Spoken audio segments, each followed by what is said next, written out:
Lost in a somber silence, Yangshi sat before his younger sister Fei and finally confessed a secret he had kept hidden from the world. He revealed that Fei wasn't the only one in their family to awaken a power he had one too.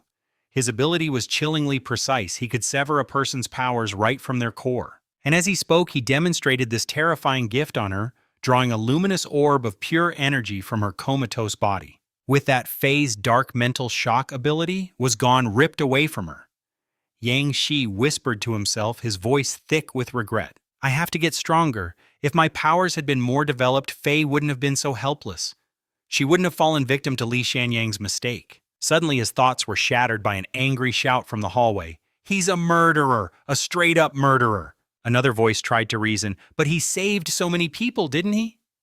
Followed by a calmer tone. Please try to calm down. It was a chaotic situation that no one could have controlled. It was just terrible luck that Miss Yang happened to be in that convenience store. Just outside the room, a lawyer representing Li Kenyang was attempting to reason with Yang Xi's distraught parents. Consumed by rage, his father violently swiped the documents from the lawyer's hand. I will never sign this garbage, he roared. Take your blood money and get out of here. But in that tense moment, Yang Xi calmly stepped forward and picked up the fallen contract, stunning his parents into silence. He placed a steadying hand on his father's trembling shoulder. Fifi is in a coma now, he said, his voice devoid of emotion. We need this money to keep her on life support. His father trembled, staring at him as if he were a stranger. Unfazed, Yang Shi turned back to the lawyer with a new proposition, a key moment in this Manhwa recap. He demanded that the man responsible for all of this, the so-called hero, come and apologize to his family in person. The national icon himself, Hero Bing Hai. The lawyer quickly countered, stating that he and the Kunlun brokerage company would offer a formal apology on the hero's behalf. But Yang Xi was unyielding. It had to be Hero Bing Hai in the flesh. We are truly sorry for what happened, the lawyer insisted. You have to understand, an A-rank hero's schedule is incredibly demanding. Hero Bing Hai wanted to be here personally, but he was called away for another urgent battle. As a gesture of our sincerity, we're prepared to add an extra 100,000 blue crystal coins to the compensation. Hearing this hollow excuse, a cold, knowing smile touched Yang Shi's lips. Without another word, he signed the contract and handed it back. As the lawyer left, he immediately made a phone call, reporting that the situation had been handled. It cost us an extra 100,000 blue crystal coins, but it's settled. The voice on the other end was cheerful, almost dismissive. Excellent. 100,000 is nothing. You did well, Lawyer Wang.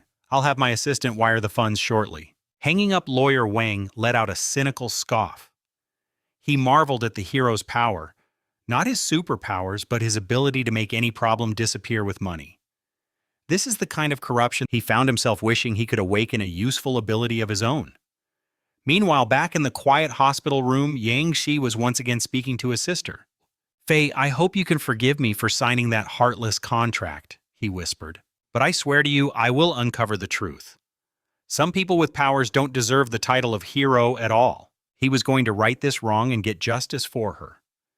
This isn't a story of literal reincarnation, but he is reborn with a singular dark purpose. Revenge. But to better execute his plans, he needed his own space. He found a new place in the Mingguan community, and the moment he arrived, he was warmly greeted by his two new roommates. Hey, I'm Ding Lan, and this is Xiaoyi. We do have one other roommate, but she's not home right now. Yang Shi offered a polite introduction, though the exhaustion was etched deeply onto his face, a mask of sleepless nights and the burning resolve of an overpowered days. Dinglan, ever the social butterfly, suggested a small welcome party for the new roommate. But Xiaoyi was a third-year student completely buried under books for a math, so she was out. Yang Shi shut the idea down immediately.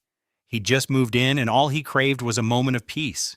And so Yang Shi found himself alone in his room, the blue light of his phone illuminating his face as he scrolled through the latest news.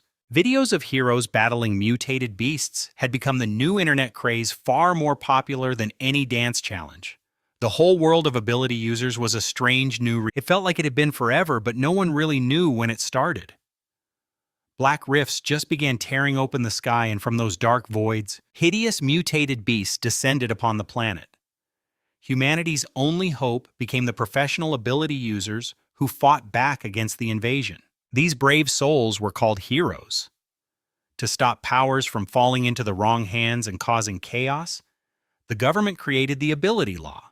The rule was strict. Only ability users who earned a professional hero certification were legally permitted to use their powers in public. Yang Shi's mind, however, was fixated on the grainy video of Hero Bing he's fight the exact moment Faye was grievously injured. He watched it again and again until his eyes ached, desperately searching for a clue but found nothing suspicious.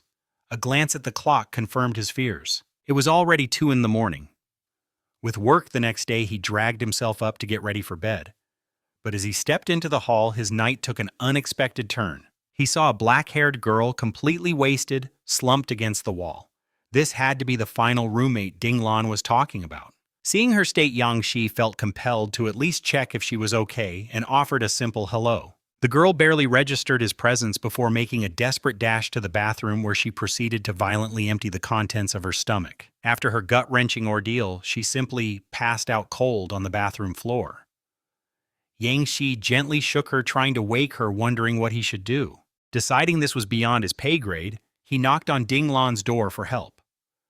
A groggy Ding Lan cracked the door open, a massive yawn escaping her lips. Yang Shi quickly explained the situation, gesturing towards the bathroom where their new roommate lay unconscious. He thought it would be better for another woman to handle it, but Ding Lan just shrugged it off, saying it wasn't the first time and to just leave her. Besides, she had work in the morning. With that, she shut the door, leaving Yang Shi alone with the problem. With a resigned sigh, Yang Shi returned to the girl.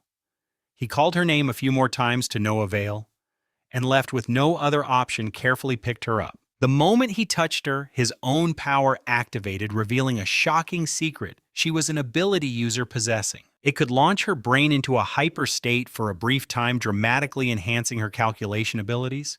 Its potential was immense, but its owner was completely oblivious that she even had such a power.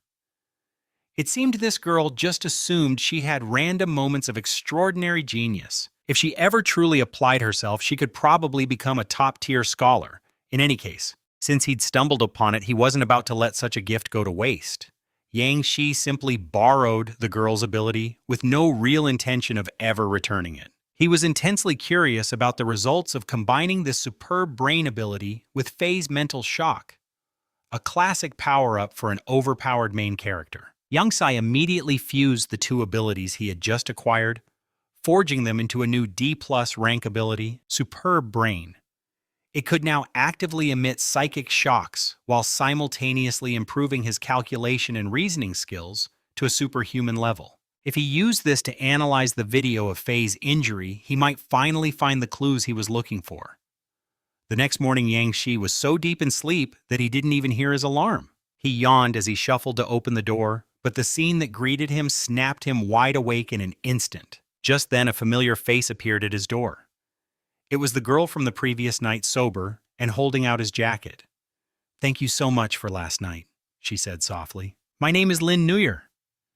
Seeing her in the daylight, Yang Shi noticed she had an innocent, pure aura, a stark contrast to the night before. Remembering he had copied her ability, Yang Shi cautiously asked if she felt any different or unwell. Lin Nuyer just smiled, completely oblivious, and assured him she was fine. She confessed she was used to overdoing it on nights out, so he didn't need to worry. In that moment, the door burst open and a tall, blonde young man strode in. "Old Yang, so this is your new place," he boomed, then froze his eyes, locking onto Lin Nuyer in her pajamas. A look of utter shock spread across his face. His mind immediately jumped to the wrong conclusion, thinking his best friend was hiding a secret romance. Yang Shi rushed to explain that Lin Nuyer was simply his new housemate. The friend, realizing his blunder, stammered an apology as his face turned beet red. Yang Shi sighed, wondering how he'd ever smooth this over, muttering that he would have moved in too if there were any rooms left. The friend quickly tried to recover his cool, slicking back his hair with a practiced motion. He then extended a hand with a confident smile. "Hello, Miss Lin. The name's Fan Pang. I'm old Yang's best friend and colleague." Lin Nuyer shyly shook his hand, a little taken aback by Fan Pang's over-the-top demeanor, which screamed of a guy desperate for attention. And he immediately proved it, seizing the chance to show off his unique ability by projecting a holographic screen from his palm that could capture photos and videos. Seeing his friend about to launch into his usual cringy routine, Yang Shi grabbed Fan Peng and dragged him out before he could completely overwhelm Lin Nuer. Later at the bustling newspaper office where Yang Shi worked, the next stage of our Manhwa recap was about to unfold. He was glued to his monitor replaying the footage of the hero Bing Hai battling a mutated beast. Now armed with his new super brain ability, his analysis was on. He activated its deductive function, and suddenly the chaotic fight sharpened into perfect clarity, a sign of our overpowered main character truly coming into his own. His enhanced perception caught a detail no one else had. The hero repeated a subtle, specific movement, a strange, ritualistic gesture as if charging up a final devastating attack. Just as he was on the verge of a breakthrough, Fan Peng slapped him on the shoulder. "Old Yang, listen," he said conspiratorially. "You can't win a girl over by being passive. Especially not a total knockout like Lin Nuer. If you don't make a move, then I'm stepping up." Yang Shi's expression soured instantly. It wasn't anger, just pure annoyance. He repeated that they were just housemates. But Fan Peng launched into a lecture on his methods for turning a roommate into a romance. Their conversation was shattered by frantic screams from the street below. "Mutated beast! A mutated beast is in the city!" Outside, the sky churned as lightning tore through the clouds. A colossal, one-eyed hunter floated ominously above the city, a terrifying sight in this action manhwa. It resembled a monstrous jellyfish, its massive tentacles tearing up pavement and snatching screaming civilians from the streets. The invasion had begun. An emergency broadcast blared to life. "This is a B-class disaster alert. All residents evacuate to the nearest shelter immediately. Heroes have been dispatched." As chaos consumed the city and hope began to fade, a flash of gold descended from the sky, landing on the cracked asphalt with a powerful thud. It was a hero, his cape emblazoned with the words "Spicy Sour." He struck a dramatic pose and declared, "Fear not, citizens, for Spicy Sour, Superman has arrived. I won't let Lukang City fall." The remaining crowd erupted in cheers, their spirits lifted by the arrival of the B-class hero, Spicy Sour Superman. He stood alone against the gargantuan Cyclops hunter. This was no ordinary beast. It was a monster whose power would be the highlight of any manhwa review. It possessed savagely adaptive close combat skills, rumored to be more powerful than a swarm of 18 armored spider beasts combined. Fan Peng, watching from the window, muttered, "Even for him, this is a tough one." But when he turned to share his analysis, he found that Yang Shi had vanished without a trace. He scoffed, framing the epic battle with his fingers like a director. Typical, he thought. Normal people just run and hide, completely oblivious to where his friend had truly got too weak. It's time for my powers to earn their keep again. Just then, the A-class hero Flame Butterfly arrived in a blaze of glory, riding a massive fire butterfly to back up Spicy Sour Superman. He instantly signaled her to attack while he pinned down the cycle. The VDC had monetized these epic battles perfectly, now broadcasting them on an exclusive live stream channel, a feature that makes this action manhwa feel so modern. The show was hosted by the dynamic duo MC Mao Huang and the ever-insightful director Kat, who immediately began dropping some inside scoop on Spicy Sour Superman. He revealed that Spicy Sour Superman is a close combat specialist who frankly got his clock cleaned a lot when he first debuted. A surprised MC Mao Huang pressed him, asking for director Kat, leaning in with an air of smug expertise, explained, "His power only kicks in after he downs a bowl of ridiculously spicy sour noodles. So his whole strategy is to swoop in and steal the glory only after another hero has already worn the monster down." Mao Huang shot him a thumbs up, totally impressed. Director Kat, always with the exclusive intel the public never gets. He cleared his throat quickly, changing the subject back to the screen. But let's get our eyes back on the action. Down on the street, Spicy Sour Superman was using every ounce of his strength, brutally slamming the Cyclops hunter's head into the pavement. With the beast pinned, it was Flame Butterfly's moment to shine. She soared into the air, unleashing her signature ultimate heavenly butterfly annihilation. A storm of thousands of fiery butterflies descended, engulfing the massive jellyfish-like creature in a vortex of hellfire. Anyone just watching this manhwa recap would think it was over another victory for the heroes. But on the commentary desk, director Kat wasn't convinced. Monsters have a sense of self-preservation, he mused. But this one, it's showing no fear, No sign of stress at all. Back at the scene as Flame Butterfly's inferno subsided, the horrifying truth was revealed. The Cyclops hunter was completely unscathed, spicy sour Superman's face contorted with rage. "It has a fire-resistant shell," he roared in disbelief. Flame Butterfly pleaded with him, "Just hold it down a little longer. We need to wait for backup." But Spicy Sour Superman offered only a chilling silence. His director's words echoed in his mind. He couldn't afford to lose this one. His entire career was on the line. If he failed now, his reputation would be in tatters, and all the company's resources would be funneled to the up-and-coming rookies. He was the company's first hero, a pioneer. He couldn't bear losing his status. Unseen from behind a crumbling wall, Duong Hai was watching the entire drama unfold, and for someone on a path of reincarnation and revenge, every detail he watched as Spicy Sour Superman covertly popped something into his mouth. A small blue pill that sparked a chilling flicker of recognition in Duong Hai's mind. He knew he'd seen it somewhere before. In that split second of distraction, Flame Butterfly let her guard down and was instantly ensnared by a fleshy tentacle, which constricted around her, squeezing the very air from her lungs. She choked out a desperate cry for help. On the live stream, the chat exploded, a torrent of fans screaming for their hero to save her. Just then, more tentacles whipped through the air, converging to finish Flame Butterfly off for good.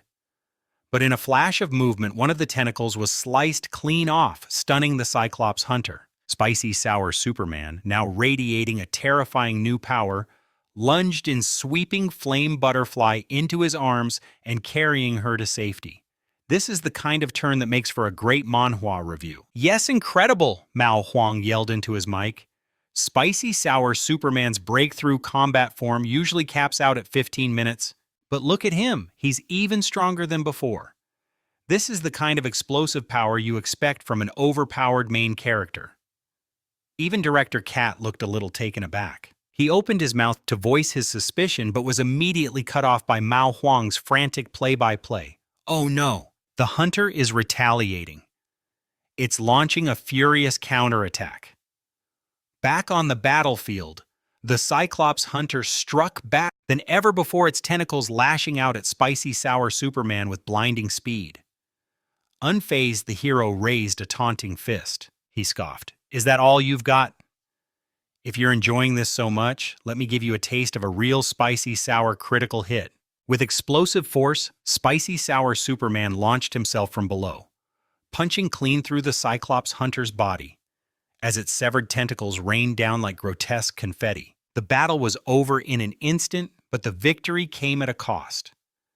Spicy Sour Superman suddenly staggered, collapsing to his knees as he coughed up a spray of blood. Flame Butterfly rushed to his side, but his head snapped towards her with terrifying speed. His lips were a deathly purple, his eyes glowing with a ferocious killing intent that froze her to the core. Terrified, Flame Butterfly grabbed him, trying to shake him out of it. Spicy Sour Superman violently shook his head, fighting an internal battle to calm the raging power and regain control of his senses. As the ominous blue aura faded from his body, his expression softened back into his usual goofy grin, and he brushed it off, claiming he'd just pushed himself a little too hard. With the danger finally gone, the citizens poured out from their hiding places, their cheers echoing through the streets as they thanked their saviors, Spicy Sour Superman and Flame Butterfly. Watching from the shadows, Duong Hai saw that the show was over. It was time for him to head back and focus on leveling up his own power. As he walked past the fallen corpse of the Cyclops hunter, he noticed a faint wheezing sound. Something was still alive. A tiny, weakened version of the creature crawled out from the wreckage and shot directly towards Duong Hai. He knew this monster's physical and elemental defenses were off. Duong Hai instantly deduced its weakness must be mental attacks. The creature was desperate, searching for a new host to parasitize and drain of energy. It was biding its time, waiting for the day it could exact its revenge on Spicy Sour Superman.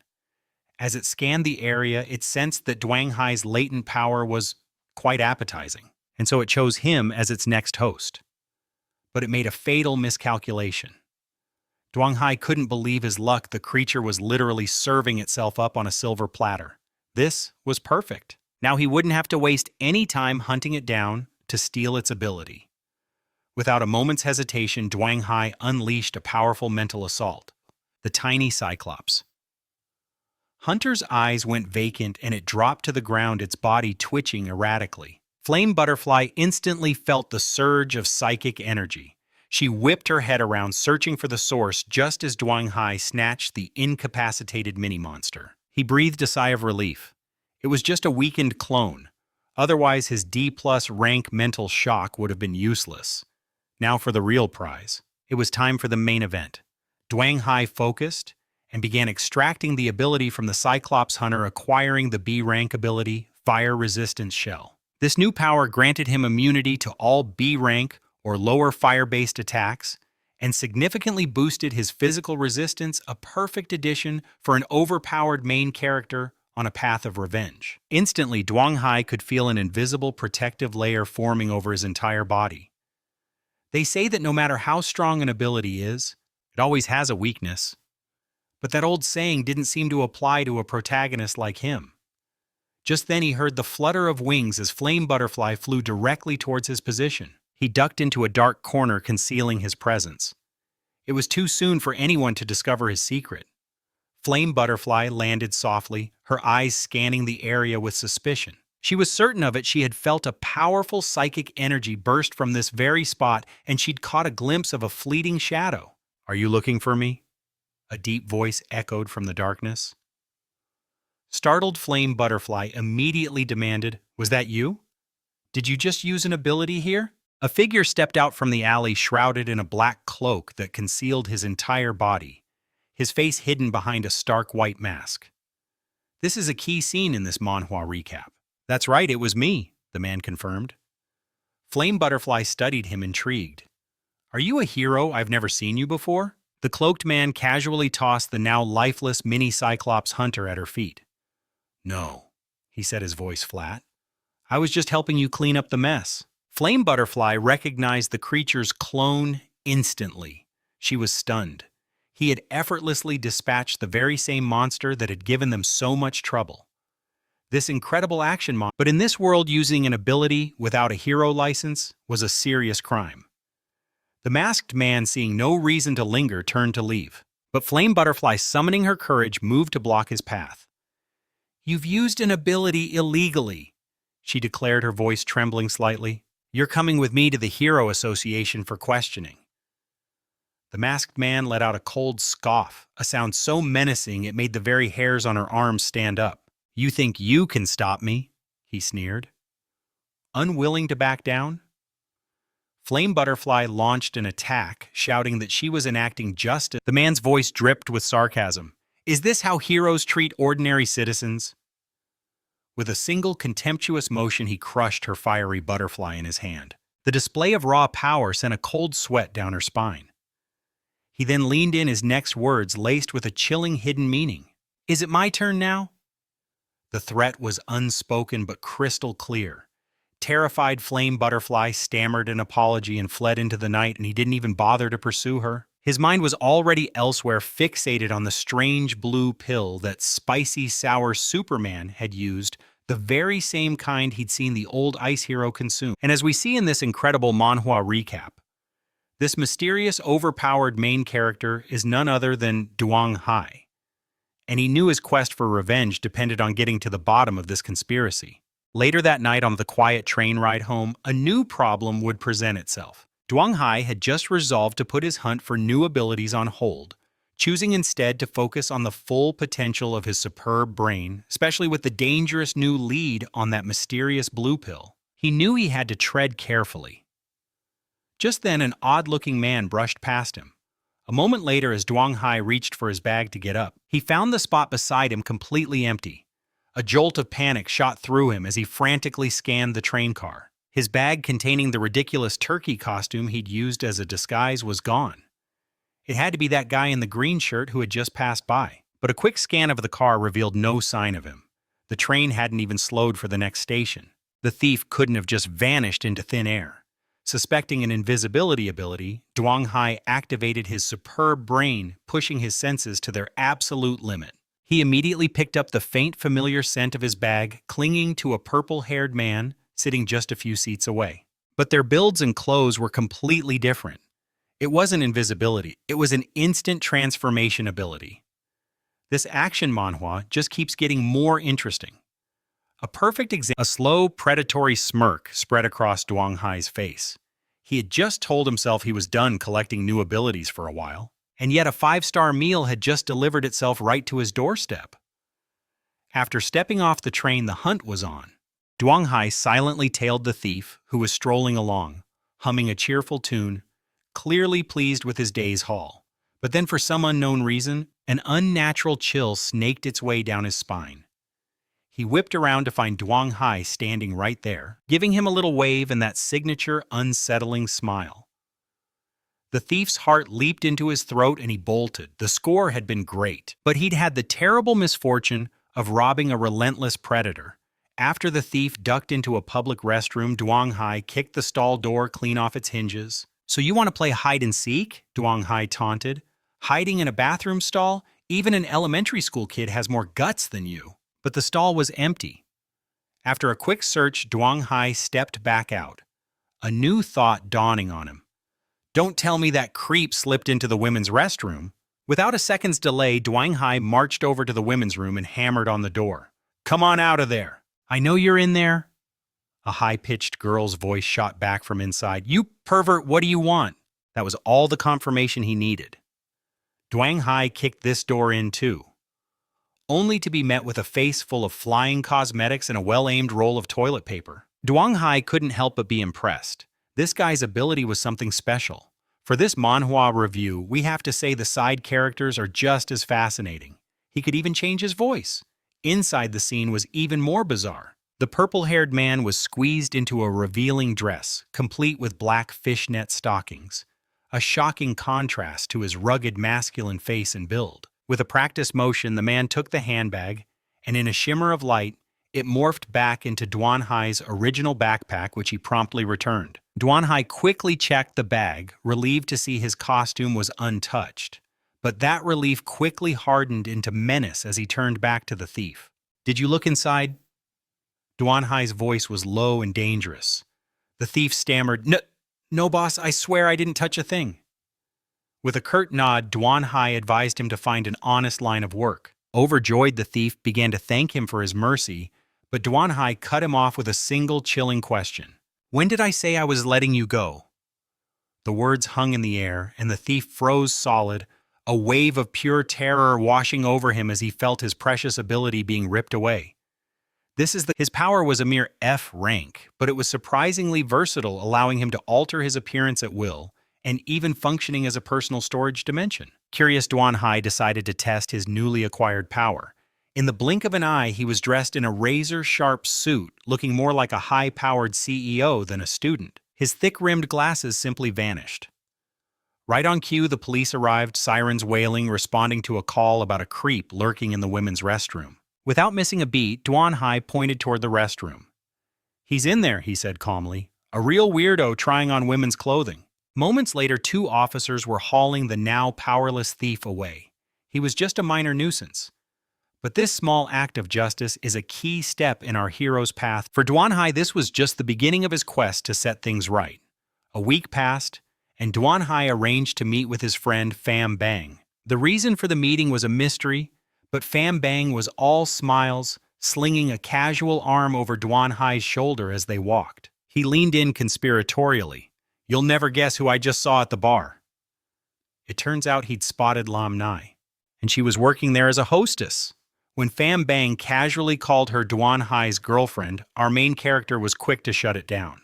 "Whatever she does is her own business," he stated flatly. But Pham Bang just grinned, pulling him toward the entrance. "Come on, old Duong. No need to play it cool with me. Seeing is believing, my friend. Just take a look." Inside, the scene was shocking. Lam Nai was dancing sensually inside a cage on a stage. It was a wild, provocative display.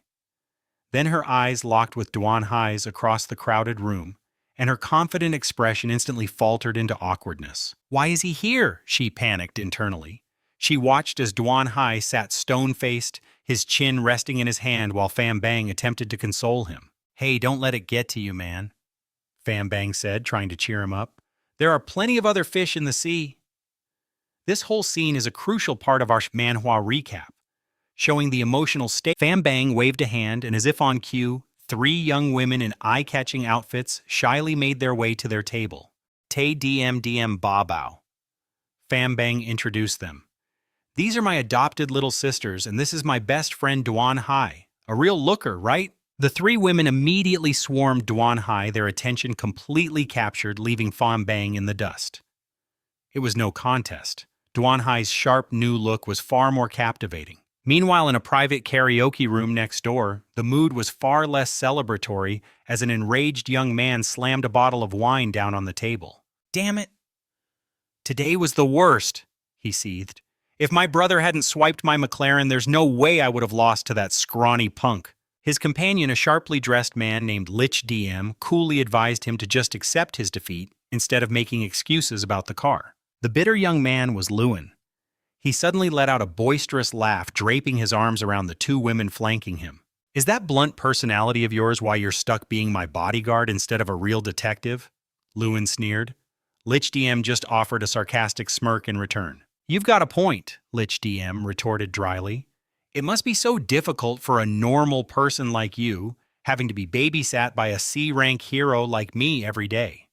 The power dynamics in this series are fascinating, a highlight of this guy Li Yuen, stewing in his frustration and unable to retaliate against his rival, was about to redirect his rage onto an unsuspecting target, Lamnai, who was leaning over. Are you completely incompetent? He sneered. You dare call this slop wine, and you actually expect me to drink it? He snatched the bottle and contemptuously poured its contents all over Lamnias's head. Seeing this, Duan Hai's blood boiled and he started to move forward, but Fam Bang quickly grabbed his arm. Hold on, he warned. That's Lu Nguyen, the second son of the Anon rank hero from the powerful Kunlun Corporation. And his bodyguard Lich DM is a C-rank hero. You're just a normal person, you can't win this. Duan Hai's expression was unreadable as he nodded and walked away. I know, he said coolly. I'm just going to the restroom. Meanwhile, Lam Na Tuyet could only grit her teeth, swallowing the bitter humiliation. Lu Nguyen sauntered back to his seat, casually draping his arms around the two women beside him. He then cruelly ordered her to drink every last drop of wine on the table if she wanted to be allowed to leave. When she refused, his bodyguard grabbed her by the hair, forcing the bottle to her lips. But just then, a figure blurred into motion, sending the bodyguard flying several meters with a single powerful kick. It was none other than Duan Hai back in his absurd turkey costume.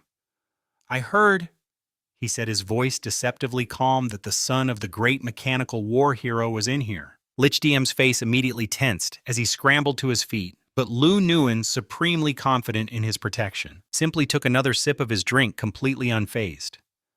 Duan Hai clarified, I'm only here to discuss a business transaction with Master Lu Nguyen. Lu Nguyen glanced over, a flicker of interest in his eyes.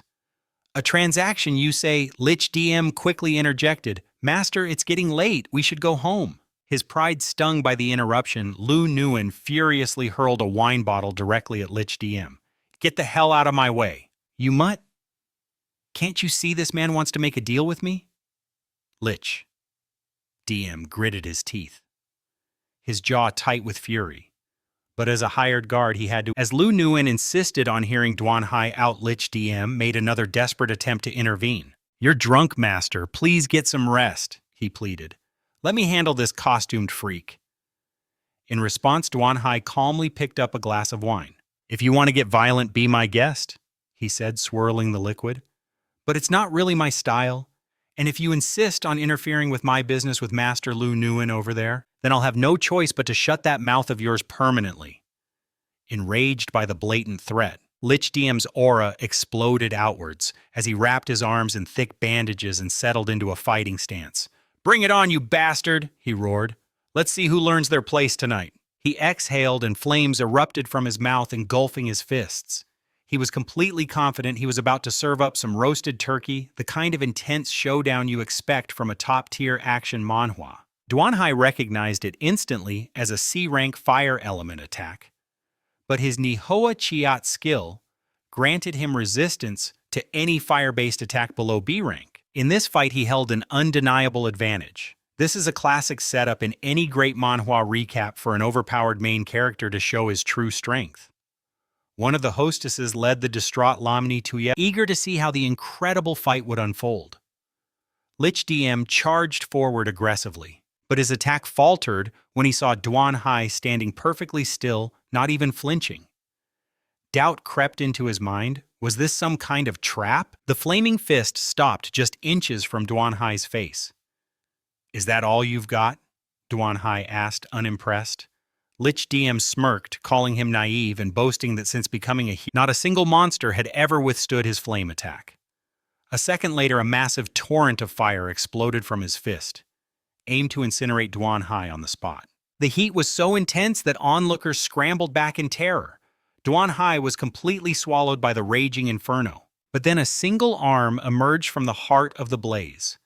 With a simple flick of his wrist, the entire vortex of fire was snuffed out as if it were a candle. There stood Duan Hai completely unscathed, not a single thread on his costume singed. In that moment, Lich DM realized he'd picked a fight with a monster. This is the kind of epic. Duan Hai unleashed a wave of mental pressure, freezing the terrified bodyguard in place. He then casually strolled over and delivered a single precise chop to the back of his neck. Lin Dian crumpled to the floor completely unconscious, and the sight of his C-rank hero bodyguard getting so effortlessly dismantled by Duan Hai shocked Luin Yuan sober. The drunken bravado vanished, and he was left frozen in terrified silence. With his target down, Duan Hai didn't waste a moment absorbing the man's C-rank ability. Blazing Fist, a power that could sheathe his hands in fire for devastating attacks. A perfect new trick for a chef, he thought wryly, before turning his cold gaze to Luin Yuan, who suddenly found himself very much alone as his suited thugs had vanished into thin air. Luin Yuan's entire demeanor shifted in a heartbeat, his arrogance melting away, replaced by a pathetic groveling subservience. "Big brother," he stammered, "about that deal. How much money do you need? I can transfer it right now." Without a word, Duan Hai grabbed him by his designer collar and hoisted him clean off the ground. Luin Yuan's face contorted as he gasped for air, yet he still had the audacity to choke out a threat. "Do you have any idea who my father is?" Of course, everyone knew his father was the legendary mechanical war hero, but to Duan Hai that meant nothing. Luin Yuan sputtered that if he were to die here, his father would unleash hell. But this overpowered main character had no intention of ending such a worthless life. His revenge was a long game. Instead, he leaned in and posed a cryptic question. "Luin Yuan, how would you like to have a real ability of your own?" The question hung in the air, and Luin Yuan's expression went completely blank. A flicker of disbelief and desperate hope warring in his eyes. He couldn't dare to believe it. Supernatural abilities weren't party favors you could just hand out. They were the stuff of legend of birthright. Duan Hai didn't bother explaining the impossible. He simply dropped the terrified man and tossed a slip of paper at him. "If you want to be at this address in 7 days, come alone." He turned and walked away, a smirk on his lips. He knew with absolute certainty the desperate young master would take the bait. Just as he left the bar, his phone rang. It was Pham Bang. His friend sounded frantic. If Duan Hai hadn't answered this time, he was about to report him as a kidnapping victim. Duan Hai coolly explained he was just getting some fresh air and casually asked what was up. Turns out Pham Bang had witnessed the whole spectacle with Lin Dian and Luin Yuan's crew and was dying to hear all about it over barbecue. On the way, Duan Hai felt a calm satisfaction. The first step of his plan, a cornerstone of his long-awaited revenge, had gone smoothly. It felt like a scene from a tale of reincarnation. After this, he could finally begin his real mission, infiltrating the Kunlun Company and uncovering the truth behind Fee's case. Meanwhile, unknown to him, the entire confrontation had been secretly recorded, a video of him taking down Lin Dian, already making its way to some very powerful people. If you were doing a manhwa review of this moment, you'd say, this is where the main villain enters the story. The mechanical war hero himself had just finished watching. The piercing warrior spoke first, noting Duan Hai's hand blade technique. He has to be B rank, maybe higher. But the wandering swordsman disagreed. It wasn't a hand blade. The moment his hand came up, the swordsman clarified, Lin Dian was already gone. This is the kind of power that defines this incredible action manhwa. A man named Maong presented the official analysis of Lin Diane's body, and as the heroes read it, a stunned silence fell over the room. His ability had... This is the turning point in our Manhwa recap where the true stakes are revealed. The mechanical war hero's face darkened. They had run into major trouble this time. The wandering swordsman was intrigued. Who is this man? More importantly, who can just erase another person's power? Mayong had a chilling answer. According to our records, only one person has ever demonstrated that power, the S-rank hero known as the Ferryman. Instantly, suspicion turned towards the ferryman, but the piercing warrior refused to believe it. He slammed his fist on the table, rising to his feet in protest. Impossible! The ferryman is an old man with one foot in the grave. In his grave. How in the world could he be standing here now? A chilling realization washed over Malong. This situation was spiraling far beyond what the Kunlun company could handle. The only logical step was to report this to the Hero Association and let them take over. But a man with an ability this unique, this terrifying, would be hunted down like a living weapon of mass destruction regardless of his affiliations. The first move had to be reporting this up their own chain of command. Troubled by the implications, the mechanical war hero made a difficult choice for now. This entire incident would be kept under the tightest of wraps. He classified the file as a top-tier company secret. Meanwhile, across the city, Lin Nguyen was a world away from corporate espionage, tossing and turning in his bed, haunted by Duong Hai's impossible offer. He could scarcely wrap his head around it, the idea that he of all people might actually possess a supernatural ability. His eyes were glued to the paper. Duong Hai had left behind a single question burning in his mind. What was the price for this power? But in the end, Lin Wen found that he didn't care. In just a few days, he was going to have an ability. So why the hell should he waste a single second worrying about the consequences elsewhere? Duong Hai took Feng on a little field trip to a museum, ostensibly to educate him on mutated beasts, a practical lesson on how to survive an encounter. But his true agenda was far more ambitious. He was there to see if he could steal the ability of a legendary level 9 mutated beast on display, a classic move for an overpowered main character. On the way in, Pham Bang's eyes immediately locked onto some attractive women, and he smirked, assuming Duong Hai was just there to pick up girls. After all, the museum was a no. I came for that, Duong Hai said, his voice low, pointing towards the colossal skeleton of the plasma tyrant dragon. It was an S-rank mutated beast from the very first invasion. The plasma it had once spewed from its maw had caused a cataclysm of unimaginable proportion. The beast had single-handedly annihilated the entire eastern district of Lugong City, taking down 5 A-rank heroes and 13 B-rank heroes in the process, along with countless innocent lives. Pham Bang stared completely awestruck. The minor mutated beasts they'd been dealing with lately were nothing more than insects compared to this thing. The plasma tyrant dragon was on an entirely different plane of existence. Without hesitation, Duong Hai reached out his hand, preparing to steal its legendary ability in a scene straight out of an... But a security guard spotted him, instantly rushing over with a panicked look. "Hey, sir, what do you think you're doing?" Cool as ever, Duong Hai flashed a press pass smoothly, explaining he was a reporter researching an article on mutated beasts for a Manhwa review. The guard eyed the pass suspiciously, but relented, sternly warning him, "Look, but don't touch." Duong Hai simply nodded, then shot a subtle glance over to Pham Bang. Pham Bang caught the signal instantly and swooped in, slinging an arm around the guard. All right, no touching, we get it. Say, buddy," he began. "I've got a really important question for my research.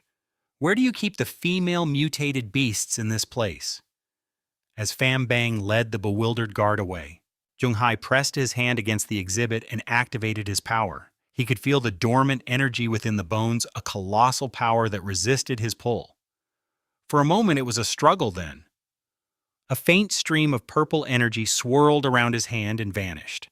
His eyes widened in shock. For the first time, the ability came through with absolutely no information attached. He waited, his mind racing, and then after a tense moment, the details finally loaded.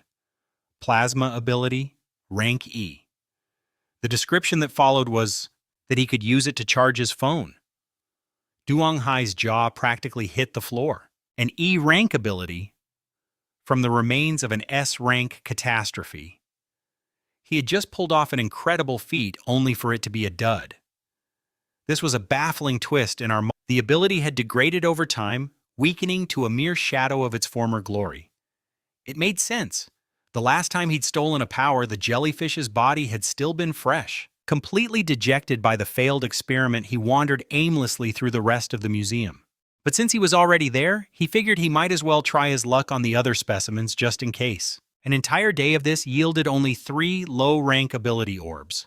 One was a bizarre Frank cloning ability, which could create a perfect duplicate of himself for a single minute. Frank human control, which grants him a sliver of influence over others. And finally, the pathetic E-rank plasma ability. Not only were they laughably low rank, but the sheer uselessness of these powers filled him with a cold, simmering fury. Then a radical idea sparked in his mind.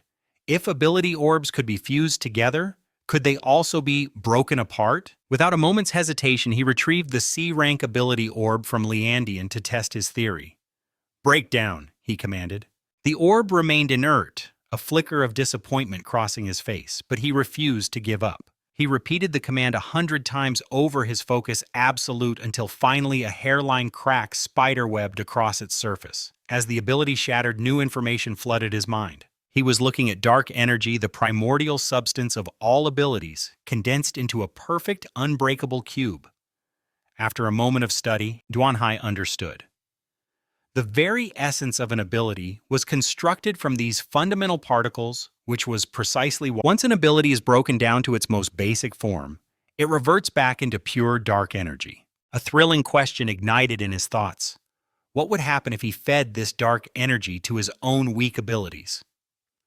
He took a single cube and presented it to his human control ability. The orb pulsed greedily, absorbing the cube, its very nature shifting.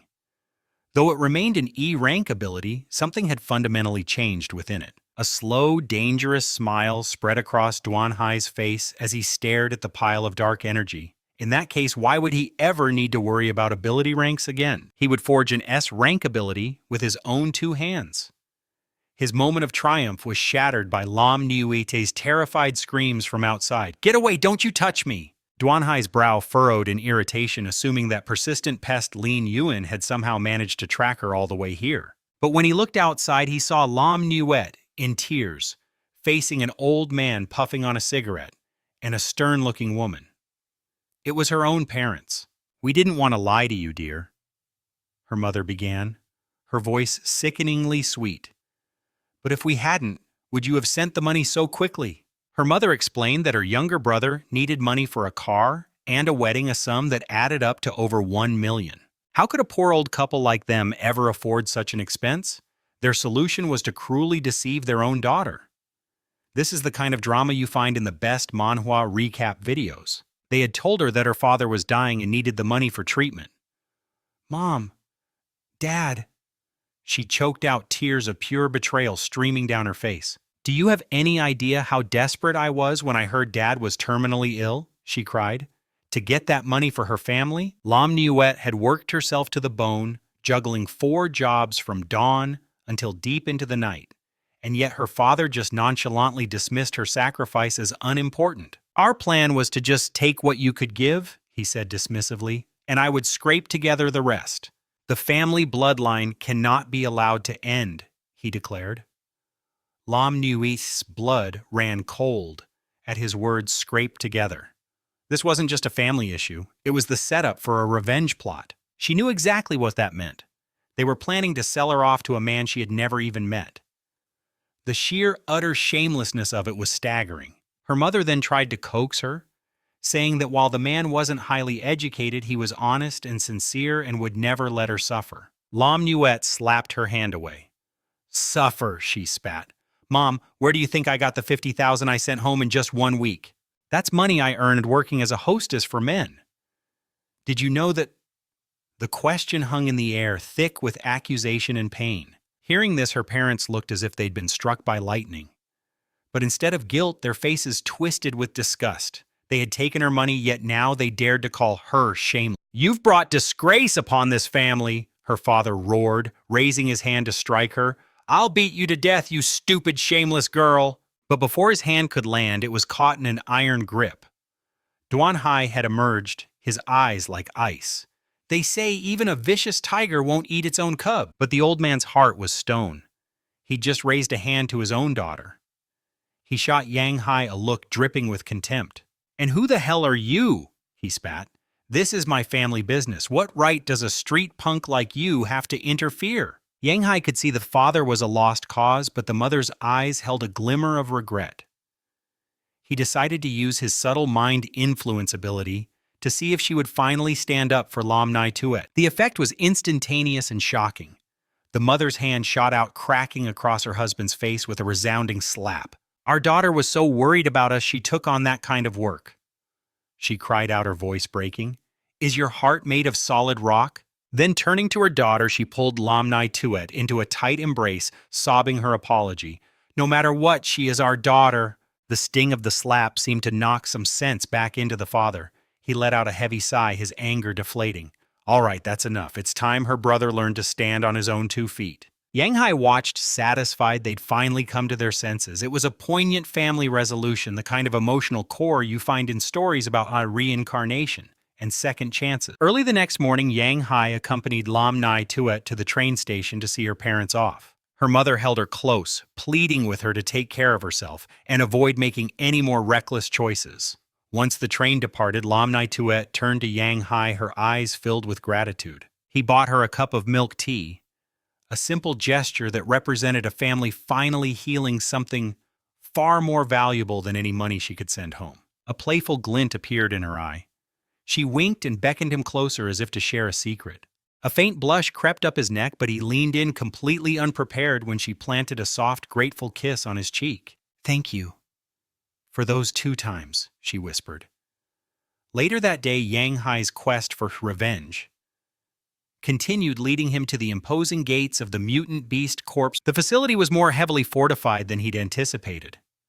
For an overpowered main character like him, whose abilities fed on the essence of these creatures, he watched and waited from the shadows, his patience finally rewarded when a brief opening in security presented itself. Moving like a phantom, he slipped beneath a departing truck, expertly clinging to its undercarriage as it rumbled through the gates. But he wasn't alone. Pressed into the cramped space right beside him was a blonde girl with glasses, her eyes wide as she frantically gestured for him to stay silent. Yang Hai was Could she be another infiltrator? The space was so tight that every jolt of the truck pressed them uncomfortably close together. The girl's considerable assets kept bumping against his side. Trying to cut through the palpable tension, he decided to break the silence. Hey there." "What a coincidence," he tried. She shot back a withering glare. "Coincidence? Don't make me laugh. This is just my rotten luck. Fine. We'll play by the rules of the underworld, to each their own." The girl introduced herself with brisk professionalism. "Qian Duodo of the Fanhei Merchant Guild." Thinking fast, Yang Hai plucked a name out of thin air. "Yo-Kei," he added with a straight face. "It means turkey." Just then, the truck began to slow for its drop-off. Qian Duodo realized their awkward position made a clean escape impossible for her. "Hold on tight," Yang Hai commanded, already preparing to move. He let go, and they dropped from the moving vehicle, tumbling across the dusty ground in a chaotic heap. When they finally skidded to a halt, Qian Duodo was still clinging to him for dear life. You can let go now," he said, a bit flustered. "How long are you planning on holding on?" The fiery girl instantly recoiled and scrambled to her feet, stomping away stiffly. "As if I'd want to hug you unless my life depended on it." Brushing themselves off, the unlikely pair cautiously made their way into the main processing area, a key location in this Manhwa recap. Qian Duodo glanced back, noticing Yang Hai's aimless movements, and instantly pegged him as an amateur in this high-stakes action manhwa scenario. He quickly took the opportunity to ask for. Seeing the sincerity in his eyes, she sighed and reluctantly let him tag along. The first door she opened revealed a scene worthy of any top-tier manhwa review.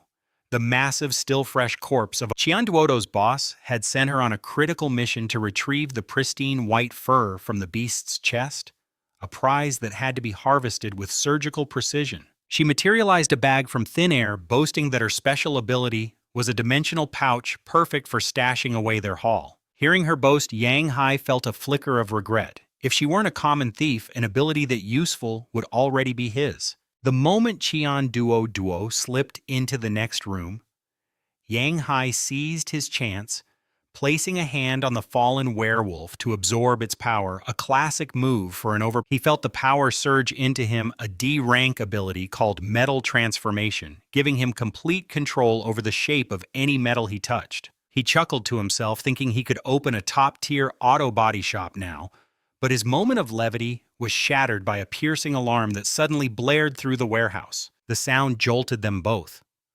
A young man in a white vest came sprinting towards them, his face pale with terror, screaming, "It's over, we're doomed! The mutant beast is back, help me!"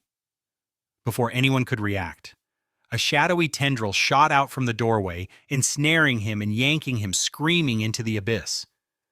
The horrifying sight turned Qian Duo's legs to jelly. Despite having powers, she was no fighter. In fact, she had never faced a mutant beast in her life. Suddenly, a cold, slimy tentacle slithered onto her shoulder. Before Yang Hai could even move, she was violently dragged away. He instantly summoned his brilliant flames, lighting up the darkness as he sprinted after her. But the tentacle moved with terrifying speed. Even with his enhanced agility covering 3 meters in a single bound, he couldn't close the distance. To make matters worse, the corridor was a maze of heavy metal shelving impossible to just smash through. And then he remembered. Yang Hai recalled his newly acquired metal transformation. He reshaped the shelves into a wave of razor-sharp blades that shot forward, severing the dark tentacle, a highlight of this manhwa recap. He lunged forward, catching Qian Duo as she fell. She hit the ground hard, her clothes shredded by the barbed thorns that lined the monstrous appendage. She whimpered not from the pain, but from the thought of having to buy new clothes and medicine. But a more pressing question remained. Why was this mutant beast alive again? It was a shocking twist, almost like a sudden reincarnation of their foe. As Yang Hai's flames pushed back the shadows, the creature's horrifying form was finally revealed. It was a grotesque giant skull from which dozens of writhing black tentacles emerged. In its grasp, several people struggled, their desperate cries for help swallowed by the chaos. The sight sent a wave of pure terror through Qian Duo. In that moment, she regretted everything, wishing she had never set foot in this place. The monster lunged. Thinking fast, Yang Hai commanded the surrounding metal, pulling shelves and debris together to form a makeshift dome. Another impressive feat from our overpowered, but the shield wouldn't last. The metal groaned and bent under the relentless assault, the dome shrinking around them. All Qian Duo could do was cover her head and sob. "I'm dead," she wailed. "It's gonna eat me." The sheer desperation in this scene is why so many people love this action manhwa. Then he remembered spotting some oil barrels earlier. A risky plan began to form in his mind.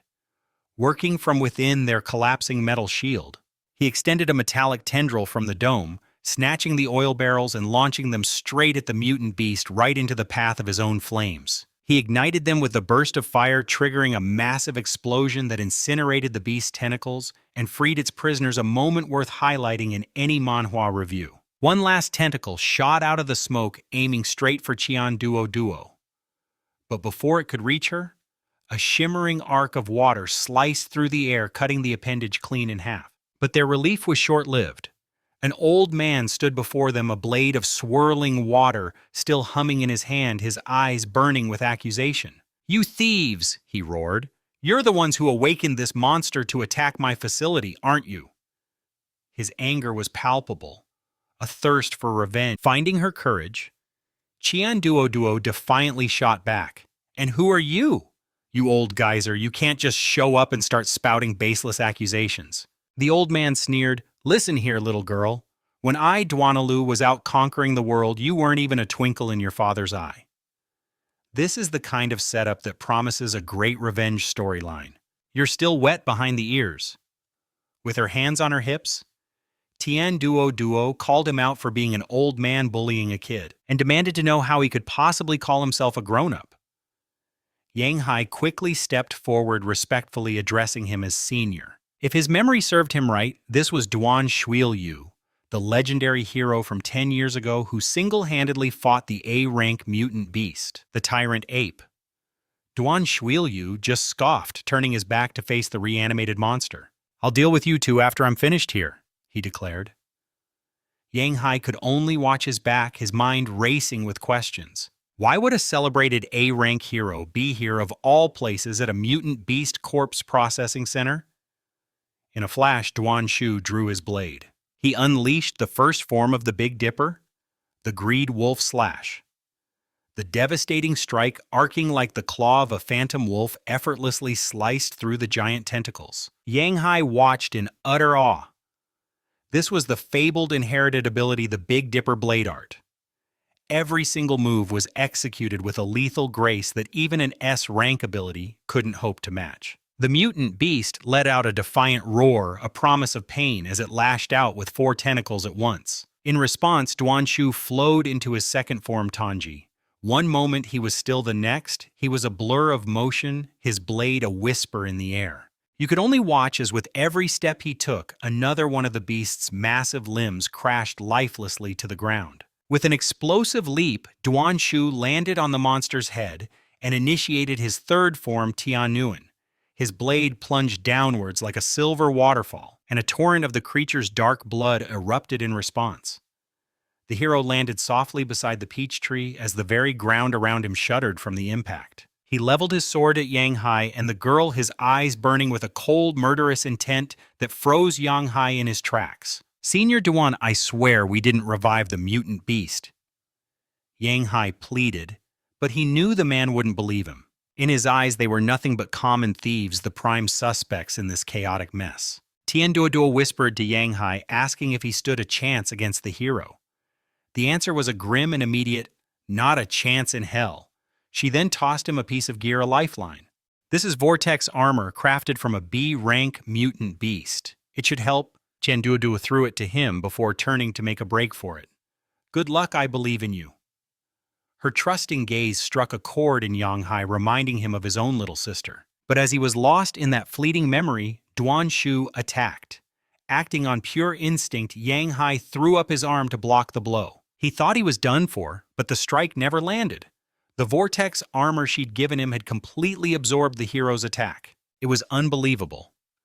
Duan Shu, however, wasn't fazed in the slightest, and immediately pressed his relentless assault, a true legend from an action manhwa. Yang Hai desperately dodged, activating his super brain to push his senses to their absolute limit. As expected, his enhanced vision could now trace the hero's movements, but just seeing the attacks wasn't enough to counter them. Seeing Yang Hai pause for a split second to think, Duan Shu saw his opening and lunged.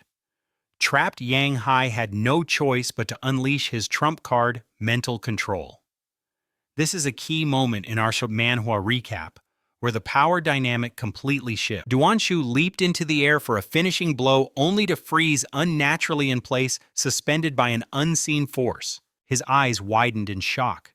You can control my movements." Realizing he was outmatched in this strange new way, he quickly retreated. Yang Hai, meanwhile, replied with a calm that belied his racing heart. "If I didn't, you'd be wiping the floor with me." But the hero's pride was wounded. He charged forward again, roaring with contempt. "Petty tricks! Is that all you have, you little brat?" Unfazed by the taunt, this overpowered main character calmly activated his next skill. In an instant, Duan Shuyu's blade met Yang Shi's, unleashing a shockwave that rippled through the air with undeniable force in this incredible action manhwa. Though Yang Shi maintained a calm exterior, his mind was racing. This was a true test for our overpowered main character, as every single move from his opponent was a masterclass in swordsmanship. "I have to use my control ability to create a momentary distraction," he thought desperately. "Otherwise, I'll be sliced in two." Meanwhile, a young man watching from the sidelines gasped in astonishment, a look of recognition dawning on his face. He's actually holding his own against Duan Shuyu. Could he be the A-rank hero, the divine spear of Lugu? It's moments like this that make for an incredible manhwa recap. The words reached Yang Shi, who internally wondered, The divine spear! Who's that? Even Duan Shuyu, hearing the exclamation, lowered his weapon. Judging by your skill, Duan Shuyu said, his voice laced with respect, you're clearly no mere thief. He sheathed his blade and commanded everyone, all of you, clear the central area. I need to speak with him alone. At this command, one brave or perhaps foolish young man dared to ask, all of us. You want every one of us to leave. The question earned the man a piercing glare from Duan Shuyu, whose voice dropped to a dangerously low tone. What? Are you questioning the orders of this center's director? Terrified by the sheer intensity of his gaze, the man practically scrambled away. He stammered, yes, sir, right away as he fled. Qian Duo ran after the crowd, shouting back to Yang Shi, big bro, I'll be waiting for you outside. Seeing that they had all gone, Yang Shi finally spoke up, asking, Senior, is there something you wish to discuss? Duan Shuyu's response was swift and direct. I know you're not the divine spear. Your swordsmanship, while impressive, is nothing like his. However, he continued, his eyes scrutinizing Yang Shi, your metal ability. That bears a certain resemblance. But you possess multiple abilities, which undoubtedly makes you a formidable individual. In any manhwa review, a character like you would be one to watch. Someone with your power wouldn't go to all this trouble just to steal a few beast pelts. Done with the pleasantries, Duan Shuyu cut straight to the heart of the matter. He asked him point blank, tell me, did you come here seeking the truth of this world? The question completely blindsided Yang Shi, a classic setup for a revenge. Internally, he reeled. The truth of the world? What in the world is he talking about? I'll just have to play along and see what he's getting at. Deciding to feign understanding, Yang Shi met Duan Shuyu's gaze and replied, that's right, he said with feigned confidence. I came for the truth. This bold declaration caused the director to burst into a hearty laugh. Such a promising young man, he boomed. There's no harm in telling a talent like you. His voice echoed in the empty hall as he prepared to reveal a secret that would change everything in this action manhwa. You're right to seek it.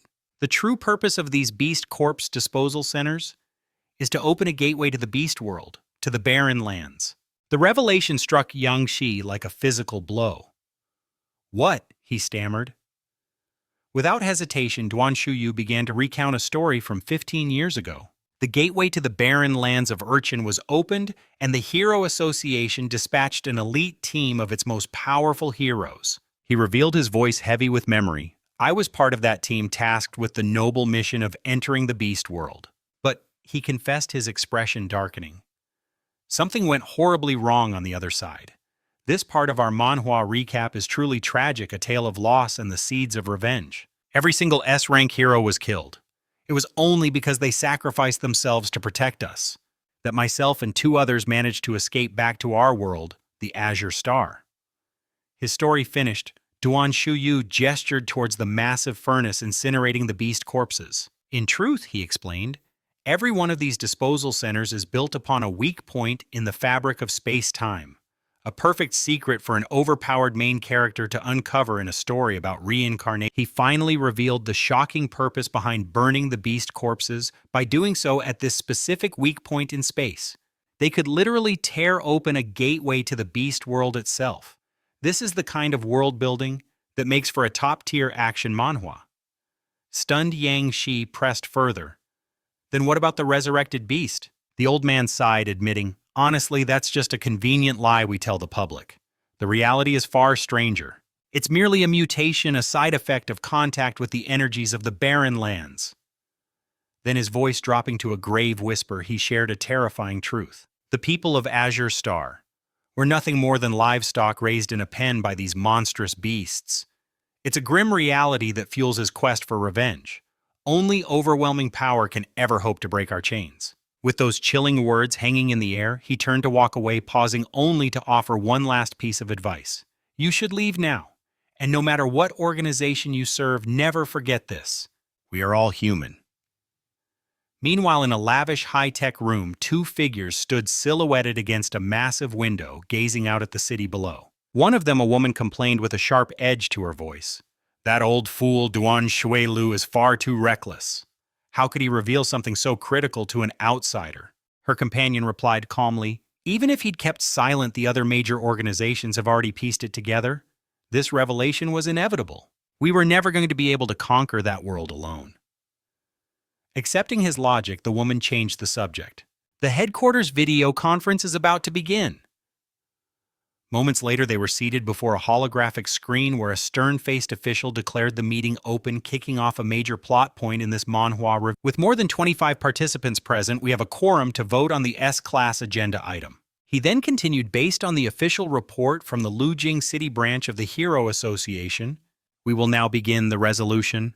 The tension in the virtual room was palpable, every face grim as the representative posed the critical question. Should we disclose the full truth about the barren lands to all organizations with A rank or higher ability users?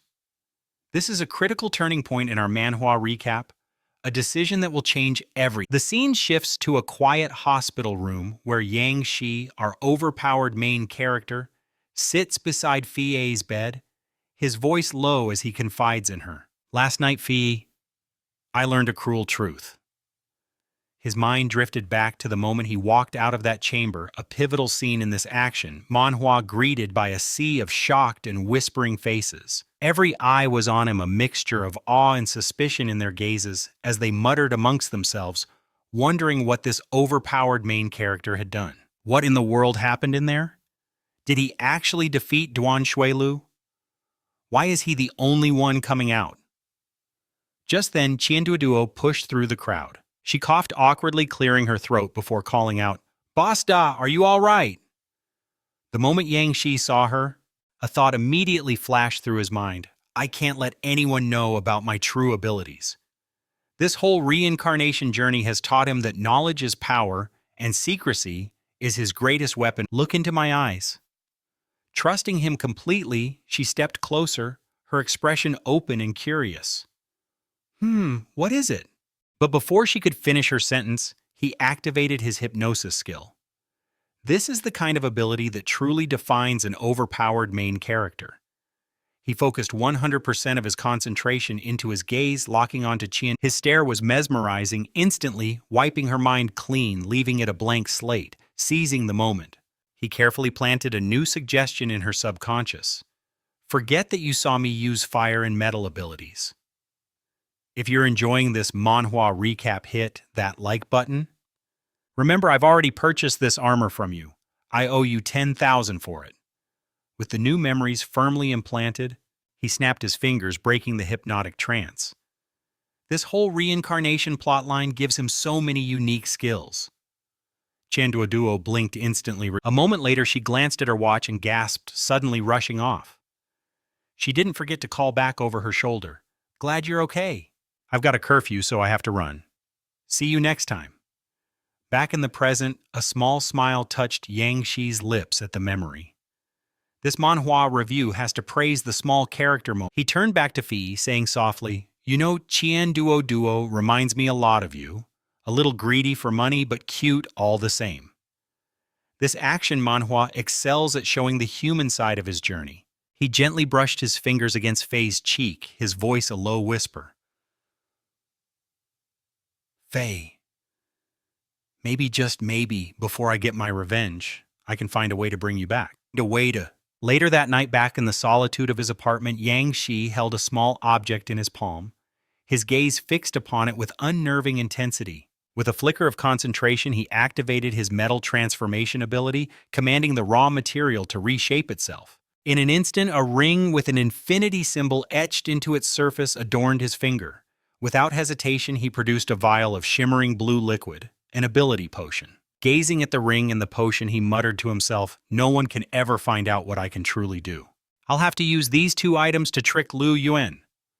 Then, with another application of his power, a new mask materialized before him. He would call this one Tixie. Without a second thought, he fitted the mask to his face, and the system's voice echoed in his mind. Transform. In a flash, he was clad in a completely new suit of armor. He decided to name this new identity the Tixie Guard. Yang Xi examined the armor's chest plate, noting its properties. The ability is different from Dao K's. Plasma CFC.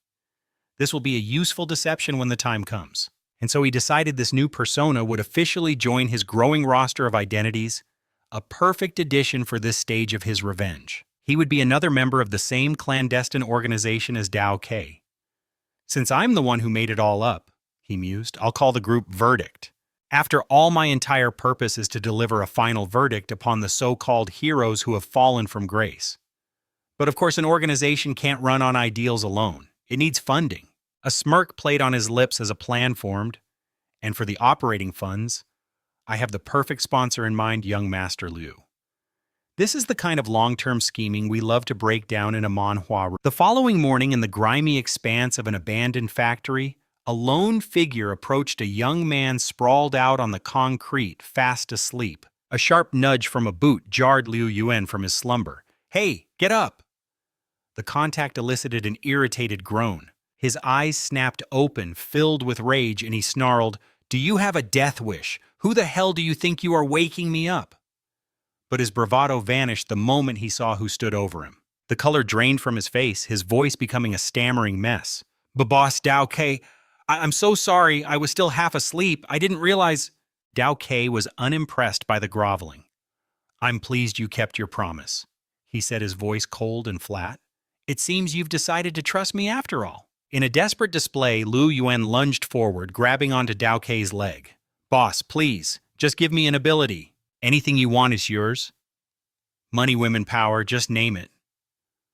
But Dao K had no use for such petty desires, stating dismissively, "I have no interest in any of that." With a casual flick of his leg, he sent the pathetic man sprawling, earning a pained yelp. Then Dao K's voice took on a commanding tone. "The path to power is simple," he declared. "Look into my eyes." As Liu Yuan obeyed, Dao K activated one of his hidden abilities, hypnosis. Liu Yuan's eyes immediately glazed over, his expression turning vacant. Wasting no time, Dao K began his interrogation. "Tell me everything you know about the blue pill." But the response was nothing. Just an empty, silent stare which gave Dao K pause. What's going on? Did the skill fail? To test his control, he issued a simple command. "Liu Yuan, slap yourself." Again, nothing. The young man remained perfectly still, a silent statue. This unexpected result forced Dao K to reconsider the situation. Could it be, does Liu Yuan already possess an ability? One that's C rank or higher, granting him immunity? This is a twist you don't always see in a manhwa recap about an overpowered main character. Deciding to escalate, Yang Shi unleashed a far more potent skill from his arsenal mental assault. The effect was immediate and brutal. Liu Yuan's body went limp as he collapsed into unconsciousness, leaving Yang Shi alone with his thoughts. The last time I cornered him at the bar, he didn't even try to defend himself. He doesn't act like someone with powers, but I have to be sure. This kind of careful planning is what makes for a great story in any action manhwa. Without another moment's hesitation, he reached and activated his skill ability analysis. Instantly, a shimmering blue gem materialized in the air, forcing a shocked gasp from his lips. "No way, it's real!" At the same time, a system notification flared to life, identifying the A-rank ability Rebirth, a power that could only be used a single time and only after death. Rebirth could rewind time for the user by 1 full day. It was an incredible power, yet paradoxically useless, as its only activation trigger was the user's own demise. Staring at the pulsating blue gem in his hand, his mind reeled and he couldn't help but wonder. This guy was actually an A-rank ability user. Realizing that hesitation was a luxury he couldn't afford, he decisively absorbed the power. He sent a silent apology to Liu Yuan. This ability was a game-changer, the ultimate trump card in his quest for revenge. "Liu Yuan, after taking your power, I promise I'll take good care of you." In a twisted act of generosity, Yang Shi then offered him a vibrant red ability gem in return. He pressed the gem he'd acquired from the Beast Processing Center into Liu Yuan's chest, where it was absorbed. Then, with a sharp command, he ordered, "Wake up." The man jolted awake, his eyes wide with confusion. "You bastard! Give me an ability." "Wait, why did I fall asleep?" Wasting no time on pleasantries, Yang Shi produced the ring he'd crafted the day before. "You were exhausted, so you passed out," he lied smoothly. "It's fine. Now, do you see this ring?" The man could only stare blankly and mumble, "Uh-huh." Yangshi began to spin his tale. This is an essence-absorbing ring created by the organization. It can be used to steal the ability factor directly from another user. The words struck Liu Yuan like lightning, and his jaw dropped. He hurriedly asked, "You can really do that? What happens to it then?" As if on cue, Yang Shi produced a swirling blue potion and continued his elaborate deception. The organization uses special methods to craft these factors into ability potions, allowing even ordinary people to gain extraordinary powers. This is a key plot point in this action manhwa. After speaking, he tossed the potion to Liu Yuan. He caught it with trembling hands, still skeptical. This is insane. Boss, you're not pulling my leg, are you?" Maintaining a perfectly calm demeanor, Yang Shi replied softly, "Drink the ability potion, and you'll find out for yourself if it's real or fake." Caught between desperate hope and crippling doubt, Liu Yuan made his choice. He hesitated for only a moment, his mind racing. It can't be poison. If he wanted to get rid of me, he would have done it by now. To hell with it, I'll take the chance. With his decision made, he uncorked the vial and downed the entire potion in one swift motion. A moment later, the empty vial slipped from his fingers and shattered on the ground. His eyes snapped open, glowing with a terrifying crimson light. A horrifying beast-like scream tore from his throat. Amidst the chaos, Yang Shi remained perfectly calm, watching the man's agony with cold detachment. This is a dark turn for our overpowered main character. A sinister chuckle escaped his lips as he whispered, "You're about to discover the true wonders of having an ability." As the pain intensified, Liu Yun's body began to twist and contort into a monstrous wolf-like form. "My whole body!" he screamed. "It's on fire!" Watching him, Yang Shi coolly observed his handiwork. In truth, the potion did nothing, he thought to himself. This is all me activating the ability bead I planted inside of him.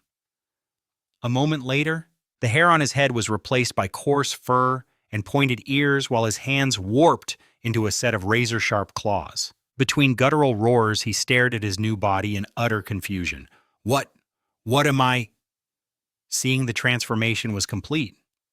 This manhwa recap is getting intense. Yangshi stepped forward and asked with clinical curiosity, "The bloodline transformation ability, werewolf, how does it feel?" Liu Yan looked over his powerful new form. "This is an ability, my brother. He can transform into a demon dragon." "Between him and me," he asked with a flicker of newfound pride, "who's stronger now?" Yangshi replied without hesitation, his voice cutting, "Your brother is an A-rank ability user. You're just an E rank."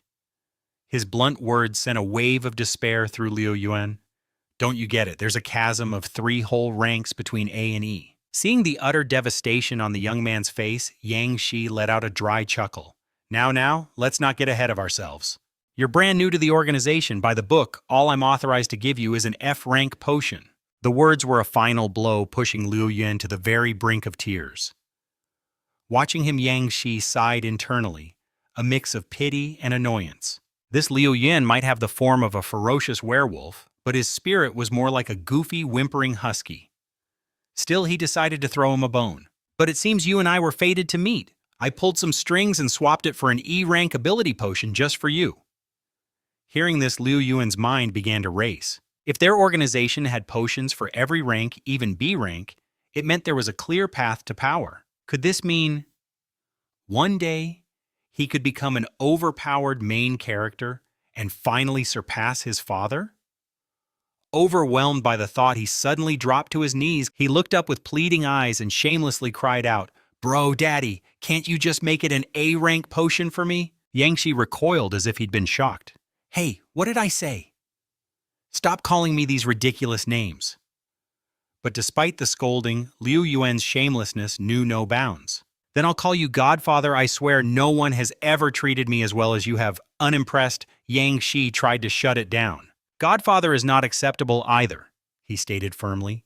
"The organization has strict rules. You have to accumulate a significant amount of merit before you can even dream of exchanging it for a more powerful potion." After hearing this, Liu Yuan finally composed himself and asked the question that truly mattered. "All right then, Godfather, what exactly is this organization we're in?" A proud smirk touched Yang Shi's lips. Listen up. We are the adjudicators founded by a legendary boss whose power is beyond comprehension. This is the kind of epic setup you'd find in the best action manhwa. The hierarchy he created is a masterpiece. Directly beneath the boss, there are 12 Zodiac managers. And I, he declared, puffing his chest out slightly, am one of them, the Rooster. Hearing this, Liu Yuan's curiosity was piqued once more. If someone as incredible as you is just a manager godfather, then how monstrously powerful is the boss? But Yang Xi's expression turned grim. Don't speculate recklessly, he warned, his voice low. The boss is an enigma, not someone who simply appears on a whim. This brought Liu Yuan to his most pressing concern. Godfather, how can I earn merit quickly? Yang Xi saw his opening and seized it. The organization assigns missions to those who are ready, and as it happens, there is a mission for you right now. Without another moment of hesitation, he laid out the assignment for Liu Yuan.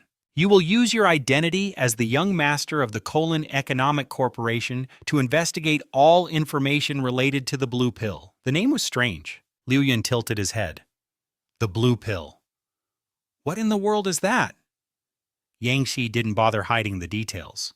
It's a drug that seems to amplify a user's abilities. Our objective is to find the shadowy force behind its creation. This whole revenge plot is something straight out of a manhwa review. The moment he heard enhance abilities, Liu Yuan's eyes lit up with pure greed. That's not a drug, that's a priceless treasure. Seeing that dangerous glint in his eyes, Yang Xi delivered a swift smack to the back of his head. Don't you dare get any ideas. A hero used it once and ended up harming innocent civilians, he said sternly. The force of the blow was enough to revert Liu Yuan to his human form. Dazed and human again, he asked, which hero took this drug? Who was it that went on a rampage? Yang Xi met his gaze, his expression unreadable. There was no reason to hide it. It was the A-rank hero from your own company. Liu Yuan's face twisted with rage as he realized who they were talking about, shouting, Lei Yang, that two-faced snake always pretends he's the victim, but behind closed doors he's nothing but a degenerate. Wasting no more time, he laid out the mission and its reward. Once you've dug up some useful information, we'll meet back here. When you do, I'll give you a potent ability potion for your trouble. Hearing this, the man's eyes lit up with greed, and he firmly declared, consider it done. As he turned to leave, he was stopped by one final chilling reminder. Oh, right. There's one more thing I forgot to tell you. The potion's effect only lasts for 1 week. You have 7 days. You must complete the mission within that time. The words hit him like a ton of bricks, his confidence evaporating as he stammered, Oh, 1 week! Meanwhile, Yang Xi was taking a leisurely stroll down Summit Street when a notice plastered on a wall on Men Street caught his eye. It was a wanted poster put up by Qian Duo herself, and the target was none other than his alter ego. The black-robed, platinum-masked figure known as Doogie. Below the image, she'd even listed a contact number. The sheer audacity of it shocked him so much that he sprayed a mouthful of coffee all over the wall. The shop owner saw the whole thing and exploded in anger, yelling, Hey, kid! As he furiously stormed over. What in the world do you think you're doing? Caught off guard, Yang Xi could only stammer an awkward apology. Sorry, boss, my bad. A moment later, hiding his face behind a newspaper, he sighed in disbelief. I can't believe Qian Duo would pull a stunt like this. Just then, while walking, he caught sight of a familiar figure and mumbled, Huh, isn't that Qian Duo? What's going on with her? She looks like she's in serious trouble. His curiosity piqued. He slipped into the shadows of an alley to observe the situation, a classic scene in any, and he was right. In a dead-end alley, Qian Duo was completely cornered by a menacing group of thugs. Yet she questioned them boldly, not a hint of fear in her voice. What do you people want? One of them, the clear leader sneered arrogantly. Hey kid, hand over the young master's blade set right now. Hearing this, she retorted defiantly, I don't know what you're talking about. I don't have any blade on me, not a single one. But her denial was useless. These guys obviously weren't buying it. Stop playing dumb, the leader growled. You took advantage of our young master thinking he was young and naive. You traded a fake pearl for the demon blade Muramasa. Hand it over if you want to live. From his hiding spot, Yang Xi, our overpowered main character, felt a jolt of surprise. He whispered the name under his breath, the demon blade Muramasa. A wave of disbelief washed over him. Isn't that the legendary S-rank beast weapon? How did it end up with Kion Duo? This kind of plot twist is why we love doing this at Manhwa Recap. At the same time, Kion Duo was having her own stunning realization the shattered old sword she'd scammed off some kid wasn't junk. It was the real deal. Realizing its true value, she discreetly palmed the item, hiding it behind her back as she put on her most innocent face. "What, young master? I've never heard of one. You've got the wrong person." Her shameless attitude left the thugs speechless. This girl was unbelievably deceitful. The leader knew this greedy kid had taken the sword and was setting the stage for a brutal revenge plot if they couldn't get it back. Just then, the only woman in the group who had been blocking the alley's exit gave the order, "Enough talk, attack." On her command, the leader charged forward, unleashing his skill, army-style three-blade dance, as the others rushed in right behind him. They activated their own ability, shadow-style shadow clone, and swarmed her from all sides. Seeing the attack unfold, Kion Duo braced herself for a fight. Youngsi was stunned, realizing he was looking at two inheritance-type ability users, both easily C rank or higher. On the other side, Chianda wasn't showing a hint of fear. She brandished her weapon, her voice ringing with defiance. "I'm not some pushover you can just roll over." With a flourish, she proudly announced its name. "This is the B-rank beast weapon, the Scythe of Temptation." Without a second thought, she launched herself at the group, roaring, "Get them all away from me!" A single powerful sweep of her fan sent the entire squad tumbling through the air. The leader, struggling to resist the force, was still thrown back, crying out in disbelief. This power, with her opponents scattered, Chianda seized the moment to make her escape, a smug laugh escaping her lips as she taunted, "Once something falls into my hands, you can kiss it goodbye." The black-haired woman watched this unfold, her expression darkening with fury. She immediately unleashed her A-rank ability, Snow Maiden. In an instant, her form shifted, becoming a figure as cold and unforgiving as ice itself. As Chianda made her getaway, she cried out in confusion, Why is it suddenly snowing in the middle of the street?" From the shadows, Yang Shi watched the situation spiral, thinking to himself, "This is getting messy." Sensing the escalating danger, he swiftly donned his rooster mask, transforming into his vigilante persona. This is the kind of escalation you expect from a great action manhwa. Back in the heart of the battle, the Snow Maiden launched a devastating ice attack straight at Chianda. But she wasn't done channeling her skill, the Snowflake Dragon Fist. A torrent of frigid energy blasted directly towards Chianda. Seeing his friend in mortal danger, Yang Shi screamed, "Dada!" At the same time, a crowd had started to form, drawn by the chaos. A reporter with vibrant purple hair suddenly appeared on the scene, microphone in hand, her face a mask of alarm as she began her report. An intense battle between ability users is erupting on Chongqing Street. We are requesting immediate backup from any nearby heroes. A small child in the crowd stared wide-eyed at the passionate reporter. Back in the fight, Chianda was completely blindsided by the sheer power of that last assault. She spun through the air with a shriek before crashing to the pavement, crying out, "That hurts like hell." Seeing her target down, Ling Nai strode forward, her gaze as cold as the ice she commanded, looking down at the crumpled form of Chianda on the ground. She spoke, her voice dripping with menace. "Now are you going to obediently hand over what doesn't belong to you?" But Chianda was far from broken. She defiantly held up two small glittering daggers.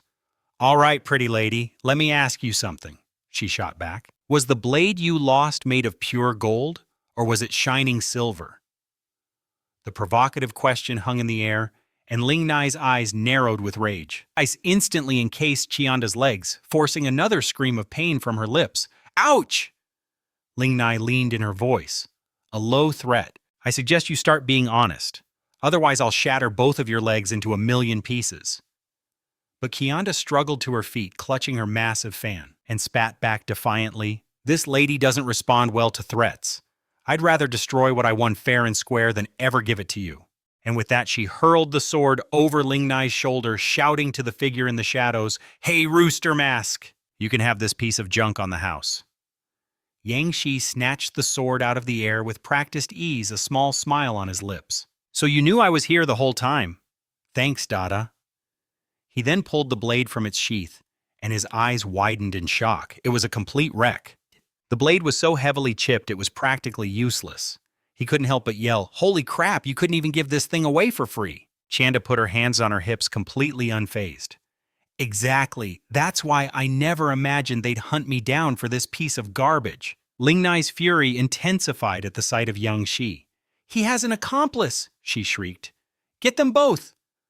This manhwa recap is about to get even more intense, showing just how an overpowered main character handles At her command, a squad of ninjas clad in shadow black gear swarmed Yang Shi, their massive shurikens glinting menacingly. One of them lunged forward with a crazed shout, "Die, you little punk!" But as he attacked, a strange power surged through Yang Shi's veins. "This sword," he realized with a jolt, "it's devouring my spiritual energy. My body, it's moving on its own." As puffs of white smoke coiled around him, the possessed blade acted, and in a flash, a ninja was cleaved in two. He died in an instant, a look of pure shock frozen on his face. A terrified comrade shrieked, "We're done for!" as they began to hesitate. But their fear was short-lived. Another assassin charged, sword raised, screaming, "Go to hell!" In response, Yang Shi launched himself into the air. He hung suspended in the air for a breathtaking moment, the battered sword poised to strike. Then he swung. A blinding torrent of purple energy erupted from the blade, painting the entire snow-filled sky in a violent, otherworldly glow. Ling Nai's head snapped up. Her eyes widened in disbelief as she recognized the ominous light. The legendary demon blade. Muramasa. The ninja caught in the blast could only scream in utter despair, "Master, save me!" As his life faded, a small glowing yellow orb materialized in Yang Shi's hand. The system's voice echoed in his mind, "Skill acquired." The notification was staggering. Ability rank X rank. Name Sun Moon 3-Blade Dance. Description: a 3-sword style technique that unleashes the blade's true potential upon striking a foe. This is a classic power-up for an overpowered main character. Rated X rank? It's a technique that involves holding a sword in your mouth. Though honestly, it doesn't look as cool as it sounds. But the power came at a cost. Yang Shi's body was shutting down. He gasped for air. "This is bad. The sword has drained almost all of my spiritual energy. I can't hold on much longer." As his desperate cry faded, Ling Nai stood silently behind him, her gaze fixed and unreadable. Resigned, Yang Shi muttered to himself, "I'm finished. It looks like I'll have to use my reincarnation ability today." But just as he prepared for the end, a brilliant emerald green light pierced the darkness. Everyone froze, stunned by the sudden phenomenon. A scream cut through the silence. "What is that?" Then tiny shards of ice filled the air. Yang Shi immediately recognized the green light. It was the Wailing Wall. Chandada also recognized the presence and cried out in alarm, "Ah, the wandering swordsman!" Across the battlefield, Ling Nai whipped her head around, startled. "What?" A new figure emerged, a man named Mong, encased in a full suit of imposing black battle armor. He spoke, his voice booming with authority. "You people from the Sakura organization can throw your weight around in District 6, but you have the audacity to cause trouble here in District 1. Behind him, the wandering swordsman leaned casually against a wall. Arms crossed, his long sword resting at his side. This part of the action manhwa is getting intense. Ling Nai's voice was cold and firm. "We only came to retrieve what rightfully belongs to us. You're the ones who have taken this too far." Hearing her blatant lies, Chandada couldn't contain her outrage. This manhwa review is covering a huge turning point. She pointed an accusing finger at Ling Nai, determined to expose the truth. "That's not right. Your master traded that sword to me. It's mine now." Ling Nai, however, was calculating. 2 more A-rank ability users, she thought grimly. The odds of winning are now 0. Her priority shifted. "I still have to protect the treasure." Seeing Ling Nai just staring blankly, Chandada found her silence unnerving and began to ask, But before she could finish, a storm of razor-sharp ice shards materialized, hurtling toward her from all directions. Ignoring Chandada's plight, Ling Nai turned to Mong, her voice chillingly calm as she attempted to negotiate. "You've killed my people, but if you return the item to me, I can spare this girl's life and leave Liu Kang City at once." Mong looked at her as if she were insane. He then let out a deep, mocking laugh and shot back. Who said anything about letting you leave Liu Kang City? He sneered, a cruel smirk spreading across his face. Do you really think District 1 is some kind of playground you can just waltz in and out of? The threat in his voice was unmistakable, and hearing it, Ling Nai was stunned into silence. She was completely frozen, unable to respond. Mong then turned his attention to the wandering swordsman behind him, casually declaring, "You can handle this girl. I'm going to go test the mettle of our friend in the rooster mask." The wandering swordsman, however, offered a tactful reminder. "Remember, the company is interested in recruiting him, so try not to break him." But Mong just laughed it off, already charging toward Yang Xi. "Don't you worry," he shot back. "I'm just settling a little score for my brother." With that, Mong's fist became a blur of motion, slamming directly into the battered old sword in Yang Xi's hand. The sheer force of the blow sent Yang Xi hurtling backward, a pained grunt escaping his lips. This is the kind of brutal fight that makes for a great action manhwa. From a short distance away, Chianda watched in horror as he was hit. "Rooster mask!" she screamed, her voice filled with panic, while Ma Long just scoffed in contempt. "Seriously, is that all you've got?" But the fight wasn't over. Ling Nai decided to make her move, raising 2 fingers to the sky. "In that case," she declared coldly, "you can die with him." A piercing shriek tore from her lips as she unleashed her power, Absolute Zero. Instantly, a storm of razor-sharp ice shards shot directly at Mayong. Even Chianda, just watching the scene unfold, was frozen in terror, her mouth agape in disbelief. The wandering swordsman didn't hesitate for a second, moving to intercept the deadly barrage. "Sword intent gale!" He raised his blade, and it began to pulse with a brilliant green light before he slashed clean through the torrent of ice Ling Nai had unleashed. She could only watch in stunned silence as the glowing blade swept inches from her face. A hair's breadth closer, and it would have scarred her for life. But to everyone's surprise, the sword passed harmlessly through her, shattering only the ice. The wandering swordsman seemed almost disappointed. He let out a slight frown, muttering, "Tch, I missed." Chianda cried out in confusion. "No way, I thought she just shattered into a million pieces." Everyone had assumed the swordsman's final strike had finished her for good. But he calmly assessed the situation and explained, "She fled. An illusion, but she's still close." The sudden realization hit one of them, who asked in a panic, "Wait a minute, where did the rooster guy go?" While the group was distracted by the illusion, Duong Hai had slipped away into a hidden corner. He sat there catching his breath and thinking frantically. "This damn blade. It's drained nearly all my strength. This whole reincarnation was for revenge, but how can I win like this?" And then a sudden realization struck him. "Wait a second, if this is a beast weapon, doesn't that mean I can analyze its ability?" As if on cue, the system panel materialized before him, displaying the words "Analyze Ability." A strange dark smoke began to swirl around the blade in Duong Hai's hand. And then the system's voice echoed in his mind, "Acquired 2,500 units of dark energy." Instantly, countless black cubes materialized from the smoke, scattering all over the ground. Duong Hai leaned back against the wall, exhausted. He rested a hand on his knee and muttered to himself, "I didn't even analyze an ability core, and I still got this many dark energy cubes. The material used to forge this blade must have come from an S-rank beast." The small black cubes lay scattered all around his feet. This is exactly the kind of power-up you'd highlight in After a moment of intense thought, he voiced his critical dilemma. Which ability should I upgrade to give me a fighting chance against Ma Long? As if answering his question, a small blue gem materialized in his hand. The system panel lit up again, announcing rankless ability metal transformation. Duong Hai immediately used the gem, and it began to absorb all the dark energy cubes from the ground. With his back against the wall, he resolved, "Looks like I'm betting everything on this ability." As the last cube was absorbed, the gem pulsed, transforming into a brilliant azure blue. This overpowered main character is about to... A notification flashed before his eyes. The system had registered his new power. A-rank ability, Metal Control. The summary was chillingly simple. He could command all metal within a 1,000-meter radius. The sheer scale of it was staggering, a maximum controllable weight of 1,000 tons. The system's evaluation was a perfect pop culture reference. You are basically Iron Man.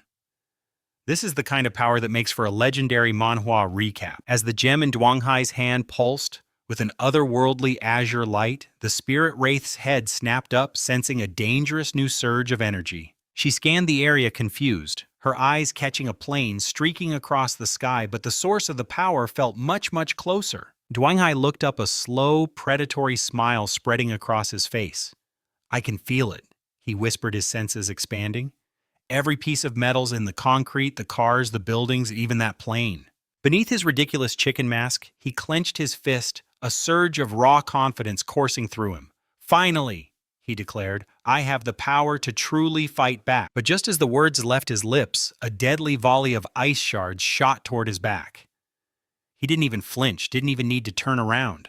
Dwanghai simply raised a hand, and an orange glow erupted from his palm, instantly coalescing into a massive four-pointed shuriken. The metal star spun to life, effortlessly shattering the ice assault and sending a shockwave that slammed the spirit wraith to the ground. She cried out in pain and shock, glaring at him with pure fury. "You bastard!" she screamed. But her rage was useless as the giant shuriken began to spin with terrifying speed. It tore through the landscape, shredding everything in its path. The spirit wraith could only watch in helpless disbelief, her power utterly eclipsed. "This is the kind of one-sided fight you love to see." "How is this possible?" she stammered, as the massive weapon suddenly morphed, its movements fluid and unpredictable as it shot directly towards her. In a flash of gleaming metal, the shuriken unraveled into a series of thick chains that wrapped around her, binding her instantly. "Damn you!" she shrieked, struggling against the unbreakable bonds. "Let me go!" Dwanghai watched her struggle with cold amusement. "Hey, don't move around so much," he said calmly. "I'll try to be gentle, since you're a lady." Then he extended his open palm towards her. The spirit wraith froze, a new kind of fear creeping in as she watched his outstretched hand. What are you doing?" she asked, her voice trembling. An orb of pure energy began to pull itself from her chest, emitting a raw power that made her cry out in agony. The ability core shone with a brilliant, clear light, wreathed in ethereal blue rays. Another system notification popped up. A-rank ability acquired, Snow Maiden. The summary read, "Can summon the Shikigami Snow Maiden to aid in battle." The user could also choose to merge with the Shikigami. The system's evaluation was once again hilariously practical, a portable air conditioner for the summer. Dwanghai examined this core with interest. I thought it was a simple elemental ability, but it's a summoning type," he mused. "A powerful summon, this is a dream come true." With her power extracted, the spirit wraith was completely subdued. She reverted to her human form, a young woman with long black hair in a white uniform, and collapsed against Dwanghai unconscious. It was at that exact moment that Ma Long and the wandering swordsman, with swords drawn, they stumbled upon the scene, and Ma Long couldn't help but ask with a curious smirk, "Yo, what's this? Did you just pick up a random girl off the street?" The wandering swordsman, however, remained silent, his eyes narrowed. He could feel it. His aura. It's completely different from before. The swordsman sensed the birth of a truly... Dwanghai gently laid the unconscious woman on the ground, replying with a nonchalant shrug. "She's not just some random person. That's the Snow Maiden," he explained. "But don't worry, I've already dealt with her." Ma Long's jaw dropped. "Are you kidding me?" he thought, completely stunned. "How could a supposed non-combatant like you defeat the Snow Maiden?" As Ma Long reeled from the shock, the wandering swordsman simply watched, his suspicion growing. Dwanghai met their gazes with pure arrogance. "If you don't believe me," he sneered, "how about a demonstration? So, which one of you wants to go first?"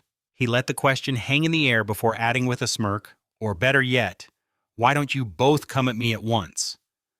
This incredible turn of events is why this manhwa review is a must-watch, as the tension was palpable, a standoff between the newly empowered Dwanghai and the formidable duo of Ma Long and the wandering swordsman. And that's when the reporters broadcasting live flashed the scene across every screen in the city with a single breathless question, "Did we hear that right?" He's facing down two A-rank heroes and the online forums are exploding. One user boasts, "My boy Mong could crush him with one hand." This is the kind of showdown we love to see in an action manhwa. But another user retorts, "Don't be so sure, that guy isn't just putting on a show." Another chimes in, "I'm officially a fan of the guy in black now." Another comment simply reads, "He's so badass." Meanwhile, on the ground, a frantic reporter shoves a mic towards the camera, shouting clearly, sensing this is a key moment for this manhwa review. Are we about to witness an epic 1 versus 2 showdown? But cutting through the chaos, Mong addresses Duan Hai. "Even if the crowd is trying to stir things up, I refuse to team up with the swordsman to take you down. An act like that would be a stain on the honor of an A-rank hero." A flicker of disappointment crosses Duan Hai's face as he replies, "Well, that's a shame. A 1-against-2 battle would have been far more entertaining." Meong then turns to his fellow hero, the wandering swordsman, stating, "To defeat a man, you must first understand him." The swordsman nods grimly. "We're on the same page there," his eyes narrowing as he scrutinizes every inch of Duan Hai. His gaze finally locks onto Duan Hai's hand. That ring. He thinks it's unusual. The source of his power could be connected to it. "I have to be careful." With that thought, the wandering swordsman raises his blade, giving it an expert twirl that slices through the air. He calmly tells Mong, "Don't worry, I need to test his strength myself to see how he managed to defeat the Snow Maiden." He then turns his full attention to Duan Hai, his voice ringing with challenge. His voice, completely devoid of fear, declares, "Mong will only step in if you can get past me first." Duan Hai says nothing, simply gesturing with a dismissive wave of his hand. Taking this as a challenge, the swordsman lunges forward, but Duan Hai calmly raises a single. Their energies erupt in a violent clash, Duan Hai's fiery aura against the swordsman's fluid, water-like techniques. Duan Hai continues to gesture, his movements growing more forceful, and the swordsman suddenly gasps, a look of pure shock on his face. Duan Hai leaps into the air, his hands outstretched, as if to grab the blade itself. The swordsman watches bewildered, unable to comprehend what is happening to his own weapon. In the next instant, Duan Hai's energy solidifies, forming a shimmering rope of power that coils tightly around the sword. The swordsman grits his teeth, tightening his grip and shouting, "You think you can take my sword in your dreams?" But with a sharp, powerful gesture from Duan Hai, the swordsman cries out in agony. Duan Hai then drops to one knee, slamming his hand on the ground and erecting a translucent orange barrier between them. Inside his mind, Duan Hai makes a quick calculation. "That sword is forged from monster parts, not metal. My control ability won't work on it." This overpowered main character has to think on his feet. He's not wearing any other metal either. In a straight-up brawl, I'm outmatched. So what's my next move? He wonders, his mind racing for a solution. "I have to upgrade another A-rank ability," he realizes. "Otherwise, taking down the swordsman quickly will be impossible. Especially with Mong watching my every move." As it stands, he has 2 ability cores in his possession. One is the A-rank Azure Blue core he took from the Snow Maiden, and the other is a purple E-rank core for puppet control. Duan Hai clenches the Azure Blue core tightly in his palm. In his other hand, the purple core begins to pulse powerfully, absorbing a strange energy from the blue one. A classic power-up scene in a great manhwa recap. A system notification chimes, "A-rank ability unlocked, puppet control. Summary: can utilize illusion techniques to disorient A-rank targets. Can brainwash targets of B-rank or lower, securing their absolute loyalty for 10 years. Additionally, the user's soul can inhabit a puppet's body for 2 hours per day with a maximum of 3 puppets." The system's final evaluation, an extremely shameless skill. A perfect tool for someone on a path of reincarnation and Duan Hai casually tosses the newly upgraded core in his hand, making a quiet vow to himself, "I promise I won't use this for anything." Shameless. As we continue this manhwa recap, the tension is at its peak. Seeing Duan Hai just standing there, the wandering swordsman's patience wore thin as he roared, "Hey, what are you spacing out for? Are we going to fight or not?" But Duan Hai simply stepped out from behind the wall. His calm demeanor a stark contrast to his "Don't be so hasty," Duan Hai warned. Just then his glasses pulsed with an unseen energy and a wave of dizziness washed over the wandering swordsman. His vision swam, and through the blur, a gentle woman materialized before him. "Ah, King," she whispered, her voice filled with, "Are you really going to raise your sword against your own sister?" The swordsman's eyes welled with tears, his voice cracking as he choked out a single word. "Sister, The illusion reached out a delicate hand to caress his cheek, but in that instant the spell shattered and the swordsman jolted back to reality. He realized it was nothing but a cruel trick. Fueled by a fresh wave of fury, he brought his blade crashing down with all his might. But Duang Hai met the strike, and the swordsman's blade fractured into 3 pieces on impact. Sweat beaded on the swordsman's brow as he gasped defensively. A mental type? So you really do possess 2 different abilities. Not to be outdone by the revelation, Duang Hai produced a new blade, his voice dripping with condescension. A little late to figure that out. Don't you think this is the kind of cold confidence you expect from a protagonist on a path of revenge? How could I have left such an opening? The wandering swordsman berated himself swiftly, parrying the incoming attack. He couldn't help but spit back, "What would you know about it?" It was clear Yang Shi's psychic assault had landed a devastating emotional blow. He sank to one knee, his face a mask of pain. That was my sister. She's gone. I can't fight anymore." But his moment of grief was met with scorn from the stands as the bloodthirsty crowd grew restless. A chorus of boos and jeers erupted. "Get up, you coward! It's over. The swordsman lost." "I don't even know if Maong can beat this guy now," one spectator muttered in dismay. Another gasped, "My God, he actually took down the wandering swordsman." "He would have wiped the floor with me," someone admitted. On the sidelines, a reporter began his live commentary on the shocking turn of events. "Incredible! The wandering swordsman is on his knees. It appears the masked fighter has employed a powerful psychic attack. Despite the swordsman's constant vigilance," the reporter analyzed, "this mental assault seems to have broken through his defenses. Look at that, the swordsman's hands are shaking uncontrollably. It seems we have a winner, folks." What a performance from this overpowered main character. Nearby, Qian Duo had been watching with wide eyes. Seeing her brother's foe collapse, she pumped her fist in the air and yelled with excitement.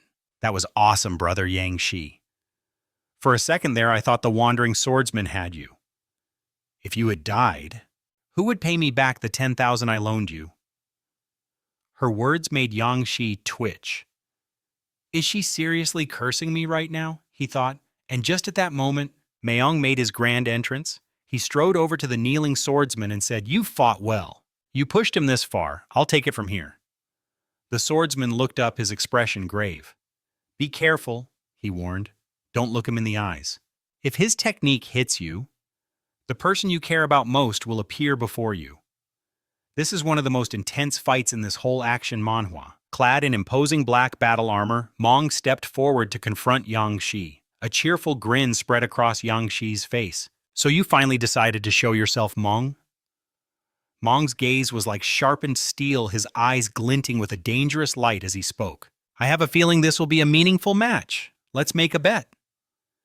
Yang Shi's interest was piqued. "Interesting," he replied casually.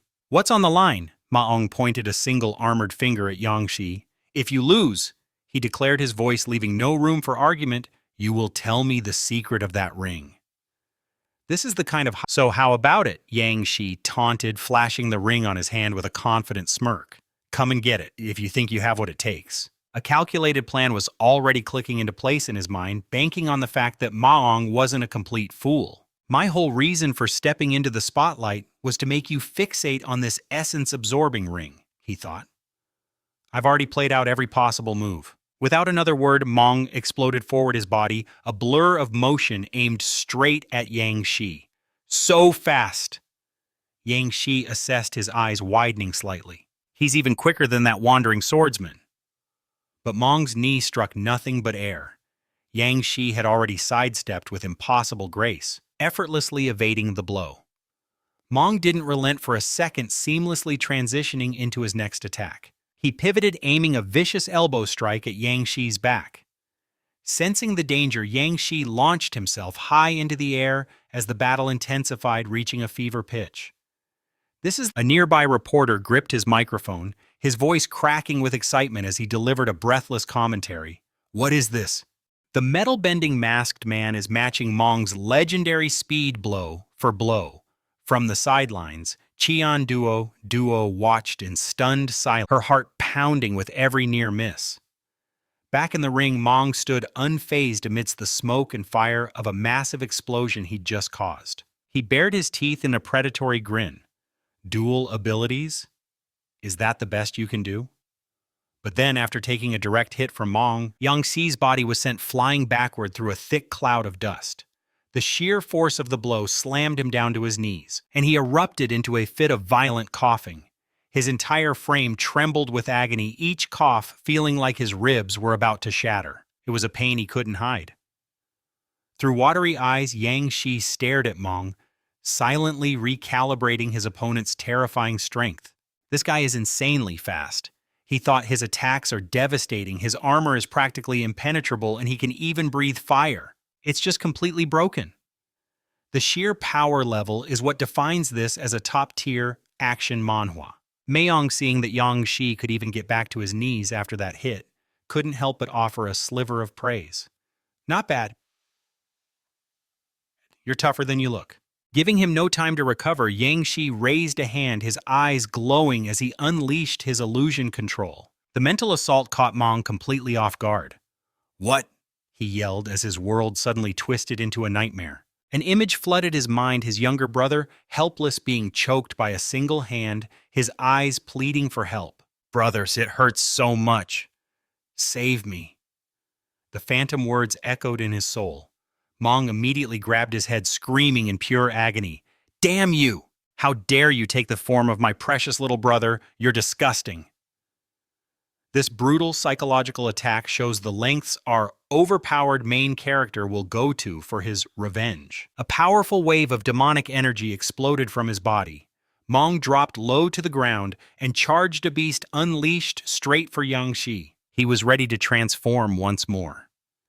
Seeing Mong completely unhinged, Yang Xi was taken aback, muttering to himself, "Oh, crap." The illusion was shattered, but it had done its job. It had pushed him over the edge. Outside the ring, the commentators were losing their minds. "I can't believe it. We're getting to see Mong transform twice in one day. You have to give it to the masked man for provoking him into this state if you were doing a manhwa review." This would be the climax of the fight. Back in the arena, Mong launched himself into the air like a missile, hurtling directly toward Yang Xi. In response, Yang Xi slammed his palm on the ground and a wall of razor-sharp metal spikes erupted from the floor to defend him. Undeterred, Mong twisted in mid-air, his body morphing into a gigantic spinning drill, aimed right at Yang Xi's heart as his scornful voice echoed through the arena. "You really think a few pathetic metal spikes can hold me?" Hearing his arrogant taunt, Yang Xi shot back with a smirk, not backing down an inch. "A drill, is it? Well, if you think you've got what it takes, come and try me." And with that challenge hanging in the air, he instantly summoned the flying carpet, soaring into the sky and effortlessly dodging Mong's lunging attack. Mayong immediately gave chase, maneuvering the massive drill after him. "You can't escape just by flying," he roared, closing the distance. But Yang Xi was ready, unleashing a torrent of metallic chains with a sharp cry, "Get down!" In an instant, Mayong's entire body was ensnared, bound tightly by the gleaming chains. Yet even trapped, he showed no sign of fear. Instead, a dangerous glint appeared in his eyes as he sneered at Yang Xi. "Did you forget about my black flames?" The moment the words left, Mayong's body erupted in a colossal pillar of violet fire, intent on incinerating the very chains that held him captive. Outside the arena, the crowd watched, their collective breath held in suspense. The commentator's voice crackled with excitement. And just like that, Mayong's black flames are attempting to melt through the metal. It looks like those chains won't hold for long in this incredible action manhwa showdown. But as the host finished his sentence, the girl beside him landed a solid smack on his head, shouting indignantly, "Brother Yang is a genius of tactics and power. He would never make such a rookie mistake, you idiot." The commentator yelped in pain. Ouch. Back in the heart of the battle, Mayong had been certain his black flames would make short work of the metal. But to his growing horror, after several agonizing seconds, they weren't even leaving a scratch. His confidence shattered as he stared in disbelief. Why aren't they burning through? At that very moment, seeing his opponent completely neutralized, Yang Xi began to plot his final move. This alloy is fire-resistant, but it can probably only take one blast like that. This is my chance to end this. This is the kind of cold calculation you expect from a hero on a path of revenge. As Yang Shi finalized his plan, a parked car on the street below began to tremble, then slowly lifted into the air as if grabbed by an invisible hand. And it wasn't alone. Soon every metallic object, large and small, was being pulled into the sky, orbiting Yang Shi. Mong watched his voice trembling with a fear he'd never known. What is this power? A shadow fell over him and he looked up to see a gigantic boulder hovering directly above his head. Mayong's terrified realization echoed through the arena. A master of magnetism. Yang Shi simply raised his hand, his voice calm and final. Fall, fist of Mount Tai. As the command was given, the colossal rock plummeted from the sky, aimed squarely at the still-bound Mong. This is what it means to be an overpowered main character. The spectators below screamed, scrambling in a desperate, chaotic stampede to escape the impact zone. Run, get out of here. But Mong was frozen, a statue of pure terror, watching his own destruction descend upon him. A single thought flashed through his mind. So, this is how I die. The boulder hit with a cataclysmic boom, shaking the very earth. A massive cloud of stone and dust exploded outwards from the point of impact. Everyone nearby was thrown back, desperately covering their faces to avoid choking on the thick, gritty air. As the coughing and chaos subsided, the commentator's voice returned. We're updating the match situation for this Manhwa recap. The dust is starting to clear. Let's see if Mayong, who was at ground zero, could have possibly survived that. The surrounding audience began to murmur amongst themselves. No way. He's got to be a red smear on the pavement after that. Hey look, isn't that the beautiful Yandy? Yandy had just arrived on the scene, her eyes widening in horror at the crater. Tears instantly streamed down her face as she whispered in disbelief, "Sob, my brother." "Mong, where are you?" Yandia thought frantically, her eyes scanning the chaos. Just as she was about to surge toward the crowd to find him, a commanding voice stopped her dead in her tracks. "Yandia, get back!" Hearing the authoritative tone, Yandia whipped her head around, her eyes widening in disbelief as she shouted, "Senior Mecha War God!" High above the destruction, the Mecha War God stood like a silent sentinel atop a skyscraper, his gaze fixed on the battlefield, completely ignoring Yandia's cry. Then, without a word, two piercing beams of blue energy erupted from his eyes, lancing through the air and striking the massive boulder with incredible. The colossal rock trembled and groaned under the assault. A wave of relief and awe swept through the crowd as they finally spotted their savior. Look, it's the Mecha War God, the A-class hero. He's saved.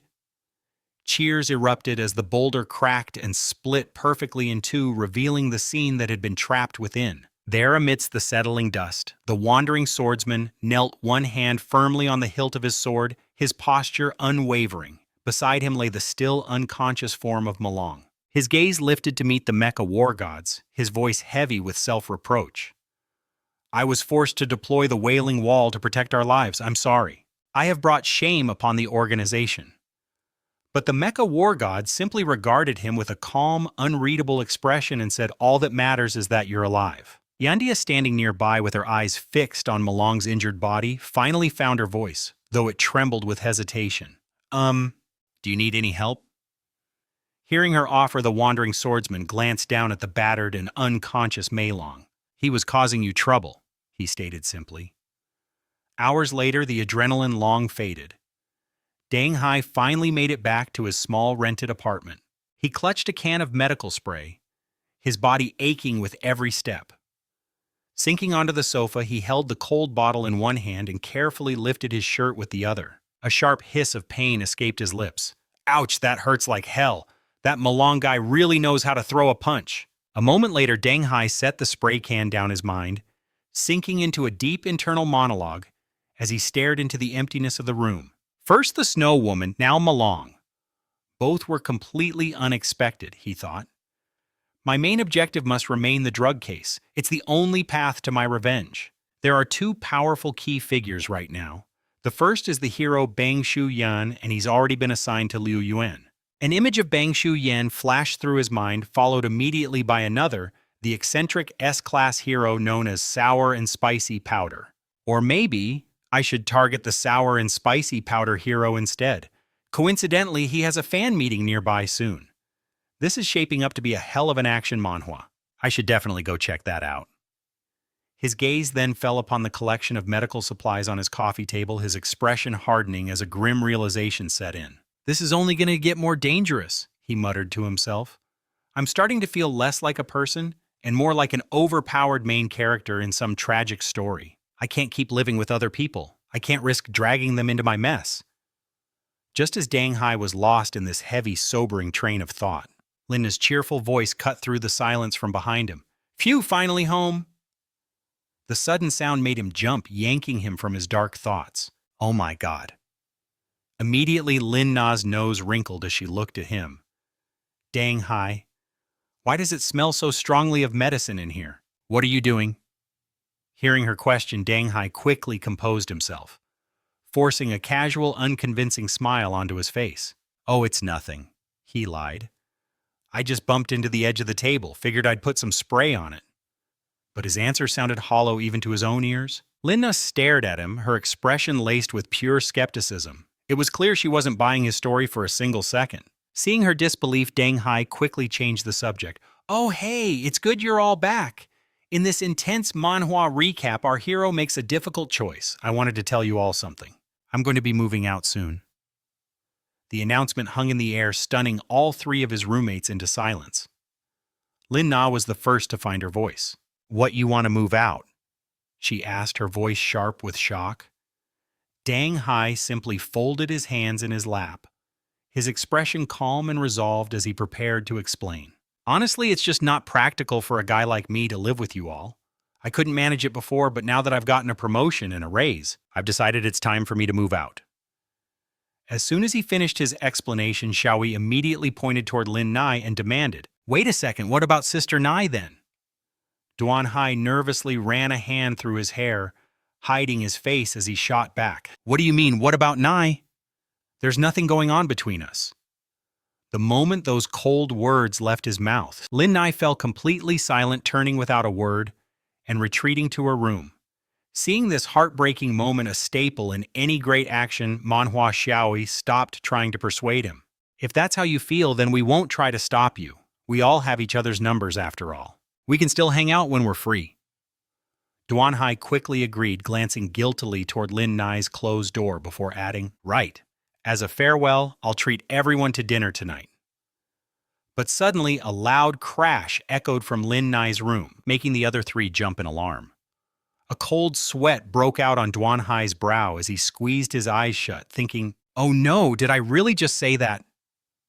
Trying to diffuse the crushing tension, Duan Hai stammered, If we're going to eat, we should probably wait until everyone is actually here. Hearing him act as if nothing was wrong, an enraged Xiaoi jabbed a finger at his face and yelled, Sister Nai is gorgeous and she's been nothing but good to you. How is she not good enough for you to treat her like this? You're a scumbag. Faced with her fury, he was utterly speechless, knowing deep down that he was in the wrong. After venting their frustration for Lin Nai, Xiaoi and Dinglin gave him one final ultimatum before heading to their own room. We're just going to bed. We'll talk about dinner after you fix things with Sister Nai. As his three housemates disappeared, Duan Hai muttered to the empty room, It's a lie that I don't have feelings for her, but I can't drag an innocent person into my dangerous world. This is the classic dilemma for an overpowered main character. Steeling himself, he walked to Lin Nai's room and raised his hand to knock. But before his knuckles could even touch the wood, her voice, quiet and strained, drifted from within. It's not locked. Just come in. Hearing her permission, Duan Hai slowly pushed the door open to find Lin Nai lying face down on her bed, propped up on her elbows, her expression utterly dejected. Seeing that she wouldn't even look at him, Duan Hai spoke softly, I'm sorry. His apology was the spark that lit the fuse. Lin Nai's voice trembled with suppressed rage as she replied, What are you sorry for? It's not like we're anything to each other, right? Seeing her pain, he rushed to explain, You know that's not what I meant. But his words only made it worse. She whipped her head around her tear-streaked face, a mask of fury as she confronted him. You look down on me because of my background, don't you? He was quick to deny it. How could you even think that that's a complete misunderstanding? At this, Lin Nai, with fresh tears welling in her eyes, pleaded, Then why? Why don't you like me? Is it because I'm ugly? This kind of raw emotional conflict is what makes this manhwa recap so compelling. Seeing her completely break down, Duanhai moved to her side, gently placing his hands on her shoulders to steady her. That's not it at all. Please, Lin Nai, just calm down. Can't we just have a pure friendship between us? It was the worst possible thing he could have said. Lin Nai recoiled, her voice rising with agitation. Friendship. Then ask your own heart. Can you honestly say you don't like me even a little bit? Duanhai stared at the heartbroken girl before him, his mind racing as he thought, Lin Nai's feelings for me. They're mostly born from her. A loss of her sense of security. It's almost as if after her family abandoned her, she became desperate to place her trust in another kind of affection. Then the haunting image of her dancing in that shady establishment flashed through his mind. On top of that, the way I've been avoiding giving her a clear answer, of course she would assume the absolute worst, assuming that her background and painful experiences would make others look down on her. Looking at Lin Nai, who was fighting to hold back tears, he thought, she's such a fragile girl, ready to break at the slightest touch of concern from someone else. How could I possibly have the heart to hurt her? With that thought solidifying his resolve, Duanhai looked directly into Lin Nai's eyes, about to finally speak his true feelings. Actually, But at that exact moment she turned her face away and replied in a sorrowful voice, maybe you're right. Lin Nai cut Duanhai off with a sigh of defeat. Then her gaze met his as she continued, it was my fault for being too hasty, for thinking that after that one hug, we both felt the same way. Hearing this, Duanhai could only whisper, Shia.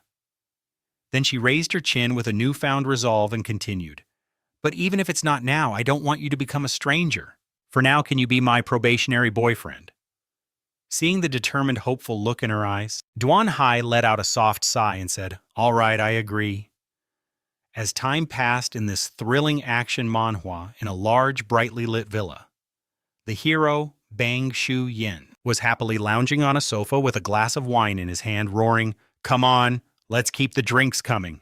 Outside the door, Liu Yuan was secretly observing him, thinking to himself, damn it, if it weren't for completing Genus's mission for my revenge, I would never have spent so much money to bring this degenerate here to party like this.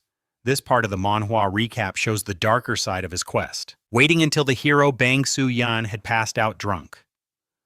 Liu Yuan quickly approached and began searching through all his clothes, his phone, his communicator, and his wallet.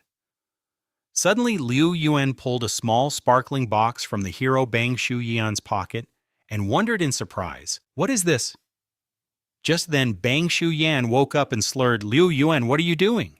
This scared him so badly that he broke out in a cold sweat. Immediately, Liu Yuan pretended to be calm, turning around with a cigarette he'd snatched from somewhere and quickly fabricated an excuse. Brother Li, just needed a light boss. Can't seem to find my own. Li Xiangyang, completely unsuspecting, didn't give it a second thought. He casually tossed a lighter over his eyes, scanning the empty hall. So, where are the girls? The place looks dead. At this, a sly grin spread across Liu Yuan's face. They're just getting ready for you, Brother Li, he purred. Anyone who catches your eye tonight is all yours. I'll make sure she takes very good care of you. A satisfied smirk played on Li Xiangyang's lips as he pointed. Her, the one with the necklace. A few hours slipped by into the dead of night. With Li Xiangyang thoroughly occupied with his entertainment, Liu Yuan saw his chance. Muffled giggles and faint protests echoed from behind the closed door, a perfect cover for his real mission. Liu Yuan slipped away his hands frantically, digging through the coat he'd lifted from Li Xiangyang, his breath catching in his throat. Where is it? Where is it? He whispered frantically. Then his fingers closed around a small, familiar box. A wave of relief washed over him. Got it. He carefully pried the lid open and pulled out a single candy-like piece, holding it up to the dim light. It smells weird, he mused, sniffing it cautiously. Not like any gum I know. It's almost intoxicating. He glanced down at the sleek green box. The scent alone makes you want to taste it. He thought a strange pull drawing him in, but then a chilling realization hit him like a physical blow. Wait a second, this isn't candy. As if on cue, a tiny crack spiderwebbed across the surface of the piece in his hand. A sliver of vivid, unnatural blue peeked through from the core. It's a pill. Just as the words left his lips, a blood-curdling scream erupted from the room. The sound shot through him like a bolt of lightning, freezing him in place, his mind racing to connect the dots. He whipped his head towards the door, listening intently. When only silence followed, he tried to steady his hammering heart. God, that scared the life out of me. A dark thought crossed his mind. Is Li Shangyang really that intense? Shaking it off, he turned his attention back to the box, his greed overriding his fear. Just one, he promised himself, tucking it deep into his pocket. He'll never notice. With the evidence secured, he composed himself. He crept back to the door and knocked softly, pitching his voice with feigned concern. Brother Li, everything okay in there? The door flew open with such force it slammed against the wall, revealing a disheveled Li Shangyang, his clothes in disarray and his eyes cold. He glared down at Lu Yuan, an aura of pure menace radiating from him. Lu Yuan stumbled back, his blood running cold, but his morbid curiosity got the better of him. He risked a glance past Li Shangyang's shoulder, and his stomach dropped. The girl, the one with the necklace, was sprawled motionless on the floor. A cold sweat beaded on his forehead. His eyes darted back to Li Shangyang's impassive face as he stammered, Is she? Li Shangyang didn't even flinch. He simply turned back into the room, calmly shrugging on his jacket. She's dead, he stated, as if commenting on the weather. Seeing this terrifying lack of emotion from this overpowered main character, Lu Yuan's survival instincts kicked into overdrive. Don't you worry about a thing, Brother Li, he said, his voice a little too loud. You just go. I'll have my people come clean this up. It'll be like it never happened. A low grunt was his only reply. He finished adjusting his coat and strode out of the room without a backward glance. Lu Yuan plastered a smile on his face, waving with a frantic energy. Take care, Brother Li. He held his breath, watching until the man's figure disappeared down the hall. The moment he was gone, Lu Yuan's legs gave out and he slumped to the floor, gasping for air. Holy hell, he wheezed. That almost scared me to death. One wrong move, one hint of fear, and he would have ended me too. This whole Manhwa recap is a testament to survival in a brutal world of revenge. Meanwhile, down in the sterile silence of the parking garage, an enraged Li Shangyang stared at the green pillbox in his hand.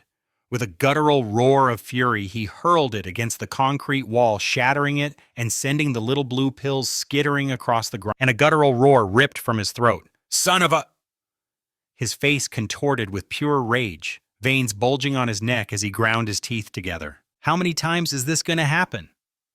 Li Shangyang seethed.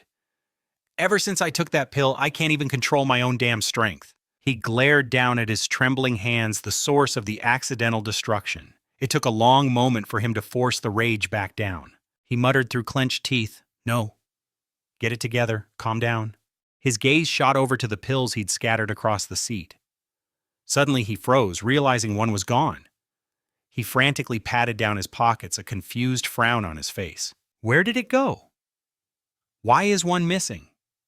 But the frustration was too much. He quickly gave up, sighing. Whatever. The next deal is one pill more or less won't make a difference. And with that careless thought, he slammed on the accelerator and peeled out. A few hours later, our story shifts focus. Duang Hai and Pham Bang were driving back, and inevitably the topic of Duang Hai's new living situation came up again. Are you completely insane? What normal guy would willingly move out of a house full of beautiful women? Pham Bang exclaimed. But Duang Hai just shot him a cold glance. You're living in a fantasy world, he retorted. Do you have any clue how unbelievably inconvenient it is to live with a house full of women? Hearing that, Pham Bang's face lit up with a mischievous, lecherous grin as he immediately cut in. Dude, that inconvenience is what most guys would call paradise. At that, Duang Hai turned to stare at his friend with a look of pure judgment. Pham, you have a serious one-track mind sometimes. In response, Pham Bang just hummed a satisfied little tune and said smugly, Yup. A short while later, they pulled up to Duang Hai's new address. As they got out, Pham Bang stared up at the luxurious apartment building in awe. He couldn't help but whistle in astonishment. Whoa, buddy, where did you get the cash to rent a place like this? You're living like a true, overpowered main character now. Duang Hai just shrugged casually. It was a gift from my devoted son. Pham Bang scoffed, watching Dwang Hai start to unload his boxes. Get out of here. Since when do you have a son? You must have won the lottery or something. Whatever it is, you're definitely buying me dinner tonight to celebrate. Seeing the utter disbelief on his friend's face, Dwang Hai just smirked as he hauled a box toward the entrance. I could tell you the truth, but you wouldn't believe me anyway. Later that evening, after a celebratory dinner, Dwang Hai collapsed onto his new incredibly soft bed. He let out a contented groan. Ugh, I'm so stuffed. Finally, living alone. It's so blissfully quiet. With a renewed sense of purpose, he pushed himself up to sit against the headboard. You know, he thought aloud, I haven't even tried to use that Snow Maiden summoning ability since the fight with Malong. This is the kind of power development you'd expect in a great action manhwa. He opened his palm, gazing at the swirling energy core within. I used some of its power to analyze and upgrade my puppet control, but the remaining energy should be just enough for a CE rank summon. Let's see what I get. The moment the words left his lips, Dwang Hai thrust his hand forward, channeling his power. Come forth, Snow Maiden, he commanded. Instantly, a massive golden summoning circle blazed to life in the middle of his room. From its light emerged the figure of a girl, with razor-sharp claws, icy blue hair, and stunning crystalline eyes. But as Dwang Hai took in her complete form, his jaw dropped, and he was left utterly speechless. Hold on a minute. His voice cracked as he finally yelled, Why is she a little kid? Before him stood an adorable childlike girl, shyly poking her index fingers together and looking up at him with timid eyes as she whispered, Master.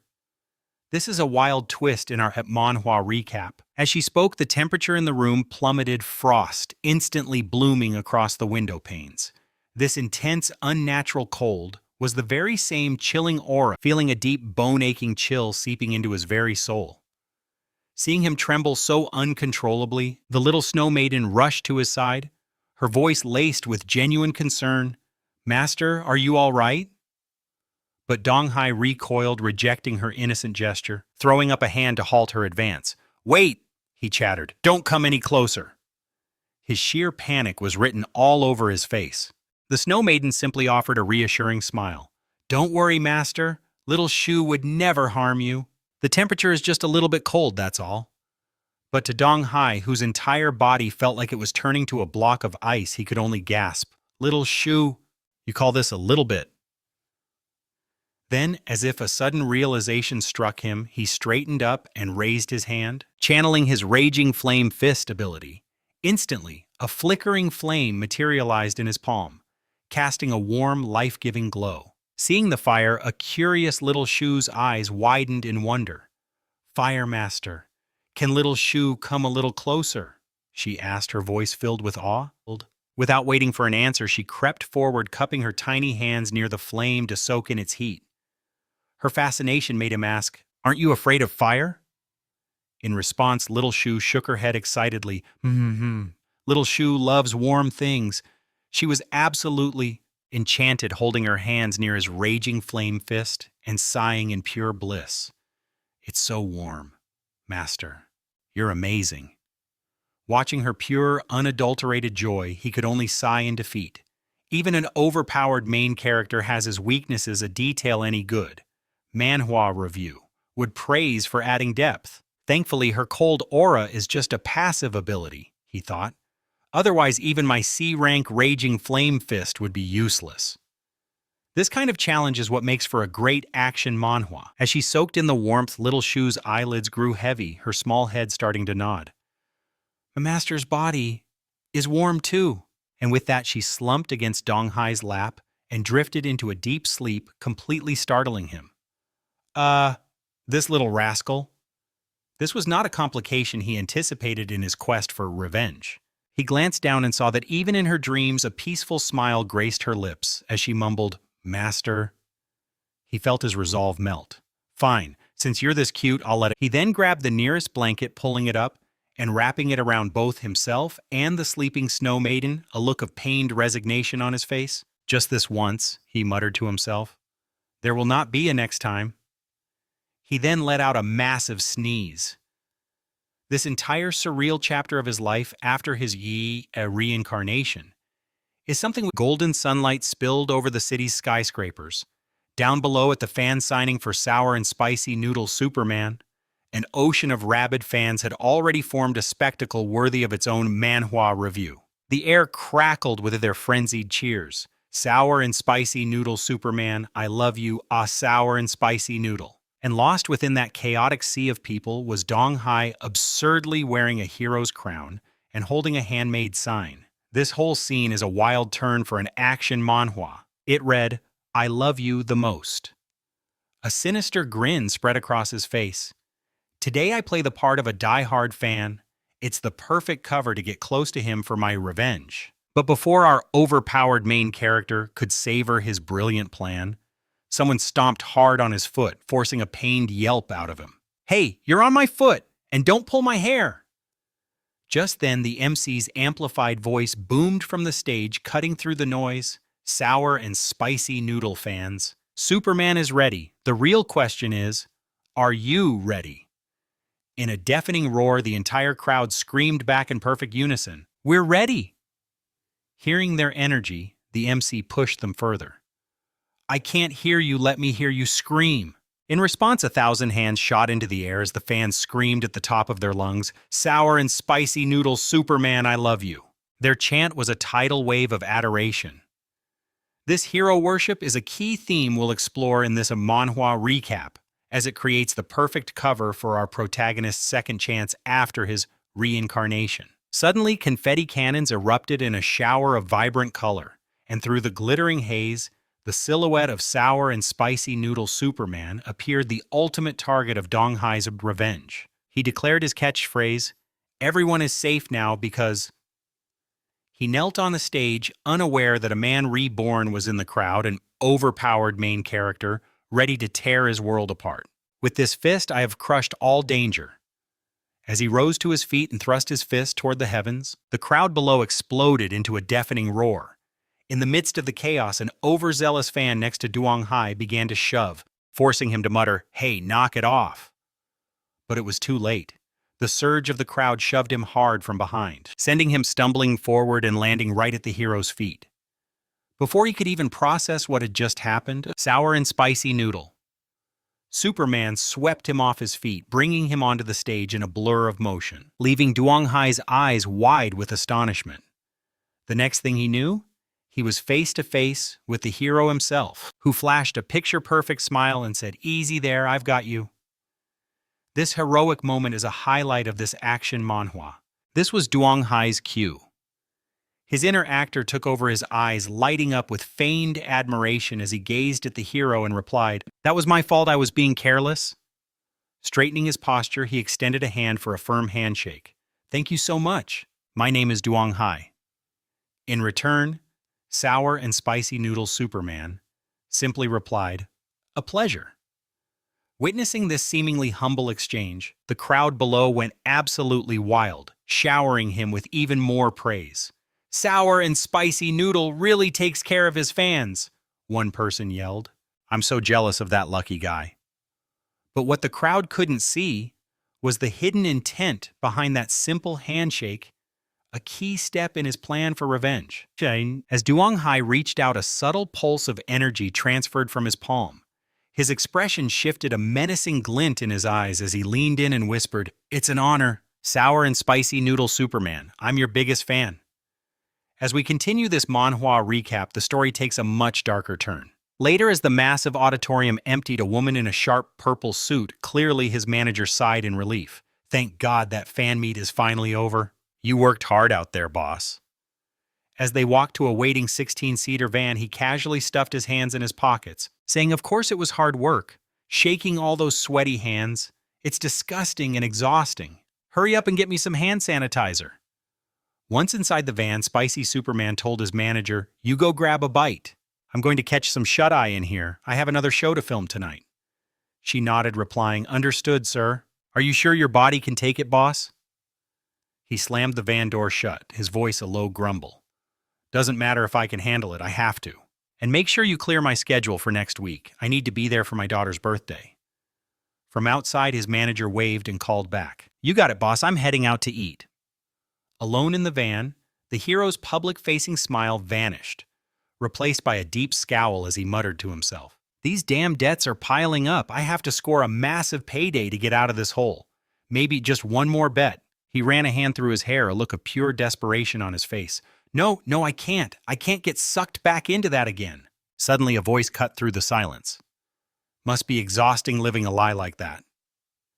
It was Duong Hai, our overpowered main character now wearing his signature rooster mask, who had appeared in the seat behind him.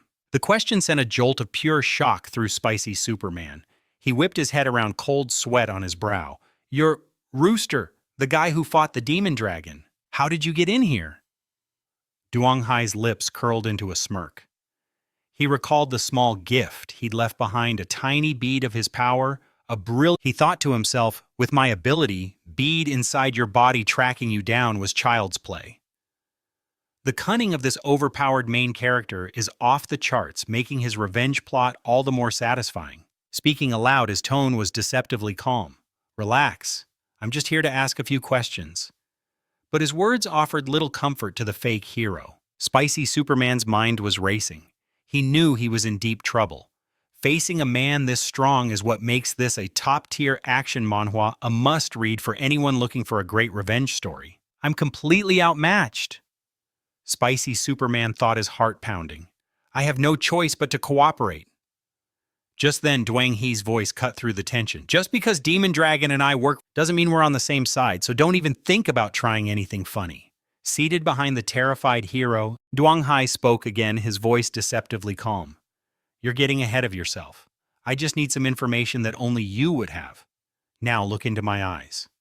Duong Hai unleashed his puppet control skill, plunging Spicy Superman's consciousness into a deep trance, into a world of pure, unending darkness. So this is his mindscape, Duong Hee mused, finding himself surrounded by floating frames, each one a window into the hero's life. Delving into minds like this was a crucial part of his revenge. These must be his memories. Duong Hee realized, his eyes scanning the endless gallery. Now, where is the one about that blue pill? And then he saw it.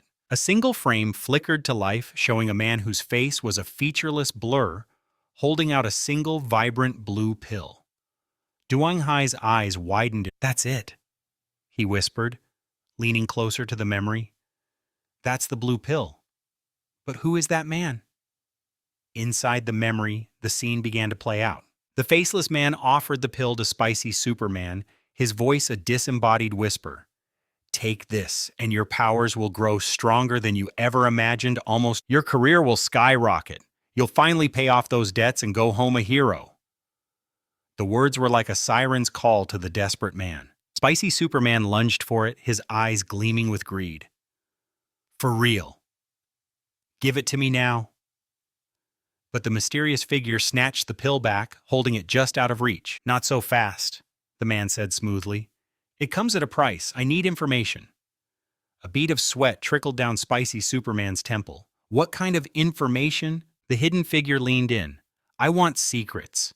The kind of secrets your fellow heroes wouldn't want anyone to know." And just like that, the memory revealed Spicy Superman's betrayal. Well, Spicy Superman began, eager to please. There's that Dalmatian-spotted hero. His personal life is a complete disaster. And Kung Fu hero, he's got a secret love child nobody knows about. Duong Hai watched in silence, a frown creasing his brow. "So that's the game," he thought grimly. "He's trading hero scandals for power-ups. This kind of complex plot is why this manhwa review gets such high marks. All this for a single blue pill? Was this a one-time thing? Or were there more deals?" Reaching out, Duong Hee's fingers brushed against another memory fragment, and the world— "It wasn't just once," he muttered as a new scene materialized. He saw a second meeting, and then a third, and even a fourth. In this later memory, the faceless man's voice echoed with new interest. "Tell me about this new ability user they call Rooster." Spicy Superman's eyes lit up, practically vibrating with excitement. "Oh, him!" "Yes, he's the one who gave the chairman's son a beatdown. Not only that," he continued, "he took down both Demon Dragon and the Wandering Swordsman." The hidden man leaned forward, his interest clearly piqued. "His ability," the man pressed. "Do you know anything about it? Tell me everything." The mysterious figure was clearly obsessed with figuring out the secret behind this overpowered main character. Inside a nondescript blue sedan, the faceless man demanded, "Spill it, everything you know about Rooster." But for once, Spicy Superman seemed at a loss, stammering in a panic. "I only know what the rumors say, that he can somehow cancel out other people's powers, but he's never even shown his face in public. I have no idea what he looks like," he finished lamely.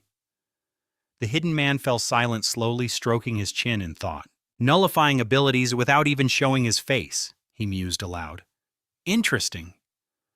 With a flick of his wrist, he tossed a small bag filled with blue pills onto the passenger seat. The deal was done. The hidden man got out of the car, turning his back as he nonchalantly stuffed his hands in his pockets. "Get me more information on him," he ordered over his shoulder. "Then we'll talk." Spicy Superman eagerly agreed. Watching all this unfold, Dwang Hee stood with his arms crossed, a storm. So this is their method. Dwang Hee analyzed, his mind racing. They find heroes with weaknesses and exploit them. This whole conspiracy, a core part of his quest for revenge. Then they hook them on these blue pills, corrupting them from the inside out and turning them into puppets. He paused, a darker thought crossing his mind. They're pulling the strings on so many heroes, building an army in the shadows. But for what? This is the kind of high-stakes plot that makes for a great action manhwa recap. What is their ultimate goal? Suddenly, his thoughts were... Spicy Superman blinked, shaking his head as if waking from a dream. "Huh," he cried out. He whipped around to check the back seat, his eyes widening in confusion. "Wait, where did he go?" Meanwhile, in a house shrouded in absolute darkness, a lone figure grumbled into the shadows. "What's taking Godfather so long?" It was Lu Yuen, swatting furiously at the air. "I'm getting eaten alive by these mosquitoes," he complained bitterly. Just then, a voice from the darkness behind him, seemingly floating in midair, asked coolly, "What was that you were saying?" The question sent a jolt through Lu Yuen, but his feet... "Godfather, you're finally here," he shouted, his voice filled with relief. "I've been waiting forever." Lu Yuen proudly presented a small box, flipping it open to reveal 3 bluish-purple pills. "Godfather, mission accomplished," he boasted. "I took care of the 9-tailed fox and managed to snatch..." Duong Hai's gaze fell upon the strange round pills, a flicker of recognition in his eyes. He thought to himself, the color, the texture, they're almost identical to the ones from Spicy Superman's memories. This has to be the same stuff. As Duong Hee pondered, Lu Yuen's voice cut through his thoughts. "Just for these?" Lu Yuen asked, bewildered. "Lian Yang was willing to take a life for them. Do these things have some kind of terrifying side effect?" This whole scenario is a perfect setup for a dark revenge plot, something you'd see. Duong Hai casually waved a hand, his voice laced with cynicism. "For power and fame, these so-called heroes will do anything. They'll stop at nothing. A few minor side effects are a small price to pay for them," he added. Lu Yuen's face twisted in anger. "Yes, Godfather, you're absolutely right. Scum like that don't deserve to be called heroes," he seethed. Duong Hee watched him, a faint smirk on his lips. "So, in your opinion," he asked calmly, "what does it mean to be a true hero?" The question caught Lu Yuen off guard. He furrowed his brow, his mind racing. "Wait a second. Is this a test? Is he asking if I'm ready to inherit the organization's will?" Puffing out his chest, he placed a hand over his heart and declared, "I believe that with great power comes great responsibility. A real hero is supposed to save humanity, not sell out their beliefs for a little power and fame." Watching Lu Yuen's earnest performance, Duong Hai felt a bead of sweat trickle down his temple. "Yeah, right," he thought, barely suppressing a laugh. The guy who actually said that is 6 feet under now. You just ripped that line straight out of a movie, didn't you, you little poser? This is the kind of detail that makes this manhwa recap so entertaining. Shaking off the thought, he tossed a test tube filled with a vibrant red liquid to Lu Yuen. "You did well on this mission," he said. "Take this, along with the organization's funds. You can exchange it for a D-rank ability potion." Lu Yuen caught it, but his face fell as he stared at the vial. "What, only D-rank?" He mumbled, a bead of sweat forming on his brow. Duong Hai's voice turned cold. "Ranks are earned one step at a time. Don't be greedy for a shortcut. If you don't want it, then forget it." Panic seized Lu Yuen. He spun around, clutching the vial protectively. No, of course I want it," Thank you, he said, his tone instantly fawning. Thank you, Godfather, this color. It's so beautiful. Without another moment of hesitation, he uncorked the vial and downed the contents in a single gulp. Wiping his mouth, he remarked, "Huh, why does this taste like ketchup?" Internally, Duong Hai smirked. That's because Zhu Xian already mixed 2 E-rank ability beads in there. This overpowered main character is always 10 steps ahead. But to Lu Yuan, he just said flatly, "It must be your imagination." He then turned his attention back to the pills, opening his palm. A faint glow enveloped his hand as he used his magic to analyze the 2 purplish-pink orbs. A system window visible only to him materialized in the air. This reincarnation story is getting more complex, making this a fantastic manhwa review. Ability D rank. Name Werewolf Power. Effect. Unbound. By the moonlight allows for voluntary transformation into a D rank werewolf. Just then Lu Yuan, "That's weird," he muttered. "Why isn't anything happening this time?" Hearing this, Duong Hai glanced over an idea sparking in his mind. "The ability bead hasn't been activated yet, you idiot. Of course you can't transform."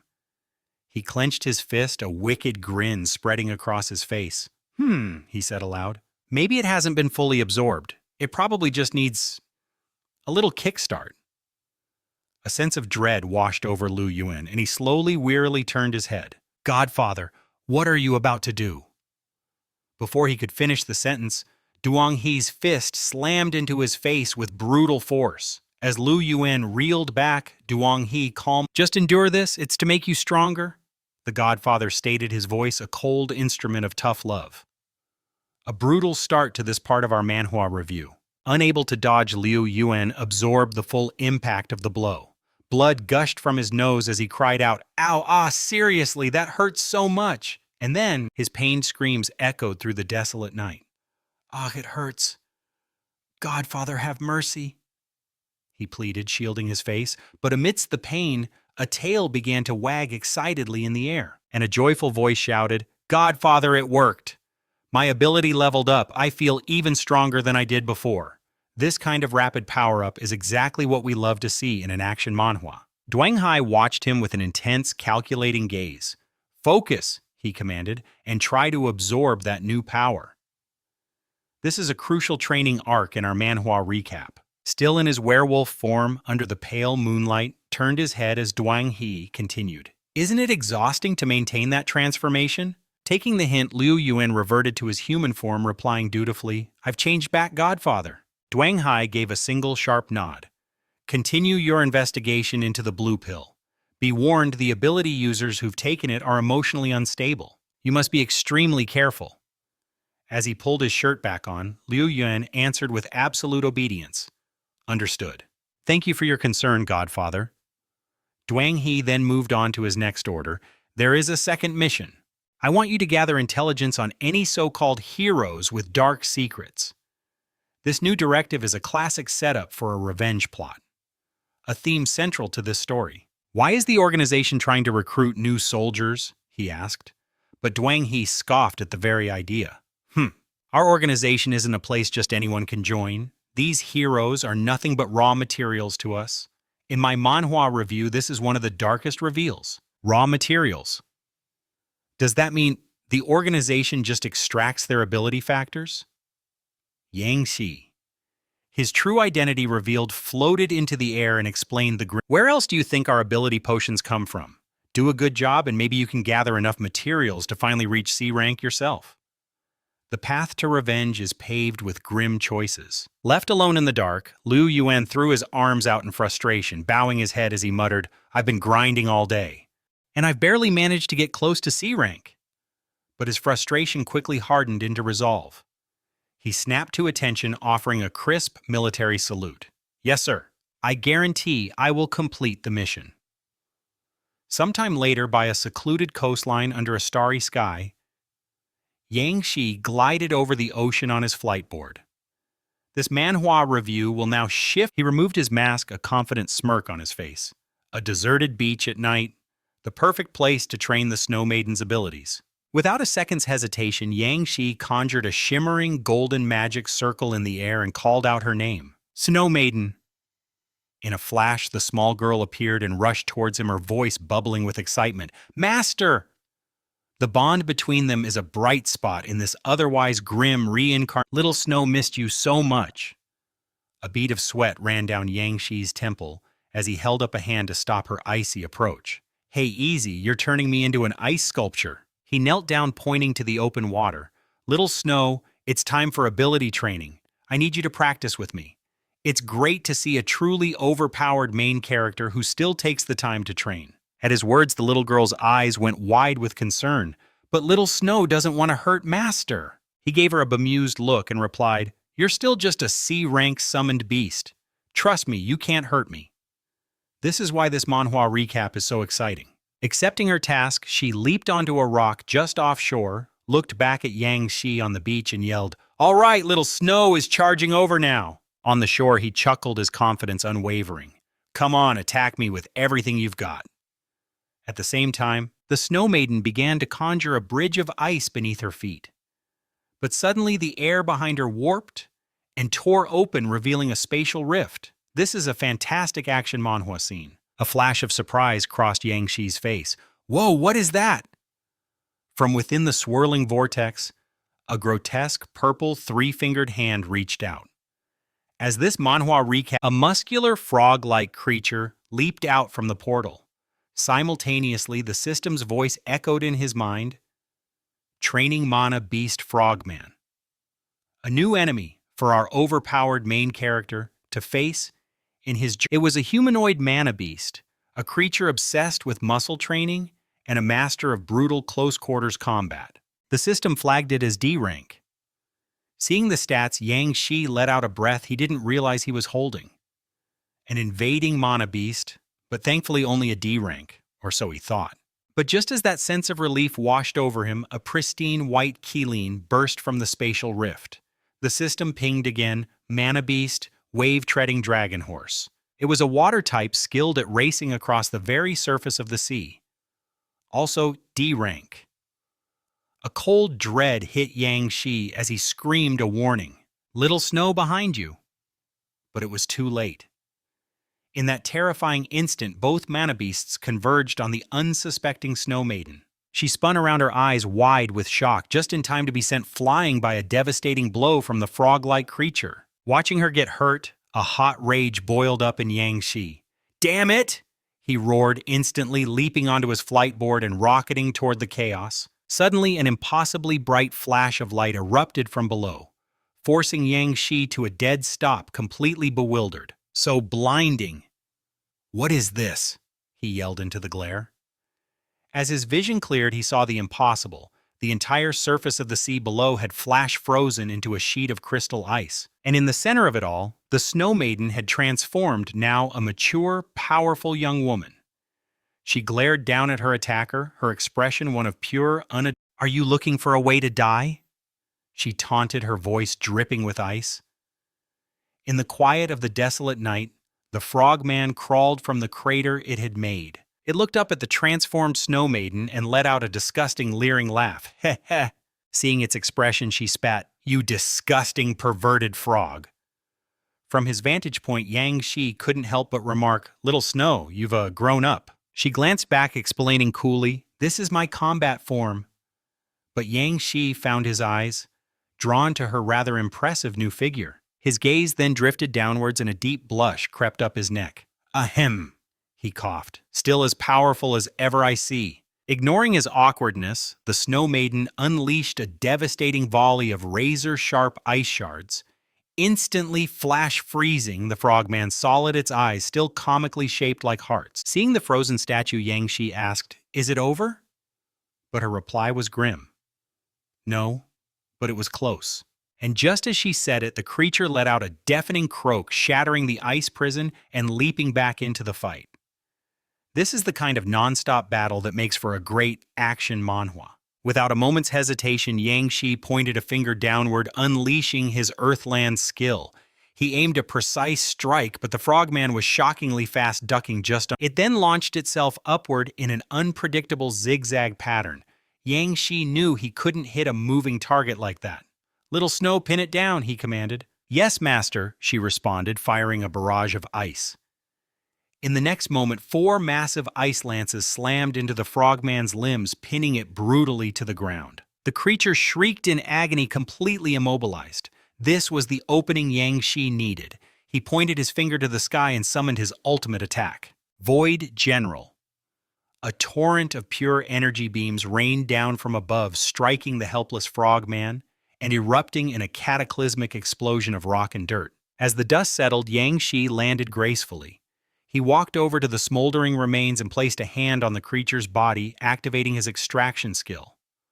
Our overpowered main character never misses a chance to grow stronger. The system chimed D-Rank Ability Acquired Training. The description was incredible. It allowed the user to continuously strengthen their physical body through rigorous training. At its absolute peak, this ability could shatter a person's natural species limits, boosting their power by up to 5 times. It was a way to forcefully break through to a higher level of power, even if it couldn't be maintained for long. Just then, the Snow Maiden landed beside him, calling out, "Master." But Yang Shi's attention was elsewhere. He scanned the horizon. "Wait, I think we missed something." He frowned, the realization dawning on him. "So where did the horse go?" The Snow Maiden followed his gaze, her eyes narrowing as she looked toward the distant city lights. "I can sense it," she said, her voice low. "It's in the city." Hearing that, a grim determination set in Yang Shi's face. He turned to her and commanded, "All right then, little Snow, we're going after it." This Manhwa recap is far from over. But just as the dust settled, the Snow Maiden's demeanor shifted violently. She clutched her face, a pained cry escaping her lips. "I've only just been let out and you're already trying to drag me back in. It's not fair," she snarled, her voice laced with a cold fury. A wave of concern washed over Yang Shi. "Hey, little Snow, are you okay?" But she just broke out in a cold sweat and spat, "Master, my name is Ling Ai. Not that country bumpkin, little Snow." In a flash, she lunged forward, grabbing Yang Shi by the collar. "You infuriating man! Don't you dare think you can control me. I am the one who will stand before you." She then leaned in, her lips puckered as if to steal a kiss. The sudden aggression left him utterly bewildered. Just as quickly, a bright light enveloped her, and the Snow Maiden reverted to her small childlike form. Staring at the tiny girl now standing where the warrior had been, he was completely baffled. "Whoa." Yang Shi gently scooped her up and sat down, asking softly, "Okay, for real? You're little Snow, aren't you?" He crouched down to meet her gaze, and the little girl finally spoke. "Master, I think the other me might have just sent you flying." He couldn't help but pat her head gently. "Do you remember any of that?" The Snow Maiden blinked her innocent eyes. "I don't really remember anything. Weren't we just having a friendly sparring match?" Hearing her pure confusion, Yang Shi began connecting the dots. So the Snow Maiden has a combat form and a normal form, like 2 completely different personalities. It was a classic trope in any good action manhwa. It seems like neither one remembers what the other does. This was a more complex power than he'd anticipated for an overpowered main character. Suddenly, the little girl threw her arms wide with a joyful squeal. "Wow!" "Master," patted my head. "I've always wanted you to hold me like this." Seeing her pure delight, Yang Xi's expression went blank as he let out a long, weary sigh. It seemed the one thing both personalities had in common was an intense craving for his attention. A moment later, a wave of exhaustion hit little Snow, her head drooping as she mumbled, "Master, what are you talking about? Little Snow is so sleepy." Supporting her small frame, he asked gently, "Sleepy? You should probably go back and get some rest then." She let out an adorable yawn, raising a tiny hand to summon the golden magic circle. "Goodbye, Master. Little Snow will miss you always."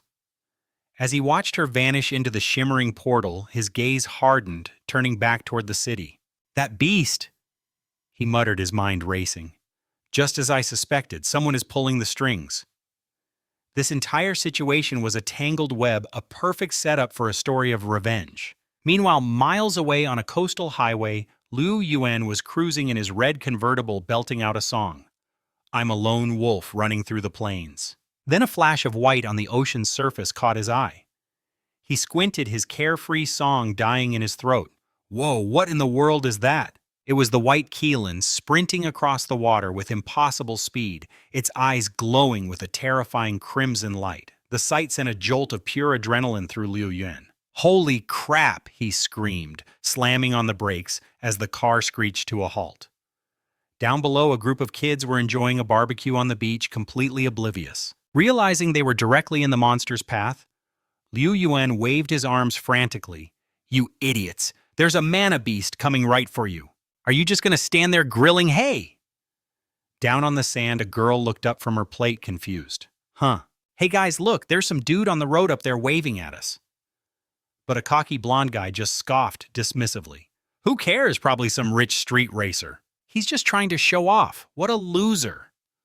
But the blue-haired girl beside him was straining to listen. "Wait a second. I think he's yelling something. Behind you, Mana Beast, run."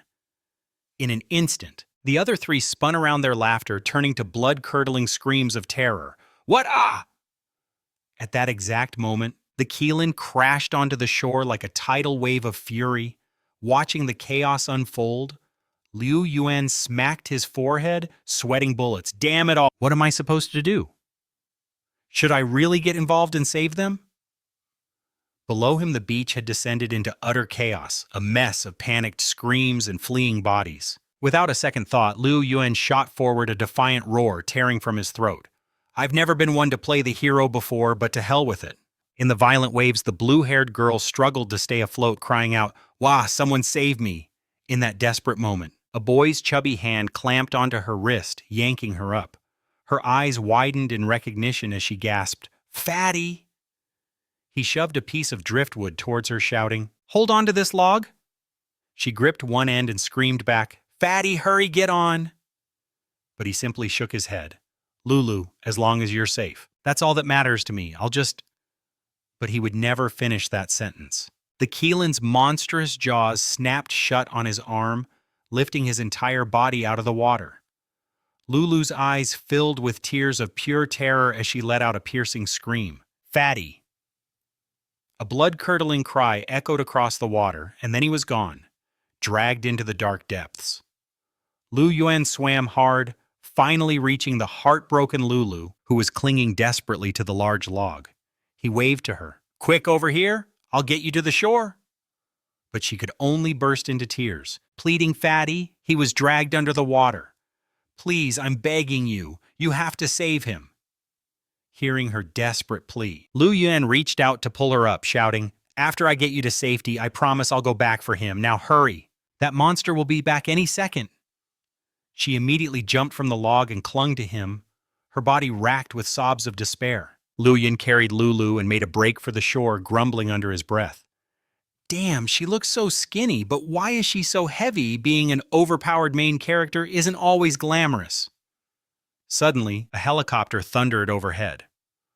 On board, a man and a woman stood in the open doorway, silhouetted against the sky. The man aimed a camera at the chaos below as a blonde reporter began her frantic broadcast. "This is a live report from the scene.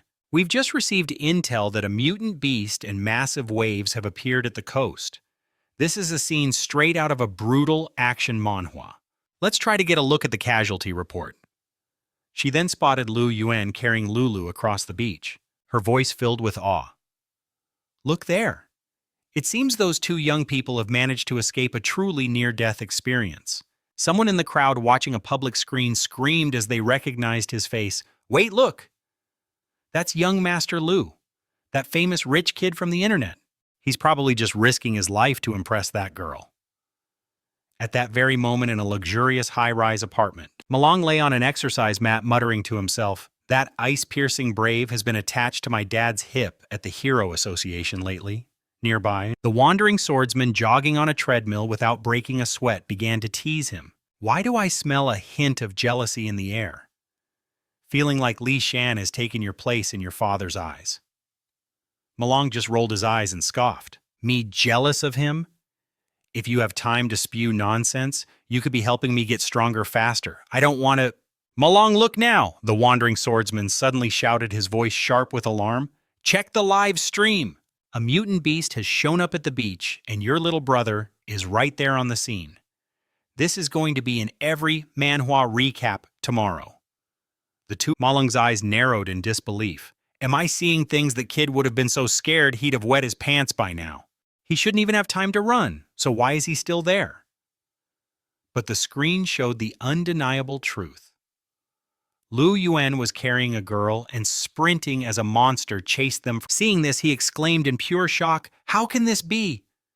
It was like witnessing a complete reincarnation of the brother he thought he knew. The newscaster's voice shrieked from the speakers. They are being pursued by the mutant beast. We can only hope the superheroes arrive quickly. This entire event is one for the history books. Something every manhwa review. Back at his place, a frantic Malong grips the TV, screaming at the screen. Lu Yuan, what are you doing? Playing the hero? Just leave that girl and run. You're almost out of time. Meanwhile, back on the blood-soaked sand, a scene straight out of a brutal action manhwa is unfolding. The mutated beast barrels down on them, but Lu Yuan refuses to leave her behind. He glances over his shoulder, his mind racing for a way out. Witnessing the hopeless scene, the wandering swordsman closes his eyes and sighs. It's over. At the same time, Malong grinds his teeth, muttering in pure agony. Lu Yuan, my damn brother! But then the swordsman's eyes fly open as he gasps in disbelief. Wait a second, Malong, your brother, has a transformation ability too. In that instant, Lu Yuan had erupted into a monstrous wolf form, snatching the girl and bolting across the beach with blinding speed. Glued to the screen, Malong is completely floored, whispering in shock, "My little brother has a transformation ability." Lu Yuan lands safely with the girl in his arms, the force of their impact cracking the very ground beneath them. As for Lulu, her face flushes a deep red as she thinks, a real-life superhero, Lu Yuan, ever the showman, strikes a dramatic pose and grins. Try not to fall. For me, I'm just a legend in the making. With a wild roar, he charges back toward the beast. A true hero always finishes the job. A short time later, on a nearby mountain peak, Yang Shi hovers on his board looking down at Fatty's unconscious form. "Good thing I got here in time to save you," he says coolly, "or this little beach trip would have ended in tragedy." His gaze then shifts down to the shoreline below. Now for the main event. With his mask now removed, he mutters to himself as razor-sharp stone spikes materialize and float around him. Let's see how my adopted son handles this fight. Down below, Lu Yuan closes in on the Longma beast, taunting, "Watch your back." The creature lashes out with its powerful hind legs, but Lu Yuan is ready. He snatches one of its legs out of the air, his eyes flashing with cold intensity as he says, "Haha, I was waiting for you to try that. Now watch this."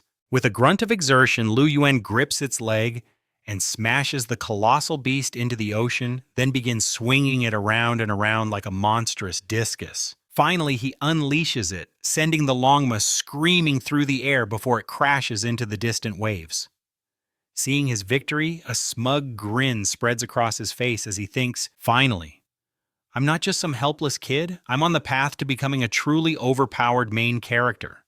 I'm not waiting for someone else to save me."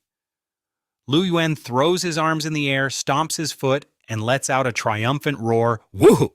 I'm going to surpass my brother, surpass my dad, and become an S-rank hero. This is the kind of epic story you only see in an action manhwa." From his perch on the mountain, Yang Shi muses to himself, "This adopted son of mine, he's really starting to impress me." A little while later, Lulu's friends have rushed to her side. Ao asks with worry etched on her face, "Lulu, are you okay? I was so scared," while Hua Hua chimes in, "Lulu, where's Fatty?" Lulu points, her voice filled with a strange mix of pride and fear. "Fatty? He was knocked into the ocean by that thing. He was protecting me." Hearing this, her friends go pale. "What?" they shriek in unison, but Lulu just points toward the water and says, "But that hero, he said he'd save Fatty for me." Out on the ocean's surface, Lu Yuan stands looking around, a confused look on his face. Wait a second, what's happening? All at once, the water beneath him begins to churn, forming a violent whirlpool. Lu Yuan curses his feet locked in place. Damn it, I can't move. In that moment of vulnerability, the Longma beast erupts from the depths, its eyes burning with revenge, and plunges its massive horn straight through Lu Yuan's back. He lets out a blood-curdling scream as the beast violently tosses his broken body aside. He plummets from the sky, slamming into the ground right beside two onlookers and unleashing a massive explosion. A news chopper banks hard, zooming in on the crater where Lu Yuan struggles to sit up, the reporter's voice crackling with shock over the broadcast. Young Master Lu's back is grievously wounded. After that devastating blow to his chest, he's at a critical disadvantage in this fight. Meanwhile, across the city at Malong's residence, he straps a powerful-looking energy pack to his back and makes for the door. The wandering swordsman watches him with a grave expression, asking, "You're going now, I'm worried about him." "The company is in your hands," Malong declares, his face a mask of grim determination as he launches into the sky. Back on the war-torn beach, Lu Yuan glares at his monstrous foe, spitting through gritted teeth. Damn it, that hurts like hell. But the Longma beast isn't finished. Its eyes flare with a sickly green light as it charges forward once more. A jolt of panic hits Lu Yuan as he thinks it's coming again. With no other choice, Lu Yuan throws his arms wide, bracing for the inevitable, as the beast unleashes a churning vortex of water straight at him. The newscaster screams into her microphone. "This is disastrous. The mutant beast has unleashed its ultimate attack." Lu Yuan is instantly swallowed by the raging maelstrom. His screams are drowned out by the roaring water as a single thought consumes him. "I can't breathe. This is it.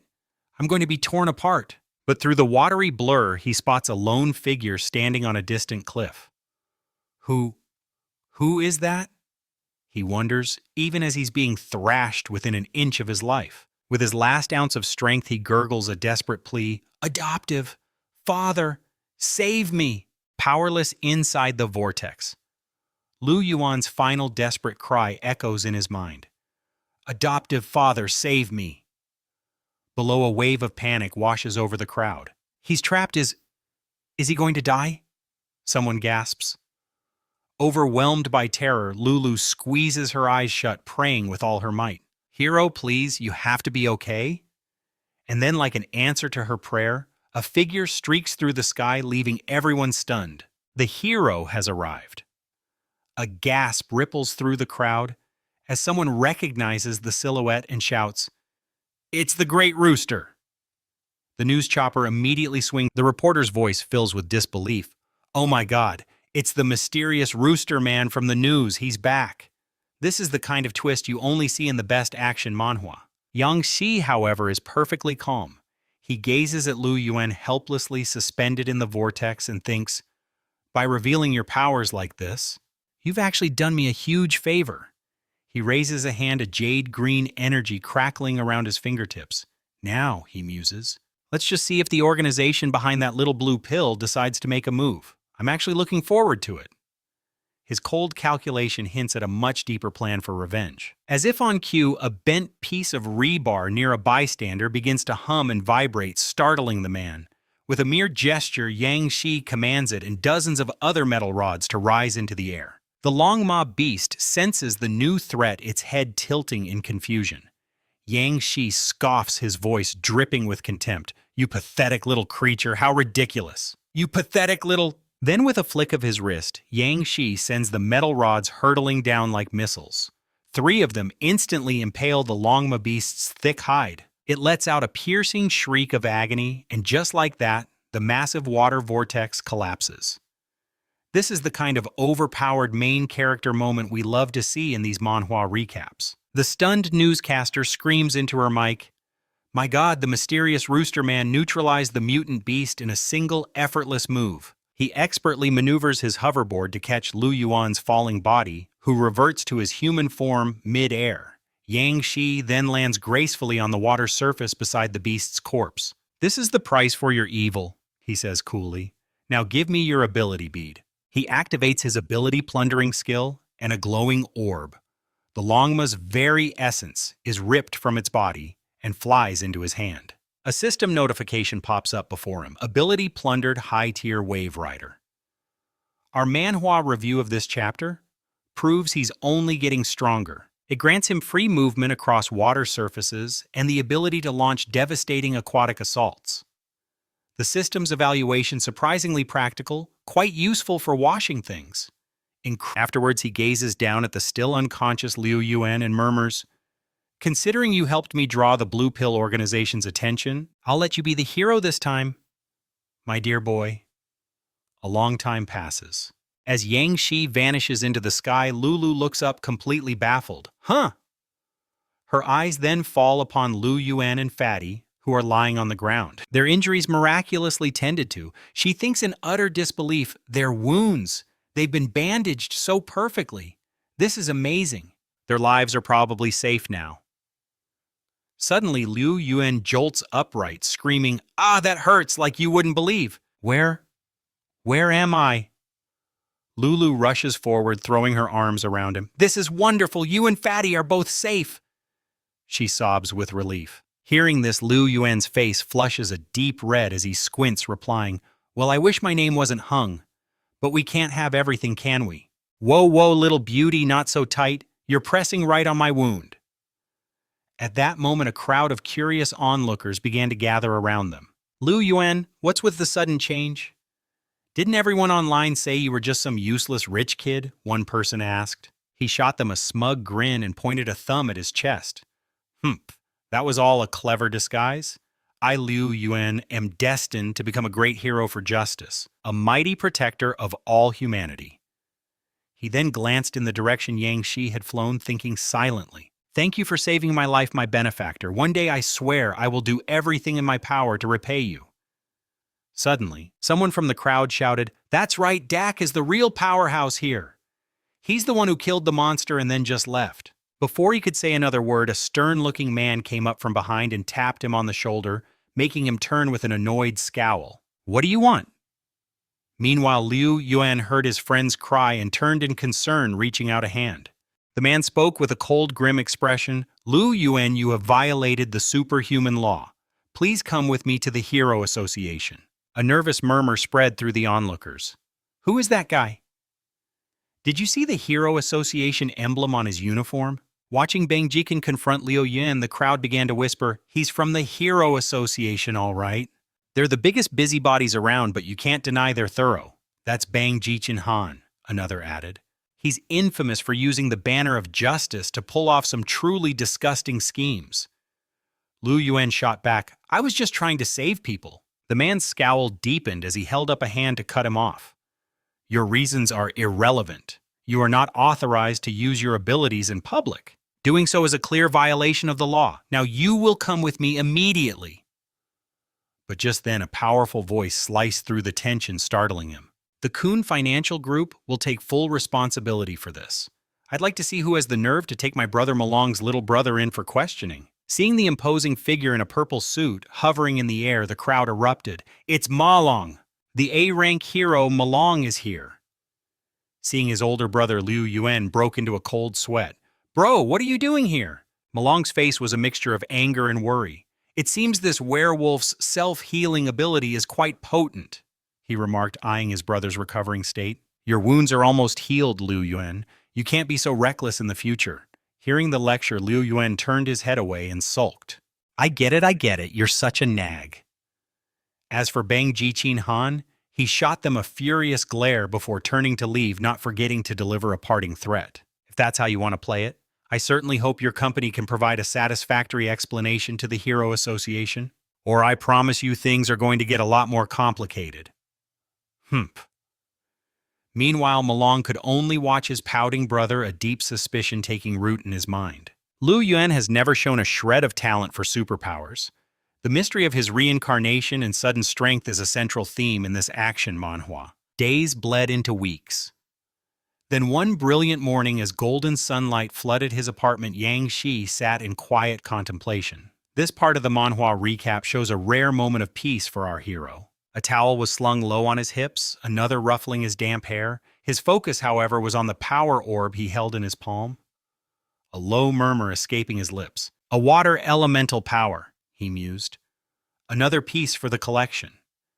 His mind catalogued his arsenal: raging fire, volatile plasma, and absolute metal control. And the enigmatic Title Master. A dangerous calculation began to form in his mind. If I could gather every elemental power and fuse them into one, the result would be nothing short of godlike.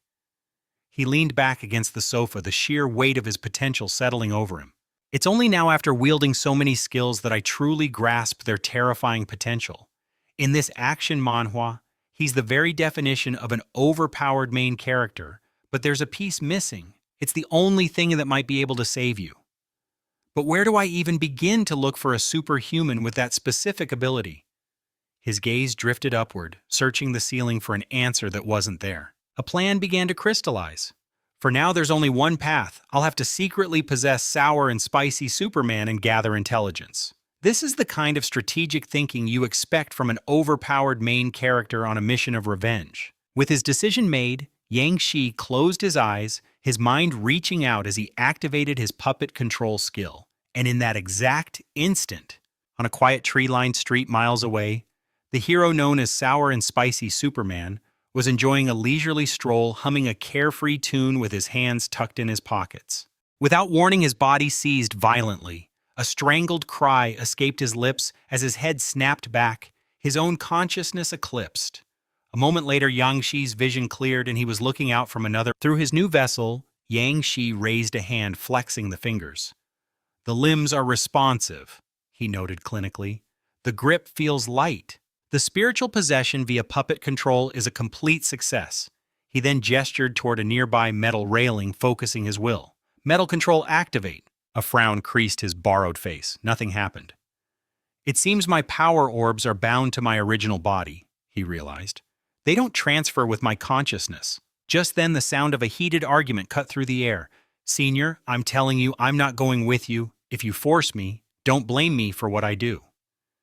This is where the story pivots, setting up a new path for his revenge. Intrigued, Yang Shi, as Sour and Spicy Superman, slipped behind the cover of a large tree, his attention fully captured. He peered around the trunk to see a man with garish green hair gripping a crying girl's wrist. A nasty smirk played on his lips as he sneered, "What you'll do? Oh, don't get the wrong idea. You're an intern at our Divine Dragon Hero Financial Group now. That means you play by the company's rules." The scoundrel's smirk widened into a lecherous grin. "Come on, tell me. What girl in this city doesn't use her assets to get ahead? Your choice is simple. You can play nice with me, or you can play nice with the boss." And he's an A-rank hero, the leader of the Shando organization. As the threat hung in the air, his hand moved, violating her personal space and continuing his vile harassment. "He's got a healing ability, you know. He can help you. Loosen up." At those words, Yang Shi's mind jolted to attention. A healing ability. It's like fate itself is on my side. But his thought was cut short by the sickening sound of tearing fabric as the green-haired thug assaulted the girl, her terror escalating. This entire she squeezed her eyes shut, a desperate scream tearing from her throat. "No, get away from me!" And in that instant, a blur of motion sent the green-haired man flying through the air. He howled in pain as he sailed backward, crashing violently into a thick bush, while the girl crumpled to the pavement, stunned and utterly bewildered. He struggled out from the foliage, leaves in his hair, and roared with fury, "Who the hell was that? Who just kicked me?" Standing nearby was Sour and Spicy Superman. His fists were clenched, radiating a palpable, menacing aura. In a low growl, he declared, "I am the justice you've been begging for, and I've been sent to deliver your punishment." The green-haired man's eyes widened in recognition and fury as he pointed a trembling finger. "Sour and Spicy Superman. Who in the hell do you think you are? Mind your own damn business." Helping the trembling girl to her feet, Sour and Spicy Superman leveled a cold glare at the creep. "Let me ask you something," he said, his voice dangerously low. "If you had..." The green-haired man just scoffed, a disgusting predatory grin spreading across his face. "She's just some nobody intern who's been stuck at this company for years. Don't let her little act fool you. Deep down, she's been begging for an opportunity like this." Tears streamed down the young woman's face as she whipped around to face him. "You're lying," she cried out. "I never..." Sour and Spicy Superman gently cut her off. "You need to think this through," he warned. "Once you go down this path, there's no coming back. What about your dream? The one you had about becoming a hero? Is this really what you want?" His words struck a chord, and a flicker of determination returned to her. "I understand now," she said, her voice firm. "Thank you for saving me, Sour and Spicy Superman. You're a truly good person." The green-haired man's face twisted into a scowl as he watched the scene unfold. Finding her courage, the girl turned to him, her fear replaced by pure disgust. "You're a disgusting creep," she spat. The insult made him snap. "You little witch," he snarled.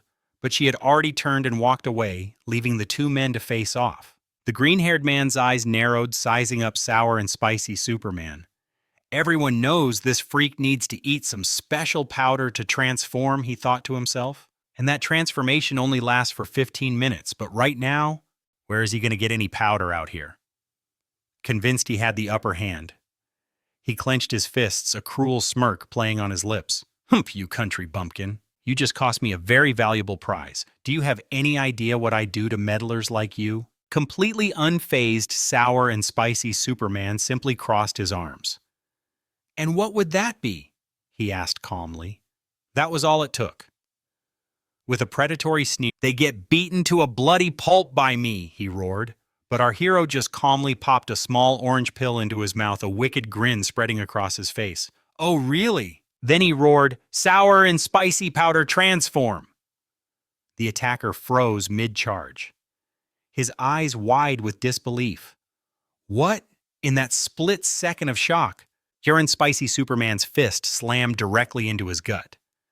The color drained from the man's face as he coughed up a spray of saliva. The sheer force of the blow sent him hurtling through the air like a rag doll, crashing violently into a row of trees.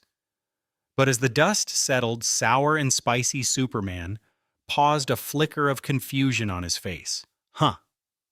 From deep within the bush, the man's mocking voice echoed out. I almost forgot you could pull a transformation out of thin air like that.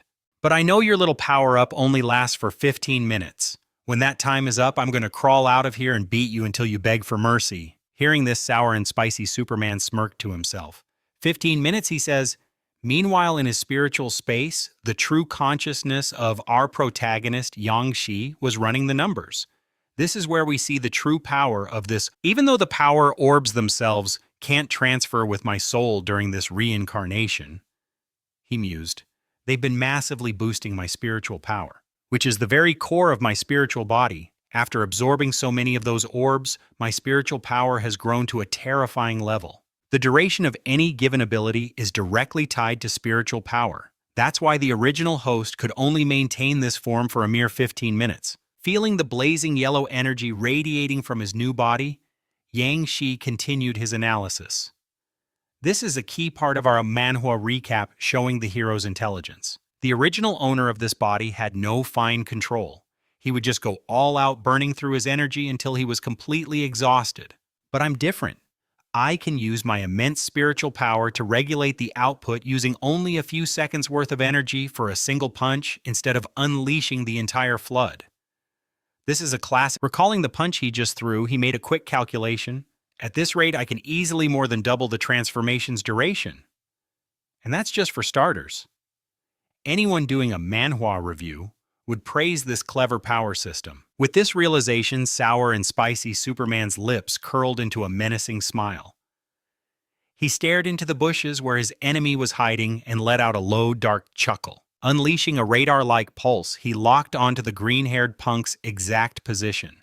With a powerful leap, sour and spicy Superman shot into the air, bellowing, "I despise cowards who scurry into the shadows." In the next instant, he had the man by the collar, dragging him from the bushes. The green-haired thug sputtered in disbelief. How did you find me? No way. Are you really just a B-rank hero?" A smirk played on sour and spicy Superman's lips as he coolly bluffed, "You might not know this, but I've always been hiding my true strength." This is a classic overpowered main character move we love to see in a good manhwa. Hearing this, the thug's face drained of all color. Pure terror filled his eyes as he started to grovel. Okay, I get it, I lose. Just let me go. I'll get the Divine Dragon Company to pay you anything you want." But as he was hoisted into the air, sour and spicy Superman's voice was pure ice. "You say that like you won't be back to cause more trouble the second I turn my back." A predatory grin spread across his face. "But you just gave me an idea." This is where the story's theme of the hero's words sent a chill down the punk's spine and a cold sweat beaded on his forehead.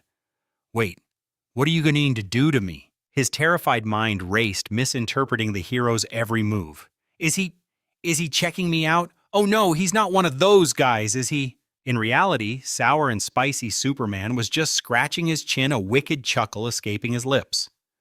The green-haired Pung dangling helplessly went ashen. Dude, no wait. Boss? Whatever you're thinking, we can talk about this. Please don't. But inside it was Yang Hai pulling the strings. A perfect example of the story's unique reincarnation plot device. And he was formulating the perfect plan. This was more than just a lesson. This was about ensuring this scum would never even think about seeking revenge against the real hero. Without another word, he grabbed the punk's leg and mercilessly dragged him deep into the bushes lining the street. His voice dripped with mock sweetness. Come on over here, honey. What followed was a symphony of desperate struggles and muffled cries from the thicket. No, please, don't take my clothes off. Hero, have mercy. A long, agonizing while. Later, sour and spicy Superman emerged, strolling down the street and cackling at his phone. Heh. With these little souvenirs that creep won't dare show his face near those students or me ever again. The screen displayed a photo of the completely bare punk face, beet red with humiliation tears streaming down his cheeks as he was forced to strike a ridiculous marching forward pose. Yang Hai then typed a quick note on the phone. New photos are locked and cannot be deleted. This is insurance against any future trouble from the jungle vigilante crew. He muttered to himself, that ought to be enough of a reminder to keep him in line. Perfect. Now that I have the intel I needed, it's time to vacate the premises. Spicy Superman's body went still. His eyes closing as Yang Hai puppet control terminate. In an instant, the hero's eyes snapped open, but they were now filled with utter confusion. What just happened? He glanced around completely bewildered. I'm still in the park. Did I doze off for a second? His gaze fell to his phone and he frowned at the strange note on the screen. New photos. Locked. To prevent trouble from the jungle vigilante. He mumbled to himself, what in the world is this about? Curiosity getting the better of him, he swiped over to his gallery. His face instantly turned a shade of crimson, and a blood-curdling scream echoed through the park. What in the seven hells is this? A truly hilarious moment for our... Sometime later, the story shifts. In a classic turn for an action manhwa, we find ourselves at the Deer Horn City branch of the Hero Association where three powerful figures are gathered. An intense silence hangs in the air around a large desk. The branch president Wee sat with his hands clasped, a portrait of grave concentration. His gaze was fixed, staring into the distance. Beside him, the armored war hero was lost in thought, while Vice President Wong Han maintained a stoic, unreadable expression. As this manhwa finally, President Wee shattered the silence. The defense deployment plan for this first quarter will require every ounce of your support. This is of the utmost importance, and there can be absolutely no room for error. Yu Yang Han's voice rings with conviction. With this plan, we will forge an image in the public eye. We will be the pioneers, the very tip of the spear. At his words, the other two members practically leaped from their seats, their faces flush with excitement. For the good of all humanity, we will back the association with every ounce of our strength. One declares while the other chimes in, that's right, when it comes to crushing these beasts, we heroes will never ever back down. A flicker of amusement crosses Wu Xi's face as he raises a single eyebrow. His thoughts a storm of calculation. He muses silently that the meeting's true purpose is far simpler. Each organization will send one of their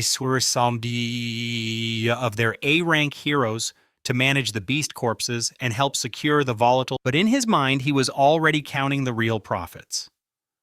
The dangers were undeniable, of course, but he knew that by positioning themselves as pioneers, they were practically guaranteed to make an absolute fortune. And seeing the raw enthusiasm on the other members' faces, Wu Xi knew the real hook wasn't glory, but a tantalizing piece of intel. Rumors whispered that the Beast World held treasures, equipment, or even artifacts that could amplify a user's special abilities to unbelievable levels. This he knew was the true prize that had swayed the major heroes.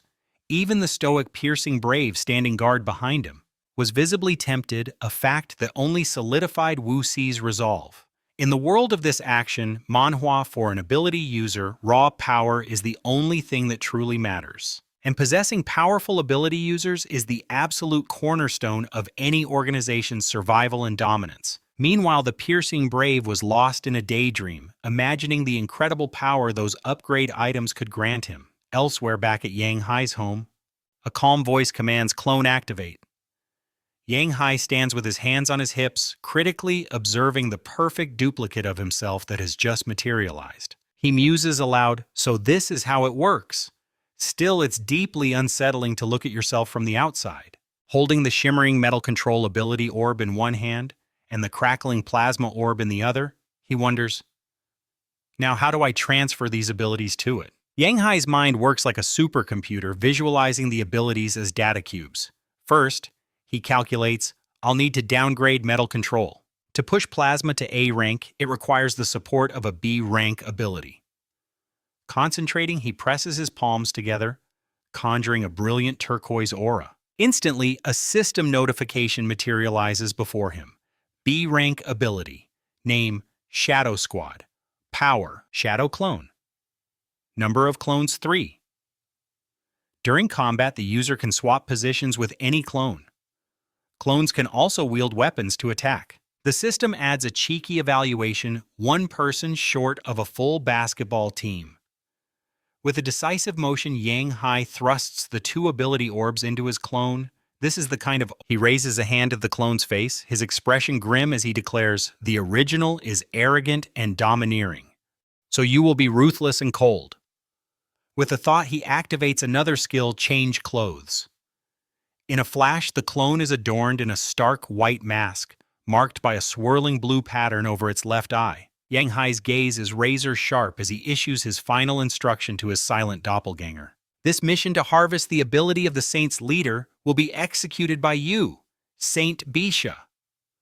A passenger plane touches down in Area 2 of Xiao City, and moments later Yang Hai steps through the airport's arrival gate. He pulls his wheeled suitcase behind him, his steps unhurried as he walks down the bustling street. His eyes scan the surroundings, taking everything in.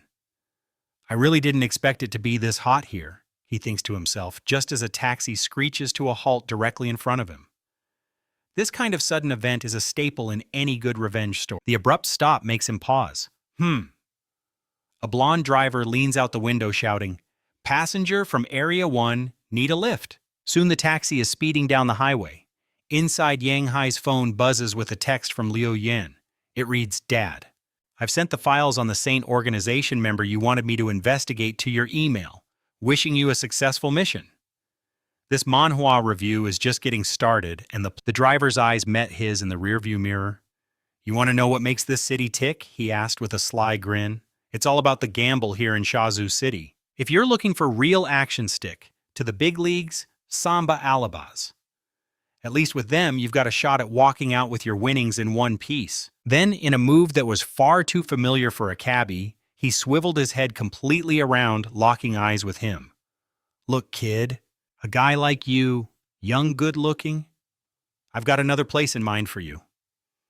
A flicker of curiosity crossed Yang Hai's face as he asked, and where might that be? The driver just grinned, pulling out a worn photo of a woman in a bikini lounging seductively in a tub. They call it Dreams of Paris. The ladies there are very welcoming, he said with a wink, and it won't break the bank. A wave of distaste washed over Yang Hai.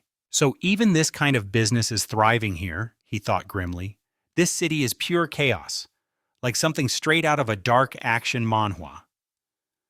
The taxi finally pulled up to a massive, gaudy yellow building. The driver announced with a flourish, and here you are, handsome, the Ziding Hotel, before casually dropping the fare. That'll be 500 W currency, he said. The outrageous price immediately set off alarm bells for Yang Hai. His eyes flicked to the meter on the dash, and a cold realization dawned on him. That's 5 times the actual fare. Yang Hai's gaze turned icy as he locked eyes with the driver and asked, Are you absolutely certain about that price? The driver just smirked, raising an eyebrow. Oh, I'm certain. The rest, let's call it a referral fee. Welcome to Area 2, kid. Consider this your first and most important lesson. And just like that, the lesson became a threat. The driver pulled a gun, its cold metal glinting in the dim light. A few hundred yelin or your life. Doesn't seem like right, but the sight of the gun didn't faze Yang Hai in the slightest. This overpowered main character simply smiled, a chillingly calm expression on his face. You're right. There's no hesitation at all. But it seems you're the one who needs a lesson today. In that same instant, he activated his puppet control. The shift was instantaneous, imperceptible. A moment later, the scene had completely changed. Yang Hai stood calmly at the hotel's reception desk, while the once threatening taxi driver trailed behind him like, "Here is your room card, sir," the receptionist said with a professional smile. "Please don't hesitate to call if you need anything." Taking the card, he replied, "Thank you." All the while, the driver stood perfectly still behind him, his eyes completely blank, a hollow shell. As they walked away, the two receptionists immediately began to whisper. "Did you see that? This is better than a Manhwa recap. He actually got one of those notoriously sad. I've never seen anything like it. He's impressive." The redhead paused, reapplying her lipstick, as she watched him go, a dreamy look in her eyes. "You can say that again. I wonder if he's single. Maybe he'd like to get dinner." Her colleague just broke out in a nervous sweat, sensing something was very off about the situation. Later, inside the quiet ascent of the elevator, Yang Hai finally turned to the driver. "I have some business to take care of. Drop the luggage in my room and then you're free to go. But remember this from now on, show a little more respect to people from Area 1. The driver's voice was flat, devoid of emotion. "As you command, master." Just then, the elevator chimed, its doors sliding open to the 37th floor. Stepping into the hallway, Yang Hai glanced at his phone. This was a critical step in his quest for revenge. A moment this entire reincarnation journey had been building towards. The target was a C-rank ability user known only as the Masked Wrestler, currently holed up in room 441 right here on the 37th floor of the Ziding Hotel. Without a moment's hesitation, Yang Hai activated his disguise skill, his form melting and reshaping into that of another Saint member Bisha. He materialized silently in front of the target's door. Then, like smoke, he flowed under the door, a living shadow seeping into the room. Once inside, the shadow coalesced, and he returned to his original form. He stood in the living room, the silence broken only by a muffled voice from the bedroom. "Heh heh. Come on over here." It was the Masked Wrestler. Peeking in, Yang Hai saw him shirtless with only a towel wrapped around his waist, greedily reaching for a girl in a pink bikini who was perched nervously on the edge of the bed. "My sweet little prize, come here and give me a hug." But just as he moved closer, her eyes widened in terror, her gaze fixed on something behind him. "What is that?" A blood-curdling scream ripped from her throat as monstrous black tentacles erupted from the shadows. A shocking turn of events in this action manhwa recap. Startled, the wrestler spun around, his own eyes widening in disbelief at the sight of the shadowy appendages rushing toward him. "Who's there?" he roared. Across the room, shrouded in darkness, Duan Hai orchestrated the assault with a flick of his wrist. Seeing this, the wrestler panicked. He grabbed the nearest woman, shoving her forward as a human shield. "You useless wench! Take the hit for me!" he screamed. In that same instant, the tentacles bypassed him, ensnaring both women. The shadowy limbs hoisted them helplessly into the air. They shrieked in terror, their last conscious thought a curse for the coward who had just used them as fodder. Then their eyes rolled back in their heads and they fell unconscious. Freed from his immediate concern, the Masked Wrestler planted his feet, raising his fists in a show of power. He flexed his bulging muscles, a cruel sneer, twisting his lips beneath the mask. "Humph. I don't know who you are, but you've made a fatal mistake. You just gave me the chance to absorb. You've sealed your own doom, now death is your only escape." With a roar, he launched himself through the air. He swung a devastating punch right at Duan Hai, yelling, "It's over!" But his fist met only air, passing harmlessly through a flickering afterimage. Duan Hai had already vanished, reappearing several feet back.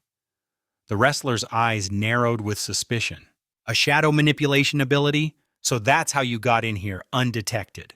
He glared across the room where Duan Hai now stood calmly by the door. The man was flanked by two shadowy tentacles, each one still loosely coiled around one of the unconscious women on the floor. Duanhai stared back, his expression a mask of cold indifference. Maintaining this ruthless persona is hard, he thought.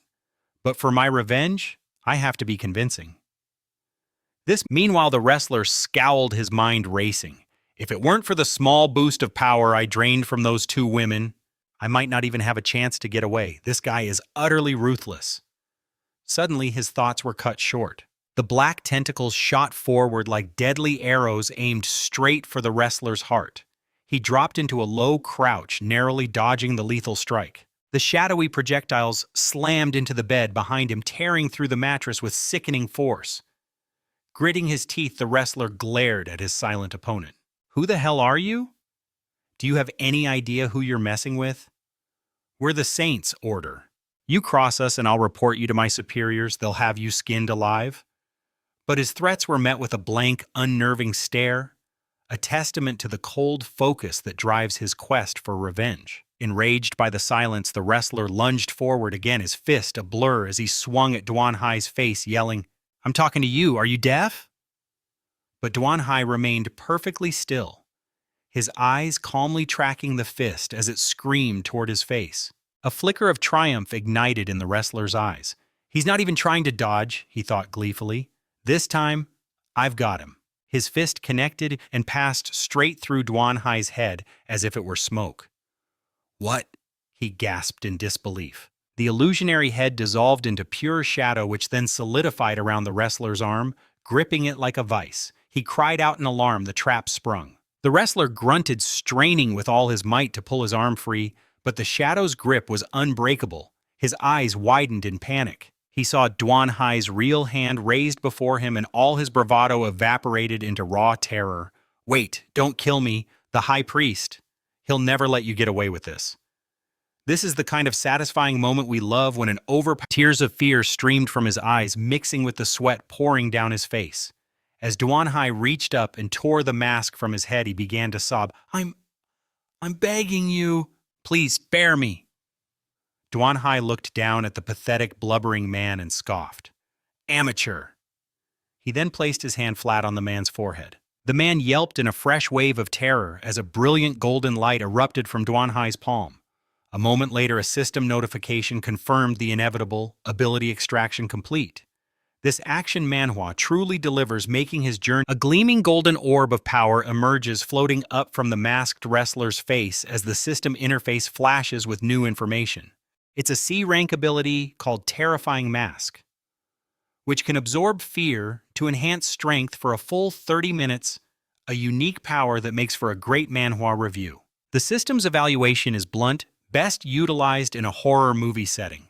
Crushed by this revelation, the masked wrestler collapses to his knees, wailing in despair. "What have you done to me?" he screams. "My ability, where is it? Give it back. The High Priest will never forgive you for this."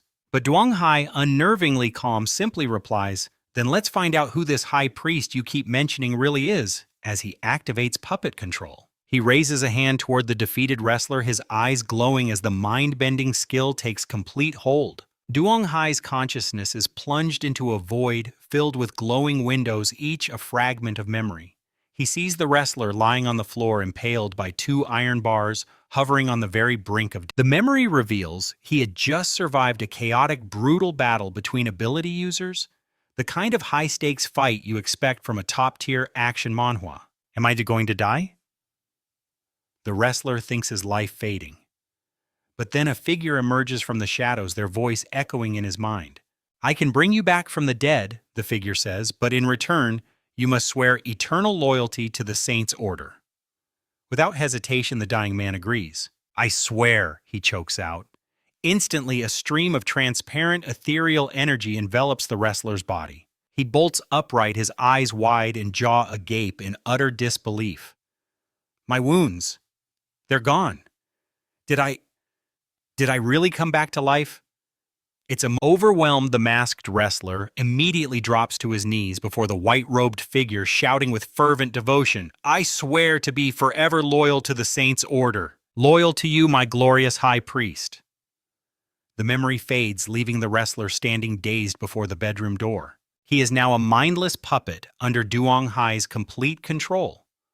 Our overpowered main character, is one step closer to getting his ultimate revenge. At a bustling port, the controlled wrestler moves with purpose toward a stack of shipping containers, cautiously scanning his surroundings before his eyes lock onto a red container marked FF49361. Duanghai, speaking through the wrestler's mouth, mutters to himself, "That's it, the red container from his memories." As this manhwa recap continues, another flashback surfaces, this time to a luxurious grand hall. A woman named Bloodthirsty Rose sits upon a throne-like chair. Rumor has it, she says coolly, that an investor, someone called Sword of Sealing, has discovered the masked wrestler kneeling before her reports defiantly, "She is merely a small problem, my lady. Just give the word and I will eliminate her myself." But suddenly the deep-sea admiral, a stern-faced middle-aged man, interjects, "Eliminate her, she's an A-rank hero." This kind of power scaling is what defines a great action manhwa. Do you honestly believe you can handle her alone? Meanwhile, the great Earth Mage, an old man with long white hair and a round-brimmed hat, strokes his long beard and chimes in, "So what if she's A-rank? We are the mighty saints' order. Are we supposed to tremble before a single hero?" From his high seat, a blonde-haired high priest scoffs, "Humph, what an ignorant little investor." The arrogance of these villains is what makes the inevitable, "Go capture her and bring her to me. We'll show her exactly what happens to those who cross us." Instantly, Bloodthirsty, Rose the Deep-Sea Admiral, and the Great Earth Mage rise and bow in unison, shouting, "As you command, Lord High Priest." At this command, the masked wrestler standing just behind the Admiral also bows his head. "Then this humble servant will take his leave," he says. But just as he turns to go, the Admiral's sharp voice cuts through the air. "Masked wrestler, a word!" The sudden summons confuses him, but he immediately snaps to attention, bowing a perfect 90 degrees. "Lord Deep-Sea Admiral, what are your orders?" This entire story is a masterclass in building. Taking a long drag from his cigar, he gives his orders. "A shipment from Area Number 1 just hit the port. It's in the red container." The Deep-Sea Admiral's voice is cold, a frown creasing his face. "Tomorrow you'll go in my place. I want you to check on it personally. If you get even a whisper of the Sword of CL, you report back to me instantly." He claps a heavy hand on the masked wrestler's shoulder, his tone dropping. "Oh, and one more thing. It's normal for shipments to have a certain amount of loss. You have my permission to handle things as you see fit. Don't you dare waste the opportunity I'm giving you." The memory shatters as the wrestler stammers out a terrified, "Yes, sir." The scene fades and we're back in the present. Duanghai, now in the wrestler's body, stands before the container, piecing things together. This complex reincarnation plot is a core part of this incredible manhwa. "I wonder if Nuon Trang's plan is going to work," he muses. "But what in the world are these goods?" He reaches out his gloved hand, resting on the container's lock. "A fingerprint scanner." He smirks to himself. "Child's play." A flicker of digital static flashes across the screen as the system confirms Duanghai is activating his phase shift skill. The lock clicks open, revealing not cargo, but a dark staircase leading down. As he descends into the gloom, he mutters, "So the container was just a decoy. The real operation is completely underground." A metallic coppery stench hangs heavy in the air, the unmistakable smell of blood. A moment later, his boots touch the final step of the cold concrete floor. He finds himself in a massive, dimly lit basement. At a lone table, a figure is busy with some task. A guard, Duanghai assesses instantly. The man's head whips around, his eyes narrowed with suspicion. But the moment he recognizes the mask, he leaps to his feet, snapping into a rigid military salute. "Lord Mask." Playing the part, Duanghai clears his throat. "Report. Has there been any trouble today?" The guard immediately relaxes, eager to please. "Yes, sir. As you know, the big shipment is coming in soon, and these little brats just won't stay quiet for a single minute." The words send a chill down Duanghai's spine. Little brats? He thinks, his heart sinking. Could it be? He hardens his voice. "Take me to them. I want to see this for myself." Without question, the guard leads the way. They arrive at a long corridor lined with grim, steel-barred prison cells. Duanghai's eyes widen in horror. Suddenly, the guard barks at a crying child. "Shut your mouth! You're bothering Lord Mask! You want another taste of the whip?" In the same cell, a defiant young boy with green hair glares back, his eyes burning with silent hatred. Beneath his mask, Duong Hai's face twists into a snarl of pure disgust. The true evil of the Saints' Order is laid bare. The despicable Saints' Order, hiding children in a hellhole like this. Walking further, his mind races. This dark turn is what defines a top-tier action manhwa, pushing its hero to the absolute. These must be the children they've kidnapped from the other areas. They're so young. The oldest can't be more than 15 or 16. His mind flashes back to the deep-sea admiral's chilling words about acceptable losses. The path to revenge is paved with such cruelties, a common theme in stories of reincarnation. In that moment, the fury inside Duong Hai explodes. This is where we see the true power of an overpowered main character, not just in strength, but in his I swear I will make every last one of them pay for this. His vow for revenge echoes in his soul. This part of our manhwa recap is more than just a review. It's a chronicle of justice being born from despair. A blonde-haired guard stumbles back, one hand clutching a whip, the other pressed against his ear, which is now gushing blood. He glares at a prisoner who's bound and slumped overhead, hanging low. "You dare to bite me!" the guard roars in a blind rage. He raises the whip high, ready to bring it down with lethal force. "I'll beat you to death." But a cold, commanding voice stops him dead in his tracks. "Stop." Duong Hai steps forward. "Is this the one who caused the disturbance?"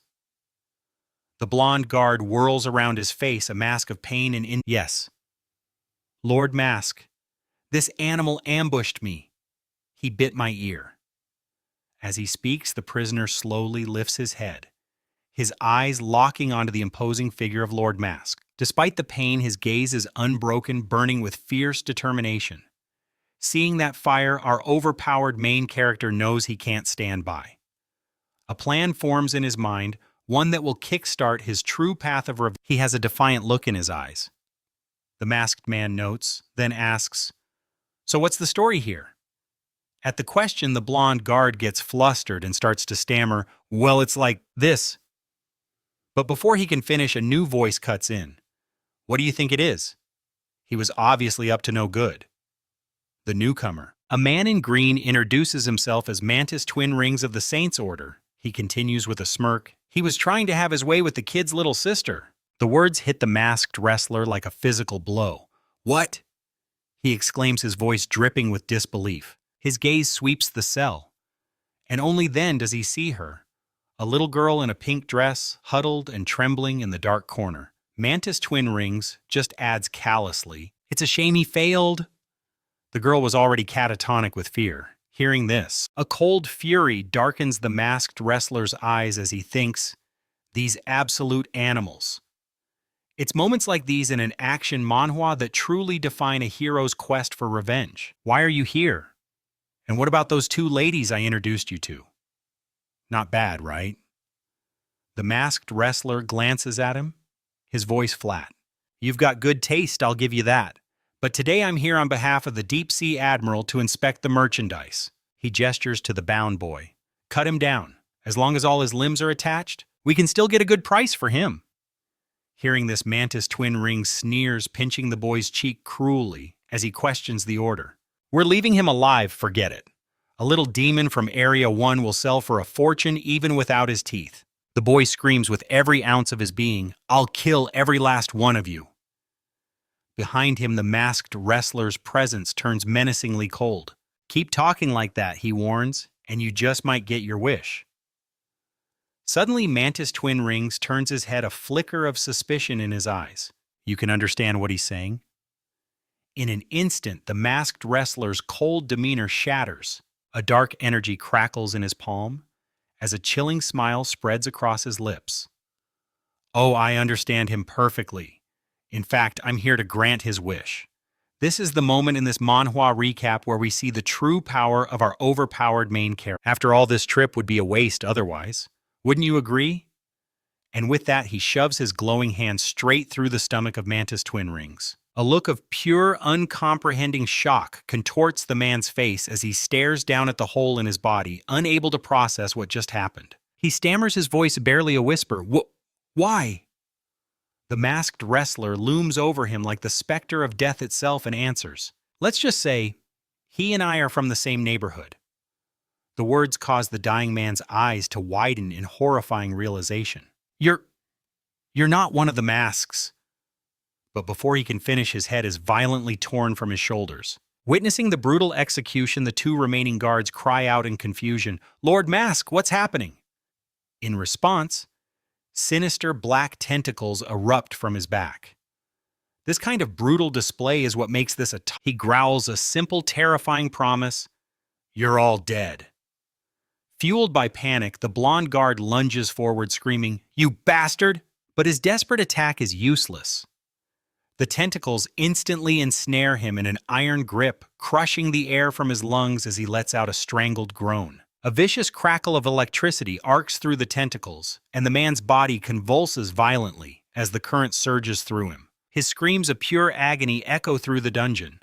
The other guard watches paralyzed by terror, sweat pouring down his face as his mind shuts down. His survival instinct finally kicks in and he turns to flee, but the tentacles are infinitely faster, lashing out to meet him. With one last sickening crackle of lightning and a choked cry, his body slumps to the floor in a growing pool of blood. A notification rings out, "Ability plunder complete." The bound boy can only stare speechless at the carnage. His gaze is fixed on the unyielding silhouette of the masked man, who now holds 3 glowing orbs. Finding his voice, the boy asks, his tone filled with awe. "My name is Yayan. Who are you? Who in the world are you?" he asked, turning to the boy. The masked man simply replied, "The one who saved your life." Yayan coughed weakly, his eyes filled with suspicion. "But I've seen you. You were one of the ones hurting the other children here." A dark energy crackled in the man's palm as he said calmly, "You'll soon understand what's really happening." With a single dismissive wave of his hand, the heavy chains binding the boy shattered into dust. He continued, "Yayan, wait here for a few minutes. I need to take care of the people outside first." Moving like a soulless doll, Yayan walked over to a little girl, hugging her as she sobbed uncontrollably. Her small bare back was a horrifying canvas of fresh wounds. The masked wrestler's thoughts were a silent, pained whisper, "Fei Fei." Just then, furious shouts echoed from the distance. "Get him, hurry!" The masked man roared back, his voice booming with rage. "Die, you scum!" as massive, monstrous tentacles erupted from his back. The henchman's war cries turned into blood-curdling screams. One was sliced cleanly in half by a tentacle, another was instantly decapitated. The symphony of agonizing screams seemed to have no end. The masked wrestler stood motionless amidst the carnage, his fists clenched so tightly his knuckles were white. A clear, cold voice cut through the chaos from behind him. "Very impressive." It was a man with fiery red hair, the notorious radio music hero. This man smirked at his partner. "Well, now look at this troublemaker. Let's take him on together. We'll see how far he can run." A cunning smile spread across the face of his companion. "All right then," said the spear wielder, his weapon glowing with crimson flames. "You go first." The radio music hero's eyes narrowed with sadistic glee. "Sound," he commanded, raising a strange music disc into the air and shouting, "Go!" In an instant, all the children clutched their heads, their faces contorting in agony as they let out piercing screams. The sound waves from the disc were a direct assault on their minds, attacking their very brains. Even our masked hero was forced to bow his head and cover his ears. He thought grimly, "This music. It directly stimulates the pain receptors in the nervous system. This is the kind of brutal power you expect in a top-tier action manhwa. My mental strength is holding, but the children can't take much more of this. I have to finish him and fast. I'll have to play along for a moment." With that, he dramatically threw his hands down, pretending to be overwhelmed as he cried out in feigned agony. The radio music hero scoffed, his voice dripping with arrogance. "Ha! As if anyone could resist my music." The man flew into the air, launching the deadly disc straight at the masked wrestler while yelling, "Go to hell!" The disc passed right through him, leaving him completely unharmed as if he were a ghost. The radio music hero's eyes widened in shock. What? In that same instant, the masked wrestler had already teleported behind him, landing a devastatingly swift kick. The surprise attack left the villain with absolutely no time to react as his spine was struck. His body bent backward like a shrimp cracker as he let out a horrifying shriek of pain. The man spat out a mouthful of blood and screamed, "Save me!" The spear wielder reacted instantly, hurling his spear at the masked wrestler. "Eat this!" he roared. The flaming spear shot forward with incredible velocity, immediately piercing through the masked man's body and causing him to stagger. He remained utterly silent, the spear still lodged deep in his chest. But instead of being defeated, he showed why he's an overpowered main character. He delivered a powerful final punch straight down onto the radio music hero. The spear wielder screamed in disbelief. "You actually killed him! Why are you betraying the organization? This whole Manhwa—" He bent over, coughing violently for a moment before speaking. "Why?" he rasped. Then he raised his head, his eyes burning with righteous fury, and roared, "For these children, for justice!" The spear wielder looked at him as if he'd just told the world's worst joke. "This revenge plot is getting intense," he burst out laughing. "Justice, you fighting mask. Have you already forgotten the mountain of evil deeds you've committed in the past? This is a great point to bring up in any manhwa review. Even if you manage to kill me, you'll never escape this place," he snarled. "Mark my words, Lord Deep Sea Military Soul is already on his way." Sparks seemed to flash in our hero's eyes as he turned, a chilling smile playing on his lips. "He's coming here so quickly, just to die then." "In that case," he declared, "I'll be happy to grant his wish." The two warriors faced off in the gloom of the cellar, the spear wielder grinding his teeth in fury. Beads of nervous sweat slicked his face as he watched in horror. The gaping hole torn by the spear in our hero's body sealed itself in an instant, leaving no— With a desperate roar, the spear wielder unleashed a final furious volley of spears, screaming, "Damn you! You lunatic, just die. Die!"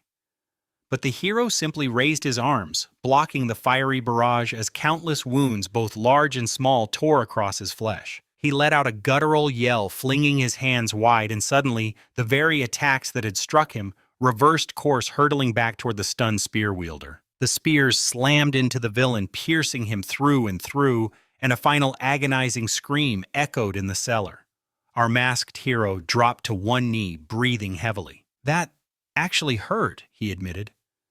From behind the iron bars of a cage, a young boy stared at him with wide eyes.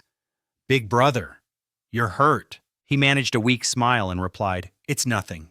What's a little wound like this compared to saving all of you?" With that, the massive iron cage swung open and the captive children rushed out. Our hero gently instructed them, "Everyone get out quickly, but don't push. Form a single line and move out." A boy named Yi Fan, his face etched with grim determination, carefully carried a little girl out. The masked man turned his head, calling his name Yi Fan. The boy stopped, a deep frown on his face as he looked back. This pain of being powerless, I never want to feel it again. I want to become strong, just like you. Can you teach me?" The masked man looked down at the determined child and answered, "All right. But there's one condition: you must swear your absolute loyalty to me forever. Can you do that?" Yifan clenched his jaw, his voice unwavering. "I can do it. I will become your most loyal subordinate." At that moment, a system panel materialized, displaying the words "Puppet Control." The hero placed his hands on his hips. He held out a shimmering golden orb toward the boy. "Then I will grant your wish." Yefan stared at the glowing object in his master's palm. His eyes widened in astonishment. "Master, this is—" He recognized it instantly, the ability of the twin-ringed mantis. "It's an ability orb," the hero explained. "It will allow you to transform your forearms into the blades of the twin-ringed mantis. Use it to protect yourself for now." The boy accepted the orb, a grateful smile spreading across his face. "Thank you, master." With newfound purpose, Yifan quickly settled the little girl on his back and departed. The hero watched him leave a silent, thoughtful expression on his face. Once the boy was gone, he turned his attention back to the corpses littering the floor. "Next, I need to clean this up." He raised a hand and a brilliant light began to emanate from his palm. The system interface flashed with a single word: plunder. Instantly, streams of dark yellow smoke began to rise from the bodies of the fallen henchmen. This Manhwa, and from the corpse of the spear-wielding villain, a distinct, vibrant stream of blue smoke coiled upwards. All the streams of energy converged, solidifying into glowing orbs in his hand.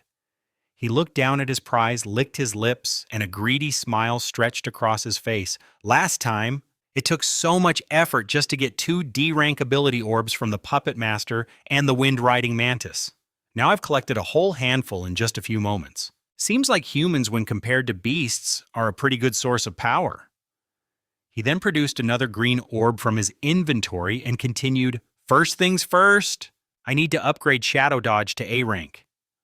Streams of energy from the new orbs began to flow, pouring into the Shadow Dodge orb. His expression turned serious as he noted, "With light consecration, this upgrade should be much more stable." The system panel lit up, displaying the results. Ability, Shadow Dodge, Rank A, Description.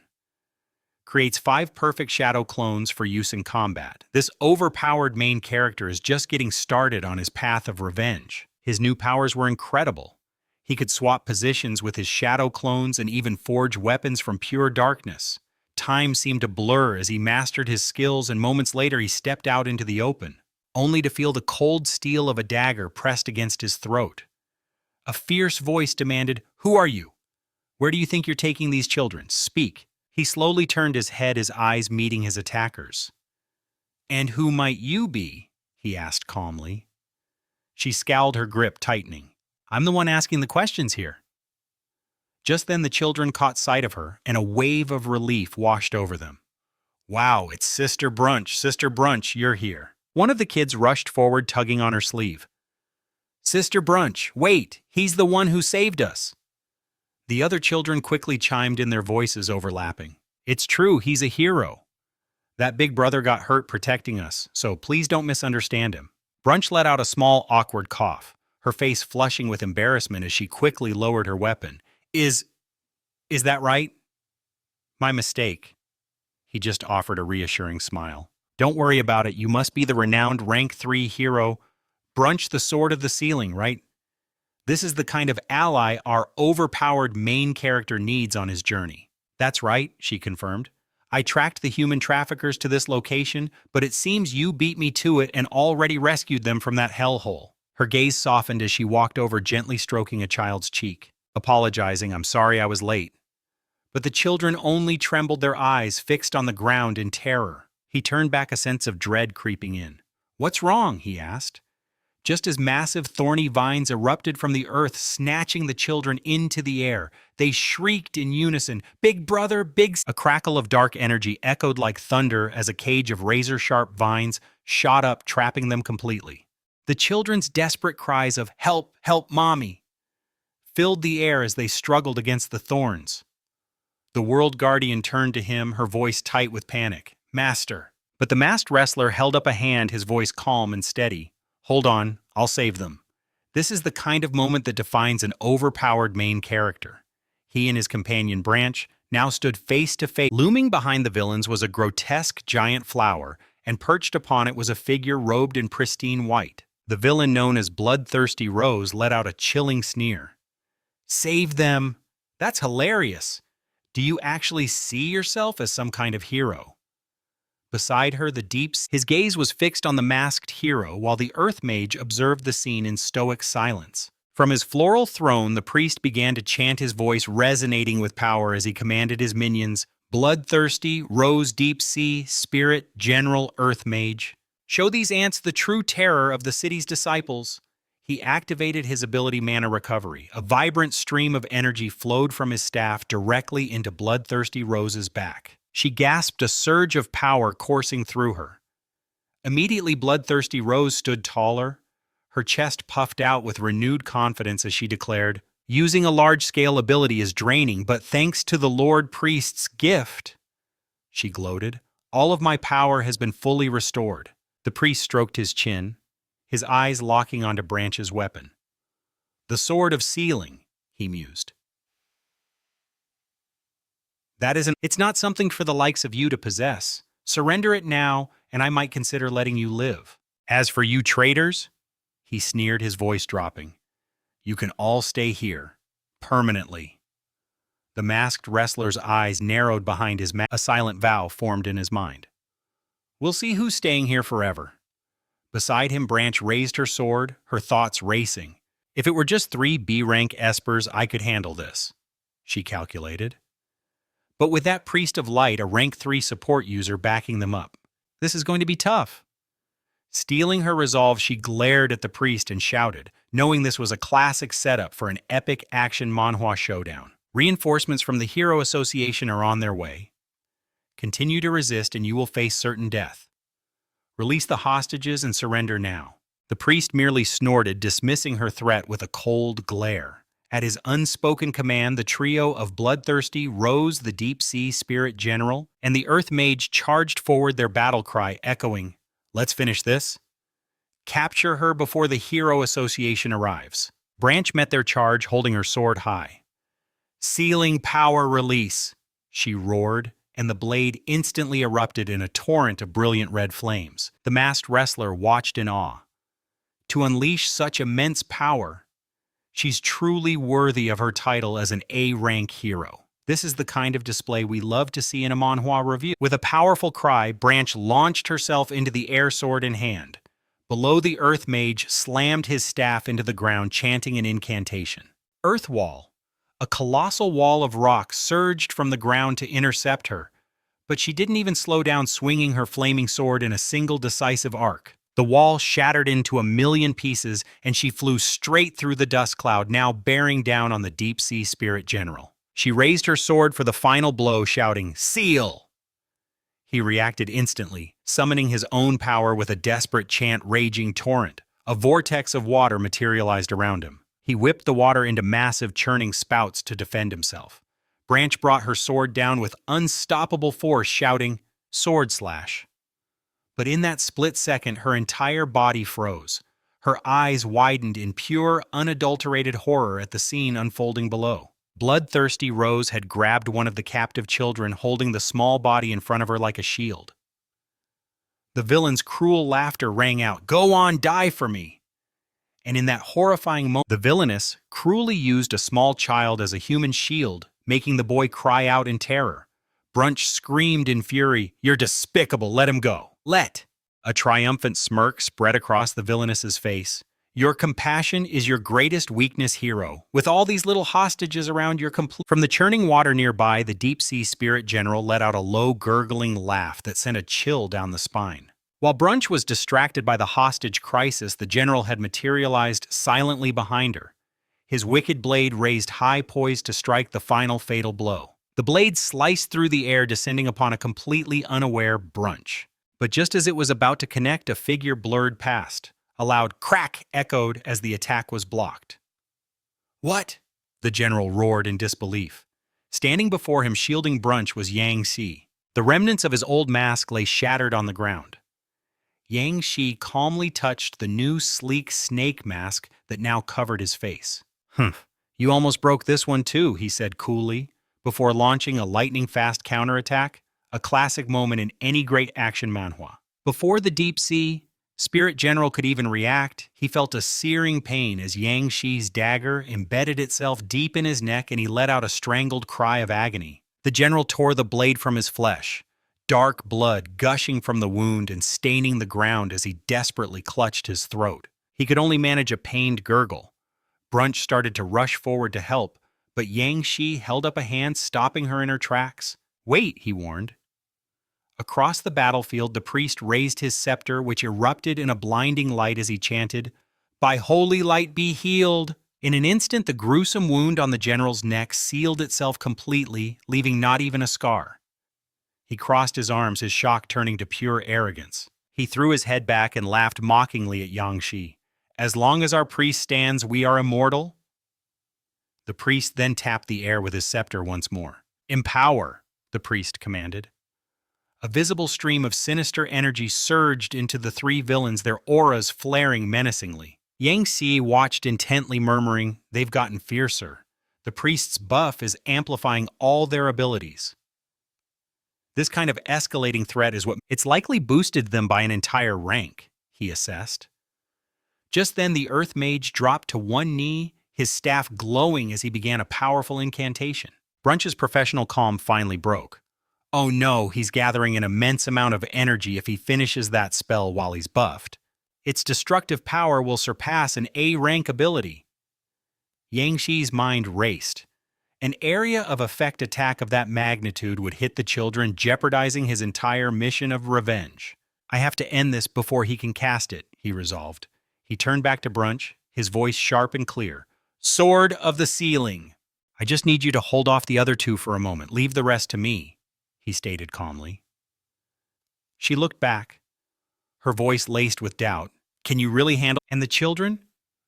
A ring of pure purple blight formed as he raised his hand. Just trust me, he said, his voice a steady anchor in the chaos.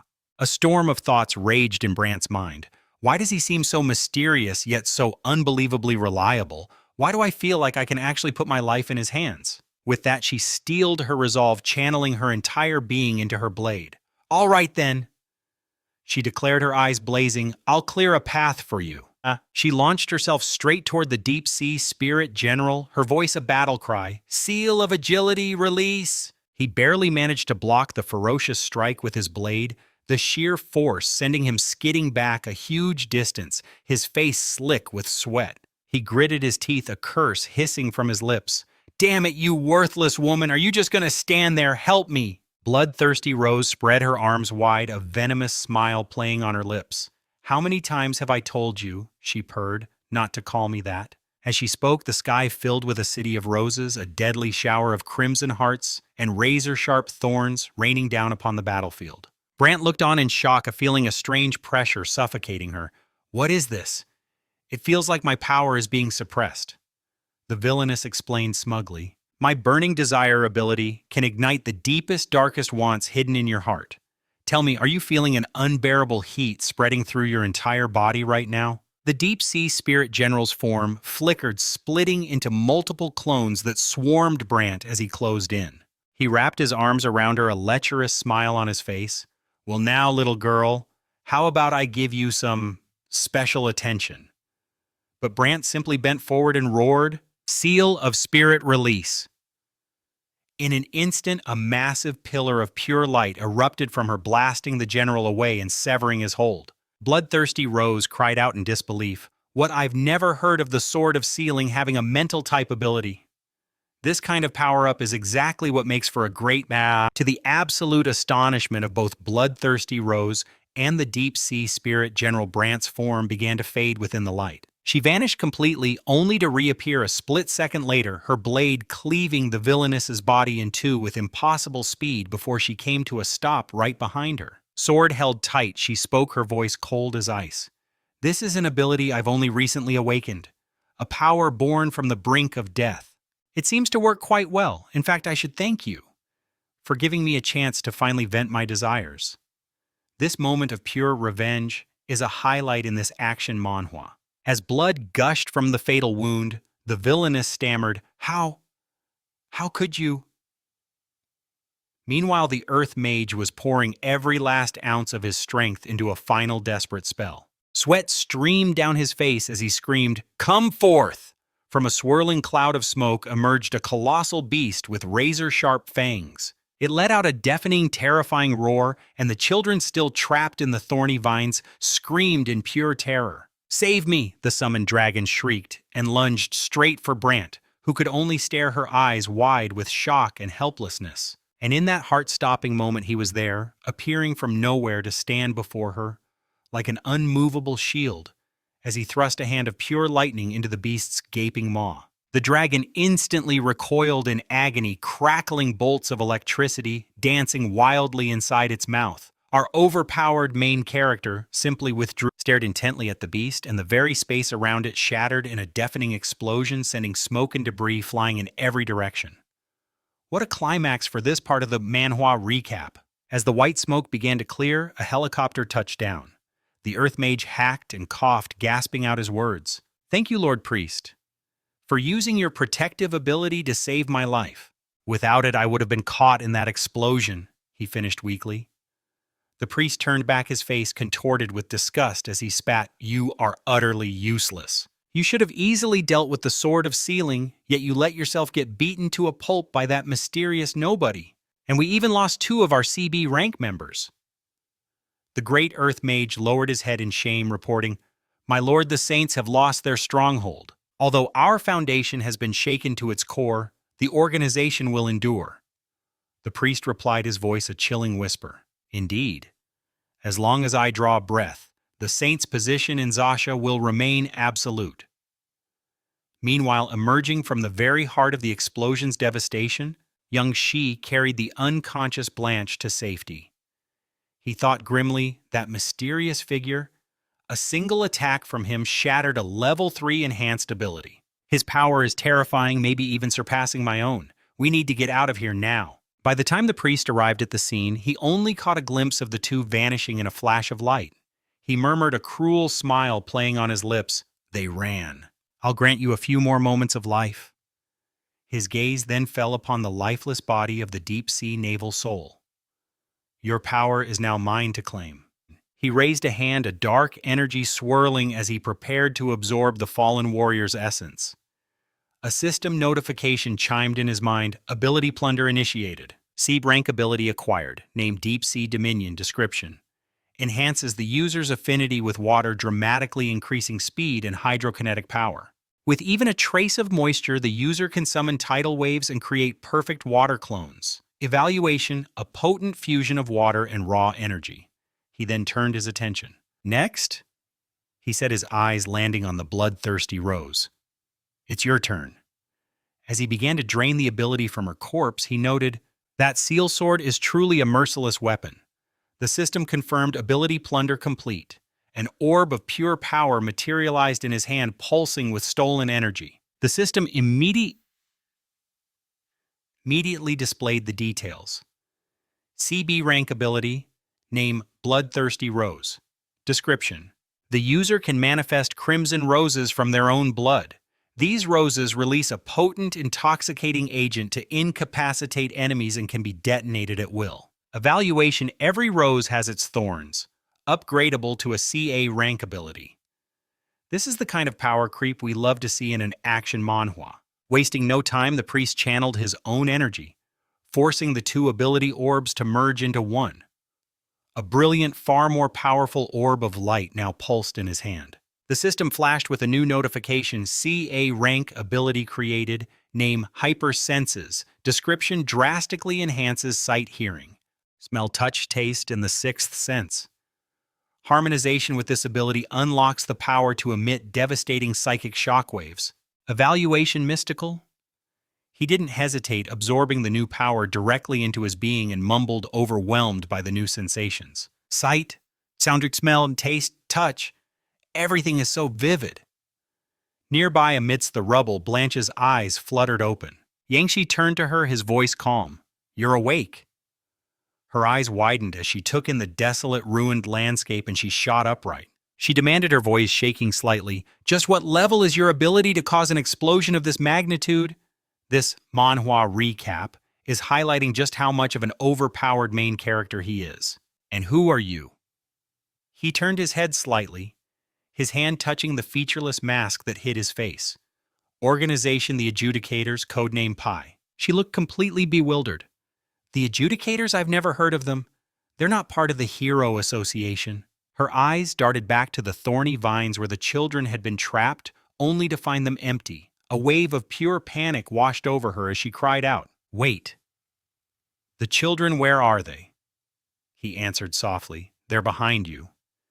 At his words, the children rushed towards her, their small forms trembling. They cried out, "Sister Blanche! We were so scared!" She wrapped her arms around them, a sob of relief escaping her lips. "Thank goodness! Are you all right? How did you get down from there?" "A little boy." His face tear-streaked answered immediately. "It was the Master's shadow, it saved us." "There were so many of them," Blanche repeated, confused. "The Master's shadow." The child began gesturing excitedly with his hands, trying to explain. "He made the shadow hide, and then it quietly cut all the vines that were holding us. Then it gently lowered us all the way to the ground." A ring of pure shadow materialized around the children, just as the blast was about to detonate. He instantly wove this darkness into a spherical barrier, shielding them completely. A slow realization dawned on Blanche as she whispered, "So the master is—" She spun around, a grateful smile lighting up her face. "Pi, you're incredible. Thank you."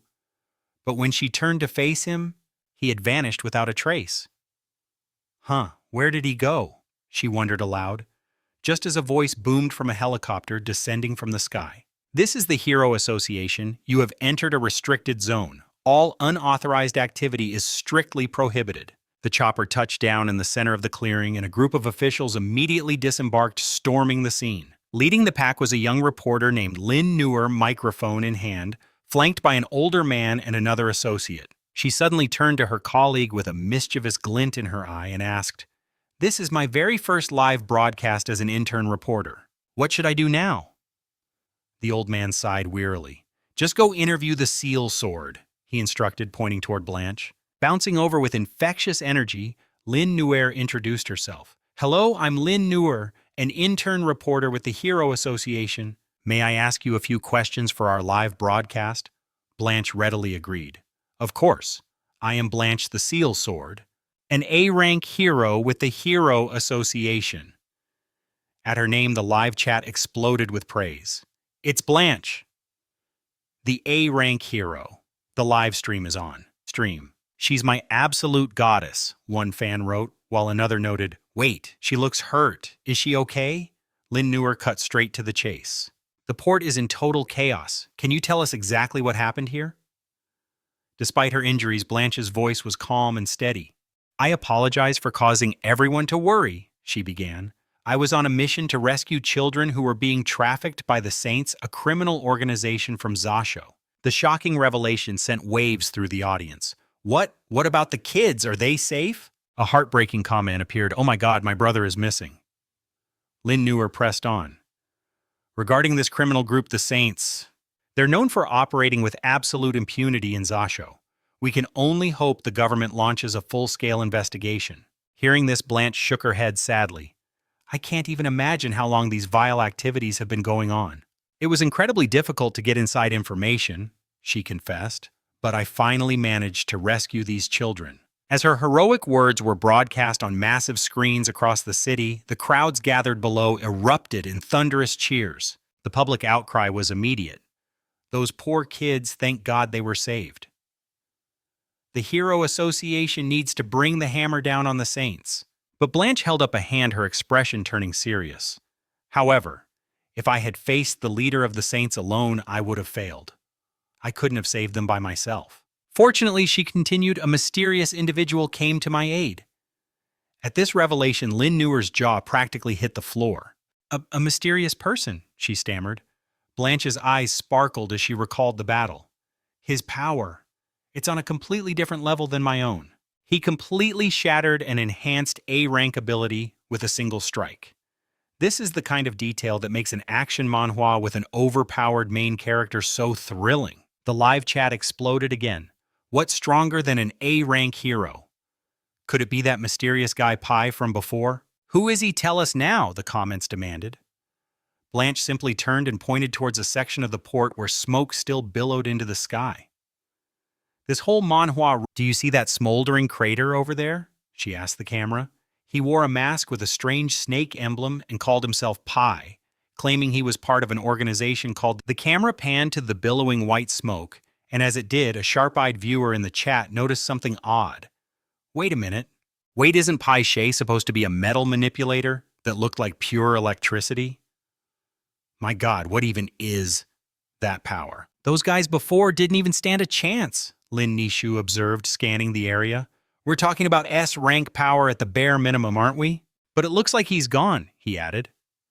Blanche, however, pointed toward a cluster of vehicles in the distance. "The priest is getting away," he shouted, taking off in hot pursuit.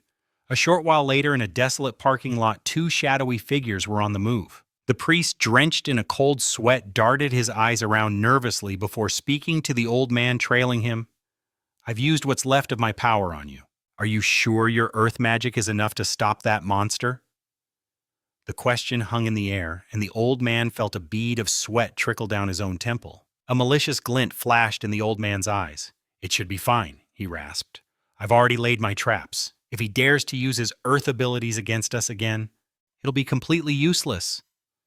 The priest urged in a low voice. Now find a car. We need to disappear. We'll find somewhere else to lay low for a while.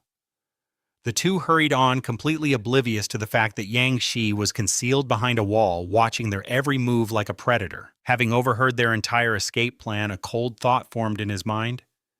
Still think you can run? This place will be your grave. This is the kind of brutal revenge plot that makes. Just then a shrill beeping erupted from his pocket, shattering the silence. A wave of ice-cold dread washed over Yang Shi. The two stalkers froze their heads, snapping around, eyes narrowed with suspicion. The priest's voice cut through the air, cold and sharp. Who's there? Behind his mask, a cold sweat beaded on Yang Shi's forehead. He cursed internally. Of all the times, who the hell is calling me now? The phone buzzed again, a death sentence in his pocket. The relentless beeping echoed in the alley as the two figures homed in on the sound, their steps menacingly slow. He carefully pulled out his phone, his eyes locking onto the caller ID. A knot of confusion and fear tightened in his chest. Xiao Ye, why on earth is she calling me right now? The ringing persisted, each tone ratcheting up the tension. As the phone continued its assault, Yang Shi flattened himself against the cold brick, trying to disappear into the shadows. The old man's voice was a low growl, his eyes piercing the dark. Who is it? He hissed. Just then, the system interface flared in his vision. Initiate disguise. His body dissolved into a cascade of glowing cubes, beginning a rapid transformation. This is the kind of skill. In an instant, he was just another face in the crowd. He stepped out of the alley, phone to his ear, his voice a mask of perfect calm. Hey Xiaoye, what's going on? The pursuer watched him pass, his gaze lingering before deciding he was just some random guy. But the priest's whisper was a chilling reminder. Don't be so sure, watch him. Meanwhile, Xiaoye's cheerful voice finally came through the phone. Babe, guess where I am? She chirped. Duang He played along, his mind racing. Where I thought you were at home. The sound of helicopter blades whirred in the background. Xiaoye's voice was laced with excitement. I'm in Sasha, honey. Her bright laughter echoed through the phone, a stark contrast to the danger he was in. Sasha, he thought, his blood running cold. What is she doing there? He kept his pace casual, replying smoothly, Sasha. That place is a mess. What are you doing all the way out there? Oh, you know. She began, completely oblivious. I just had to tell you my big news. I landed an absolutely incredible job a little while ago. He could feel their eyes still on his back. Forcing a tone of interest, he asked, A job that's great. What is it? Xiao Ye practically beamed through the phone. I'm an intern reporter for the Hero Association. Now I actually just wrapped up an interview with the Sealed Sword Guild. And get this, I'm on my way to interview the mysterious Sister Zaha next. The name hit Duang He like a physical blow. This twist is something you'd see in a top-tier action manhwa, completely changing the stakes. What? The word escaped his lips before he could stop it. His expression hardened. The Hero Association. That means Little Sparrow will find me soon. I need to end this now. His leisurely stroll turned into a brisk walk as he spoke into the phone. Wow, that's amazing, yeah. Listen, to celebrate, I need to go prepare a huge surprise for you. I've got to go, but I'll call you back, okay. Aw, Duang He, you're so sweet, she cooed. I'll be waiting. As he hung up, his retreating figure began to shrink in the distance. The old man scoffed, clicking his tongue in annoyance. Just a lovey-dovey phone call. Pathetic. On Duang He's end, a system notification flash, disguise deactivated. Then, as if struck by lightning, the priest's eyes shot wide with horror. Wait a minute. Something's not right. It was a trick. He was here all along. But it was too late. In a blur of motion, Duang He exploded from the shadows, charging directly at the two stunned assassins. This whole reincarnation and revenge plot has been building to this moment. The old man reacted instantly, summoning two vicious, shadowy wolves that lunged forward at his enraged command. Get him, kill him! The ferocious beasts tore through the air, their claws aimed for his throat. The priest smirked. These agile earth elementals will tear him apart. He doesn't stand a chance, the old man sneered. Each one of my creations can take on an A-rank hunter. This is a classic mistake villains make in any good manhwa. He won't even have time to breathe. But as two massive energy blasts streaked past him, it was clear Duang He was already 10 steps ahead. The summoned wolves snarled, clashing against a swirling vortex of green energy, their spectral eyes still locked on their true target. In a movement too fast for the eye to follow, Duang He vanished, reappearing directly behind the two casters. Before they could even register his presence, it was all over. The beam of energy tore through him, a gaping hole left in its wake. The priest, his eyes wide with disbelief, sputtered, How is this possible? Aren't you an electric-type user?" he gasped. Duang He, his hand still extended in a gesture of absolute power, calmly replied, "Whoever told you I only had one ability, you fool?" A trickle of blood escaped the old man's lips as he choked out in pure shock. "You're a dual system user? A rarity among rarities. I can't accept this." Cold sweat poured down the priest's face, his body trembling. With blood staining his lips, he knew he was utterly defeated. His arrogance shattered, and he began to plead, "Spare me, I'll give you anything, I swear it." But Duang He simply made a sharp cutting motion with his hand. With a sickening swoosh, he reminded the priest, "Some people in this world fight for more than just profit. Sometimes they fight for justice." The twin streams of energy lashed out again, coiling like serpents around their necks. The pressure mounted, choking the very life from them, their cries turning into muffled gags. But just as his vision started to fade, the priest frantically shoved a handful of strange green pills into his mouth. The effect was instantaneous. The priest shattered the energy restraints, and Duang He surged forward, shocked by the sudden turn of events. Landing with a crash, the priest was now bathed in a blinding golden aura. Veins bulged across his face as a twisted, sinister laugh echoed through the chamber. "You forced my hand, boy," he snarled. "You think I'm some common thug? I have one last trick, a final gambit." As he spoke, he plunged his hand into his own throat and shockingly pulled forth a long, ornate staff. Duang He's eyes widened in recognition. "This energy, it's just like the sword." The staff transformed its end, sharpening into a deadly spearhead. The entire weapon pulsed with a brilliant golden light, humming with immense power. He cackled, his voice filled with newfound confidence. "Surprised, aren't you? I too wield a spear of judgment." A cataclysmic surge of power erupted from him as he roared, "Divine strike!" He thrust the spear to the heavens, and a colossal beam of orange energy tore through the ceiling. The raw power coalesced above, forming rotating rings of pure oppressive force. The priest bellowed, "Gather!" Infinite strike. At his command, countless spearheads of light materialized, piercing through the center of the magical circles. He roared, his voice thundering, "Judge the sinner!" A storm of light beams rained down relentlessly, pursuing Duang He.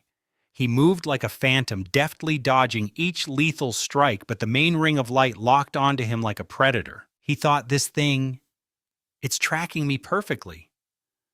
In the next instant, a searing streak of light grazed his thigh, and he cried out in pain. The priest's maniacal laughter filled the air. "Ha ha, dance, you little pest, dance, until I put one of these right through your skull." Forced to a knee, Duang He clutched the bleeding wound on his leg. "This is bad," he thought, gritting his teeth. This kind of desperate struggle is what makes for a great action manhwa. Even a scratch like this floods my body with destructive energy. He glanced up at the menacing ring of light still hovering, waiting. It was constantly recalibrating, seeking its target. A sense of dread crept in as he noticed the entire ceiling was now covered in points of light. "They're mapping my every move," he realized, "pinpointing my exact location. As if on cue, every single beam shot down at once." Duang He launched himself into the air. "So a contest of speed, is it?" The priest let out a smug, mocking laugh. "Ha, speed.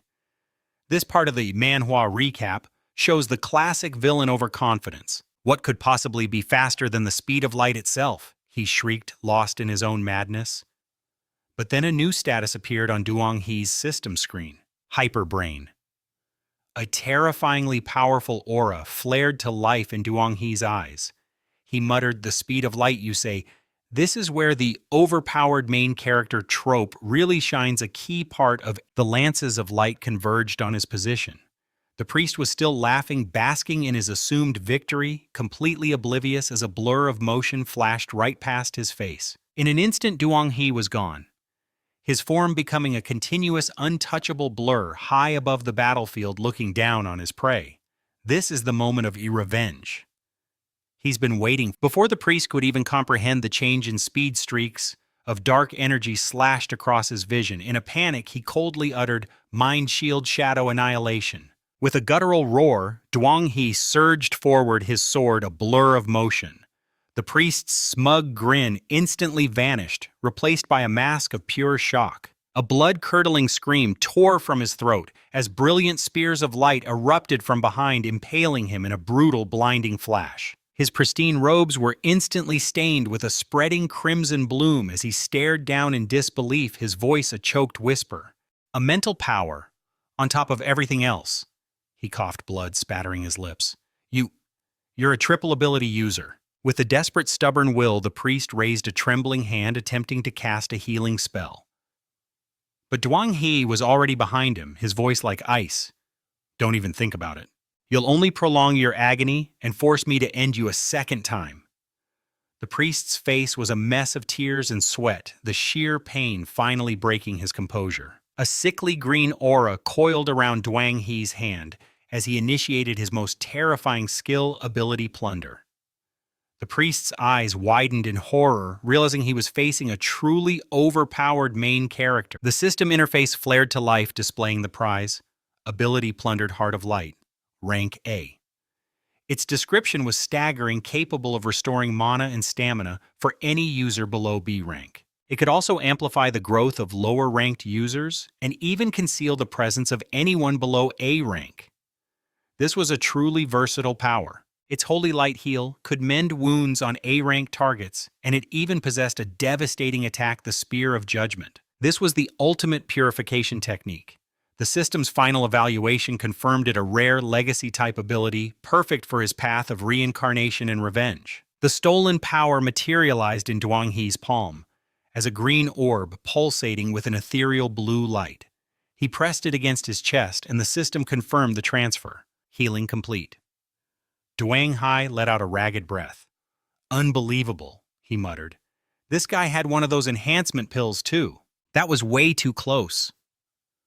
With his own wounds mended, he turned his attention to the other body, his boot stopping just beside the old man's still form. Again the system prompted him, Plunder ability. Duang He reached down, absorbing the second power into himself. "An Earth-type ability," he noted. "Now what can I do with this one?" The system obliged. Name Great Earth Mage. Description: manipulate the earth element to reshape terrain. Summons earth elementals for combat. The final evaluation was unexpected. Potential could open a zoo. You just have to love the humor in this Manhwa review, even in the most intense moments. He realized he must be in the Hero Association's jurisdiction, just as the thumping blades of a helicopter echoed from above. A voice crackled over a loudspeaker from within. "We are now entering the controlled zone." That was his cue. In this part of the Manhwa recap, Duang He shows his intelligence, not just his power. He left the grisly aftermath for the authorities to handle. Moments later, the helicopter touched down and a young reporter, Lin Luet, stepped out, microphone in hand, her face a pale mask of horror. She began a report, her voice trembling. "The scene is one of utter devastation, shattered walls, cratered earth.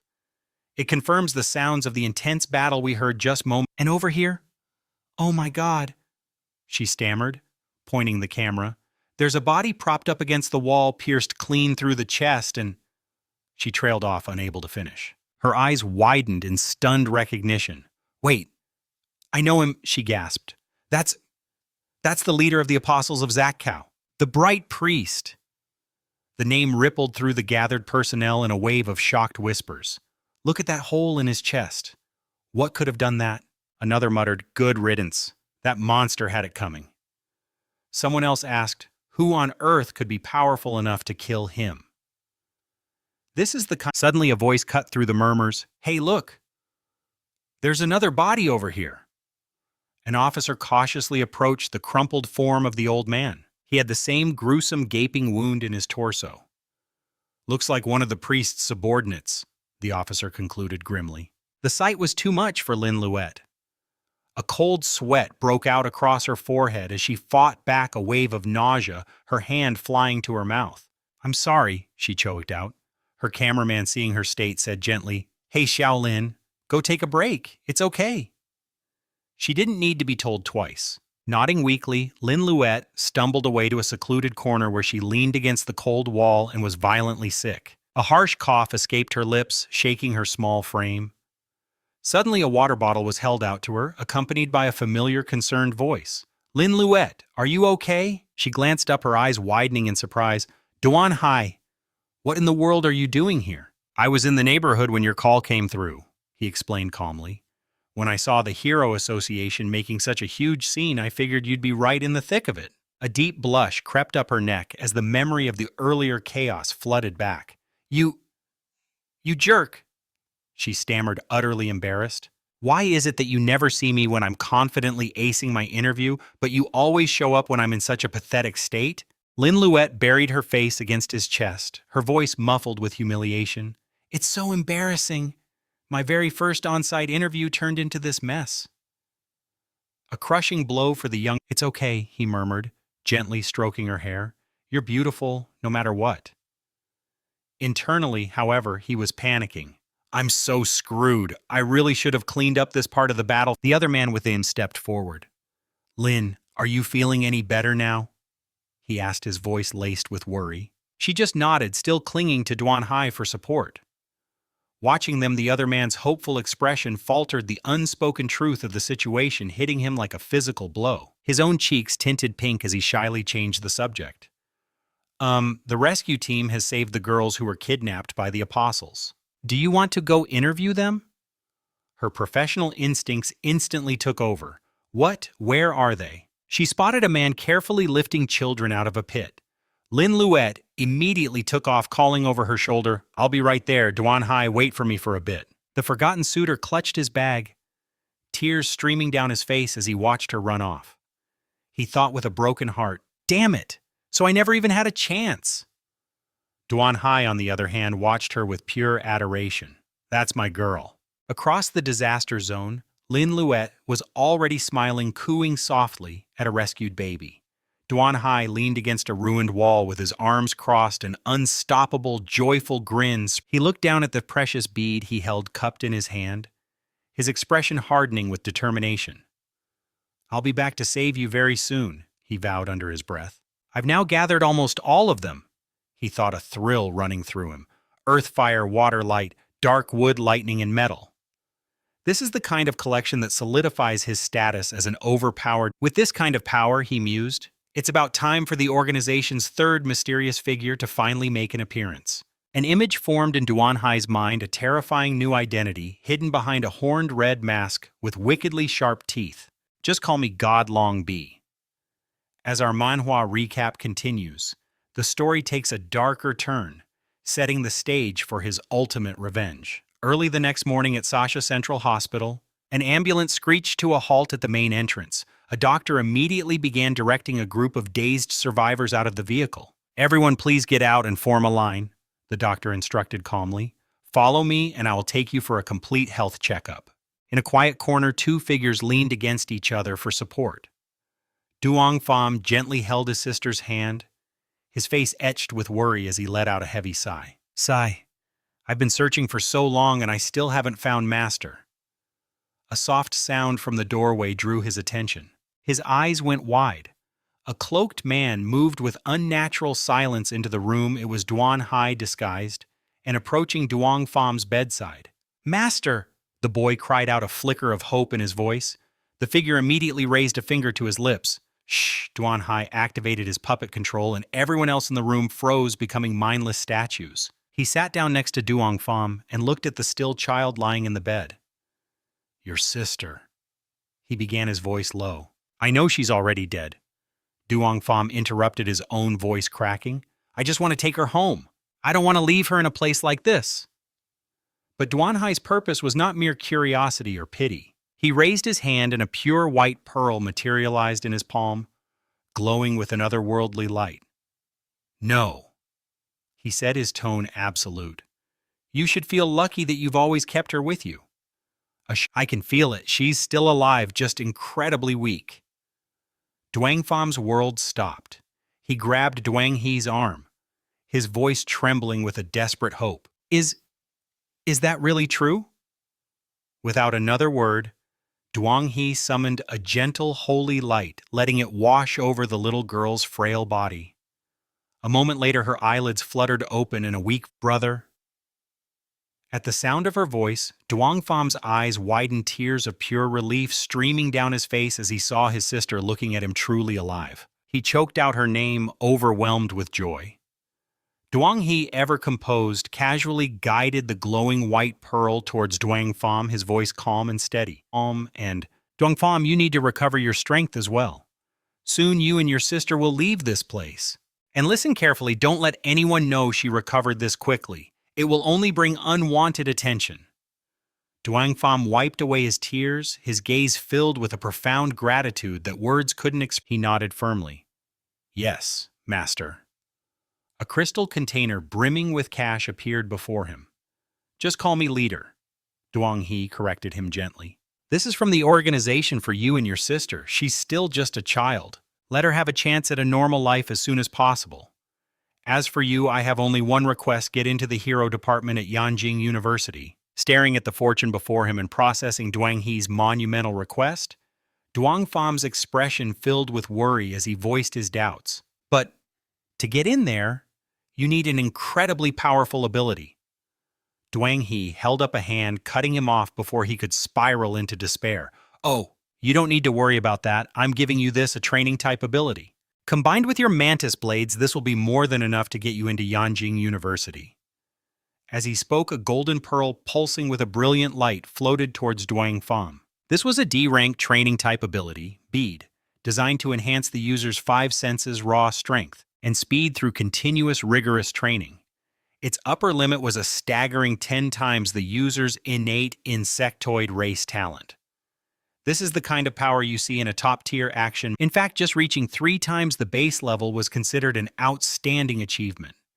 Seeing the sheer potential he now held, Duang Fam closed his hand around the bead, his face a mask of fierce determination. He looked Duang He in the eye and declared, "Rest assured, leader, I will not fail you."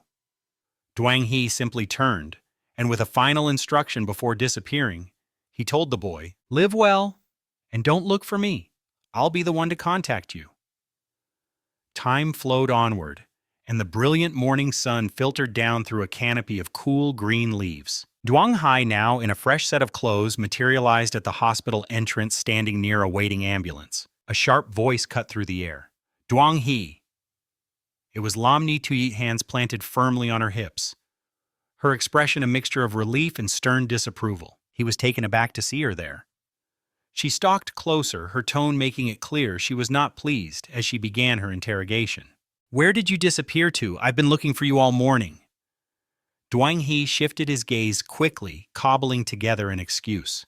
I was just helping the doctors with the kids. Is something wrong?" Hearing his explanation, Lam Ni Tuyet let out a breath she didn't realize she was holding.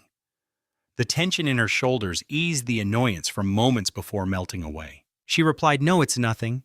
I'm just glad the children are finally safe. The association is handling the process of contacting their families now." The two of them stood together at the bustling hospital entrance, a quiet moment amidst the chaos as they watched people being led inside for checkups. This entire arc feels like a classic revenge. Duang Hai's voice was soft as he asked, "What about the ones who have no one to go back to?" Lam Ni Tuyet replied, "They'll be taken in by the orphanage." A wave of relief washed over Duang He. "An orphanage is its own kind of big family," he murmured. "I just hope they can all grow." Lost in his thoughts, he didn't notice Lam Ni Tuyet lean in until her lips gently pressed against his. A blush instantly crept across both their faces. Duang He, completely caught off guard by the kiss, could only stare wide-eyed from behind his glasses. Xia Tuet, her own cheeks a deep crimson, looked at him with a shy smile and whispered, "You've worked so hard these past few days, Duang He." In the distance, the whirl of a helicopter blade cut through the air as a team prepared supplies. A voice called out, "Xia Tuet, get over here, we're ready to move out." With a final wave, Xia Tuet dashed towards her team. She glanced back, giving him a playful wink and calling out, I've got a ton of work to do. See you in a few days, my dear boyfriend. And just like that, she left Dwang Hee standing there, his face still burning from her surprise kiss. He muttered under his breath, a small smile playing on his lips. Darn it, she beat me to it again. The scene shifts to Sashao Airport. Under the harsh afternoon sun, a plane soared into the vast sky. But as darkness draped itself over the sprawling city, the tone of our Manhwa recap takes a dramatic and we find Dwang Hee in the sterile silence of a hospital room. His gaze was fixed on the frail figure on the bed, her life sustained by a ventilator.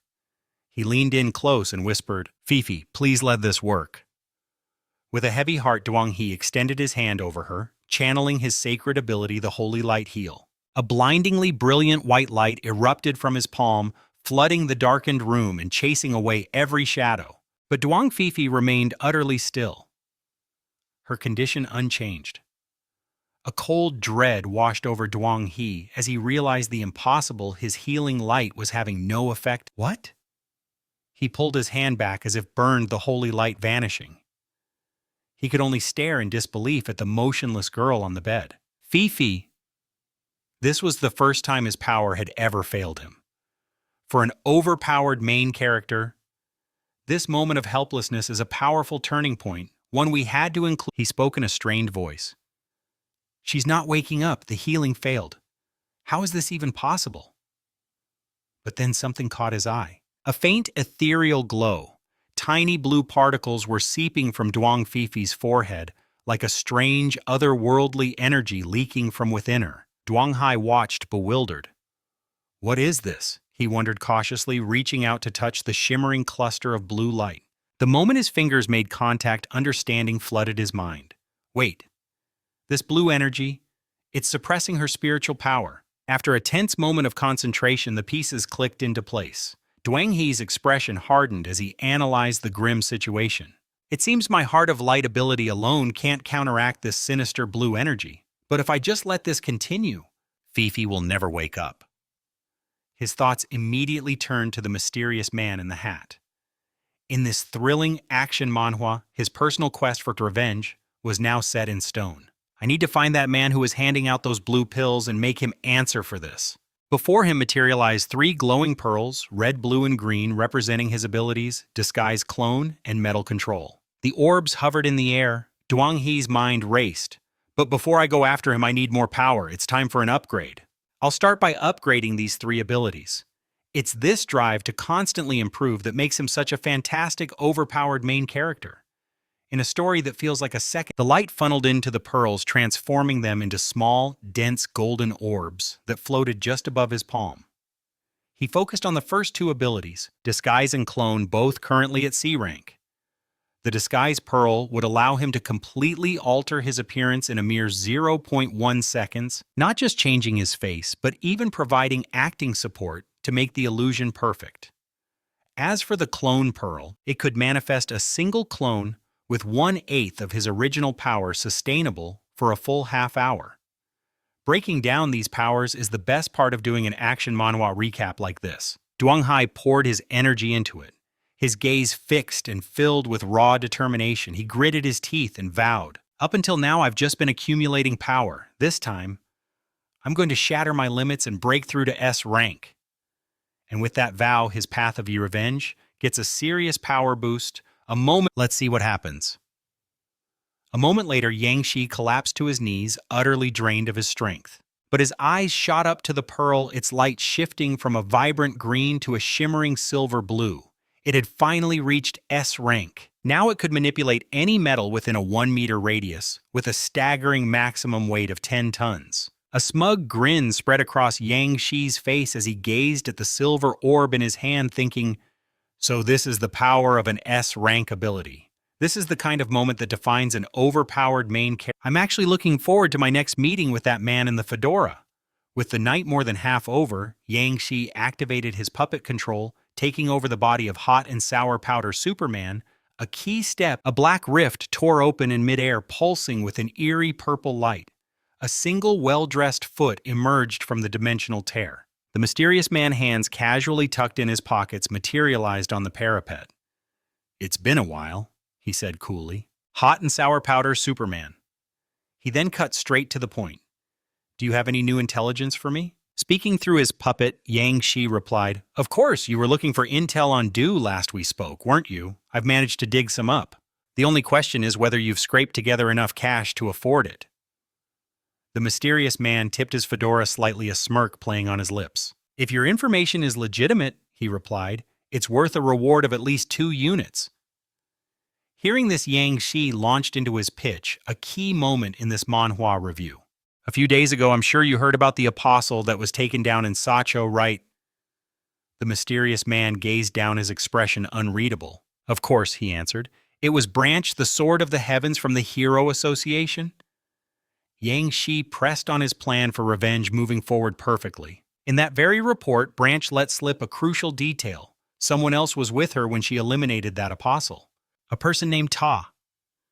The mysterious man didn't seem fazed by this revelation. I'm well aware, he said dismissively. Ta and Du are both members of the Adjudicator organization. That's hardly a secret, is it? Yang Shi locked eyes with him, ready to drop a bombshell. But did you know, Yang Shi said slowly, that both Du and Ta are dual ability users? The man's cool demeanor finally cracked. Dual abilities, he repeated. Perhaps he mused possessing dual abilities is a requirement for joining their organization. This is the kind of mystery that makes this action manhwa so compelling. Yang Shi let out a short, sharp laugh. No. People with dual abilities are practically unheard of. Do you honestly think that's a coincidence? The mysterious man, clearly losing his patience, demanded, What are you getting at? Yang Shi then presented a small, cork-sealed vial filled with a glowing blue liquid. Ever seen one of these? He asked. It's an ability potion. The man's eyes widened, and he instinctively reached for it, whispering, An ability potion. But Yang Shi snatched his hand back just as quickly. That's right, Yang Shi confirmed. This is a potion that can grant abilities. An ordinary person can drink it and awaken a power. But if someone who already has an ability drinks it, they gain a second one. The mysterious man's composure shattered. Nonsense, he roared, not ready to believe in another overpowered main character. How can you possibly prove that's real? Without a moment's hesitation, Yang Shi popped the cork from the vial. You know, my only ability is physical enhancement, he stated, so allow me to give you a little demonstration. With that, Yang Shi tipped his head back and downed the entire potion, a shocking moment in this manhwa recap that no one saw coming. Instantly, a furious torrent of flames erupted from his left hand. The mysterious man stared, his jaw hanging open in shock. A fire-type ability? To prove his point, Yang Shi threw a punch towards the heavens, launching a massive fist of fire that lit up the night sky. This is peak action manhwa right here, a visual spectacle. He turned back to the stunned man. I've tangled with Du before. That's how I know so much. This entire manhwa review is building towards an incredible climax for this story arc. It was their little blue potions that made me a believer in this stuff. The mysterious man was utterly speechless, realizing he was a pawn in an overpowered main character's epic game of revenge. The mysterious man stared at the potion, his voice a mix of awe and disbelief. This is incredible. Do you have any idea what goes into making one of these abilities? Yang Shi, still disguised, coolly replied, That's beyond my pay grade. My part of the deal is done. Now about my payment. The man produced a small vial filled with eerie blue pills. The information was adequate, he conceded, holding it out. Here are your 15 pills. Hold on, Yang Shi said as he reached for the vial, his expression turning serious. I have a question.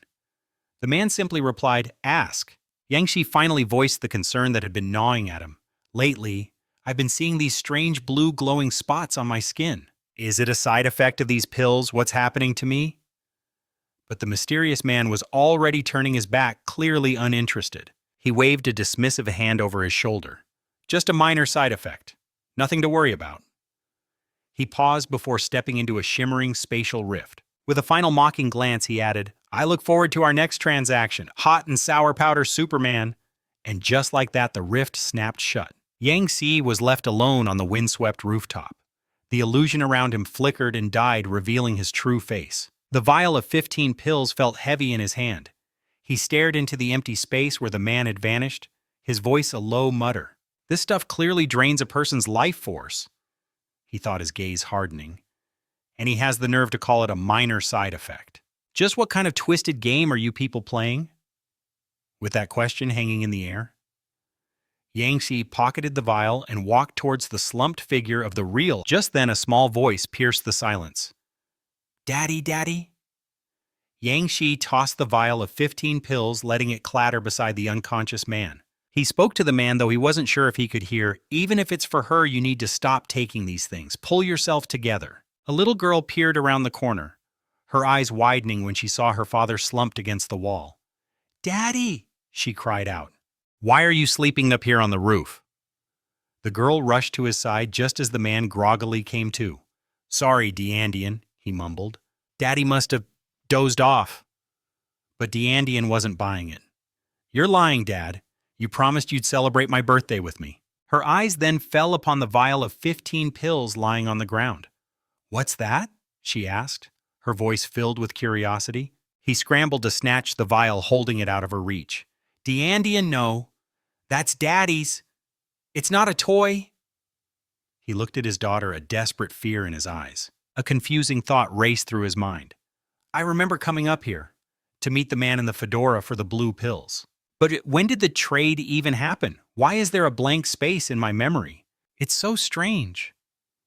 Under the cold light of the moon, the father and daughter finally prepared to head down from the roof. "Come on, Deandian," he said, forcing a smile. "Let's go home and have your birthday cake."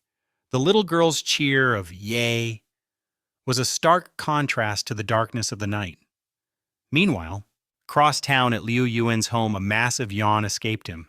He stretched languidly as he paced through the quiet house, muttering to himself in frustration. "I'm so sick of these recovery days. Don't do this, don't do that. When can I finally get back out there?" It's tough being a sidelined, overpowered main character in what feels like an endless action. A sliver of light from under the study door caught his eye. "Huh, it's pretty late. What's he still doing up?" Curious Liu Yuan crept towards the door. Peeking in, he called out with genuine concern, "Dad, you should probably get some sleep." But the room was empty. He stepped inside, scanning the room. "Guess he's not here." Then his gaze landed on a single sheet of paper left on the desk, and he picked it up. What is this thing he's been so obsessed with, working day and night, he wondered. And then he read the title printed in bold letters at the top. "Deployment request, the White Sun plan at Lukeport." Liu Yuan's breath caught in his throat. A slow, predatory smile spread across his face. Lukeport! It seems his chance for revenge was coming sooner, and a smirk played on his lips as he muttered to himself, "Unbelievable. Something this crazy is actually happening.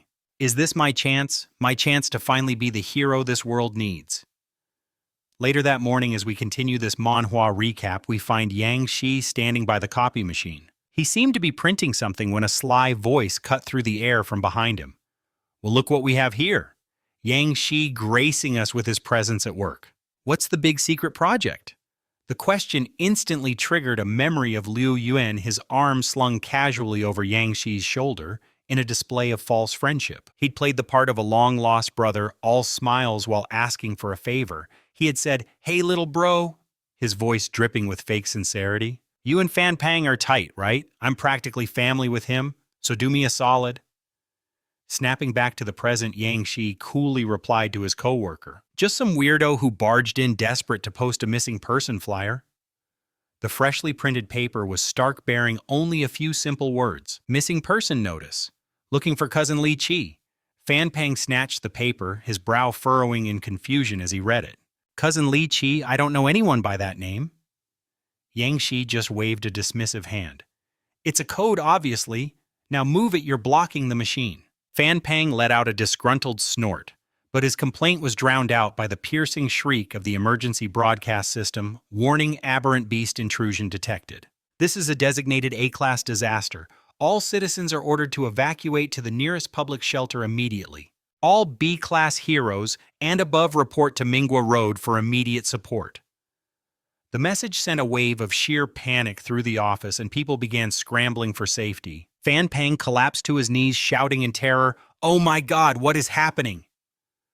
But amid the chaos, Yang Shi stood like a stone, the very image of an overpowered main character hiding his true strength. Inside, however, his mind was a storm of dread.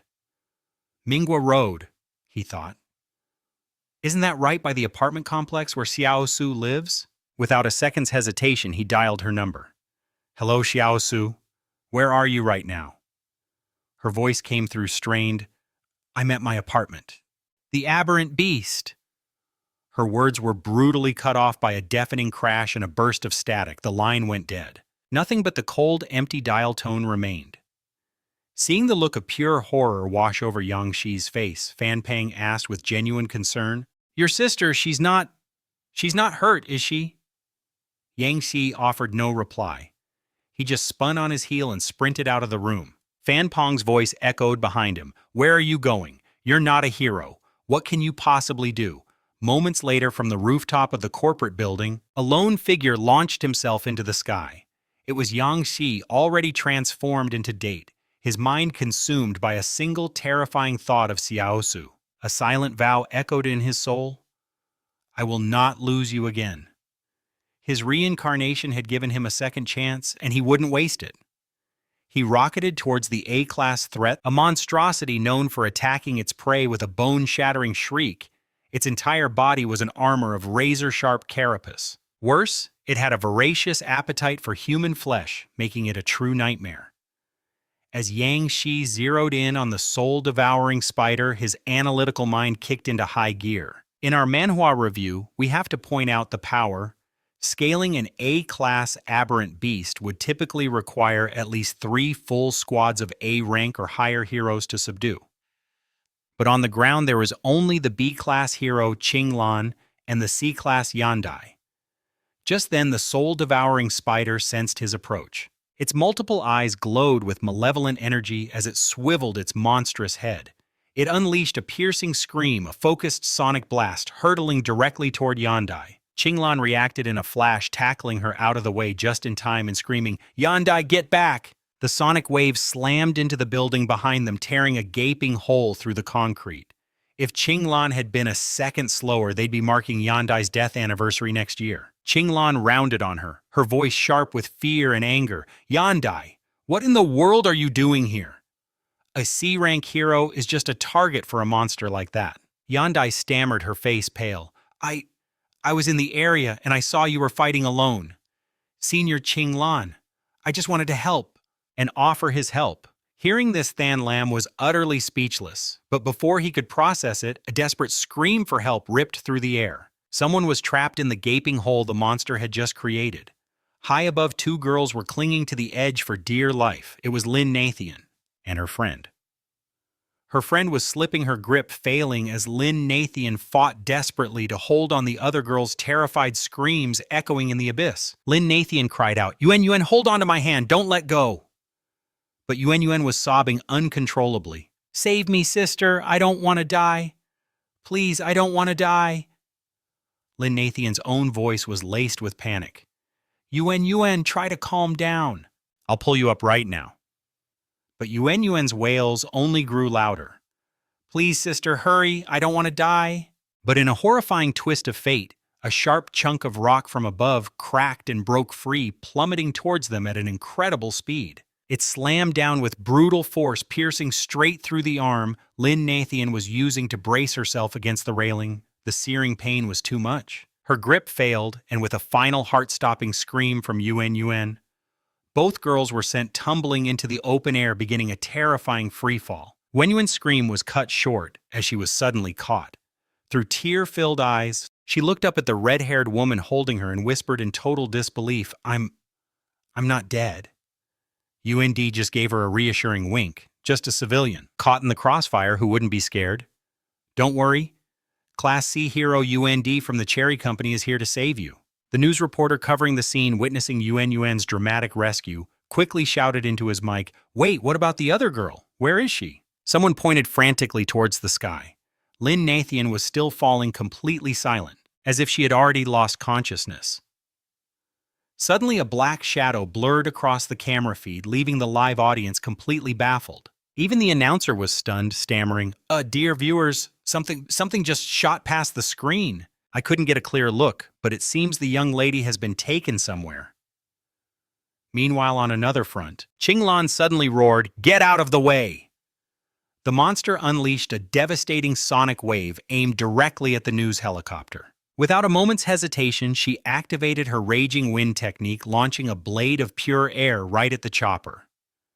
This is the kind of high-stakes battle you expect from a top-tier action manhwa. Her attack intercepted the beasts, and the two forces collided in a cataclysmic explosion that lit up the sky. The resulting shockwave was immense, violently tossing the helicopter through the air. Yuan Dai, shielding Yuan with her own body, gritted her teeth against the immense pressure of the blast. Elsewhere, in a quiet corner of the chaos, Yang Shi had caught Lin Nishian, bringing her to a gentle landing. It was clear she had fainted from the shock. He carefully carried her to a nearby park bench. He whispered her name, a name only he knew. "I'm sorry, Ju." He gently tilted her chin, his touch full of a sorrowful tenderness. "I was late." Then a soft light emanated from his hand as he used his power to heal the gruesome wound in her arm. This moment adds so much depth to our overpowered main character, hinting at a story of reincarnation and loss. As the light faded, not only was her arm perfectly healed, but all the dirt and grime vanished, leaving her pristine. Yang Shi draped his jacket over her shoulders. "The wound is gone. It won't hurt anymore." Just then her eyes fluttered open. She looked up at the stranger before her, dazed and confused. "Am I still alive?" Yang Shi immediately stood up, putting some distance between them. But Lin Nai quickly grabbed his hand. "Wait a second. Aren't you that chicken delivery guy from the internet?" Her eyes widened in realization. "Did you save me?" Yang Shi gently pulled his hand away, his expression unreadable. "I was just passing by," but in his heart he was apologizing. "I'm sorry, Ju. I can't reveal my identity to you yet. It would only bring you danger, and it would compromise my path to revenge." This internal conflict is what makes this manhwa recap so compelling. He stepped onto his flying platform, and just before taking off, he told her, "You should get some rest for a bit. Then find your way to a shelter." Before she could even get a word out, he had already vanished into the sky. Lin Nauer desperately called after him, "Hey, wait." He was already gone, but she kept her eyes fixed on the sky, a storm of questions swirling in her mind. "That's so strange. I'm positive this is the first time we've met, but why does he feel so achingly familiar?" Meanwhile, on Yang Shi's triangular hoverboard, he seamlessly executed a cloning technique, bringing a perfect duplicate of himself into existence. Yang Shi then produced two glowing blue ability orbs and pressed them into the clone. "These two abilities, Heart of Light and Snow Maiden, will be your power," he commanded, watching as the clone steadily absorbed the orbs. "Since your specialty will be healing and support augmented with an Ice-type ability, it's only fitting that you become a girl." A shimmering light enveloped the clone, transforming it into a woman with long, flowing blue hair and a rabbit ear headband. "The third member of the adjudicators has been born," Yang Shi announced coldly. "Your name is Mao." He then gave her her first directive. "Go and save those in danger. Do not let the casualties increase." Her response was a single stoic word: "Understood." After she departed, he turned his focus back to the location of the soul-devouring rat, his eyes narrowing. Next, it's time to deal with this stinking rat. But just then, a new presence caught his attention. "Wait a minute, who is that?" On the rooftop of a towering skyscraper, a figure stood defiantly on the edge, tall and utterly fearless. It was a woman with flowing black hair, known to the world as the Tyrant Fist Maiden. She wore a fiery red combat uniform, with white bandages wrapped around her arms like a seasoned martial artist, and she was methodically cracking her knuckles. Her eyes burned with an intense fighting spirit as she scoffed, "I just get back from vacation, and this is the welcome I get." The security in Green Harbor City really leaves a lot to be desired. Under the brilliant morning sun, a blonde reporter holding a microphone suddenly gasped in astonishment. "What's that over there? Isn't that Green Harbor City's most talented A-rank hero of the last 15 years? Every viewer was glued to the giant public screen as the camera zoomed in on the main character of the hour. The massive display showed the image of a girl in a stunning red outfit, her hair tied back in a neat high bun. This scene is what makes for a great manhwa recap. Her sharp eyes were filled with unshakable confidence and pride. She turned towards the camera, flashing a brilliant smile. Raising her hand in a wave, she called out, "Hello! Does everyone still remember the Tyrant Fist Maiden?" Murmurs and excited cheers erupted from all over as the audience couldn't help but marvel at her unique style, powerful yet utterly captivating. Her story of revenge and power is a fan favorite. On a high platform, another hero, the Great Chicken Lord, stood imposingly observing the scene. He wore a black cloak, his face hidden by a sinister plague doctor mask. He raised his hand in a slight wave and chuckled, "Oh, since a hero is here to handle it, I'll just watch her performance first and decide my next move later." Down below the Tyrant Fist, Maiden stood face to face with the giant beast. The monster was roaring fiercely, but her face showed not a single trace of fear. This is the kind of overpowered main character we love to see in an action manhwa. She brought a hand to her chin as if sizing up her opponent, a slight smirk playing on her lips. A rat this big must really love getting hit. In that case, I'll give it a beating to my heart's content. The giant beast, with its fiery golden fur, tilted its head back and let out 3 furious roars. It then shot a blinding golden beam of pure energy from its mouth, charging straight for the hero. Qinglan, witnessing this from a distance, hastily and frantically screamed a warning, "Senior, get out of the way, quick!" Its sonic scream held immense destructive power, but defying all logic, the Tyrant Fist Maiden simply met it with a mischievous smile. Her voice dripped with challenge. "How will I know if I can block it if I don't try?" The moment the words left her lips, a sky-shattering explosion ripped through the air. The giant rat had unleashed its attack right where she had been standing, but she was already gone. The powerful blast tore straight into the high-rise building behind her, carving a massive hole as smoke and dust billowed up, choking a corner of the sky. The blonde MC could only watch her face a mixture of pure panic and utter admiration. "Oh my God!" The Tyrant Fist Maiden could have easily dodged the soul-devouring rat's attack, but she chose to face it head-on. That's her style, the mark of a true, overpowered main character in this kind of action manhwa. The spot where the blast hit now had a gaping wound torn through several floors.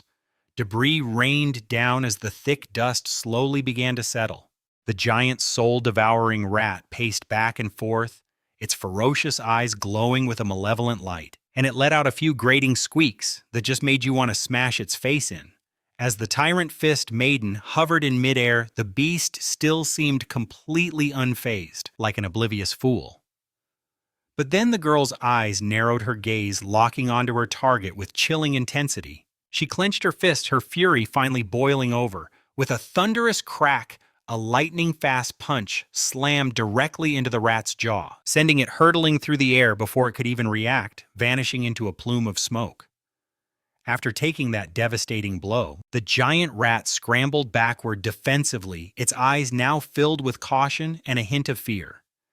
Seeing the change in its demeanor, she couldn't help but smirk, taunting it. "Keep going, big fella. Why aren't you roaring anymore?" The rat looked utterly humiliated, its eyes burning with resentment as its face twisted in a snarl of rage. Meanwhile, the Tyrant Fist Maiden, channeling the overwhelming power of a 17-year-old in her prime, shot forward like a missile. She seized its long, thick brown tail and with every ounce of her strength smashed it violently against the pavement. The impact sent the rat soaring into the air with a pained shriek. But she was far from finished. She began swinging the miserable creature around and around like a rag doll, laughing with pure delight. "This is so fun! So much fun! Heh." When she'd had her fill, she unceremoniously launched the colossal creature into another city block. The throw was so powerful that the impact shook the surrounding buildings, sending everything into chaos, as another cloud of dust billowed up, blanketing the entire area in a thick haze. Watching the whole insane scene from afar, Qinglan couldn't hide his astonishment, sighing in awe. She's a complete lunatic. Her level of destruction is on par with the beast itself. This is the kind of insane fight scene that makes for a great manhwa recap. Mao was surveying the chaos from a rooftop when her eyes suddenly widened as a man appeared directly in the path of the destruction. He was about to be crushed by a massive chunk of falling debris that would have ended his life instantly.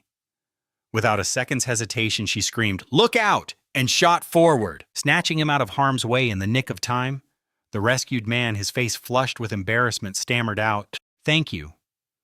After a moment of shock, he collected himself and asked, Which hero agency are you from? I've never seen you before. Rabbit Mask offered no answer.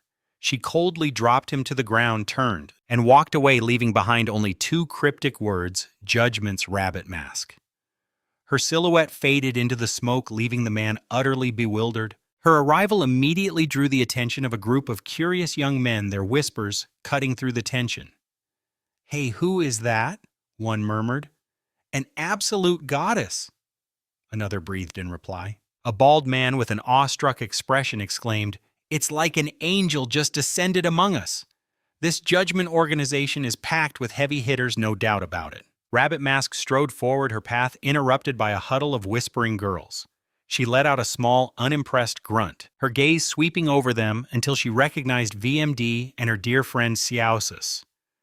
The moment Xiaosis saw Rabbit Mask, she knew help had finally arrived. A wave of pure relief washed over her face. Despite being drenched in sweat and exhausted, she rushed forward, her voice desperate. "They fell from the sky," she cried out. "They're all badly hurt. Please, can you save them?" Without a moment's hesitation, Rabbit Mask activated her compassionate sacrifice ability, a warm light enveloping the two injured girls. In mere seconds, the girls' conditions improved so dramatically that the onlookers could only stare, their gasps of disbelief echoing in the tense air. A man standing nearby couldn't contain his awe. "Incredible. Their wounds are completely gone. What kind of power is that?" he marveled. "She's not just beautiful and kind, but she has a healing ability on a whole other level." But Rabbit Mask remained aloof, her voice cool and steady as she addressed the crowd. "All of you leave this shelter now. It is no longer safe." Just as she spoke, a colossal, menacing silhouette blotted out the sky behind the building. A deafening roar ripped through the air, sending two young men screaming in pure terror. Then Lamb winced, pressing her hands to her ears. "That roar!" she muttered, a frown creasing her brow. "It's different from before. It feels like my eardrums are going to rupture." Even the formidable brute force fist recoiled from the unholy sound. She roared in frustration, "Damn it! That thing is about to go berserk!" A look of dawning horror crossed Rooster Overlord's face. "This is bad. This is really bad," he cried out, his eyes wide with dread as he watched the giant rat lumber back to its feet. "It's absorbing the souls of the dead." Brute Force Fist's gaze was locked on the monstrous gray rat. This is the kind of twisted power you only see in the darkest of action manhwa. A sickly green energy began to swirl around its body, streams of raw power pouring into it, knitting its grievous wounds back together. With a sickening groan of shifting flesh, it heaved its colossal frame upright. Every slow, deliberate movement radiated pure menace as its very face began to mutate. Its eyes bled into a demonic crimson, and its maw stretched unnaturally wide, revealing rows of jagged fangs that promised a brutal end to everything in its path. Standing nearby, Than Lam was frozen in shock, her eyes glued to the horrifying spectacle. "Senior," she stammered, her voice trembling. "What? What is happening?" Brute Force. Fist's voice was like ice as she replied. "That filthy creature is devouring the spiritual energy of the dead." This is a classic setup for a story of revenge against an unspeakable evil. The rat, now radiating an imposing aura, charged forward with the ferocity of a predator. Each thunderous footstep making the very ground tremble as the observers in the helicopter watched in awe. Someone's panicked voice crackled over the comms. "Its wounds, they're completely healed. Facing this soul-devouring abomination, can even an overpowered main character like Brute Force Fist secure a victory?" This is the kind of high-stakes moment we love in a good manhwa recap. But Brute Force Fist tuned out the frame. She turned to Than Lam, her expression grim. "Little sister," she said, her voice low and urgent, "get back now. I have a bad feeling this thing is about to unleash something terrible." Then Lam hesitated, torn between obedience and the instinct to stay and fight. "But," she began. But before the word could leave her lips, the giant rat reared up to its full, terrifying height. Its jaws snapped open and a blinding yellow beam of pure destruction erupted. Seeing the monster cross the line, a furious light ignited in Brute Force Fist's eyes. She launched herself into the air, her voice a thunderous roar. "Enough, you filthy rat!" With a guttural cry, she plummeted from the sky, slamming a thunderous fist into its colossal frame. The impact triggered a deafening explosion, kicking up a blinding cloud of smoke and dust that choked the very air. Brute Force Fist hit the ground hard, bent over in exhaustion. "That has to be it," she wheezed, stumbling forward. "I must have finished it this time." But her relief was short-lived. Out of the dust, a massive tail whipped through the air, aimed right for her. She reacted a fraction of a second too late, and the blow struck her squarely in the back. A trickle of crimson ran from the corner of her mouth, a stark line against her chin. Gritting her teeth against the searing pain, her eyes blazed with a fury, fueled by a deep-seated need for revenge. "Another cheap shot," she spat through clenched teeth. "You piece of filth." The tail swung again, a brutal arc that sent her flying, a devastating scene straight out of a dark action manhwa.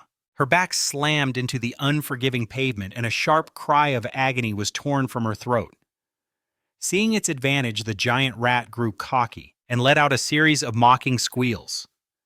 This entire manhwa recap is a testament to her sheer will, as despite the extreme pain, Brute Force Fist still tried to get up. Her gaze hardened with resolve. "I can't fall," she thought. "This isn't just a fight. This is revenge for everyone it's hurt." But her body refused to obey, limp and weak as a rag doll. Just then, Than Lam rushed to her side, her face a mask of panic. "Senior," she cried out in alarm. Brute Force Fist was stunned to see her junior colleague appear out of nowhere. A flicker of anger crossed her face. "What are you still doing here? Do you have a death wish?" But then Lam's reply was unwavering. "I'm a professional hero too. There are innocent people counting on us. This isn't some reincarnation fantasy where we get do-overs. This is real life. How could I possibly—" The fierce determination in her voice cut through the pain, warming Brute Force Fist's battered spirit. She felt as if she'd been given a second chance, a personal reincarnation of her fighting spirit. With a grunt, she forced herself back on. Meanwhile, observing from a news helicopter above, the blonde reporter was practically vibrating with excitement. "Get a look at this, everyone," she shouted into her mic. "These are Luck Kang City's finest heroes in action. This is the kind of high-stakes battle that makes for a thrilling action manhwa." But the giant rat wasn't waiting for commentary. Brute Force Fist immediately moved to shield Than Lam, a curse escaping her lips as she prepared for a fight that would make any manhwa review give it a perfect score. Her eyes turned as cold as steel. "AVZ support elixir," she called out. In an instant, a glowing white staff materialized in her hand. It blazed with a light so brilliant it outshone the sun, pulsing with an energy that felt like a bomb about to detonate. The monster recoiled, letting out a pained shriek that echoed with pure desperation. It was a fitting sound for a creature that had caused so much destruction, a sound that felt like the beginning of its final reincarnation into dust. Just as the tension reached its breaking point, a new figure descended from the sky. It was a classic Overpowered main character entrance from none other than the Rooster Overlord, poised perfectly on a hoverboard. At his side stood a striking girl with an icy demeanor known only as Rabbit Mask. The reporter in the helicopter nearly lost her mind. "Oh my goodness!" she shrieked into the microphone, her voice cracking with excitement. Then, her voice dripping with enthusiasm, she announced to her viewers, "Just when things looked their bleakest, a plot twist worthy of its own manhwa review has arrived. The Super A-rank hero Ru has appeared. For anyone following this manhwa recap, this is the moment we've all been waiting for. And he's not alone." The professional organization's cameras swiveled, zooming in to capture every detail. This is the kind of epic action manhwa moment that fans live for. The reporter continued her excited introduction, but down below, Brute Force Fist found their sudden appearance as an overpowered main character deeply unsettling. Her eyes narrowed with suspicion. "What in the world are they playing at?" she muttered. "This isn't a show, it's a fight for revenge." Beside her, Than Lam was just as bewildered. I have no idea," she stammered. "Another overpowered main character just showed up out of nowhere." Than Lam then added her own theory, "But what if they're here to save us?" Just then, the man known as Rooster Overlord made his entrance, his presence both solemn and overwhelmingly powerful. He instantly commanded the scene. Slowly, he raised a hand, and with a flick of his wrist, unleashed a volley of sharp projectiles that shot forward like a deadly flock of birds. The light glinting off their tips flashed like miniature bolts of lightning, showcasing the abilities of this truly overpowered main character. They left burning trails in their wake, painting a dramatic, almost theatrical scene of destruction. His calm, steady voice cut through the chaos with a single command: "Go." Instantly, the daggers accelerated, streaking toward the giant rat at a terrifying near-light-speed velocity. Seeing the incoming attack, the massive rat simply raised its head in an act of pure arrogance. It spread its powerful forelimbs wide as if issuing a challenge to everyone present. A series of chittering squeals escaped its maw, a sound dripping with contemptuous prop. Watching from a safe distance, Violent Fist. Maiden's eyes suddenly lit up, a look of pure realization dawning on her face. She exclaimed, "I've got it. That beast has a self-recovery skill that's fueled by devouring energy. That's why it's so hard to take down. We have to find a way to break its regeneration cycle.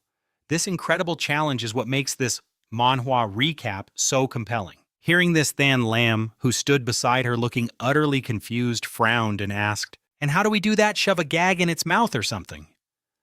The absurd question earned her a sharp knock on the head from Violent Fist Maiden. "Gag its mouth? Are you serious?" she growled in frustration. But just then the masked man, without uttering a single word, calmly raised his index and middle fingers.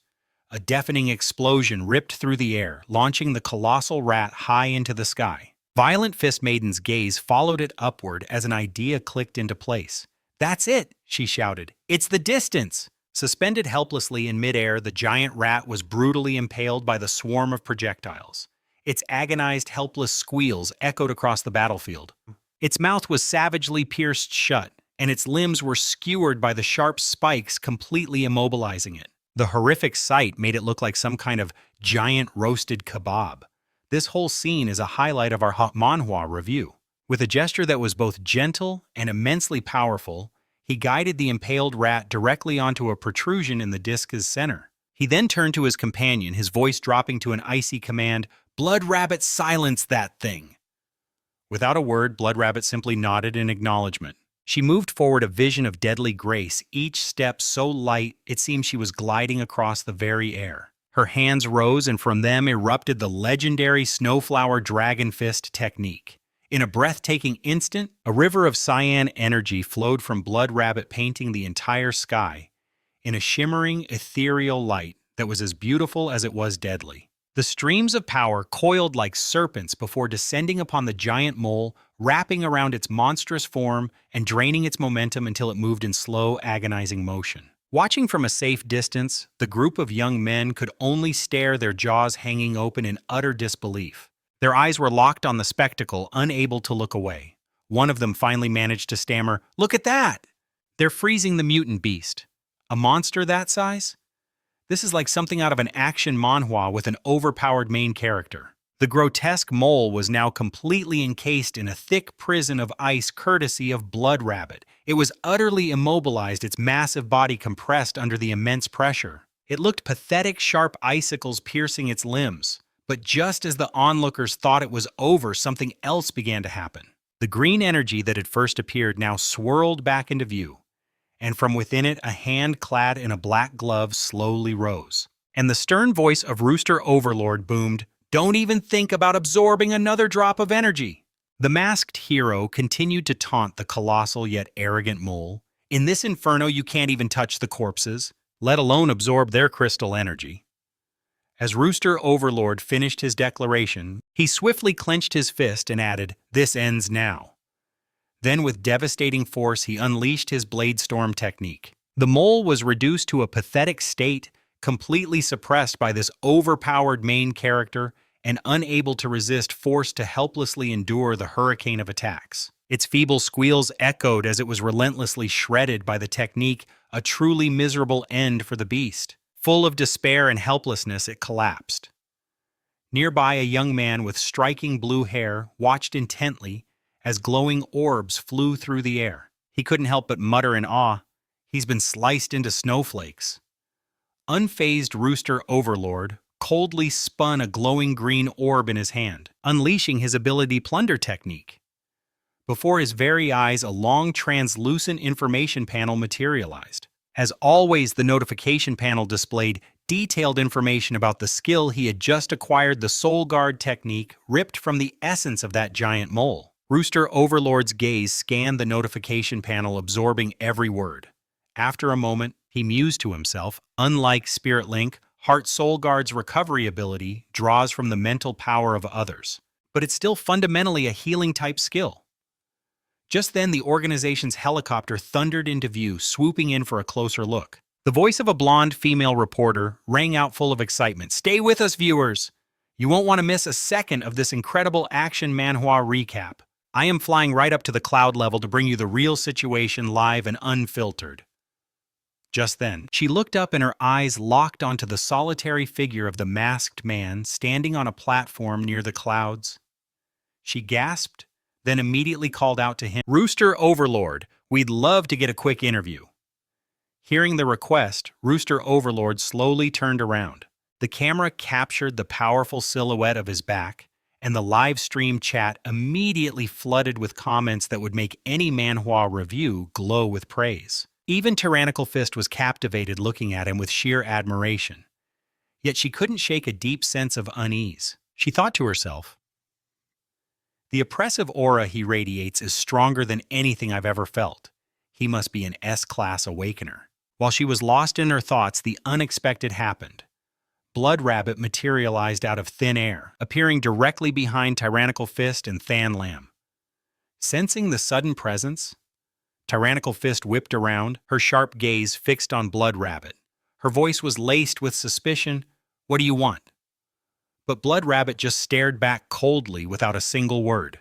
Then she unleashed a stream of pale blue power, a shimmering bolt that shot straight toward Tyrannical Fist. Seeing this, a startled Than Lam cried out in terror, "Senior, watch out!" She then frantically dashed forward, shoving Tyrannical Fist out of the path of the powerful attack. Then Lam braced herself as the stream of power rushed toward her body completely tense. But as the energy washed over her, she felt no pain, no impact at all. Completely unharmed, she finally found the courage to slowly look up. Then Lam's eyes lit up, but they were also filled with utter disbelief. Her expression was one of pure shock, her mind a whirlwind of questions. "Senior, my wounds, they're healed." At that very moment, Tyrannical Fist's body was also enveloped in the same restorative light. Miraculously, her wounds began to close at an astonishing rate. Color returned to her face, her very presence radiating a newfound potent energy. Tyrannical Fist, utterly bewildered, spun around to face the mysterious healer. This is the kind of unexpected twist you see in a great manhwa recap, where a rare healing-type ability user suddenly appears. Who are you?" she stammered. The figure replied with 4 chillingly calm words, "Judgment Organization Blood Rabbit." As those words hung in the air, the reporter hovering above in the news helicopter resumed her live broadcast. "That's right, folks, and you're seeing it live in this manhwa recap. The mysterious figure who just appeared on the scene is a member of the Judgment Organization. The camera zoomed in, capturing a tense close-up of Blood Rabbit and the formidable Tyrannical Fist. A bit bashfully, Tyrannical Fist scratched the back of her head. "Judgment. Is that some new hero agency? I've never heard of you guys," she admitted. "But thank you for cleaning up the—" "Think nothing of it," Blood Rabbit replied, her voice steady. "You are a hero who has earned our respect." Meanwhile, from the news chopper above, the reporter's voiceover painted a picture for the viewers at home. And there you have it, dear viewers. Our incredible ability user heroes have once again saved Green Harbor City from the devastating threat of mutant beasts. A huge part of today's victory goes to the mysterious Judgment Organization. In our manhwa review of this chapter, we'd give them 5 stars. The moment she spoke, the live feed exploded with a torrent of grateful comments from viewers all across the city. Watching from the sidelines, Don Lam's eyes were filled with admiration. "Wow, she's beautiful," he whispered to himself. Tyrannical Fist, however, wasn't so pleased. She puffed out her cheeks in frustration, thinking, "Damn it, they totally stole our thunder." Elsewhere, Rooster Overlord stood with his back turned, speaking quietly to his Blood Rabbit clone. His adopted son had contacted him wanting to meet. This powerful protagonist, a flicker of concern crossed his face. "I wonder what kind of intel he has for me this time." He mused, his mind drifting. He was snapped out of his thoughts by the voice of his own clone. Master, Blood Rabbit said, "Our time is up." Rooster Overlord blinked. "Already the clone's time limit is up?" he asked, placing a hand over his chest and feeling the surge of returning power. A small smile played on his lips. "The ability orb from the clone just transfers right back to my body. This is incredibly convenient."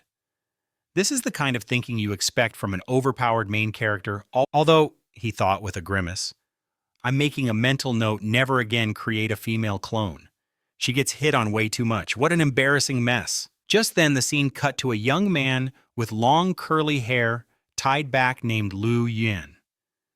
He was casually leaning against a flashy red supercar. "Not even a superstar's smile is as sweet as yours, babe," he cooed. Nearby Rooster Overlord couldn't help but facepalm at the sight of his adopted son, who clearly had zero concept of public image. Surveying the area, Rooster Overlord grumbled under his breath. "That idiot! He's in a rest area and doesn't even notice he's being tailed. This kind of suspense is what makes for a great action manhwa." He watched as Liu Yuan finally spotted him rushing over excitedly with a piece of paper in hand. "You've got new intel already?" Rooster Overlord asked. The young man grinned like a kid who just got a new toy. "Foster father," he chirped. "Are you forgetting whose son I am?" But his cheerful demeanor vanished in an instant. A distinct click echoed from behind them, a sound that spells trouble in any action manhwa, causing Liu Yuan to freeze mid-sentence. He turned to his foster father, his eyes wide. What was that sound?" he asked. "You have new intelligence already." The young Liu Yuan grinned happily like a child and chirped in reply, "Foster father, you're forgetting whose adopted son I am." Just then, a clicking sound from behind made Liu Yuan stop his cheerful chirping and freeze. He asked his foster father, "What was that sound?" "Is someone there?" Rooster Overlord's voice was a ragged cough. "Just hand over the document. Let me see the intel." Rooster Overlord took the paper, his eyes scanning it for a moment before he spoke. "So the Hero Association is finally planning to open up the blank space in Green Harbor City. I thought it would be much later," he mused. At these words, Liu Yuan's face lit up with greedy excitement. "Foster father, I heard that in the mutant beast world, you can get special items and equipment to upgrade your abilities. We have to get a head start and grab those things for ourselves before anyone else does," he urged. A slow, satisfied smile spread across Rooster Overlord's face. "This intelligence of yours is extremely valuable. The merit points should be more than enough for the organization to exchange for a declassification potion." Liu Yuan eagerly grabbed a blue canister, chugging it down in one go before letting out a refreshed laugh. "Ha ha, thank you for nurturing me, foster father," he said gratefully.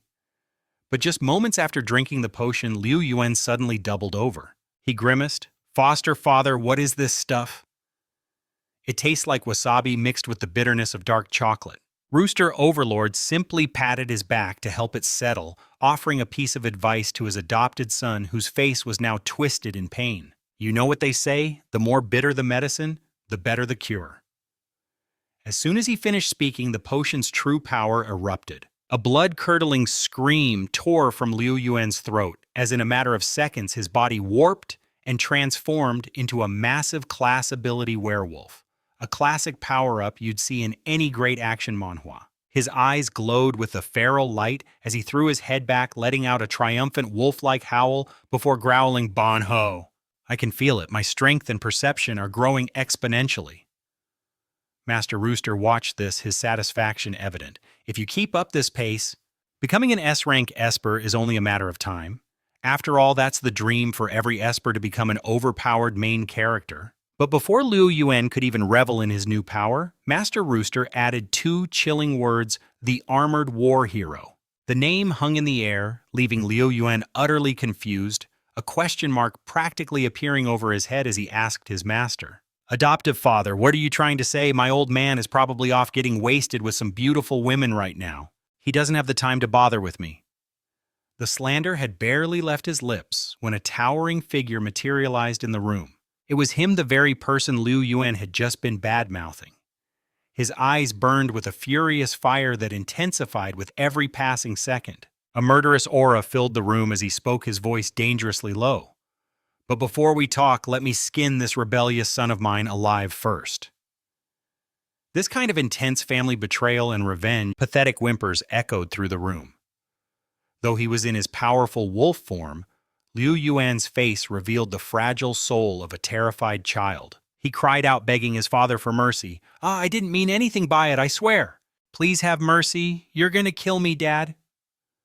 But the middle-aged armored war hero was consumed by a boiling rage that he couldn't contain. He lunged forward, kicking his son viciously while cursing him, "You damn brat! Who are you calling adoptive father? You sold off our family's intelligence. I should just kick you to death right now." This raw emotional conflict is a highlight we definitely focus on At this moment, Master Rooster casually scratched his head and stepped in to defend Liu Yuan. "I really didn't expect you to come here in person. His deal with me was simply because he wanted to obtain an ability. You don't need to kill him for it." Liu Yuan pushed himself up from the floor, looking at his father with a newfound defiance. "You've already hit me. At worst, I just won't steal the family's intel anymore, but you will stay out of my business with my adoptive father." The armored war hero's patience had worn thin. Hearing his son's rebellious muttering, he finally roared, "Shut your mouth and get down here now." Without a second glance at his son, the general turned his steely gaze to Master Rooster. "This rebellious son of mine, he was born completely powerless. Can you truly grant him an ability just like that?" Hearing this, a knowing smirk played on Master Rooster's lips. "No abilities," he mused to himself. "It seems you don't know your own son at all, General. I've been hiding his A-rank rebirth ability orb, a classic setup for a story of reincarnation and revenge, waiting for the perfect moment." After a calculated pause, he replied, "A trivial matter. Whether it's granting him one ability or even 2 or 3, it's as simple as flipping my hand." At these words, Liu Yuan's despair was instantly replaced by a surge of hope. "Wait, you mean I could have more than one?" Even the armored war hero's curiosity was now thoroughly piqued. He leaned in, asking, "Could anyone receive one, even an A-rank hero such as myself?" Master Rooster smirked inwardly. "The old tiger finally shows his claws," he thought. "But of course it's only natural. Anyone with a thirst for power can never resist the chance to become even stronger." At that moment, Master Rooster spread his hands wide, his tone turning serious. "Of course, but to obtain an A-rank ability, the price is steep." The general's voice was a low growl. "Explain. What is this price you speak of?" Master Rooster produced a small, glowing green orb, casually tossing it to the general. "Do you recognize this?" The general caught it deftly between his fingers, his brow furrowed in concentration. "I've never seen anything like this before." Master Rooster feigned surprise. "Truly?" he asked, an eyebrow raised. "Because a subordinate in your own company has used this very pill, and you as commander know nothing about it. When an Esper consumes this, their power can be amplified by a factor of 3. It's a game changer in any action manhwa." The general's eyes narrowed with suspicion. "Is this another product of your organization?" Master Rooster held up a hand dismissively. No, this belongs to an entirely different group. In fact, I only approached your son Liu Yuan to gather intelligence on them." With a pointed look, he gestured for Liu Yuan to come forward and explain everything he knew. Under his father's intense glare, Liu Yuan nervously stepped forward and began his story. "Lai Xiangyang. He's from the Piercing Brave Guild. He used some kind of trick drug. It caused a lot of people to pass away. I saw it myself." The general's face was a mask of disbelief. He stared down at the small green pill in his hand. How can something so small cause so much destruction? Master Rooster watched him, thinking, "I knew it." So that's how the Piercing Brave Guild orchestrated that incident. We finally have our answer. The general's expression hardened as he turned back to Master Rooster. "After all this, are you asking me to help you investigate the organization behind this pill?" Master Rooster's reply was swift and direct. "Not just investigate, you must also join the Bashang clan. In return for your cooperation, you will receive an A-rank ability potion. It will make you a dual-system A-rank Esper, a true overpowered main character." Hearing this, the general let out a grim chuckle. "You want to join the Bashang clan? Don't say I didn't warn you. Bashang is a place you can enter, but from which no one ever leaves." In response, Master Rooster simply held up his hand, confidently displaying the ring on his finger. "You have no need to worry about me. I intend to use this ring to acquire ability factors." "Ability factors?" the general repeated, intrigued. Master Rooster explained, they are the most crucial ingredient for creating the variability potions we've been discussing. They can be sourced from criminal espers or harvested from the remains of mutant beasts. Plus, the mutant beasts in Bang are a bottomless well of resources. No matter how many you eliminate, more will take their place. The father, skeptical, finally voiced his, "And how can you be so sure this ability potion of yours will even work?" Master Rooster simply smirked and replied, "My very existence is all the proof you need. If you find our methods too hard to swallow, then by all means let's just walk away from this deal." The threat of the deal falling through sent Liu Yan into a desperate panic.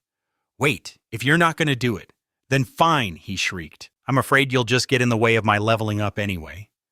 Hearing his worthless son's idiotic outburst, the armored war hero slammed a fist into his face, knocking some sense back into him. He followed the punch with a furious tirade. "You ungrateful brat, I give you everything, and this is how you repay me." After putting his son back in his place, he turned to Master Rooster, his decision made.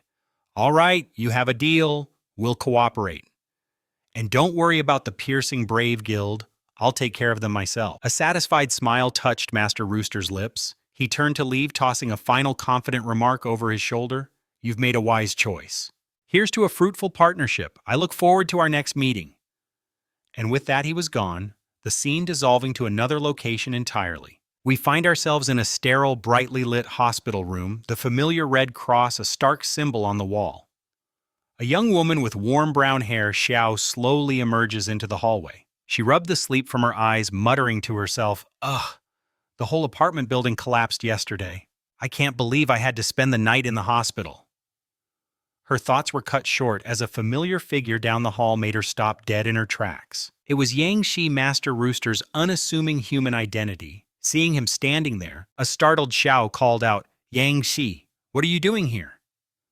The moment he saw she was awake, Yang Shi rushed to her side, his hands gently gripping her shoulders, as he asked with raw urgency, "I've been searching for you all day. I heard they brought the injured from the shelter here. So I came running. I'm so glad you're okay." His genuine heartfelt concern was so overwhelming that a deep blush crept across Xiao's cheeks. She looked away, replying shyly, "Oh, it's just a few minor scratches. The real problem is, the apartment building is gone. I don't have anywhere to live now." At her words, Yang Shi's eyes lit up, an idea sparking in his mind as he said enthusiastically, "That's no problem at all. You can move in with me." Xiao's face turned an even deeper shade of red as she stammered, "What, live together? Isn't that a little fast?" Her reaction made Yang Shi jump, and he frantically tried to explain that it wasn't what she was thinking.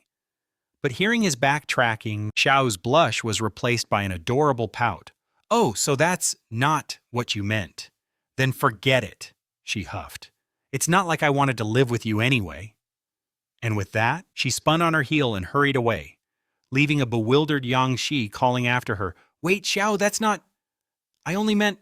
But Xiao had already paused by a window, her gaze distant as she cut him off with a sigh. "I should just keep my mind on Master Rooster instead." This kind of romantic subplot is why this is more than just another action manhwa. Hearing his own heroic alias fall from her lips, a cold sweat broke out on Yang Shi's brow. He felt a single drop trickle down his cheek as he asked, "What was that about Master Rooster?"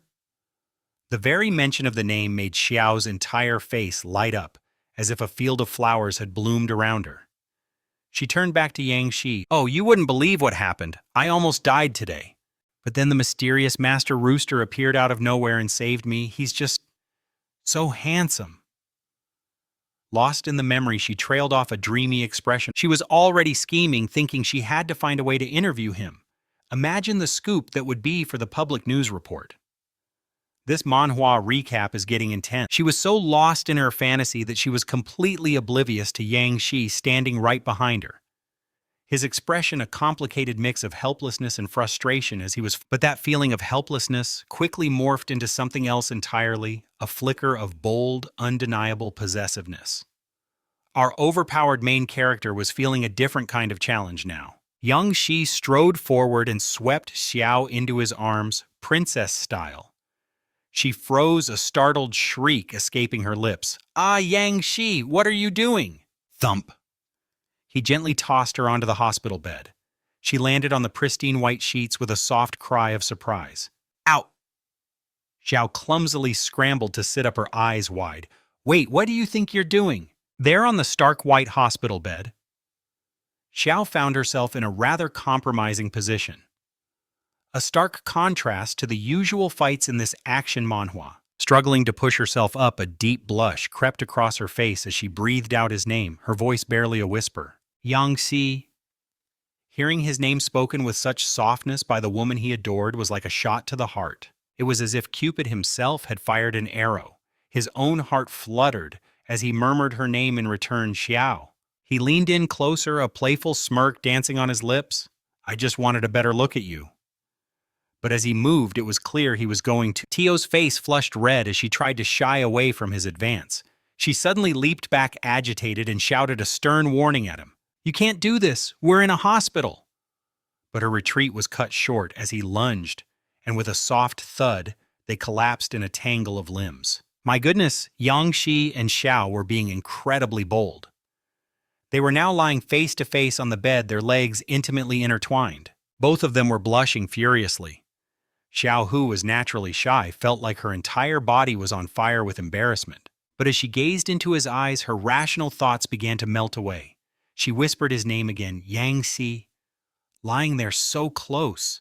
Their sparkling eyes locked, filled with an unspoken affection that was electric. But this is where our overpowered main character shows his true colors. A true gentleman at heart. Yangxi wouldn't take advantage of her vulnerability. Instead of going further, he simply opened his arms and pulled Xiao into a secure, comforting hug, whispering into her hair, go to sleep. Tomorrow I'm helping you move. From now on, you're living with me. Outwardly, Xiao replied with a soft, satisfied, okay. But inside her mind was racing with 1,000 frustrations. She couldn't help but wonder, in a situation like this, was that really all that was going to happen? The scene then shifts, taking us to the next morning aboard a Stalix Airlines flight. Yangxi, fully awake, was on the phone listening intently to the person on the other end. A moment later, he replied awkwardly, what a flat-bottomed pot, did you check inside the kitchen cabinets? On the other end of the line, Xiao grumbled, completely exasperated by his cluelessness about basic housework. I've looked everywhere. There isn't a single grain of rice in this entire kitchen. My God, Yangxi, how can you be so careless? Hearing her frantic scolding, Yangxi remained perfectly calm, patiently placing his backpack in the overhead bin as he gently replied to her complaints. Okay, my bad. I was careless. Just use the card I gave you last night and buy whatever you need. Xiao agreed, her tone brightening. All right then. When you get back from your business trip, I'll have a me surprise for you. This moment is hearing her adorable phrasing, Yangxi couldn't help but smile, repeating it softly. Me. He was so charmed he had to clear his throat to hide his reaction. He then gently ended the call. I'll text you when I land. Bye-bye. This whole scene provides a great break from the usual revenge and reincarnation plot points. The man in a white turban sitting next to him, who had overheard the entire sweet conversation, couldn't resist teasing the young man. Hey, young man? He leaned over with a grin. Me. Yangxi couldn't hold it in and burst out laughing. Me. As their laughter filled the cabin, the plane soaring ever higher into the clouds. But then Duanhai's gaze sharpened as he let out a soft, huh. His eyes had landed on an orange-haired girl sitting across the aisle, and a jolt of recognition hit him. He knew her. Her name was Tienda. He thought to himself, I'm on my way to Xax Chow to do business with the Phonhe Trade Guild. What are the odds I'd be on the same flight as Tienda, though? In these plain clothes, she'll probably never recognize me.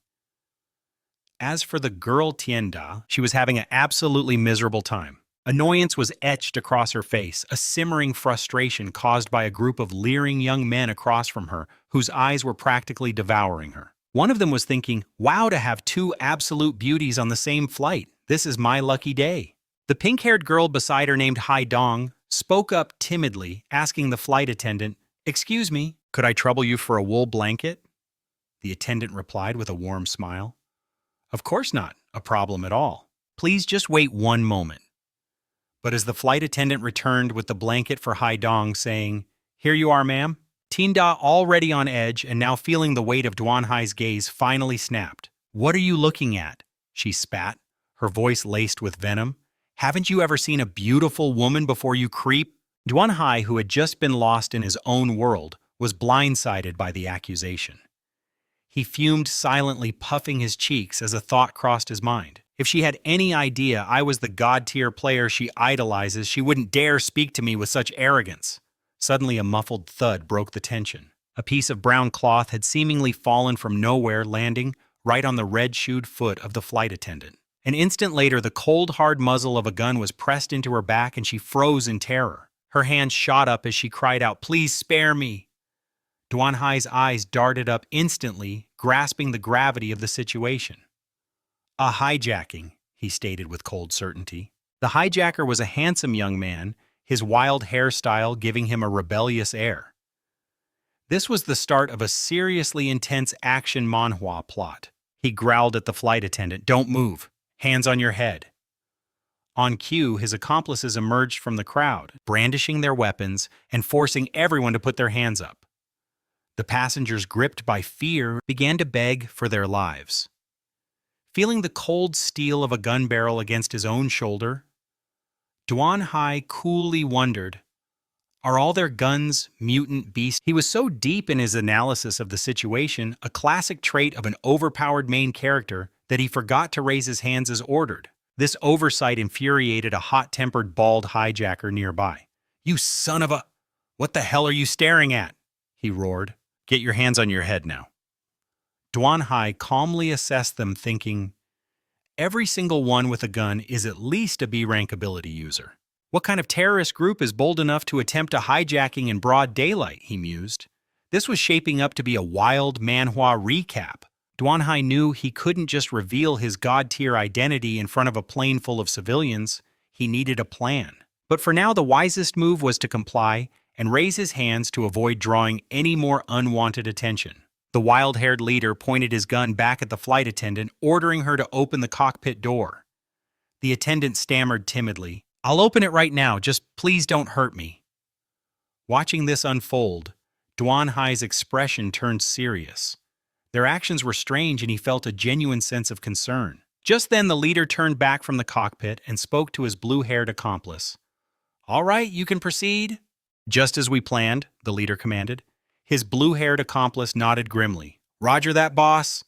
All the while, the flight attendant could only watch in horror as their terrifying plan unfolded. She was trembling, tears streaming down her face, a mix of pure terror and helpless frustration boiling inside her as she finally choked out the question. "The manual controls. Where are you taking this plane?" she stammered. The hijacker with the wild mane of hair just laughed a cruel sound as he mercilessly shoved the barrel of his gun. "Where do you think?" he sneered. "We're taking a one-way trip to the tallest tower to finally get our revenge and go down with the council members of your precious Sector 2. The look on his face was a perfect mirror of the twisted darkness in his soul. It was a mask of pure, murderous intent, his eyes hollow and vacant. But he wasn't the only one. Two other members of the crew stood out, their expressions just as fierce. One sported a sharp crew cut, the other a shock of purple hair. But for some strange reason, something was off. Both of their faces suddenly twisted into strained, pained expressions as if they were fighting an agony no one else could see. Their eyes widened in sheer horror. Meanwhile, a bizarre scene was unfolding next to Duan Hai, where an old man in a white turban was for some reason acting completely oblivious. He was giggling to himself like a schoolboy with his first crush, his cheeks flushing a deep, bashful red. It was as if he was determined to enjoy his final moments, even turning to admire Tianda, before leaning over to share some completely random thoughts with Duan Hai. "To be on the last trip of my life," he mused, "and still get to gaze upon such a beautiful woman. It's really not a bad way to go." For Duan Hai, who was very much aware of their life or death predicament, this was just insane. He was utterly speechless. Fed up with the old man's bizarre nonchalance, Duan Hai didn't even bother to reply, silently cursing him instead. This old coot is about to meet his maker and he's still thinking about women. Shaking his head, he decided to just ignore him. After a moment of thought, he wondered aloud, where in the world did these guys even come from? And that's when Tianda who was sitting across from him, suddenly lit up. It was like he'd asked the one question she had the answer to, and she eagerly jumped into the conversation. "Well, he said they're heading for the White Tower," she began. "They must have a serious grudge against Sector 2. That means they have to be from Sector 35.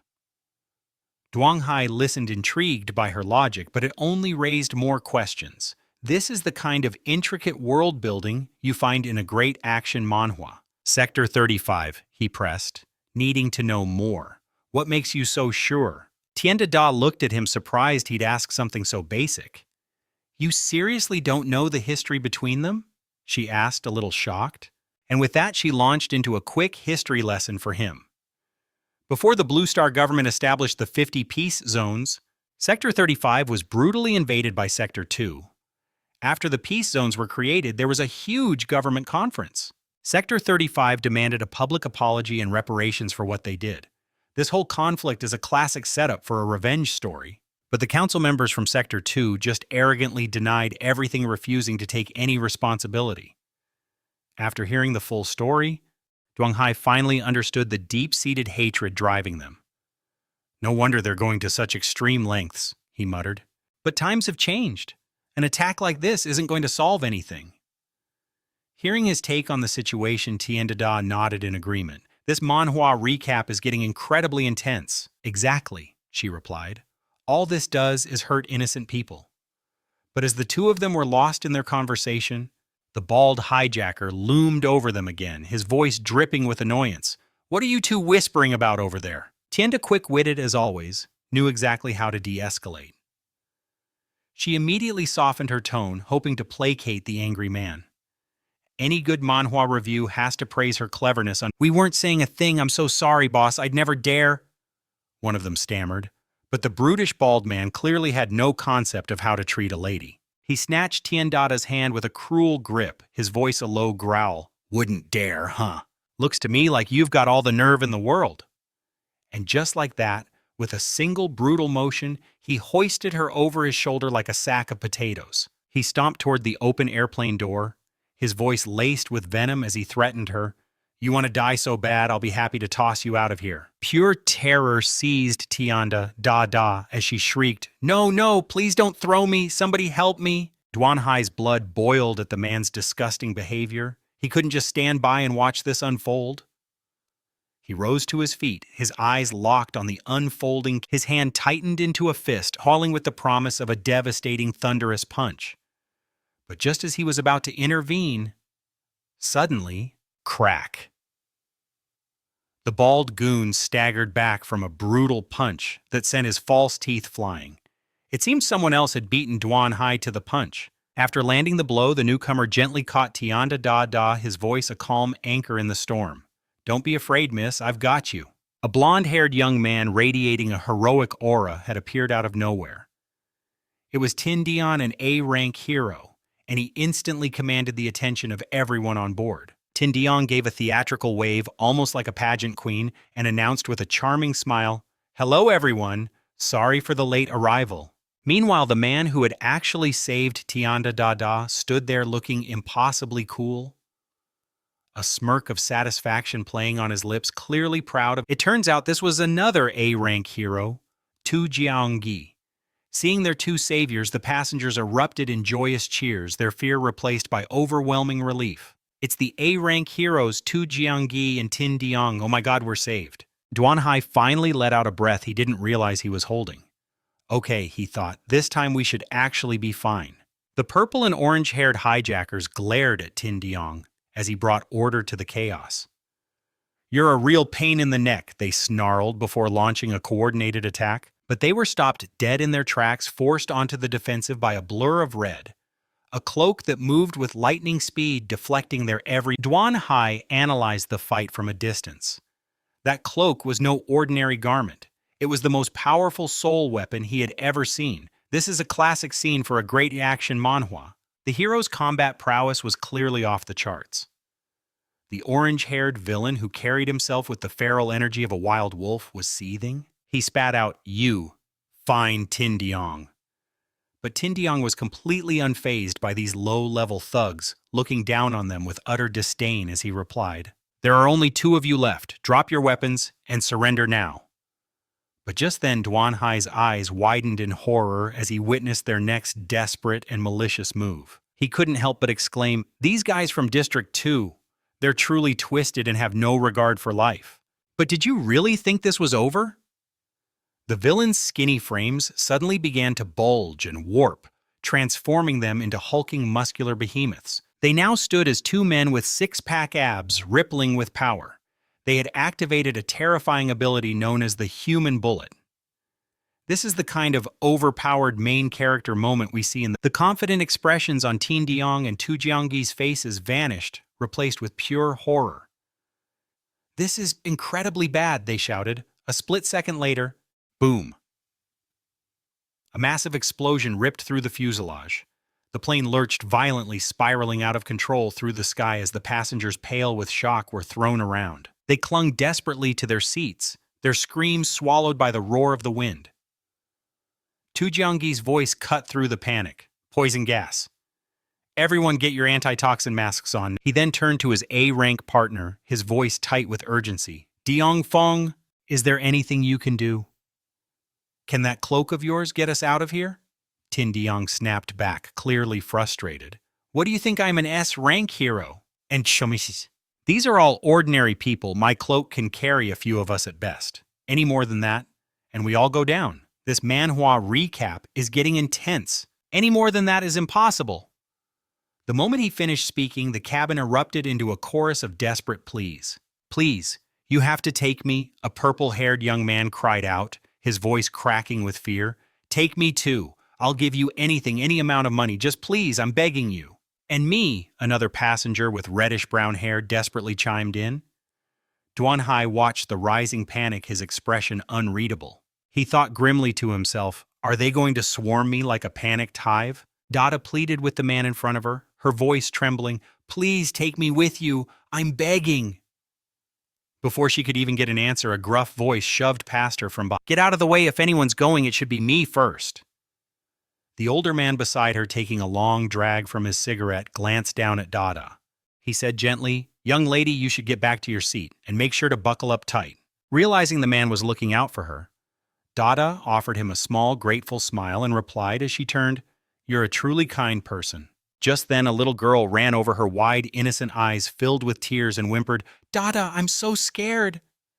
Dada immediately knelt down. She smiled, her voice a soothing balm in the chaos, and whispered, "Don't you worry. See, I'm right back here with you, aren't I?" Meanwhile, the young man sitting below was racing through solutions when suddenly a spark of inspiration lit up his eyes. A confident smirk played on his lips. He turned to Thui beside him and said with absolute certainty, "Thui, I've got a plan. Come outside with me." Thui eyed him with deep suspicion, her voice sharp with disbelief. "What are you thinking?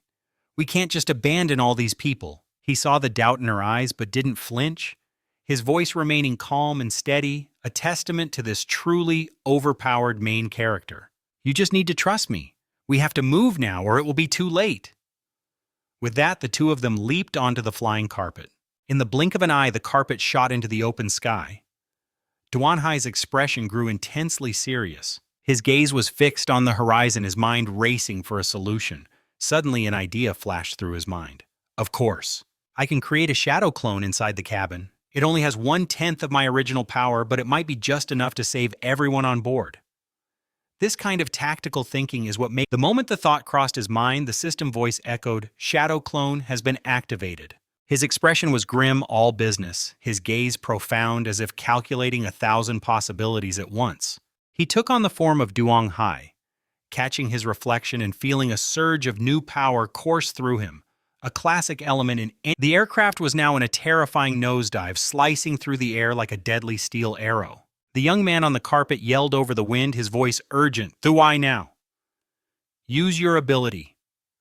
Create a massive parachute to slow our fall." Thui froze for a second, his mind catching up before his eyes widened in realization. "Of course! Why didn't I think of that? You're always one step ahead." Without another word, Thui unleashed his power. He shouted the name of his technique, Long Snowy Mist. From his mouth, a massive plume of thick white smoke erupted instantly, enveloping the space around them. The dense clouds of smoke began to coalesce, no longer a formless mass, but something structured and powerful. They were shaping themselves into enormous parachutes that began to break the plane's terrifying descent. Beads of sweat streamed down his face, the strain immense. With the immediate danger averted, the tension finally left his body as he let out a shuddering sigh. My God, that was draining. I don't have a single ounce of strength left. This part of our Manhwa recap, but just then the young man's expression shifted a cunning, calculating look, replacing his focused intensity. As he moved behind Tui, a dark calculation hidden in his eyes, a sinister energy began to crackle in his hands. You've really worked hard, he said, his voice dripping with false praise. It's not easy being a good person, is it, Tui? The hero, exhausted but proud, finally turned a look of confusion crossing his face at the strange words. He asked, as a hero, this is just my duty.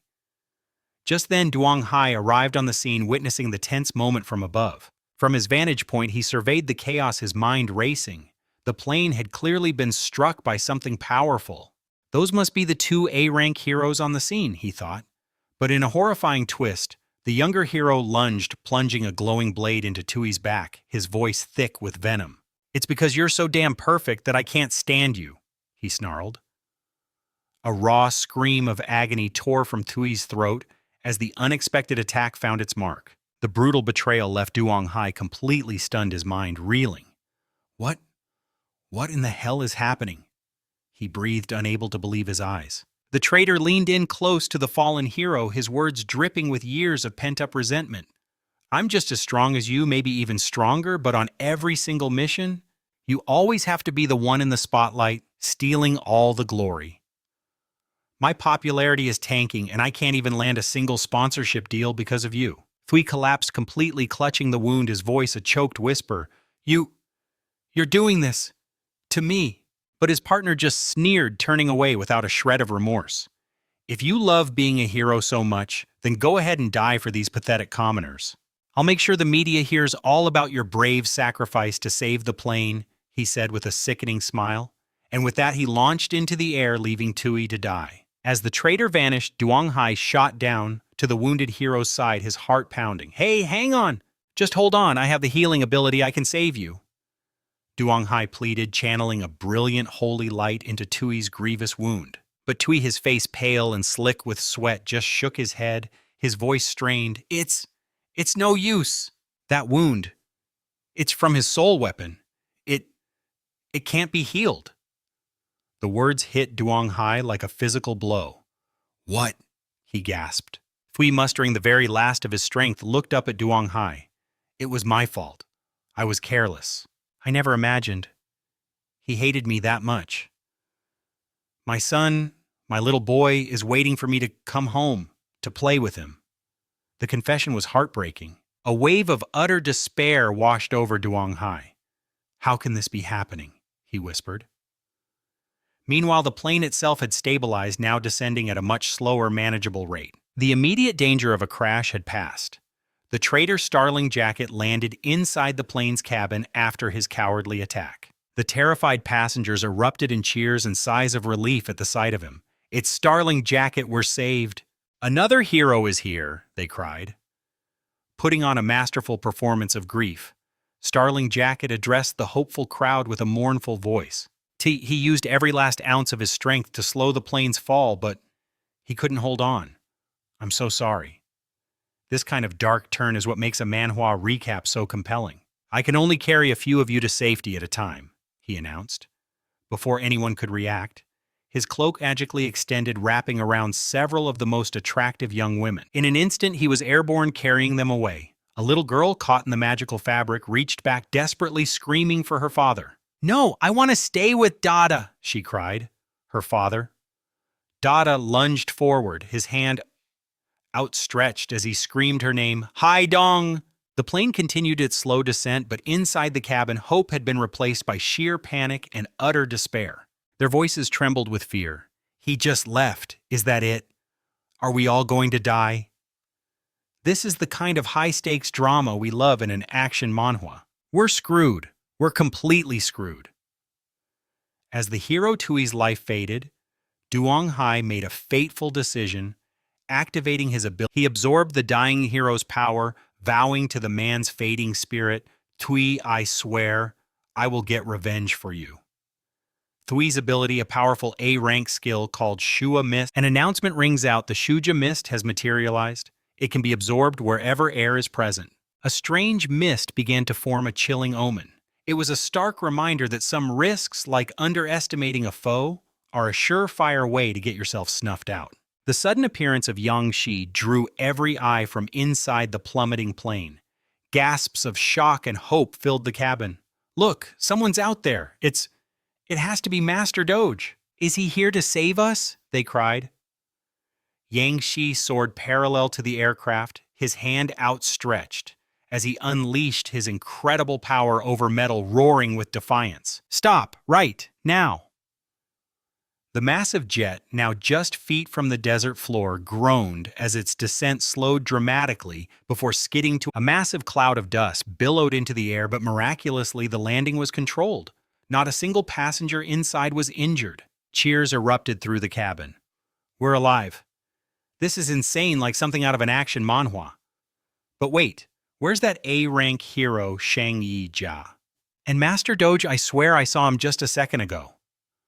Dada let out a shaky breath, her heart still pounding. Oh my God, that was terrifying. I really thought that was it for us. This feeling, coming back from the brink like this, is unbelievable. It's almost like a reincarnation. But as she heard the other passengers murmuring, a flicker of confusion crossed Dada's face. Everyone saw Master Doge. So where did he go, and what's that sound? In the distance, 4 ambulances raced across the sand, led by a young man soaring through the air. His voice a mask of feigned urgency as he yelled, "Hurry, the hijacked plane went down just ahead. There are injured waiting for our help." A news helicopter circled overhead, a reporter's voice crackling through a live feed. We are now reporting live from the scene of the hijacked plane crash. But as we get closer, it appears there are no injured people. Hearing the reporter's confusion, the flying hero landed, his face a perfect picture of bewilderment. What do you mean, no injured? I saw the plane go down with my own 2 eyes. How is it possible that everyone is perfectly fine? His strange reaction didn't sit right with Dada, who marched forward and snapped, "Hey, you blondie, what's with the disappointed attitude, and where did you take Ho Dong and the others?" Nearby, a reporter was interviewing another survivor. Honestly, we don't know what happened, the passenger explained. All we know is the plane landed safely. Someone saw Master Doge right before we touched down. He's the one who can control metal. He must have been the one who saved us. He's like an overpowered main character from a story. The passengers continued sharing their accounts with the press, mentioning that Shang Yi Jia was also on board. But now, we can't find either of them.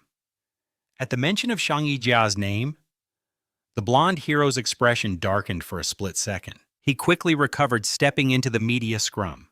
"Shang Yi Jia," he began, his voice laced with false sorrow. "He was on this rescue mission with me." A reporter shoved a microphone in his face. "Xing Diao Feiyong, in this unbelievable event that feels like a real-life manhwa recap. Can you tell us what happened?" Xing Chao Feiyong took a deep, dramatic breath. As the plane was plummeting, he recounted, Shang Yi Jia poured every last ounce of his strength into slowing its fall. In the end, the effort was too much. He died from complete exhaustion. I was only able to rescue a handful of the passengers myself. Given the situation, I was certain the plane was lost. That's why I immediately called for ambulances, hoping to provide aid to any survivors. I never dared to hope that fate would be so kind and that every single person would make it out alive. But just then, a cold voice cut through the air from above. "Save your crocodile tears. You know better than anyone that fate had nothing to do with this and that this story is now about my revenge." Yang Shi descended slowly, cradle. "Why don't you come take a look at your good comrade?" he sneered. Every head snapped towards Yang Shi, a collective gasp rippling through the crowd. Dada's eyes widened in disbelief and relief. "Master Doge, it really is you. Everyone's saying you saved the plane. Is it true?" Yang Xi's gaze softened as he looked at her. "Dada, I only played a small part. The one who saved everyone. It wasn't me. It was Shang Yi Shuhia." Dada's face was a mask of shock. Shang Yi Shuhia. But did he really die from ability exhaustion? If so, then explain that massive bloody hole torn through his chest? This whole situation feels like a dark revenge plot. A cold sweat broke out among the onlookers as they stared at Shang Yi's corpse. He's right, someone whispered. There's a gaping wound in his chest. That's no sign of exhaustion. That looks like murder. What in the world happened here? The very thought sent a shiver down their spines. Seizing the moment, Yang Shi pointed an accusing finger directly at the young man. So what is the truth? This Manhwa review is getting intense. Xing Qiaofeiyang's face contorted with panic. Don't look at me, he shrieked. How am I supposed to know anything about it? Yang Shi's voice was cold as steel as he laid the crime bare. I'll tell you what happened because I saw it with my own 2 eyes. Xing Diaofeiyang is the one who took Shang Yi Jia from the plane. He used the excuse of saving everyone to completely drain Shang Yi of his power, and then, at his most vulnerable moment, he seized the opportunity and struck him down with a single cowardly blow from behind. Yang Shi then pointed to the damning evidence. And I have proof. The proof, he announced, is that the blood-staining Xing Diaofeiyang's clothes belongs to Shang Yi. All we need is a doctor to run a simple test to prove it. Xing Diaofeiyang could only stare down at his sleeve in disbelief. He never expected the damning evidence to be so brazenly displayed on the man's own body. A collective gasp filled the air as every eye locked onto the incriminating blood stain. It's true. There's blood. Did he really murder his own comrade? How could anyone be so monstrous? If what he's saying isn't the truth, then how do you explain the wound on Shang Yi's body? This is the kind of twisted plot you'd find in the best revenge action manhwa. Sensing a massive story, the reporters swarmed Xing Diaofeiyang. Please respond to the accusation. Is what he's saying true? Will you submit your coat for testing? Cornered Xing Diaofeiyang spat defiantly on the ground, his face twisting into a scowl. He snarled, his voice dripping with venom. It was my mistake. I never imagined my flawless plan would be ruined by a piece of garbage like you. His mind flashed back to a painful memory, the crowd roaring for Shang Yi, while he was just a shadow in the background. The bitterness of that moment still tasted like poison. I just don't get it, he seethed. My looks, my physique, my family's wealth. How am I any less than him? So why does everyone love him and not me? Yang Shi, ever observant, cut through his self-pity. Those hijackers from Area 35, the moment they laid eyes on you, I saw it. Utter betrayal. You were in on it, weren't you? You planned the hijacking with them. Xing Diaofeiyang shot into the sky, a wicked laugh echoing as he answered. So you put the pieces together. Clever, he sneered. You're absolutely right. I'm a refugee from Area 35, just like them. With a flourish, Xing Diaofeiyang cast aside his cloak. He hovered menacingly, his voice dripping with false sorrow. I sacrificed so many of my own people, and for what to fail at the last second? A massive tornado began to swirl at his command, a testament to his terrifying power. His tone shifted, becoming smug and threatening. You people from Area 2 are nothing but hypocrites, he roared. Now all of you can just die. The monstrous vortex descended, pulling everyone below into its maw as screams of terror filled the air. And then amidst the chaos, Xing Diaofeiyang began to tell his story of revenge. When I was just a boy, there was this coat I loved more than anything. It was the last thing my mother ever gave me before she passed away. She told me that all the real heroes, the ones who protect the world, wear a coat just like it. The memory was a bitter irony, a dream of heroism corrupted into a nightmare of pure vengeance. She had told him all the real heroes, the ones who protect the world, they have a coat just like this one. It was the last gift my mother gave me before she died. Every single superpowered hero who defends our world has a coat like this, she'd said with such hope. It was her final gift to me before she passed away. A memory of a time when he believed in heroes. It was the last thing his mother ever gave him, a symbol of a dream now turned to ash. All the heroes who protect the world have a coat just like this. The words echoed a cruel reminder of the man he was supposed to be. It was the last gift from his mother, a sacred promise he was now shattering into a million pieces. The memory tormented him. All the superpowered heroes who protect the world have a coat like this. It was the last gift my mother gave me before she died. He recalled the words, a bitter poison on his tongue. The weight of her final gift and the lie it represented crushed him. All the superpowered heroes who protect the world have a coat like this, he thought. What a pathetic joke. It was the last gift his mother gave him, and he had desecrated her memory. The contrast was staggering. She had gone to such lengths to take lives while he had once sworn to save them. Snapping back to the grim reality of the present, his voice ripped through the air. How utterly laughable! He stood defiantly in the eye of the raging tornado he had created, screaming, "Damn you, Area 2! Damn you, pigs, and damn you, Shanghi Shua! Damn the ability user law! All of you can just die!" Dada watched in absolute terror. Certain he had finally snapped and was about to do something unspeakable, she screamed at him, her voice trembling. "You're insane! A complete psychopath! How does this make you any different from the invaders you claim to fight?" Her face was a mask of fear as she whipped her head toward Duong Hai and cried out, "Master Zuji! This guy has completely lost his mind. He's planning to slaughter everyone here. He created that terrifying black hole in the sky." Duong Hai stared intently at the swirling vortex of darkness and thought, that soul weapon has been corrupted by its owner's bloodlust.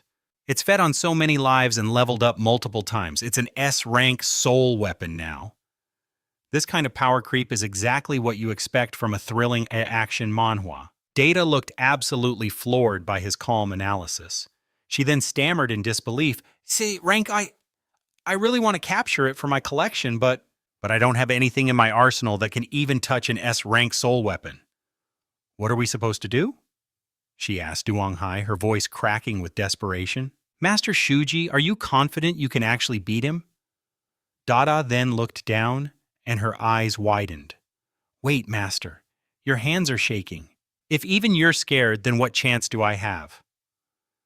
Seeing the profound doubt in her eyes, Duong Hai asked her a chilling question. "Dada, do I strike you as a coward? I'm not scared." He said, a faint, dangerous smile on his lips. "I'm excited." This is a classic moment for an overpowered main character. "Master Zuji!" Dada gasped in shock. High above them, Duong Hai's voice boomed, cutting through the wind. "Starling Wind, you've said more than enough. You've also murdered quite a few innocent people from Area 2, haven't you?" A despicable, sinister grin spread across Starling Wind's face. He replied with sickening glee, "That's right, a whole lot of them. Let me think. There were those adoring fans who came to see me." He lunged forward as he spoke, his voice dripping with madness. "There was a passerby I saved. And even some students from my university. I saved their lives, so their lives were mine to control and extinguish." Duong Hai's voice was heavy with disgust. An A-rank hero with millions of fans, who is also a psychopathic killer. This manhwa recap just revealed a hero's descent into pure villainy, as if watching a film of utter destruction and a desperate rescue. Duong Hai's expression hardened, his voice laced with cold resolve as he spoke. Once a victim becomes the villain, no excuse can ever justify their actions. But Starling Wind just seemed amused, completely unfazed. He let out a loud, mocking laugh. "Haha, you sound just like Thuti at Gia. How delightful. As a reward, I'll give you 100 seconds to run." He tilted his head back, his voice dripping with arrogance as he shouted, "Because that's when you die." Duong Hai said nothing. Instead, he activated his metal manipulation, forging a small iron dart from thin air. In an instant, countless identical darts materialized around him. He continued to showcase his power, completely ignoring Starling Wind's condescending countdown. 67? Seeing Duong Hai's open defiance, the villain's face twisted into a scowl. "I'm not a patient man," he growled. "Let's see how far you can run." "Far you, And just like that, the man before him vanished. Duong Hai was gone without a trace, leaving Starling Wind to search frantically, screaming into the chaos. "Where are you? Where did you run?" Suddenly a voice echoed from high above the battlefield, followed by a booming, mocking laugh. "Ha ha ha ha, you coward!" Then something shot through the air, plunging directly into the mysterious black hole Starling Wind had created. Instantly, the vortex shattered like glass. All the people and debris it had swallowed began to plummet back toward the earth. Innocent people fell at a terrifying speed, their screams echoing as they shut their eyes in pure terror. Starling Wind was completely stunned by the sudden turn of events. His mouth hung open in disbelief. "What happened?" he stammered. "Why did it stop?" What did you do to my cloak? High above Starling Wind's cloak hovered in midair, and right beside it stood Duan Hai, holding it captive with his power. He thought to himself, this is my first time pitting an S-rank ability against an S-rank soul weapon. I never expected this soul weapon's power to be so difficult to contain. Shaking off the thought, Duan Hai yelled down to his companion, Dada Dada. Quick! Find a way to save the people who are falling. Dada, already grabbing her tools, replied with confidence. Don't worry, Master Zuji. Leave it to me. With that, Dada tossed dozens of strange eggs from her bag. She watched them fall with tears in her eyes, lamenting. Oh no, these are exotic beast eggs. Each one costs 30,000 yilim. This is a massive hit to my savings. Suddenly the eggs shattered in midair, releasing a thick, viscous slime. The streams of opaque goo cascaded down to the ground below, creating a soft, springy cushion just in time for everyone to land safely. Starling Wind, still reeling in shock, stared at the scene and snarled. No. They can't live. They have to die. Give me back my cloak. He whipped out a gun and unleashed a volley of hundreds of bullets straight at Duan Hai. The bullets tore through the air relentlessly. As Duan Hai expertly dodged the incoming storm of lead, he sighed, how treacherous. But the projectiles curved, chasing after him.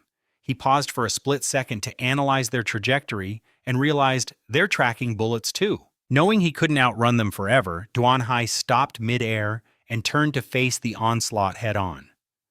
This is the kind of impossible situation that makes for a great... Meanwhile, Starling Wind reached out for his cloak, muttering, it was only because I was careless that you restrained it in the first place. The cloak zipped through the air and settled firmly back on Starling Wind's shoulders. With his soul weapon returned, Starling Wind seemed to surge with renewed power. He lunged forward, roaring. Zuji Duan Hai spun around, grunting in surprise as the attack connected. He quickly tried to use his holy light healing ability on the gash in his hand, but to his shock, the wound refused to close. He instantly recalled a chilling warning, thinking, it's true, just as Thudi at Jia said. Wounds inflicted by this man's soul weapon cannot be healed by normal abilities. This is a classic challenge for an overpowered main. Starling Wind watched Duan Hai's futile attempts to heal, a cruel smile spreading across his face. Ha, confused. Why that little trick of yours isn't working? He gloated. It's because my soul weapon is a soul type. It doesn't just cut the body. It attacks your very spirit, your spiritual power itself. A wound like that can't be healed so easily. Duan Hai simply scoffed at the explanation. In that case, he retorted, that's quite a remarkable soul weapon. It would be a real shame if I didn't take it for myself. The smug look vanished from Starling Wind's face, replaced by sudden dread. His eyes widened in panic as he looked down. 4 sinister blue pills materialized on the fabric of his own cloak. The sight confirmed Duan Hai. So it's true, he thought. The corrupted hero, the blue pills. It's all connected. An S-rank soul weapon boosted by those things.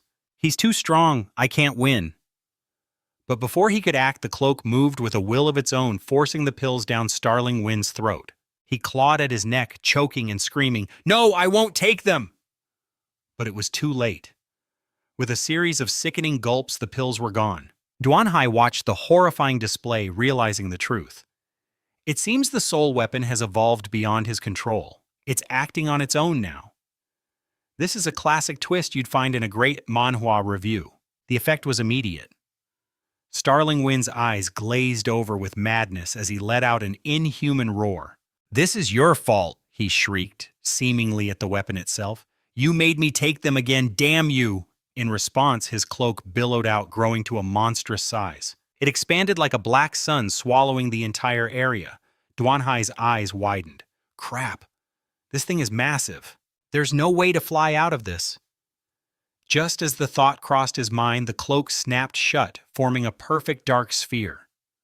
I'm trapped. This kind of inescapable attack is what makes this manhwa recap. Starling Wind's distorted voice echoed from all around him. This is just your bad luck. I can't control it anymore. Suddenly, a blinding barrage of light rained down from the ceiling of the sphere, forcing Duan Hai to dodge. The voice continued a whisper of despair in his ear. Now, you'll have to deal with it. Die in despair. The beams of light weren't just simple attacks. Their tips were shaped like razor-sharp stars. Our overpowered main character stared completely bewildered by the bizarre assault. What in the world are these things, he wondered, as the star-shaped projectiles began to stick to his body. Why are they sticking to me? He cautiously plucked one of them off and a low hum began to emanate from them. Thousands of brilliant stars now clung to his entire body. He could feel an intense heat radiating from them, his eyes widening. They're getting hotter. Don't tell me every single one of these is an explosive. The stars swirled, becoming denser and more brilliant, until Duan Hai was completely engulfed in light. Only his pained cry could be heard echoing from within the blinding sphere. Dada watched in horror, her voice filled with panic as she screamed, "Master Zuji!" But Starling Wind just sneered a cruel smirk on his face. "Save your breath, he's nothing but dust now." A cataclysmic explosion rocked the battlefield, leaving a cloud of thick black smoke in its wake. Tears streamed down Dada's face as she stared into the smoke, refusing to believe it. In a choked whisper, she said, "No, it can't be Master Zuji." And then suddenly, her eyes locked onto a silhouette within the clearing. Smoke a figure encased in what looked like blackened rock. Then fine cracks began to spiderweb across its surface. Starling Wind's eyes widened in disbelief. He cried out, "No way, how is he still alive after all that?" As Duan Hai let out a ragged sigh of relief. "That was a close one. I almost fell for that trick." The surrounding crowd, who had been frozen in despair, erupted in cheers. "It's him, the great god Dauk is alive. He's truly invincible, Dauk is my god." Dada was crying with joy, now shouting, "Great Dauk! I knew you wouldn't be defeated so easily." Seeing her boundless energy, Duan Hai let out a small, tired smile and thought to himself, "This girl, she certainly has a way with words." Duan Hai's focus immediately shifted back to the mission. He turned to Tin Du Fiong, declaring, "This is the snow fang I took from the creature's body." He held up the glowing artifact, and from it a spectral image of Thuong Wei materialized before Tin Du Fiong, who gasped in utter shock. Thuong Wei. Overcome with rage, he lunged forward at an impossible speed, screaming her name. Duan Hai simply raised a hand to meet the charge, his mind calm and resolved. "My revenge for you is complete, Thuong Wei," he thought, unleashing his soul absorption technique to end the man's life. This whole quest for revenge is what makes this. Tin Du Fiong choked a look of stunned horror on his face as life drained from his eyes. His body then began to crumble, dissolving into fine dust. Duan Hai watched impassively. "Reduced to dust," he mused internally. "Every last trace element of your being now belongs to me." As the final scrap of his clothing turned to ash, a faint ghostly whisper echoed in the air. "I want to go home." In his place, a magnificent cloak materialized, which Duan Hai claimed the Mastery Cloak. Item description: the Mastery Cloak, a sentient soul-type weapon that directly assaults the psyche and spirit of its target. Rank A. Ability: immunity capable of extending the duration of buffs. Skill Star Inquiry: after accumulating sufficient energy, it can cause an external star to self-destruct, dealing massive damage to all enemies. Evaluation: a soul weapon with an insatiable hunger to grow stronger. Duan Hai examined the cloak as it wrapped around him, a wry smile on his face. "You're quite the opportunist, aren't you? The moment your old master perishes, you immediately seek out a new one, even altering your form to match my aesthetic." Duan Hai's expression hardened slightly as he continued. "To wield a soul weapon like you, one must remain eternally stronger. The moment I show weakness, I know you will devour me without hesitation." It's this kind of depth that makes this manhwa review. Just then a voice from the crowd called out, "Great God Dauk, could you give us a hand? We're kind of stuck and can't move," Dada added sheepishly. Dada added, "Yeah, even though I'm the one who made this sticky stuff, I can't actually make it go away."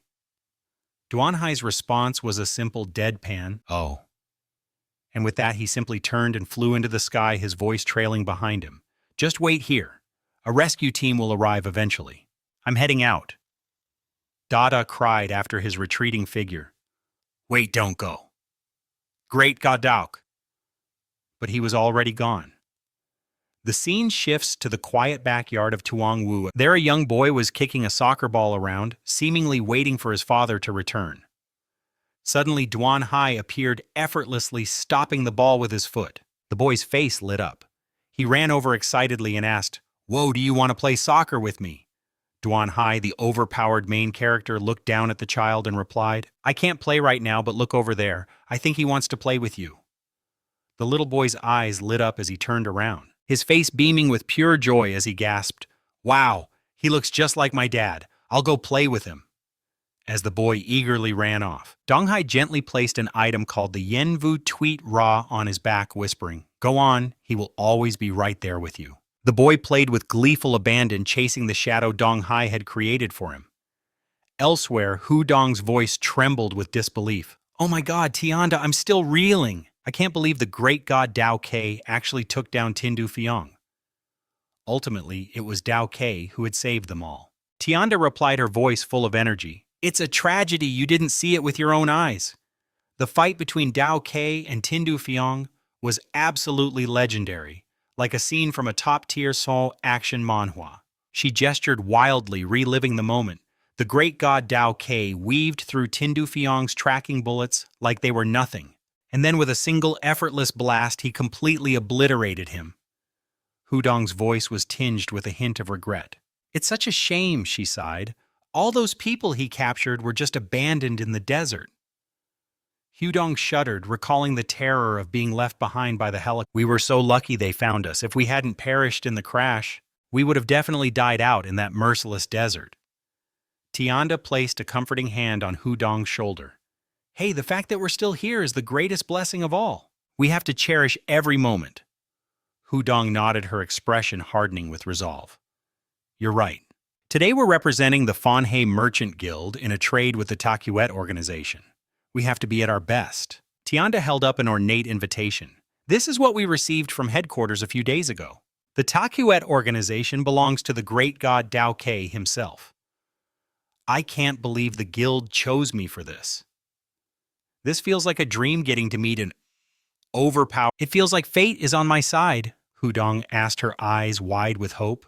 "Does that mean I might actually get to see the handsome and powerful great god Dao Ke you're always talking about?" Suddenly, Tianda pointed behind her friend, her voice a sharp cry. "Sister Hudong, behind you." Duongvi had materialized out of thin air.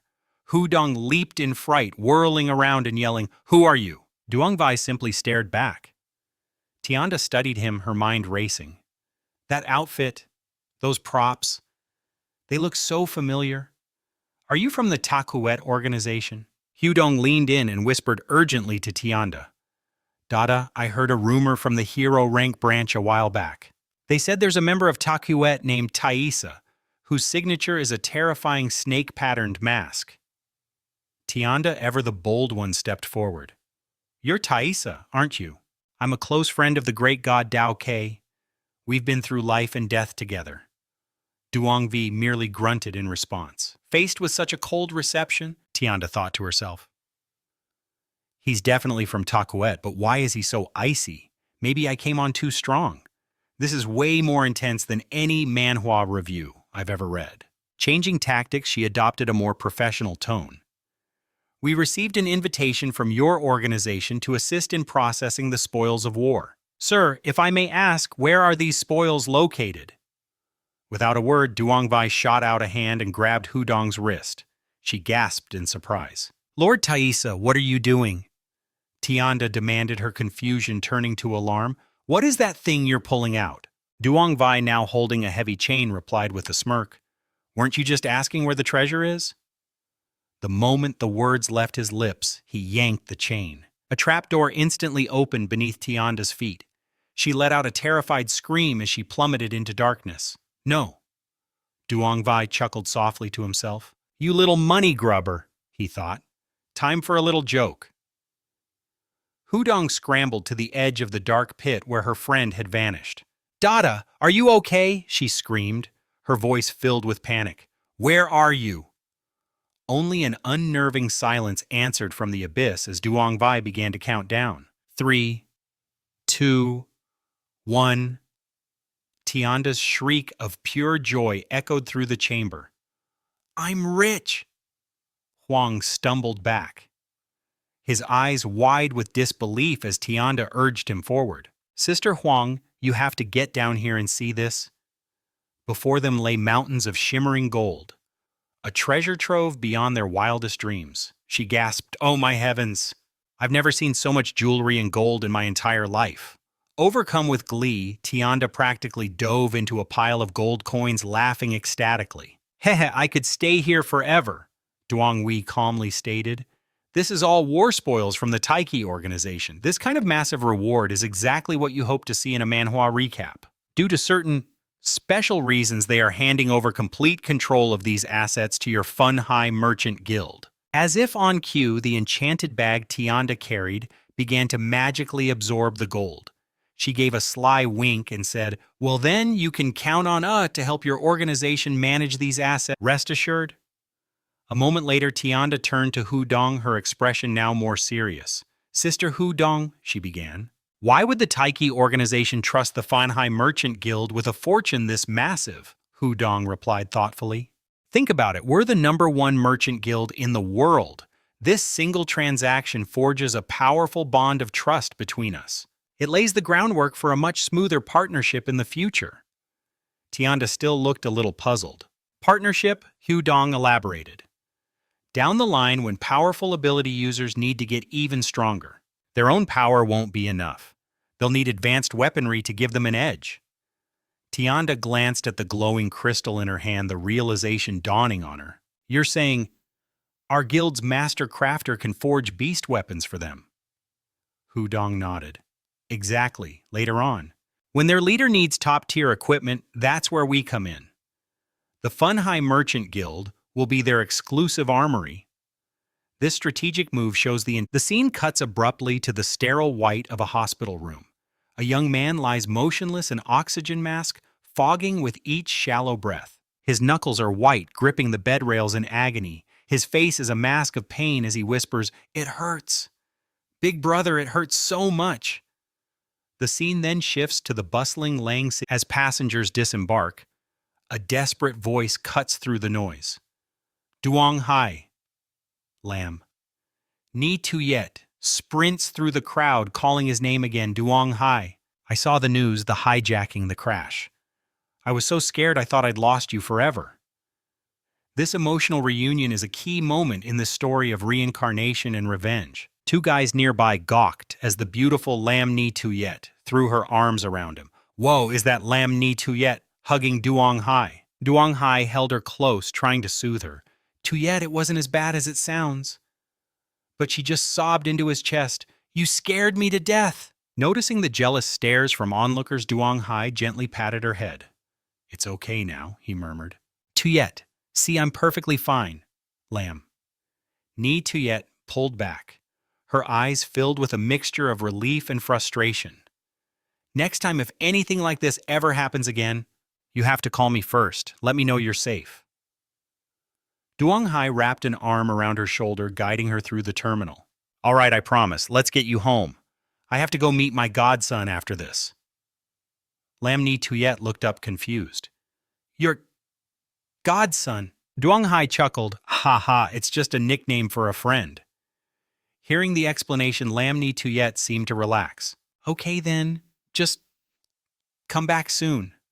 Elsewhere, Luong Nguyen sat in a dimly lit bar, with a girl on each arm, a bitter expression twisting his face. "Damn that old man," he muttered. "Ever since he met his godfather, he's been acting all secretive, disappearing for days. I have no clue what the hell he's up to." This subplot adds another layer to our ongoing action manhwa. He took a long, bitter swig of his drink. "Sigh. I guess I was just a pawn, a tool for my godfather to get close to that guy. Now that they're buddies, I've been tossed aside." Just then, a chilling notification flashed in his vision. A system alert for an incoming mental wave. In an instant, the girls beside him went pale, their eyes rolling back as they slumped over unconscious. Luong Nguyen shot to his feet, his heart pounding. "Hey, what's wrong with you two? Hey, what in the world is going on with you two?" Just then, a cascade of cold water drenched Luong Nguyen, and he erupted in a furious rage. "Ah, damn it, who has the nerve to drench me? I'll kill you." Long Nguyen's voice was a raw threat. You want to fight me too?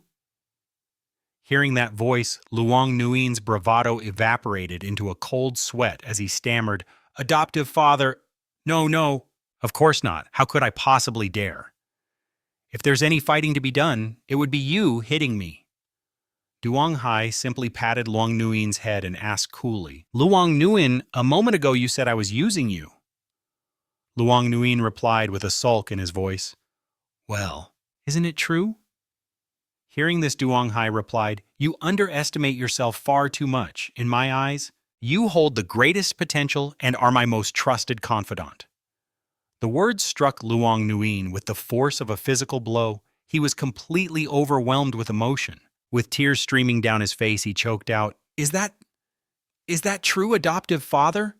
No one has ever believed in me like this before." His consciousness shifted, his eyes snapping open to an impossible new reality. Luong Nguyen was standing on a vast layer of clouds. He asked, "Where am I? Why does it feel like I've traveled an incredible distance?" Duong Hai's voice echoed in the emptiness. "Luong Nguyen, you have entered into a spiritual contract with me. You've transcended the physical distance between body and soul." Luong Nguyen was so shocked he could barely form words. Adoptive father, wait, where are the lower halves of our bodies?" Duong Hai explained calmly, "Don't be surprised. This is the soul space, a realm where our overpowered main character can materialize thoughts from imagination. Recently, I've acquired many soul system skills and artifacts, and through them, I discovered the existence of this place. When you form a spiritual contract with someone, you can share a soul space together." As he spoke, a brilliant gem materialized on Luong Nguyen's forehead. He asked in disbelief, "This is—" Duong Hai simply replied, "Yes. Now try to feel the power within this gemstone." Luong Nguyen closed his eyes to concentrate, murmuring, "All right. I'll try to focus my attention." Instantly, the gemstone on his forehead began to pulse with a blinding light. An entire colossal castle materialized from the clouds behind him, and on one of its 12 thrones sat Duong Hai. Luong Nguyen's jaw dropped. From his throne, Duong Hai said, "Silly boy, what are you just standing there for? Come here." Luong Nguyen could only exclaim in amazement. "The Judgment Organization is on a completely different level. This place is 100 times more impressive than my family's entire company. This is so cool." Duong Hai explained, "Didn't I tell you I would give you the privileges of an official member? This whole top Manhwa recap is about more than just what revenge. This is the Cloudtop Palace, the central hub our Judgment Organization uses to transmit intelligence. From now on, the two of us can exchange information here instantly." A fire of determination burned in Luong Nguyen's face as he asked, "So, adoptive father, what should I do now? What position am I to take?" Duong Hai hummed in thought, then pointed to a distant empty throne. "I told you about the official member's privilege. The tutu position is currently vacant." Luong Nguyen's face lit up. Yes, fantastic. So from now on, this young master is the tutu." Duong Hai swiftly flicked Luong Nguyen's forehead. He cried out, "Ouch!" Rubbing his forehead, Luong Nguyen turned to Duong Hai. "Adoptive father, I." But Duong Hai cut him off. "What's the rush? I don't have the authority to simply make you the tutu." He continued, "My position and the tutus are of the same rank within the organization. This action, Manhwa, are you suggesting you're on my level?" Hearing this, Luong Nguyen quickly backpedaled. "No, that's not what I meant at all. It's just, I thought you said I was an official member now." Duong Hai cleared his throat pointedly. Allow me to finish. What I said was that the position of tutu is vacant, and you are one of the candidates." Luong Nguyen's jaw dropped. "One of the candidates? But everyone knows my father is the one in line for it." Duong Hai confirmed with a sharp nod. "That's right, the heroic combat machine is also a candidate. The final decision will be made by the leader of the Judgment Organization himself." A sudden chilling realization dawned on Luong Nguyen. "Wait, adoptive father, that's just cruel. You're pitting me against my own old man." Duong Hai smirked inwardly. This kid catches on fast. Aloud, he simply told Luong Nguyen, "I have no other choice." The Judgment is an organization where strength is everything, a core theme in any good action manhwa. If you want a high-ranking position, you must prove you have the power and have made the contributions to deserve it. Long Nguyen's voice was small, but his resolve hardened. I understand, adoptive father. I won't let this opportunity slip away. Please give me a new mission. I'm ready. Duong Hai laid out the grim task. Your father refuses to hand over the ice-piercing brave. Your job is to lure him to an ambush point. Once he's there, I will personally handle the rest. Long Nguyen didn't hesitate. No problem. I guarantee the mission will be a success. But adoptive father, there is one more thing. Duong Hai sighed, his patience wearing thin. If you have something to say, spit it out. Long Nguyen's eyes lit up with a sudden desperate hope. If I become the tutu, can you introduce me to Sister Rabbit? Duong Hai could only stare, utterly baffled. Huh.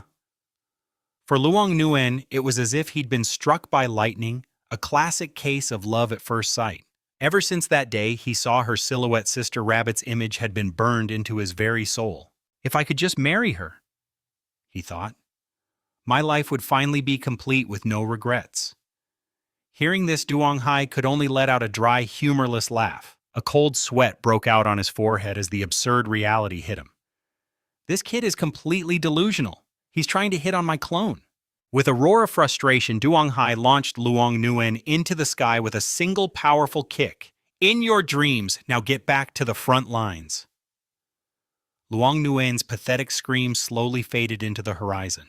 Later that night, as darkness blanketed the city, Duong Hai's villa stood as a beacon of light. Inside, Duong Hai was enjoying a rare moment of peace while watching the news. It was a brief break for an overpowered main character whose life was a constant cycle of conflict. We have breaking news. The Knights of the Round Table Economic Corporation, operating out of Area 2, has just issued a high-level bounty for the A-rank hero known as Brunch the Sword Seal. Anyone providing a credible lead will be rewarded with 500,000 yalam. The prize for her live capture is a staggering 5 million yalam. Duong Hai's eyes widened in shock. Brunch. He knew this was the start of another brutal conflict, the kind that makes for an unforgettable action manhwa. Just then, Lam Tuyit, he turned to see her carrying a platter with a golden brown roasted chicken, dressed only in a very suggestive apron. Duong Hai's face instantly flushed a deep crimson. Even an overpowered main character like him was completely defenseless against this kind of attack. He stammered, Tuyet. Placing the chicken on the table, she gave him a playful look. What's wrong? Don't you think I'm beautiful? No, that's not it. He panicked, waving his hands. I just mean, why are you dressed like that? Lam Tweet sat down opposite him, a mischievous glint in her eye. I told you I had a surprise for you, and it's not just the dinner, but also... Her voice trailed off as a blush crept up her cheeks. Flustered, she quickly grabbed a chicken leg and shoved it into Duong Hai's open mouth. Oh, it's nothing. Just hurry up and eat. Her, he asked, clearing his throat.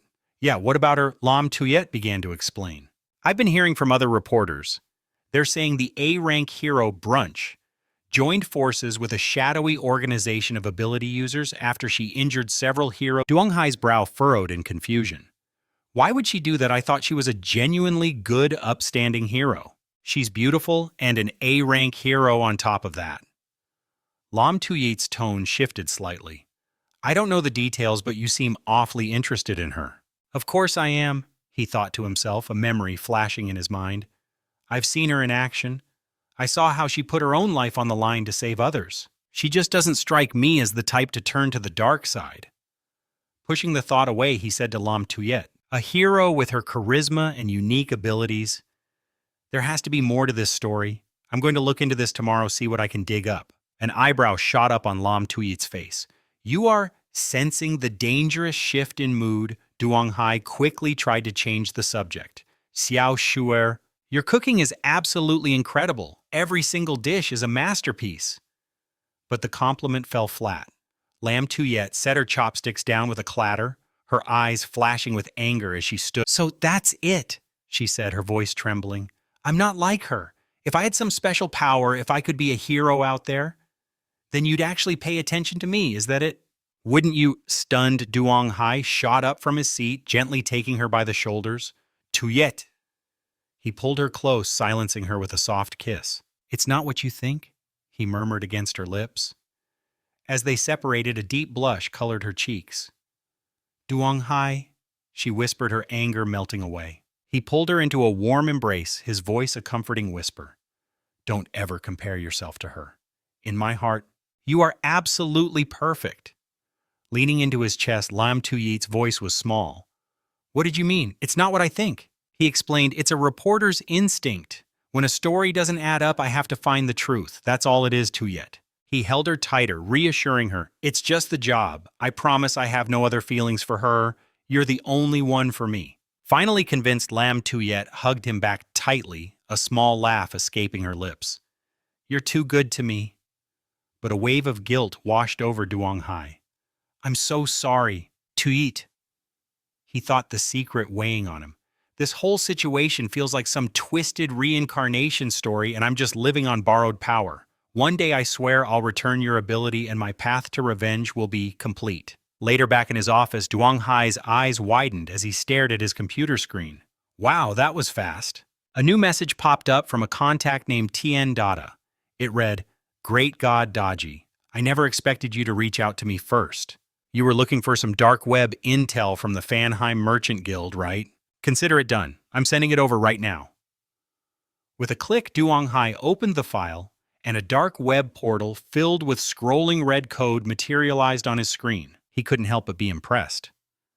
The dark web really is on another level.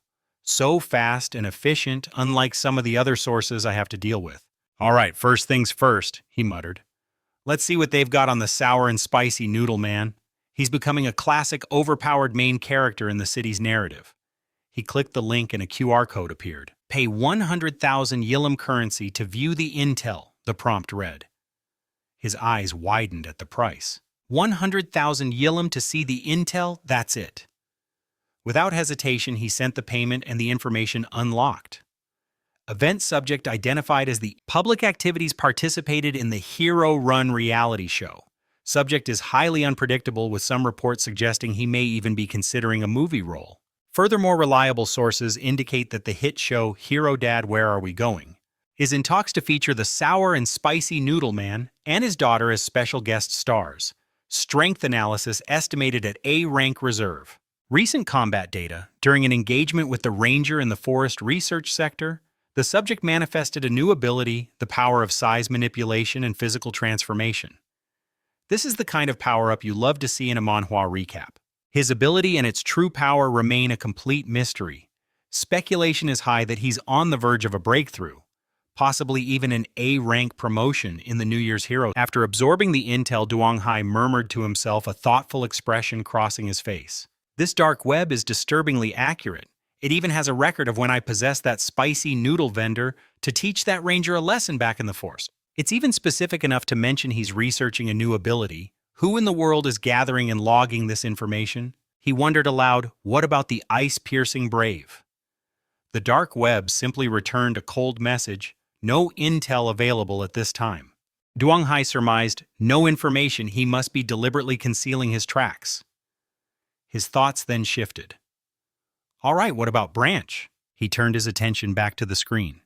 Intel on her was available, but it came with a hefty price tag, 700,000 Yum currency. A notification flashed, payment successful.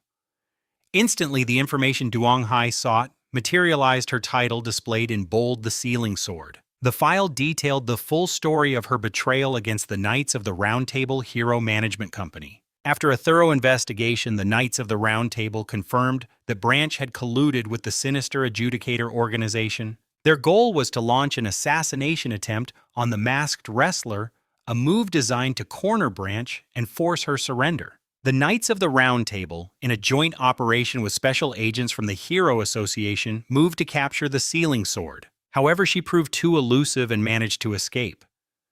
Her last known appearances were noted in places like Liu Kang City. Furthermore, rumors were swirling in Zakao that Branch and the Adjudicator member known as Serpent are lovers. After processing all this, Duong Hai let out a low whistle. His mind raced with suspicion. The masked wrestler. He's still an active hero under the Knights of the Round Table. Could the company be clueless about his loyalty to the saint? Or is there something rotten within the organization itself? Duong Hai muttered in confusion. And this whole thing about them being lovers, if Chu Tuyet ever saw this, she would absolutely lose her mind with jealousy again. Shaking his head, he continued browsing. All right, let's see what else this place has. This kind of conspiracy. A new listing popped up, Intel on Adjudicator Organization members Duke Serpent and Mao. For the price of just 30 million, you can uncover the secrets of these powerhouses. Duong Hai's eyes widened in disbelief as a curse escaped his lips. Son of a... They're selling my own intel for 30 million? He coolly adjusted his glasses, his mind piecing things together. So Branch is a fugitive now, and it's highly likely, he mused, that I'm the reason she's on the run. Elsewhere, a storm of fury was brewing as an angry Mong slammed his fists on a table, shouting, "Why? I am your son. Why would you give the Ba Huang appointment to the ice-piercing brave instead of me?" "The armored war hero," his father replied in a dangerously low voice. "Are you questioning my decision?" But Mong, consumed by frustration, launched into a tirade. "You promised me, you said that spot was mine. Both the Violent Fist Maiden and I were appointed to the Hero Association together. Going to Ba Huang is a once-in-a-lifetime training opportunity." The armored war hero finally snapped back. "I did say that, but I have changed my mind. You are no longer the most suitable candidate." Mong's voice was laced with resentment as he yelled, "Why is it because I lost to Duke?" This Manhwa recap shows the deep consequence. With a thunderous crash, the armored war hero slammed his own hand on the table. "Do not mention Duke's name again," he roared. "What does this have to do with Honshu?" Mong looked genuinely taken aback. Seeing his son's confusion, the armored war hero's demeanor softened as he placed a hand on Mong's shoulder. "Son, I have my reasons," he said, his voice now solemn. "You have no idea how dangerous Ba Huang truly is. Not letting you go, it's for your own protection." Mayong contemptuously slapped his father's hand away. "Humph, you always have a convenient answer for everything, don't you?" he seethed. "It's obvious you think nothing of me, your own son." Fuming, Mong stormed off, needing to vent his rage to his meddlesome little brother. Mayong burst in his face a mask of pure fury. "I am so unbelievably pissed off right now. Father is sending the ice-piercing brave to participate in the Bokuang recruitment." Lu Nuen's eyes widened in shock. What doesn't father know that going to Bokuang is a golden opportunity to strike it rich? You can harvest priceless materials from the monstrous creatures there. Mong raged, his anger boiling over as he stalked out of the room. He paused at the door, throwing one last bitter remark over his shoulder. "That's right. The way he dotes on him? Anyone would think Lu Sang-duong is his real son." Alone in the washroom, Lu Nuen's mind raced. Father wants to send Lu Sang-duong to the Bokuang recruitment plan. What in the world is he thinking? Anxious Lu Nuen touched the strange gem embedded in his forehead, a sense of urgency washing over him. "I have to get to this Cloud Summit Palace immediately. I must report this to my adoptive father." And with that, Lu Nuen rushed toward the palace. In his haste, he tripped over his own feet, falling flat on his face with an embarrassing yelp right inside the entrance. A voice dripped with sarcasm from the shadows. "How pathetic." Scrambling up, Lu Nuen ignored the sting of humiliation and reported, "Adoptive father, you have to listen. My father intends to send the ice-piercing brave to participate in the Bokuang plan." Duong Hai simply raised an eyebrow. "Oh, and what precisely is he planning to do?" Lu Nuen replied, flustered. "I don't know. My brother just had a massive fight with him over this very thing. I get the feeling that he's doing this just so you can't have the ice-piercing brave." At this, a slow, predatory smile spread across Duong Hai's face. "If we move on him now, it will undoubtedly stir up a hornet's nest. After all, the ice-piercing brave and that man in the felt hat share a very deep connection." He continued, his voice a low, menacing purr. "But that's fine. Once he and your father both venture into Bokuang, well, whatever happens inside that place, no one will find it strange at all." Lu Nuen's blood ran cold. "If that's what you mean, adoptive father, then does my old man truly have his own reasons for doing this?"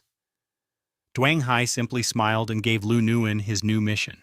"Your next task is to ensure your father's plan proceeds without a single hitch. As long as he and the ice-piercing brave Enter Bokuang at the same time. The rest will be easy to handle. Lu Nguyen raised a fist to his chest. As you command, adoptive father. Duang Hai returned to his own quarters, a smirk playing on his lips as he sat in contemplation.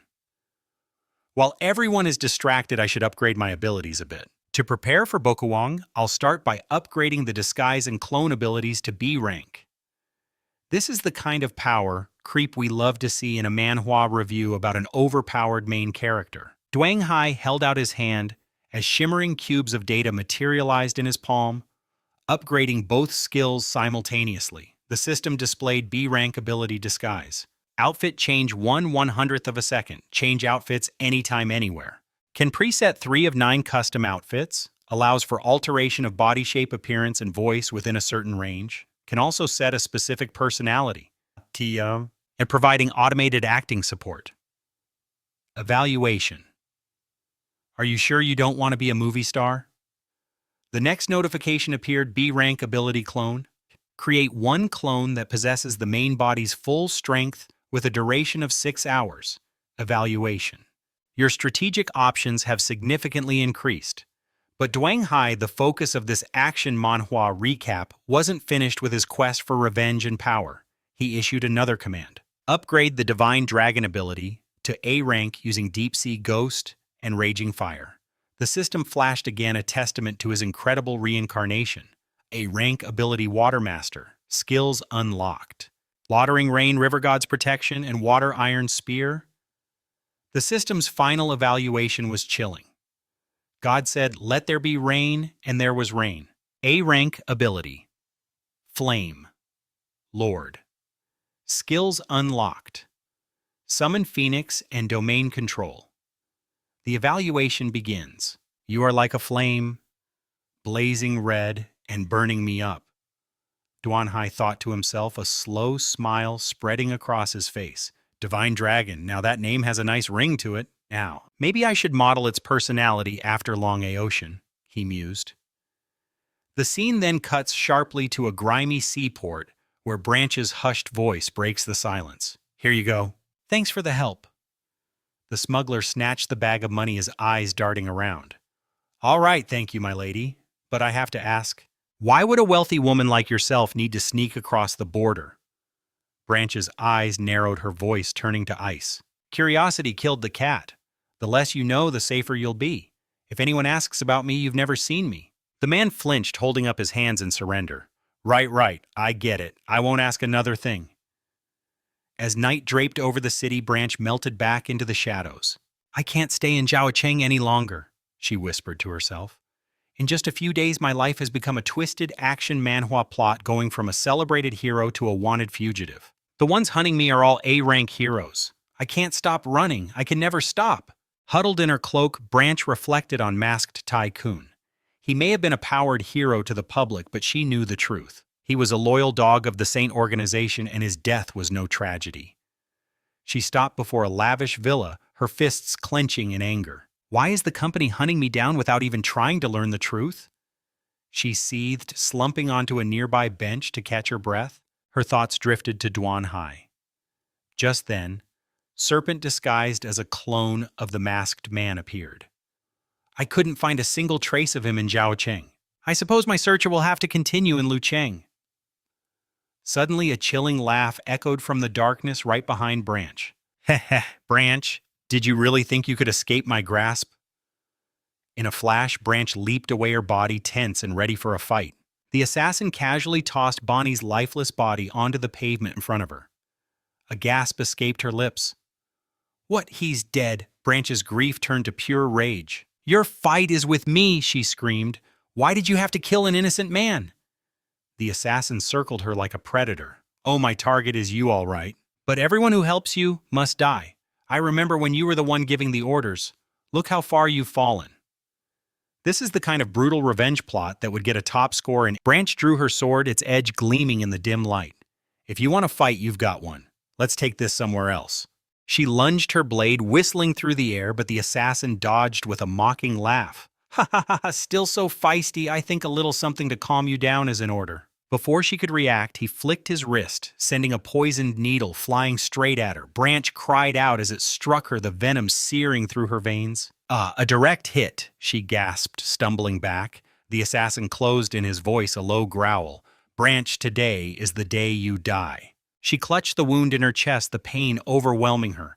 Suddenly Lam Niu Yet appeared, her eyes wide with panic. "Miss, are you all right?" Lam Niu Yet saw the spreading stain on Branch's chest and the needle embedded within. "Your chest. What happened?" Branch could barely speak. "Run! Get away from here!" But it was too late.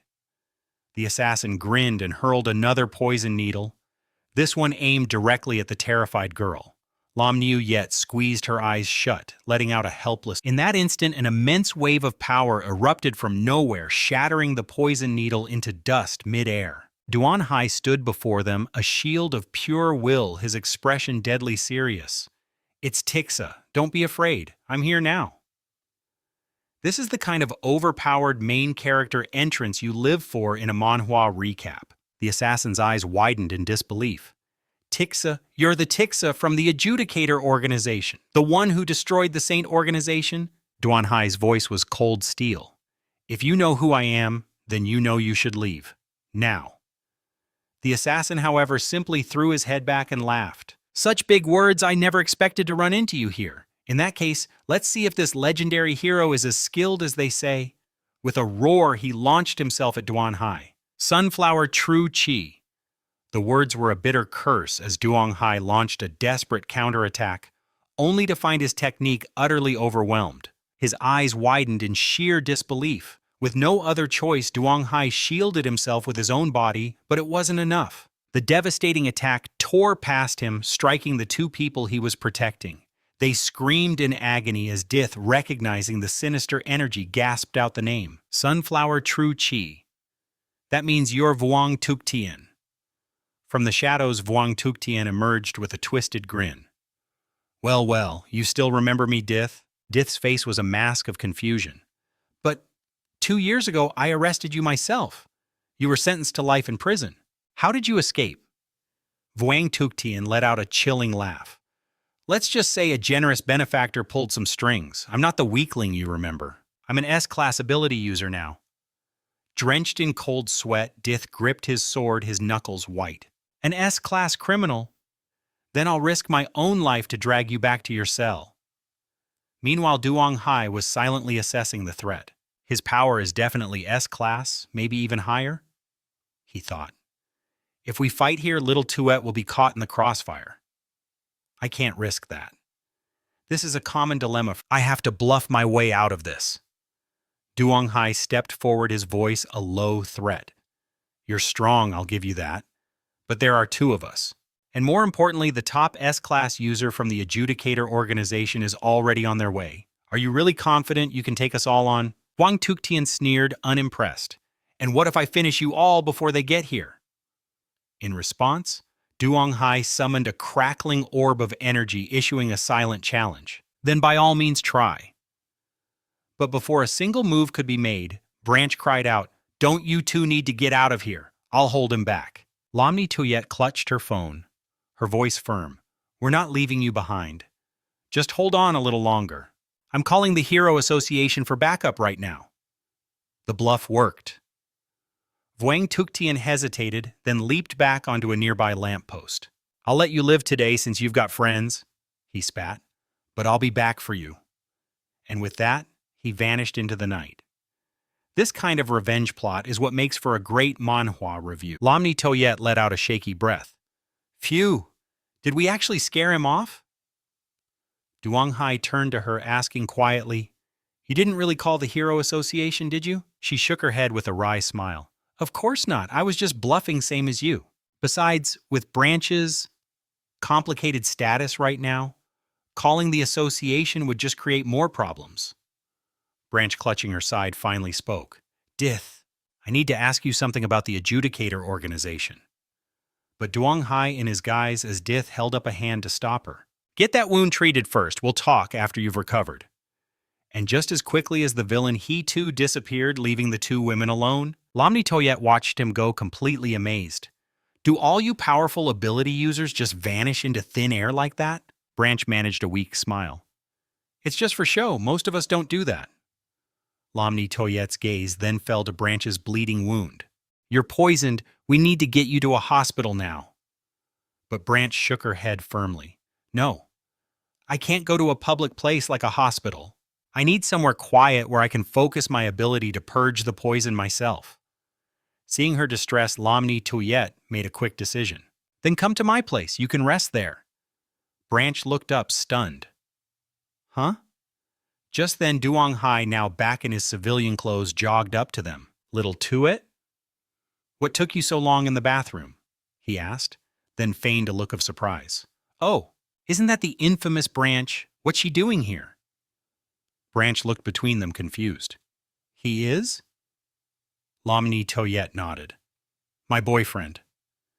This whole Manhwa recap is getting more. We were just out for a jog when I had to use the restroom.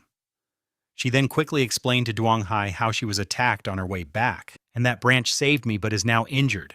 She has a special identity. Can we please let her stay with us until she recovers? This is setting up a tense situation perfect for a story about reincarnation and revenge. Duong Hai nodded grimly.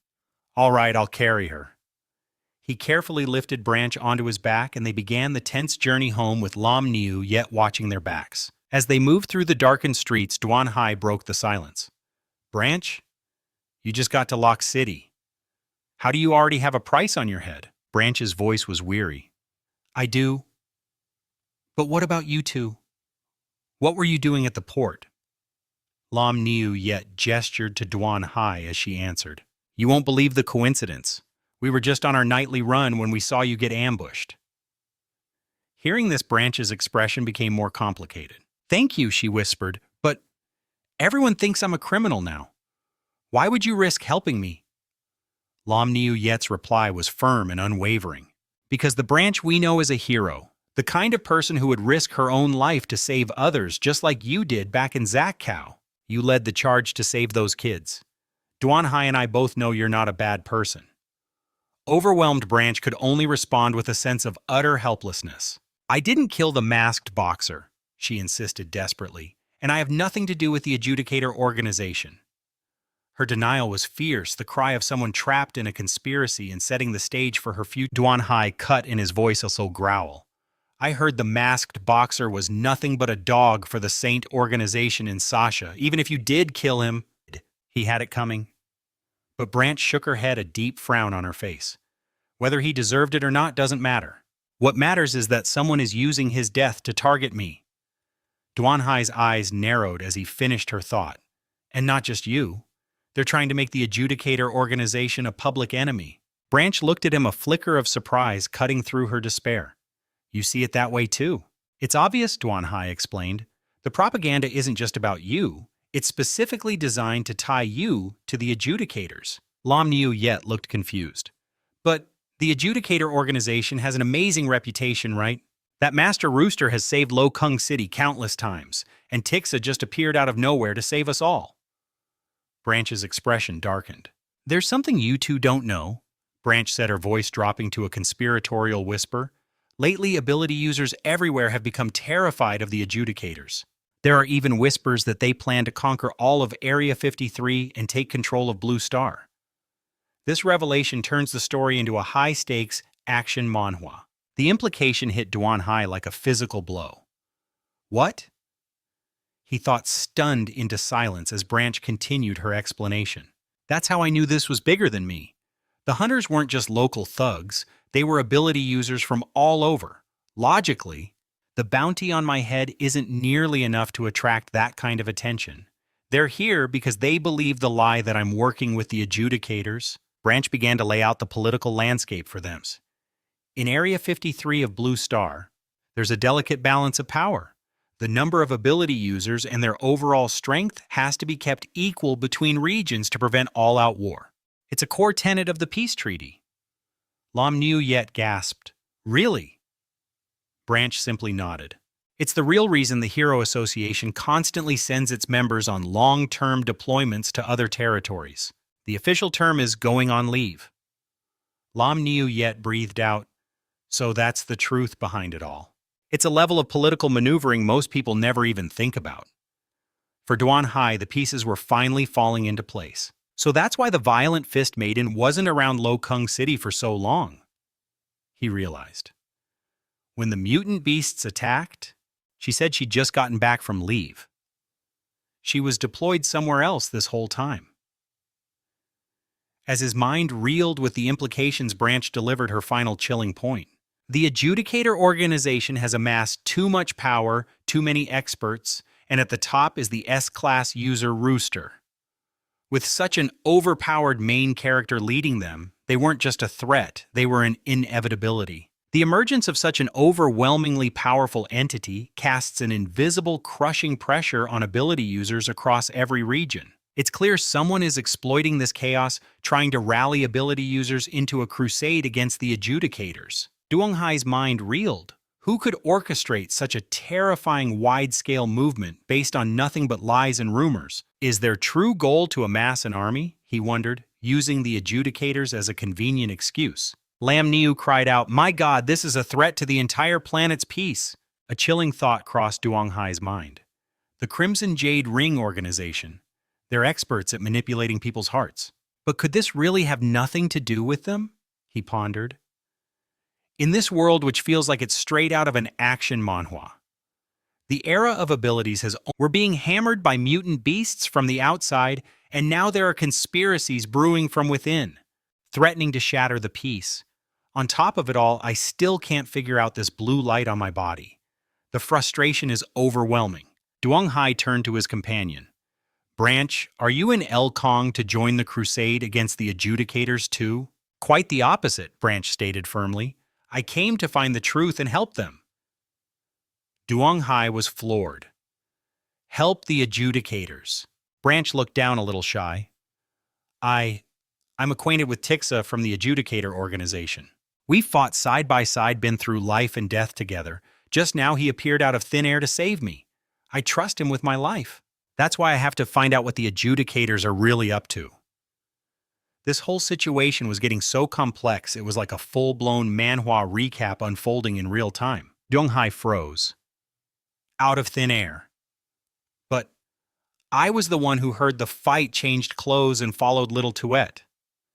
He was unknowingly playing the part of the... Lin Luyet's voice cut through the tension, teasing, "Hero, Branch, it sounds like you have a little crush on Tixa." Branch instantly turned red. Not at all. The scene cuts to the opulent headquarters of the Anti-Sea Commerce Guild, its walls lined with priceless rare weapons. A man named Qin Bu Hui sat enthroned in a chair, receiving a shoulder massage from Qian Dada. I never imagined, he mused, that beyond the four great seas, another organization as powerful and wealthy as the Judgment Organization could exist. Dada, if you can get into that organization, the Qian family's status in the Commerce Guild will rise to unimaginable heights. Qian Dada replied, I want that more than anything, Grandpa. But even though I'm close to the great god Rooster, he's never once hinted that I could join. What if we offer him some exquisite treasures as a hint? She suggested slyly. Qin Buhui beamed. Dada, you are brilliant. He let out a booming laugh. Ha ha, perfect. We will hold a grand weapon exhibition and invite him as the guest of honor. We'll gift him that S-rank ability weapon. It's the perfect way to demonstrate the Qian family's strength and sincerity to the Judgment Organization. This plot feels driven by a deep desire for power. Overjoyed, Qian Dada threw her arms around her grandfather. Oh, thank you, Grandpa. I knew you were the best. Standing silently behind them, Yurang watched her fists clenched so tight her knuckles were white. Judgment, she whispered like a curse. In a much warmer scene, Duong Hai wrapped his arms around Lin Loyet from behind. I just got a message from my unit, she told him. They need me to come in early. They need? So I can't stay for breakfast. Duong Hai kissed her cheek. I'll take you. Lin Liyet shook her head gently. No need. You just go get ready, she insisted, or all this food I spent the morning preparing will go to waste. Branch sat awkwardly at the table, getting an early morning dose of their relationship. Lin Liyet untied her apron, laying it on the table. I'm heading out now, she said to them both, then looked at Branch. Take care and get some rest. And with that she was gone, leaving the two men at the dining table. Branch's voice cut through the quiet morning. Thank you both for everything last night, but I have to go now. Dong Hai looked up, startled. Go where? He asked, bewildered. The entire city is crawling with people who want you dead. She shook her head, her resolve firm. I have a mission to complete. No matter the danger, I have to see it through. Besides, my injuries are almost completely healed. Don't worry about me. If fate is kind, we'll meet again. As she spoke, Dong Hai silently fumed, thinking to himself, I didn't use all that energy healing you just so you could run off and get yourself killed. But when he looked up, she was gone, vanished, as if she were never there. What the? Where did she go? The scene then cuts to the vast, endless ocean where Dong Hai stood on a towering cliff gazing out at the horizon. He smirked, a glint in his eye. This looks like the perfect place to test the divine dragon skill. At his command, the ocean itself seemed to roar to life. Clad in the divine dragon armor, riding atop a colossal wave, our overpowered main character felt an immense power surge through him. Then, his eyes caught something in the distance. They look familiar. Far out on the water, a luxurious yacht bobbed on the waves, a stark white speck against the deep blue. As he drew closer, he could see a party in full swing, and right in the middle of it were Cheon-data and Yurong, both dressed in stylish swimwear. But the festive mood was shattered by Cheon-data's furious voice. Get lost! You're not welcome here! A man named Jean, dressed in a gaudy vest, sneered back at her. Are you sure about that? He taunted.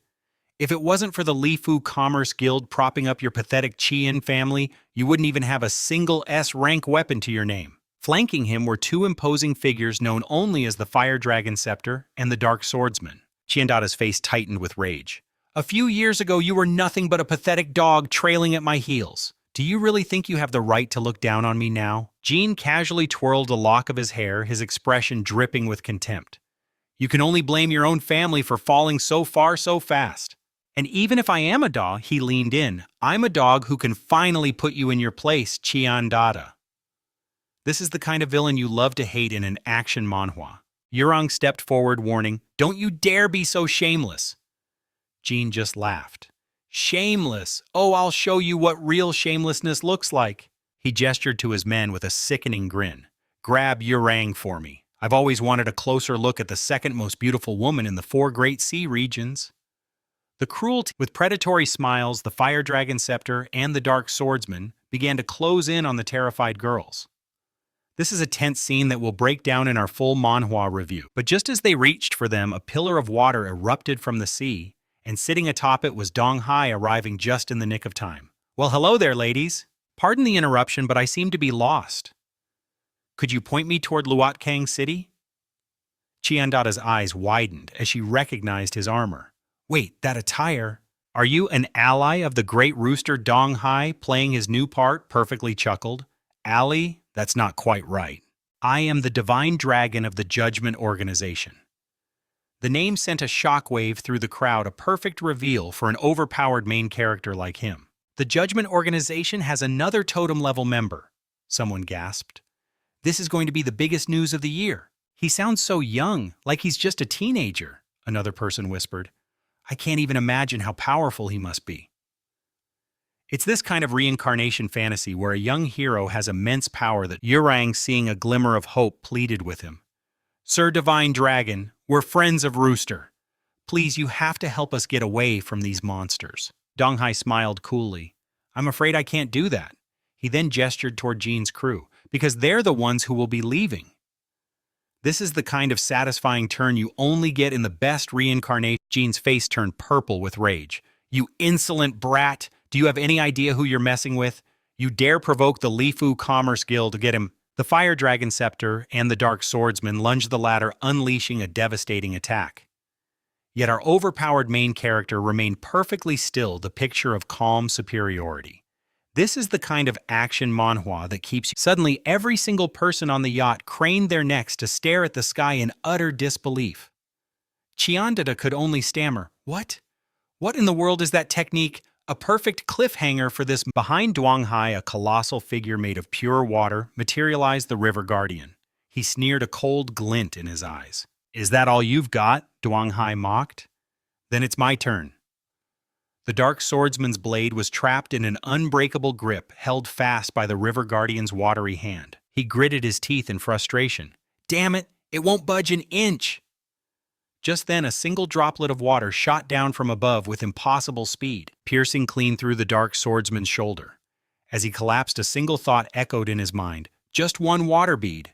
He turned it into a weapon sharp enough to kill. The gap in our power is just too massive. I don't stand a chance of winning. Seeing his partner fall, the fire dragon. Scepter user raised his staff, shouting, I knew it! You're a water elemental. Your power is amplified on the open sea, he declared with a smug smirk. But a mere geographical advantage can't bridge a true gap in skill. The mage summoned several roaring fire dragons, boasting, Let my fire dragon scepter teach you your place. Duang Hai just scoffed, his voice dripping with disdain. All talk. Whoever told you I was only a water elemental? As the fiery beasts charged, Duang Hai remained calm, a cold calculation in his mind as he activated Lord's consciousness. I can control any flame weaker than my own. A system window materialized, displaying the words Lord's consciousness.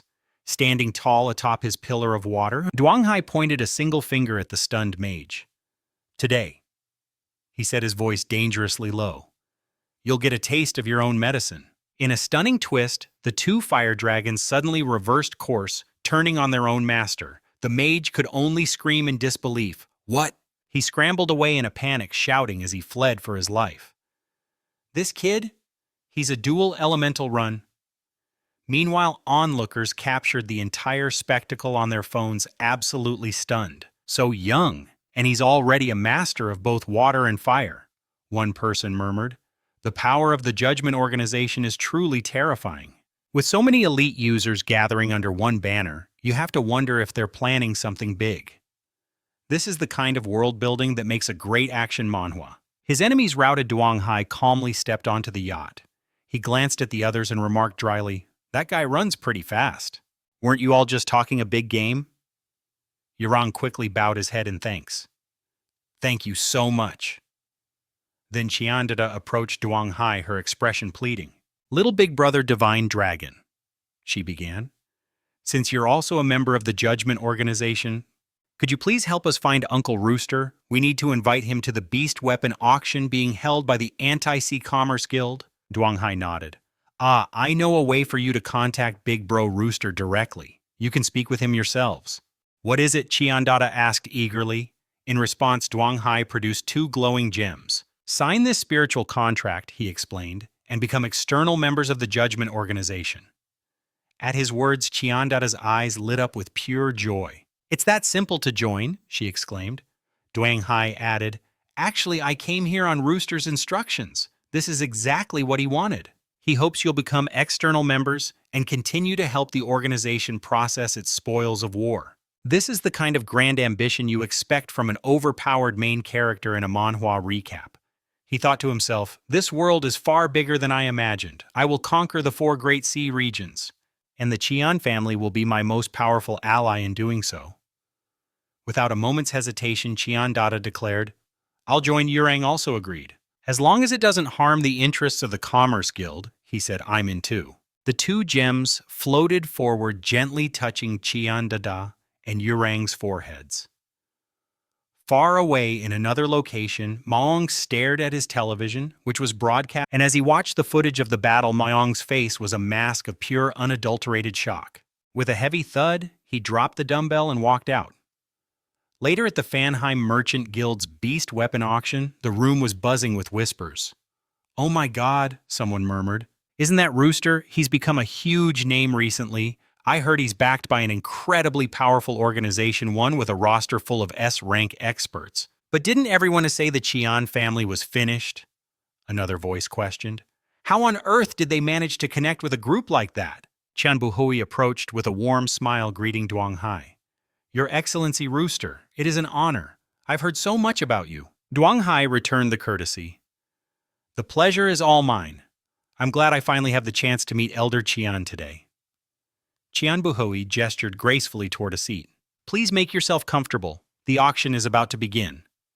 But before he could sit, a sharp voice cut through the air. Wait just a moment. Behind him, several attendants were carrying in large covered items. A man named Jian looked at Duang Hai with a suggestive smirk. A guest this important has just arrived. Why the rush to start? Hearing this, Duang Hai thought to himself, it seems this guy came here looking for trouble. This is going to be a fun auction. This auction isn't going to go as smoothly as they hoped. Jian held up his invitation with a flourish. What's the matter? Am I not welcome? I have an invitation right here. Chiandata planted her hands on her hips, her voice ringing out. Don't think for a second. We don't know what you're planning. No one brings their own beast weapons to someone else's auction. Jian just sneered. It seems the Qian family's situation is even worse than the rumors say. You must be truly desperate to be searching for a backer. He continued, his voice dripping with condescension. The Qian family's beast weapons are top-notch, of course, but the prices are absurdly high. Considering the recent rumors, I thought I'd bring a few of my own beast weapons to this auction to liven things up. I hope that's not too much of an imposition. He finished with a fake smile. Hyodong erupted in anger. He's openly questioning the quality of our family's weapons. Qian Buhoi calmly raised a hand to silence him. Patience. Just then, Duang Hai, whose real name is Yang Shi, approached Jian. You're the young master of the Uruk clan, aren't you? Jian replied smugly. And what if I am? Yang Shi casually placed a hand on Jian's shoulder. Your father and I go back a ways. Jian's eyes narrowed as he shook Yang Shi's hand, clearly probing for information. Oh, I wonder which elder from my Uruk clan is an old acquaintance of Senior Rooster. Yang Shi thought, how the hell would I know? I'm just making this up as I go. This is the kind of high-stakes he knew a direct lie would be seen through instantly, so to solve this little problem, he'd have to get creative. Yang Shi decided to turn the question back on him, deftly changing the subject. Why don't you just ask your elders when you get back to the Uruk clan? With that, Yang Shi pulled back the black cloth covering a brilliant green sword. Jian, taken aback, tried another angle. Mr. Rooster, do you perhaps know my aunt? Yang Shi completely ignored the question, his eyes fixed on Jian's items. The pieces you've brought are truly exquisite. Before Jian could say another word, Yang Shi cut him off with a look. Have a seat.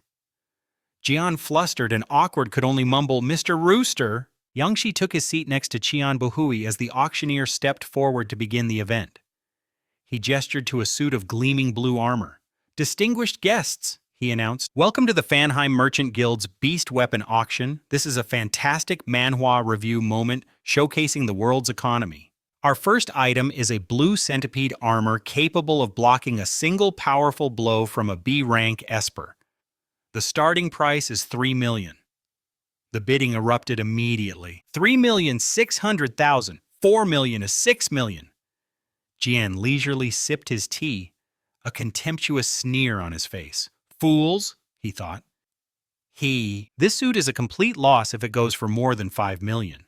The Qian family is just using this piece to test the waters.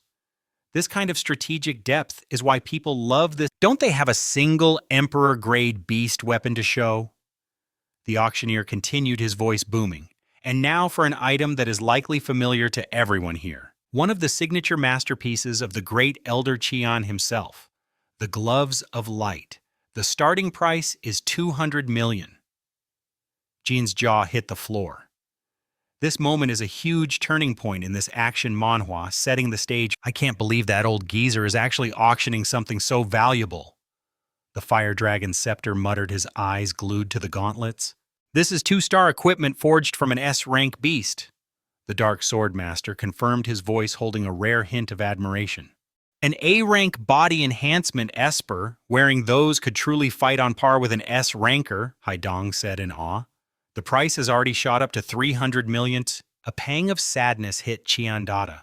The Gloves of Light were her grandfather's most prized collector's item, but now they had no other choice. Qian Bukui turned to their guest. Your Excellency Rooster, if you're interested in this piece, why not try placing a bid?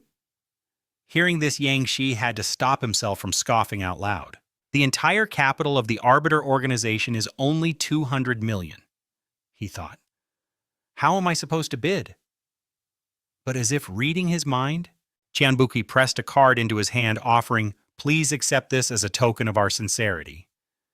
Yang Shi gave a simple nod in reply. It would have been rude to refuse. Qian Bukui was ecstatic, assuring him, "Your Excellency Rooster, please bid with complete confidence. The full financial power of the Qian family has your back." Just then, a rival bid for 310 million rang out. 310 million, any other bids going once, going twice. Before the auctioneer could finish, Yang Shi calmly stated 315 million. Janine shot him a look of pure shock. The Fire Dragon Scepter leaned in. "Should we raise the bid?" But Janine simply smirked. "No, let him have it. The real show is about to begin." This is the moment the stage is set for some serious revenge. The auctioneer's hammer fell. "Congratulations to Marooster for winning this incredible pair of gloves." He then continued, "Next up, an S-rank beast weapon, the Black Jade Shield. It was forged from the..." Suddenly, Janine strode onto the stage, sword drawn, cutting him off. "Wait just a moment." Janine leveled his sword at the shield, a cruel grin spreading across his face. "Before selling the item, shouldn't you let us test the merchandise?" Yang Shi watched it all unfold, completely unfazed. "So he's finally making his move," he thought. Beside him, Huang frowned, her expression filled with genuine concern. Even though the Black Jade Shield is made from an S-rank beast, its strength lies in elemental resistance, she whispered urgently. "Its physical defense is pathetic. Against that sword, I'm afraid." Hearing this, a furious Qian Dada whirled around to face Yang Shi. "Mr. Rooster, can I borrow your gloves of light for a moment? I want to split that pathetic greatsword of his in two." But Yang Shi simply reached out and patted her head, a gentle gesture that caught her completely by surprise. He looked at her with reassuring eyes and said, "Don't worry. Just be patient and watch the show." With a deafening clang, Janine's green sword crashed down on the shield.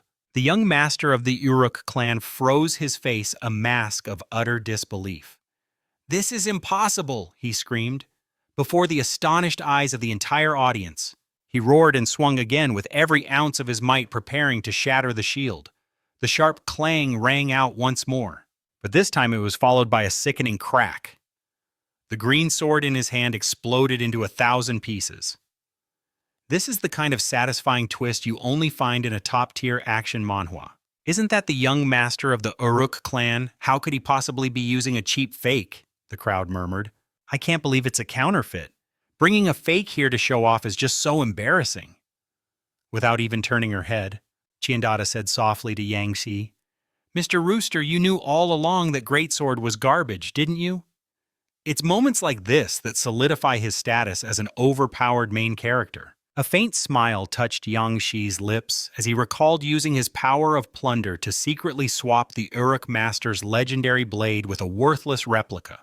This is a key scene in our manhwa recap. On stage, the young master of the Uruk clan clutched his head, unable to accept what he was seeing. "How can this be?" he shrieked, his voice raw with anguish. His subordinate leaned in close and whispered urgently, "Young master, that man Rooster. He laid a hand on our beast weapon. The moment he touched it, the weapon's power vanished. That great green sword is now shattered in two." Hearing this, Chianata erupted in fury, leaping to Yang Shi's defense. "Stop with these baseless accusations. That is an S-rank beast weapon. How could a simple touch possibly break it?" The subordinate sneered back. "His Esper ability has reached S-rank. It's entirely possible he manipulated its internal metallic structure." His words sent a ripple of murmurs through the crowd. "He has a point," someone whispered. "We all saw Rooster touch that beast weapon earlier." "If there's any trickery involved," another added, "I'd bet it was Old Man Xian's alchemy." The Uruk young master cut through the noise. "If it has come to this, then we'll find the truth by testing the other two beast weapons." This overpowered main character, Yang Shi, simply crossed his arms and replied coolly, "My thoughts exactly." The Uruk young master then donned a ceremonial mask and raised a horn to his lips, unleashing a mystical golden light. As the light washed over them, people clutched their heads in agony, crying out, "My head, it feels like it's splitting apart. Enough!" The Uruk young master lowered the horn, his voice filled with astonishment as he removed his mask. The offensive and defensive powers of the S-rank beast weapons are completely intact. Enraged, Chianata stormed forward, getting right in his face. "Haven't you caused enough chaos for one day?" he roared.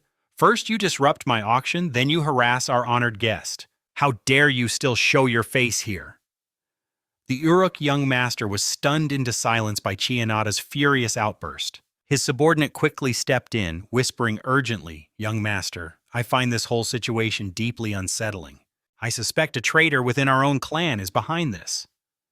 With a sharp command, the Uruk young master ordered a retreat, turning on his heel and departing with his men. Watching their figures fade into the distance, Yang Shi breathed an internal sigh of relief. That was a close call. He interrupted me just as I was about to drain the energy from the other two weapons. Yang Shi then recalled the Uruk master's strange question from earlier. "Mr. Rooster, you wouldn't happen to know my aunt, would you?" This is a key moment in our Manhwa recap, as Yang Shi, who was about to tamper with the weapon, froze instantly upon hearing this. Hai Dong noticed his reaction and asked, "So, you engaged him in conversation on purpose. What was your goal?"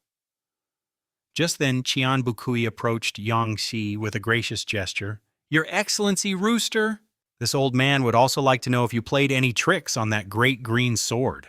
Please let us discuss this further in the VIP room." Meanwhile, under the cloak of night in Liu Kang City, a mysterious figure in black moved through the shadows. It was Brunch.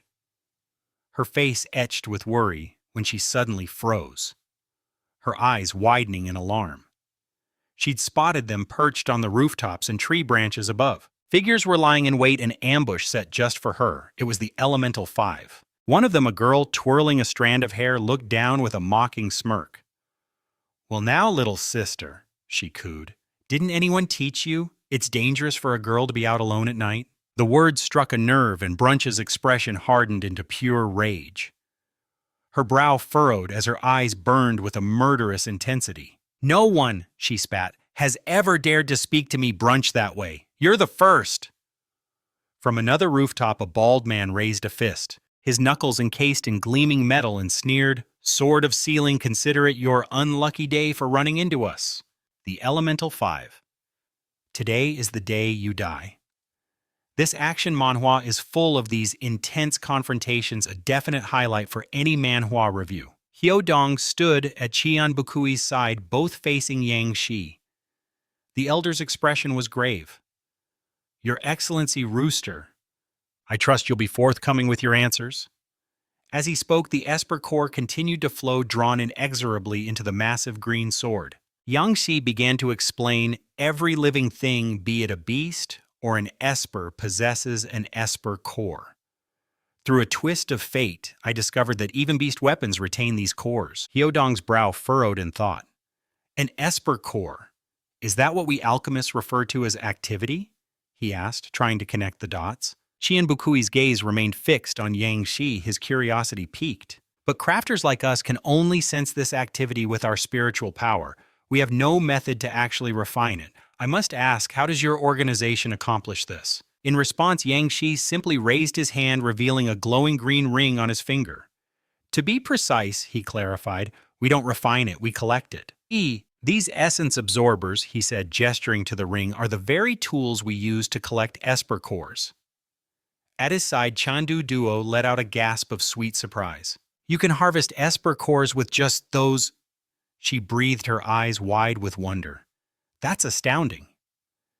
Meanwhile, Qian Bukui closed his eyes, processing the monumental. After a moment of silent contemplation, he opened them and said, "In the vast world of alchemy, I, Qian Bukui, consider myself to be somewhat experienced. And yet I have never in all my years heard of a method to collect ability cores." With that, Qian Bukui produced a finely crafted wolf hairbrush and offered it to Yang Shi. "This is a D-grade supernatural beast weapon," he explained. "It possesses the ability to accelerate wound healing. If you would, sir, please accept this as a token for the knowledge you've shared." Yang Shi took the brush, his senses instantly assessing its power. "Only 30 dark energy points," he thought with a hint of disappointment. "It's more valuable as raw material." With a subtle flex of his will, he activated his extraction power. The energy within the brush vanished. He then handed it back to a bewildered Qian Bukui. "I believe you'll find it different now, Elder Qian. Please check it again." Qian Bukui's eyes widened in utter disbelief as he held the now inert brush. The active essence, it can truly be collected. he stammered, his mind reeling. This is a revolutionary, groundbreaking development for all of alchemy. But you're wrong, seeing the implications, asked with a worried tone. So, what exactly do you do with these collected supernatural abilities? At last, Yang Shi thought to himself. They finally asked the real question. Revealing the existence of ability potions to the Qian family could be a powerful move, he mused. It would strengthen them, giving me a crucial ally in the coming war of the four great sea regions. That way I won't have to face that war alone. Turning to them, Yang Shi answered matter-of-factly, we use them to concoct ability potions. That, he stated, letting the weight of his words sink in, is why every single member of my Judgment Society wields 2 or more supernatural abilities. This is the moment that solidifies him as a truly overpowered main. Chandu Duo gasped, her mind racing with possibilities. Wait, if ability cores can be applied back into beast weapons, then theoretically, we could forge 7th grade supernatural equipment. The potential for new gear is a huge draw in any action manhwa. But before her triumphant fantasy could fully form, Yang Shi's next words shattered it completely. Unfortunately, he said calmly, that's not possible. He then turned his attention back to the elder, approaching him with a thoughtful expression. Actually, Elder Qian, there's something I've always wanted to ask you. For anyone doing a manhwa review, this shift from a power... Qian Bukui, still processing everything, managed a faint smile. Please ask away. And so Yang Shi voiced his question. A supernatural beast weapon is crafted from a single small part of the creature, a horn, a claw, an organ. So why, he asked, does that one small piece... A look of understanding dawned on Qian Bukui's face as he began to explain, gesturing as if picturing a great beast. It's because of a phenomenon we alchemists call active essence convergence. After a supernatural beast perishes, its life force, its very essence, doesn't just dissipate. It instinctively gathers and concentrates into one of its most powerful or specialized organs. Take a magic rhinoceros, for example, he continued, his voice regaining its professorial tone. After death, its active essence floods into its horn. That horn is then harvested and crafted into a mighty war. We then take that supercharged organ, and through the careful application of alchemy and a precise formation, we forge its power into the ability weapons you see today. I hope this part of our manhwa recap helps explain the As Qian Bukui turned to leave, he called back over his shoulder, Sir, if you happen to be interested in the art of alchemy, this old man would be honored to share the lifetime of knowledge I've gathered.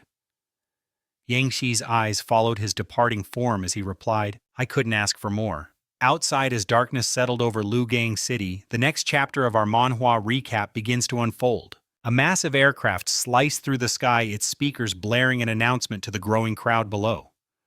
Attention everyone, nearly 10 ability users have now converged on Changjian Street in Lugang City. A man on the ground scoffed, glancing at the aircraft with contempt. What's all this racket about? But his disdain quickly turned to shock as his eyes widened. A trio of powerful ability users was closing in on him. The leader fixed him with a predatory gaze, snarling, You dare lay a hand on my prey. The man's bravado vanished in an instant. He stammered, Lord Molong, the sealed sword was discovered by us, the Elemental Five. For you to just take it like this? That's not right, is it? Molong responded by erupting in a dark purple aura, his voice dripping with menace. Blanche is a traitor, true. But you, the Elemental Five, are nothing but puppets for the Hero Association. Did you honestly think I would spare any of you? The words had barely left his lips before Molong vanished into thin air, leaving Hongsu Yian utterly stunned. A heartbeat later, he reappeared, launching a devastating surprise attack. The announcer's voice boomed over the city, crackling with excitement. In the blink of an eye, Molong has taken down Hongsu Yian. Can the villainous members of the Elemental Five escape his wrath? The live feed was flooded with comments. Molong is so cool, he's definitely getting a pentakill today. This is the kind of audience engagement you see in a top-tier action manhwa. But I think Hong Lian is pretty awesome too. That figure is perfect. Hey dude, above me. Have you no morals? How can you simp for a villain who's done so much evil? None of your business. I like her, so what? Meanwhile, Molong found himself surrounded on 3 sides. One user summoned sharp fangs of frost, another, an enormous earth bear, and the last, a towering tree. They charged him all at once. Moments later, with the others, defeated Malong coolly stated, "That makes 4." He's a truly overpowered main character, a hallmark of a great revenge story. Seeing this, Yurong backed away, pure terror etched on her face. She turned and fled her mind screaming, "The power gap is too wide. I don't want to die. I just have to get away. If I can just escape, I'll have another chance." Suddenly, a warm spray of crimson splattered across her face. When did he get behind her? A low chuckle echoed in her ear. "You're not getting away." His gaze then shifted, locking onto Blanche. "Next? It's your turn." Blanche simply stared back, her expression unreadable. Elsewhere, Yuan smiled reassuringly at a tense Liu Yuan who was glued to the monitor. "Don't worry, Blanche isn't in top condition right now. There's almost no way she can defeat your brother." Liu Yuan turned and forced a chuckle. "You're right. I'm not worried about him at all." But his eyes remained fixed on the screen, his mind racing. "What I'm worried about is that girl Blanche. What if she's secretly one of us, from the Judgment Society? And what if my block-headed brother actually kills her? How in the world would I explain that to our adoptive father?" Unaware of the situation and the complex loyalties that make this series earn a great manhwa review, Yuan Dai continued to tease him. "But your face tells a different story. You two brothers are really close, huh?" Liu Yuan managed a wry smile. "You keep watching, I'm just going to use the restroom." With that, he turned and walked away, his thoughts a whirlwind. "This is bad. I have to report this to my adoptive father immediately." UND just watched him go, completely bewildered by his sudden change in mood. As the first light of dawn painted the sky, Yang Shi was confronted by a frantic Liu Yuan. "What's so urgent that you had to find me at this hour?" Yang Shi asked calmly. "It's that monster Molong," Liu Yuan exclaimed, breathless. "He already killed Hong Su Yan, and now he's trying to finish off Blanche." He then leaned in closer to Yang Shi, a conspiratorial glint in his eye. "Adoptive father," he whispered. "Is that girl Blanche really one of ours? I've seen some wild rumors online saying she's the secret lover of the great Master Pasha." Yang Shi scoffed. "Don't waste your time with such ridiculous gossip." "Do you have any idea how old Pasha even is?" he questioned. Liu Yuan stroked his chin, a frown creasing his brow as he thought, "An old man and a young girl?" A flicker of understanding crossed his face. "I get it, she must be Great Master Pasha's secret daughter."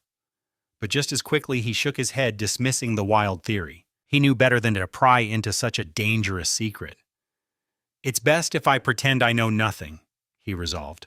"I can't risk causing trouble for my adoptive father." Yang Shi's voice cut through Liu Yuan's thoughts. "I understand the situation. I will send reinforcements." This kind of escalating conflict is exactly what you'd expect from a top-tier action manhwa. Visibly relieved, Liu Yuan turned to leave, calling back cheerfully over his shoulder. "Rest assured, adoptive father, I'll keep a close eye on everything and report back the second anything changes."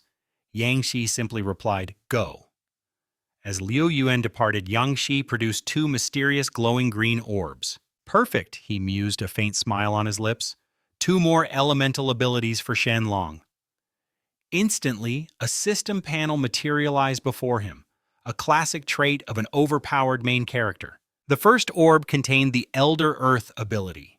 Its description read, "Capable of sensing large-scale tremors and controlling the earth element for devastating attacks." Its functions included weight increase and Earth's might, all with a formidable A-grade rating.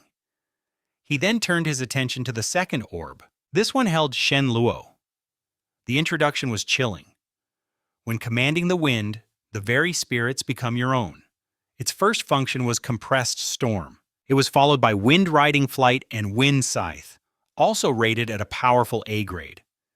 With the new powers acquired a figure before Yang Shi blurred into the shadows and vanished. Meanwhile, on the battlefield, Malong stalked towards Blanche. "I can give you some time to call him out," he sneered, savoring the moment. "I really don't want to fight you. We have history from our school days." Blanche shot him a look of pure ice and said coldly, "Stop with the nonsense. If you want to fight, then let's just fight." Her defiance ignited Malong's fury. "Then you've asked for it," he roared, charging at her with murderous intent. With fluid grace, Blanche dodged his attack as he stumbled past. From behind, she summoned a brilliant golden sword, spinning elegantly to face her foe. Malong's eyes widened in shock as the blade shot towards him like a golden comet. It pierced straight through his shoulder, tearing a hole in him. He cried out in pure agony. Wielding the radiant sword, Blanche dove from above to press her attack, while the wounded Malong struggled desperately to defend himself from below. But the effort was taking its toll. Blanche frowned, a racking cough escaping her lips. High above, the news aircraft was being battered by the sheer force of their clash. The announcer's voice crackled with concern. "This is bad. Our live broadcast transmitter has been caught in the crossfire of this incredible fight. This is the kind of high-stakes battle we love to cover in our Manhwa recap videos. The feed is cutting out, but don't worry, everyone. Our field reporters are racing to the scene right now to continue the live broadcast for you all." Down below, Malong stepped in front of the weakened Blanche, his voice a low threat. "If you don't call him out, you're going to die right here." Clutching her chest, Blanche replied defiantly, "Cut the crap." With a roar, Malong leaped into the air to strike her down. Still on the ground, Blanche pointed her sword directly at him, preparing for the impact. A golden protective circle instantly erupted around her. Malong looked down, his eyes filled with manic excitement, shouting, "Finally, this is just the warm-up!" Spiderweb cracks began to spread across Blanche's golden shield. She gritted her teeth, pouring every last ounce of her energy into enduring his relentless assault. Doing a manhwa review, the camera feed suddenly cut to a reporter on the street. "We're now live on Ching Chang Street," she yelled over the noise. "And the scene here is one of complete and utter chaos. The air crackles with tension as Malong and Blanche are locked in a brutal struggle. Malong's fingers dig into Blanche's throat, lifting her off the ground as he snarls, "This is your last chance. Are you going to call him or not?" Blood trickles from the corner of her lips, but Blanche's expression is one of pure defiance. She grits her teeth, a guttural scream tearing from her throat, a sound of pure agony and rebellion, not surrender. Taking this as her final answer, Malong, enraged, hurls her like a rag doll into the far wall. The impact sends a blinding cloud of dust and debris into the air. Slowly, the thick smoke begins to settle, revealing Blanche's crumpled, motionless form on the ground. The live broadcast commentator's voice cuts through the silence, gravely stating that after a hit of that it's highly unlikely Blanche will be getting back up. For anyone following this manhwa recap, the online comments are flying fast and furious. "What a shame, but was it enough?" one user asks. "Malong is being way too cruel. I can't even watch this, it's suffocating. She's a traitor, she deserves it." There's nothing wrong with putting her down for good. Does the person above have a heart? Another retorts, "Have you all forgotten how she risked her life for us?" Ignoring the online debate, Malong stalks toward Blanche's still body. Seeing the murderous intent in his eyes, his two teammates realize what he's about to do. They rush to intervene, pleading, "Malong, that's enough. Get a hold of yourself. If you keep this up, even if she survives, she'll be crippled for life." Malong whirls on them, his eyes blazing with fury. "Are you defending a traitor?" he seethes. But just then, a voice cuts through the haze. "Hey!" Blanche staggers out from the dust, clutching a wounded arm. With a pained grimace, she asks, "Are you all done chatting?" A defiant smirk plays on her lips. "Because if you are, let's get back to it." A reporter on the scene, voice filled with awe, immediately comments, "Blanche has put her life on the line for humanity time and time again. That indomitable spirit is something we should all respect." Enraged by her defiance, Malong charges, roaring, "Did you all hear that she brought this on herself?" But his attack is cut short, slammed to a halt by a massive surging wall of water.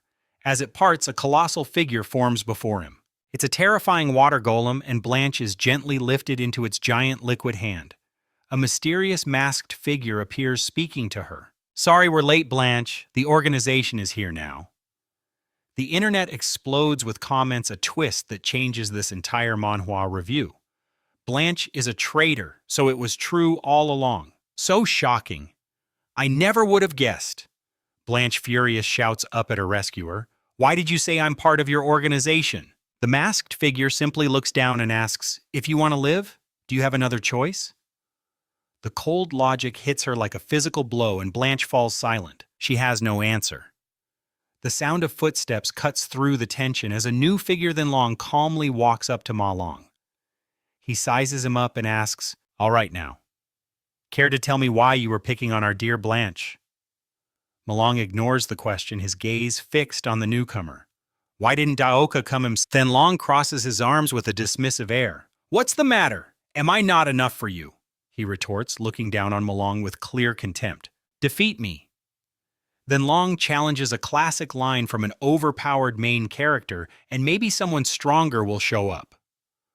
With a mere thought, the giant water golem's hands surge forward. Malong is caught between them, roaring as he strains with every ounce of his strength to keep the watery palms from crushing him. Watching this, Then Long scoffs, "Is that really all you've got, pathetic? Let's try this instead."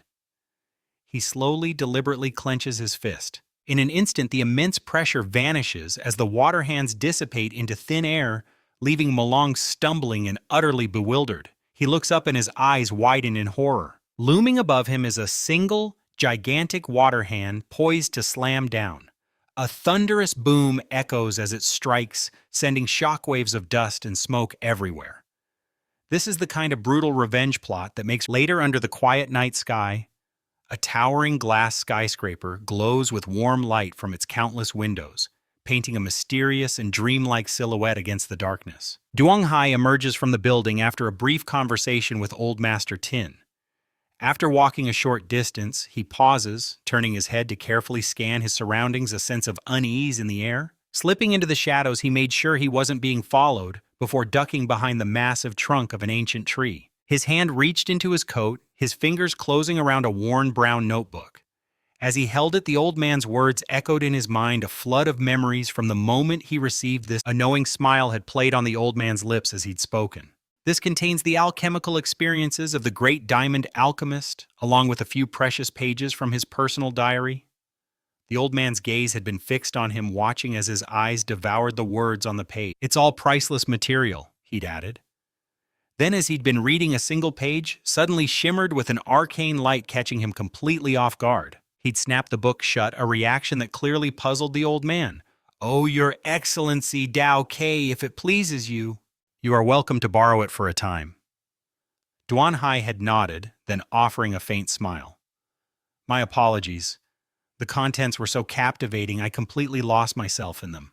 In that case, I thank you." Back in the present, hidden by the tree, Duan Hai muttered to himself as he reopened the book to the glowing page. The secrets within this notebook. It's a hidden message, one that only reveals itself to those with spiritual power. This old Master Tin, he doesn't seem that old at all. After a moment of flipping through, he found the page that had shimmered. Tapping it with his finger, he whispered, "It's here." Instantly glowing script materialized on the page, forming a narrative. "I come from the distant continent of the Odsa Plain, a member of the Alfonso family. Not long ago I found myself accidentally transported to this naive magic plane." As the notebook's words resonated within him, an image of Earth flashed through his subconscious. The text continued, "Where I discovered the existence of the legendary Philosopher's Stone. It is a vessel brimming with mystical energy. The Philosopher's Stone. Even a good-for-nothing like me, born without magic or talent, could use this opportunity to become an overpowered main character by comprehending the profound meaning held within this treasure." The glowing script continued to unfurl, revealing more of the incredible secret. "After I absorbed more than half of the Philosopher's Stone's power, I surpassed every single ancestor of the Alfonso family. I successfully broke through to the 4th stage, becoming a respected powerhouse of a lesser plane. Now it is time for me to return home. Those bright objects you see in the sky? That was my doing. Before I left, I secretly aided a faction of humanity, showing them how to open a great gate to another world. Ba Huang, this mysterious benefactor, has hidden the stone for a fated person to find, to discover the fortune recorded within this very notebook.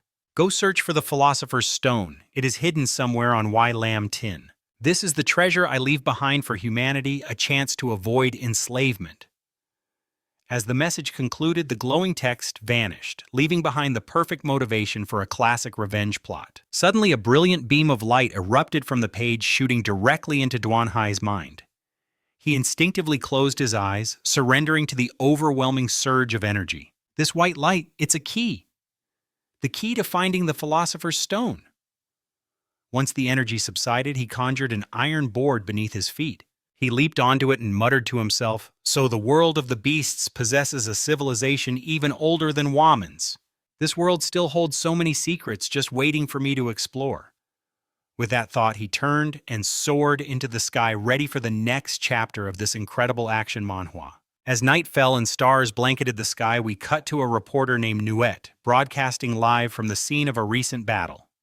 A thick cloud of dust billowing behind her. "Mayong is still pinned beneath the rubble," she reported, her voice tense. "His condition is unknown. The organization's newest member, he seems like a good kid. And yet he wields astonishing power. The strength of this organization is absolutely terrifying." As you're watching this manhwa recap, you just know things are about to escalate. Suddenly, a figure materialized before her out of thin air. It was Than Long. The reporter flinched, her heart pounding. Seeing her panic, he offered a disarming smile. "Don't be afraid, big sis." He glanced up at the drone camera, offered a casual wave, and introduced himself. "My name is Than Long, and I am also a herald of the Judgment Organization." The camera zoomed in on his face as a wicked smile played on his lips.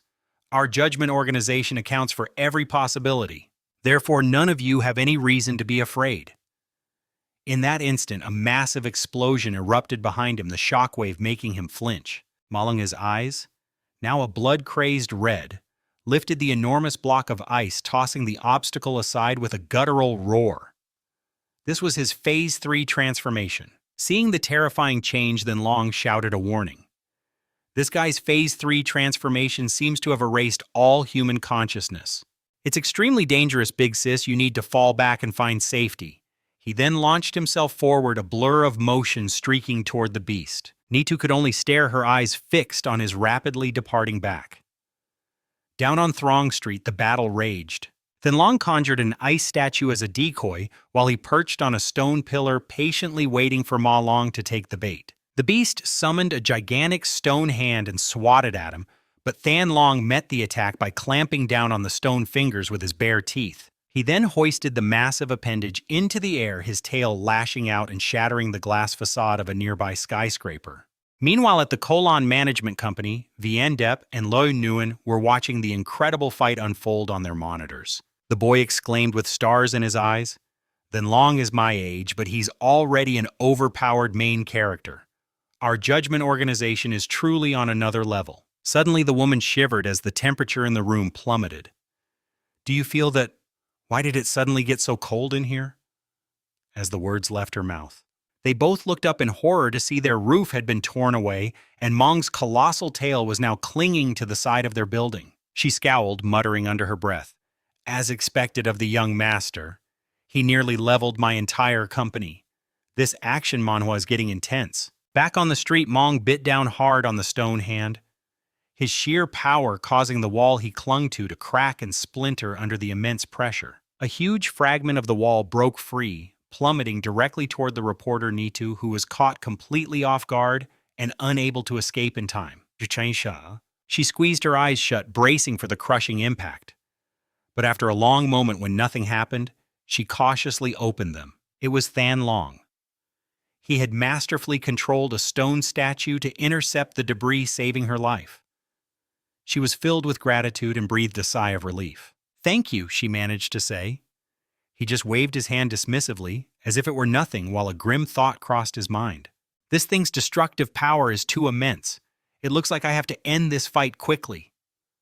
Suddenly, a sharp sword unexpectedly pierced straight through his body. The attacker was the wandering swordsman who had just used his infamous penetration skill. "I've been waiting for this opening for a very long time." Having landed his devastating blow, he released the sword, letting his body go limp in a free fall as he muttered, "It's enough." In the live broadcast studio, the director watched the shocking scene, providing commentary. In order to shatter the Divine Dragon's defense, the purple swordsman completely disregarded the backlash from his Gale Sword intent. This is a turning point in our manhwa recap, to unleash a move that instantly reached S-rank power. He frowned, his expression grave. The Divine Dragon's defense is now critically weak. One more critical hit, and it will shatter completely. However, this opening was only created because the Divine Dragon was distracted, saving an innocent reporter.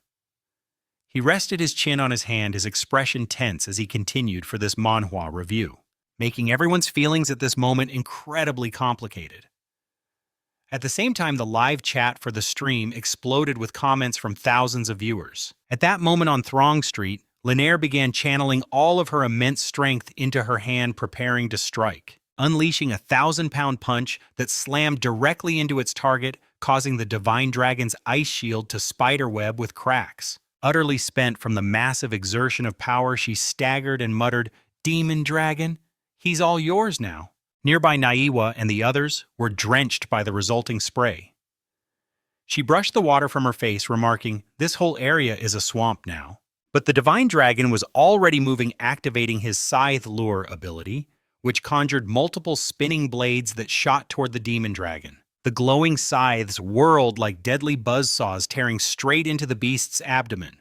They pierced through its formidable armor, releasing a crimson mist as the Demon Dragon's colossal body faltered, its strength failing as it began to fall. Refusing to give his foe a single moment to recover, he instantly transformed his arm, encasing it in solid rock as he lunged forward. In the Demon Dragon's crimson eyes, the terrifying image of the Divine Dragon descending upon him with a glowing stone fist was reflected. The Divine Dragon closed the distance in a heartbeat and, without an ounce of mercy, slammed his fist into the Demon Dragon. Then, reaching out, he invoked the Earth's End technique.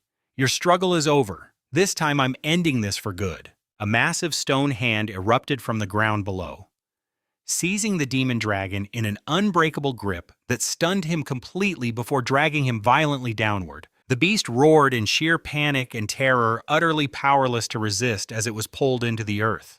The devastating impact sent shockwaves through the ground, blasting rock and debris in every direction.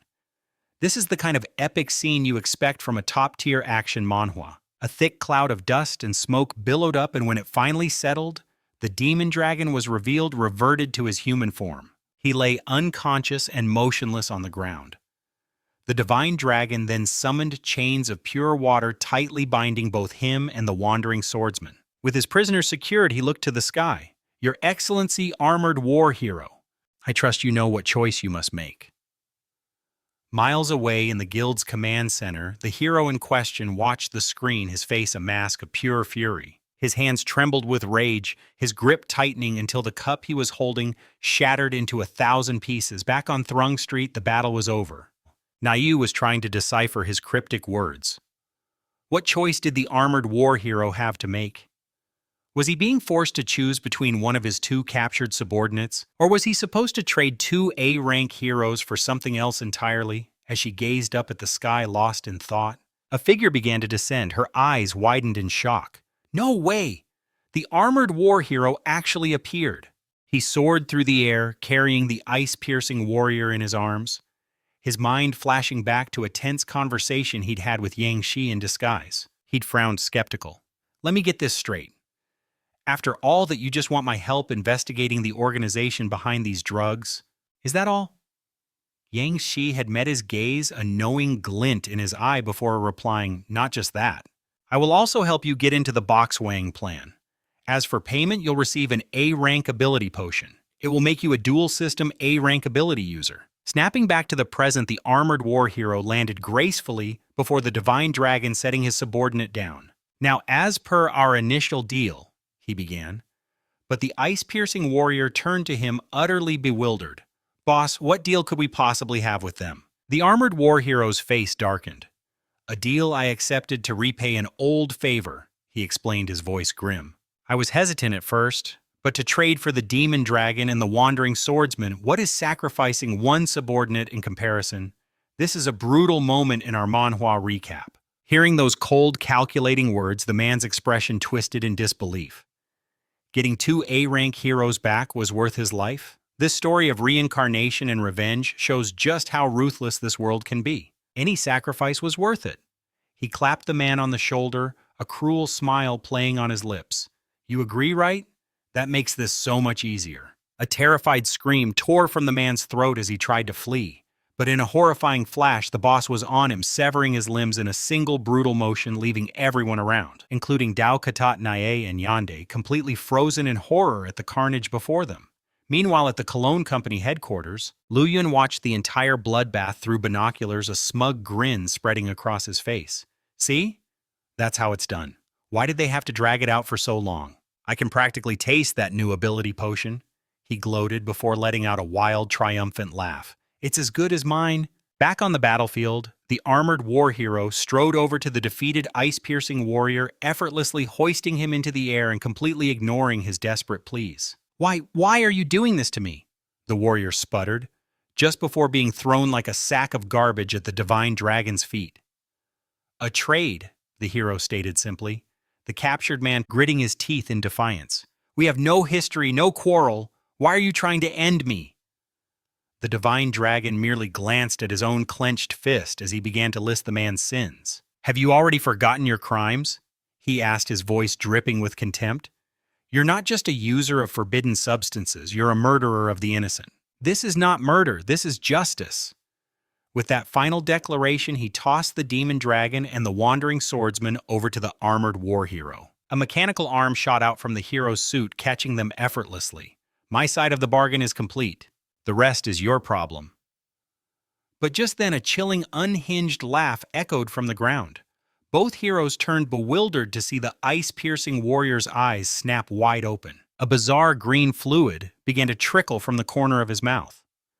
Then, in a final desperate act, his body erupted in a blinding flash of emerald light. The blast forced both heroes to leap back as a bone-chilling mist flooded the area. When it cleared, they saw his severed limbs had been reformed, sculpted from pure jagged ice. He now hovered several feet off the ground, a malevolent grin on his face.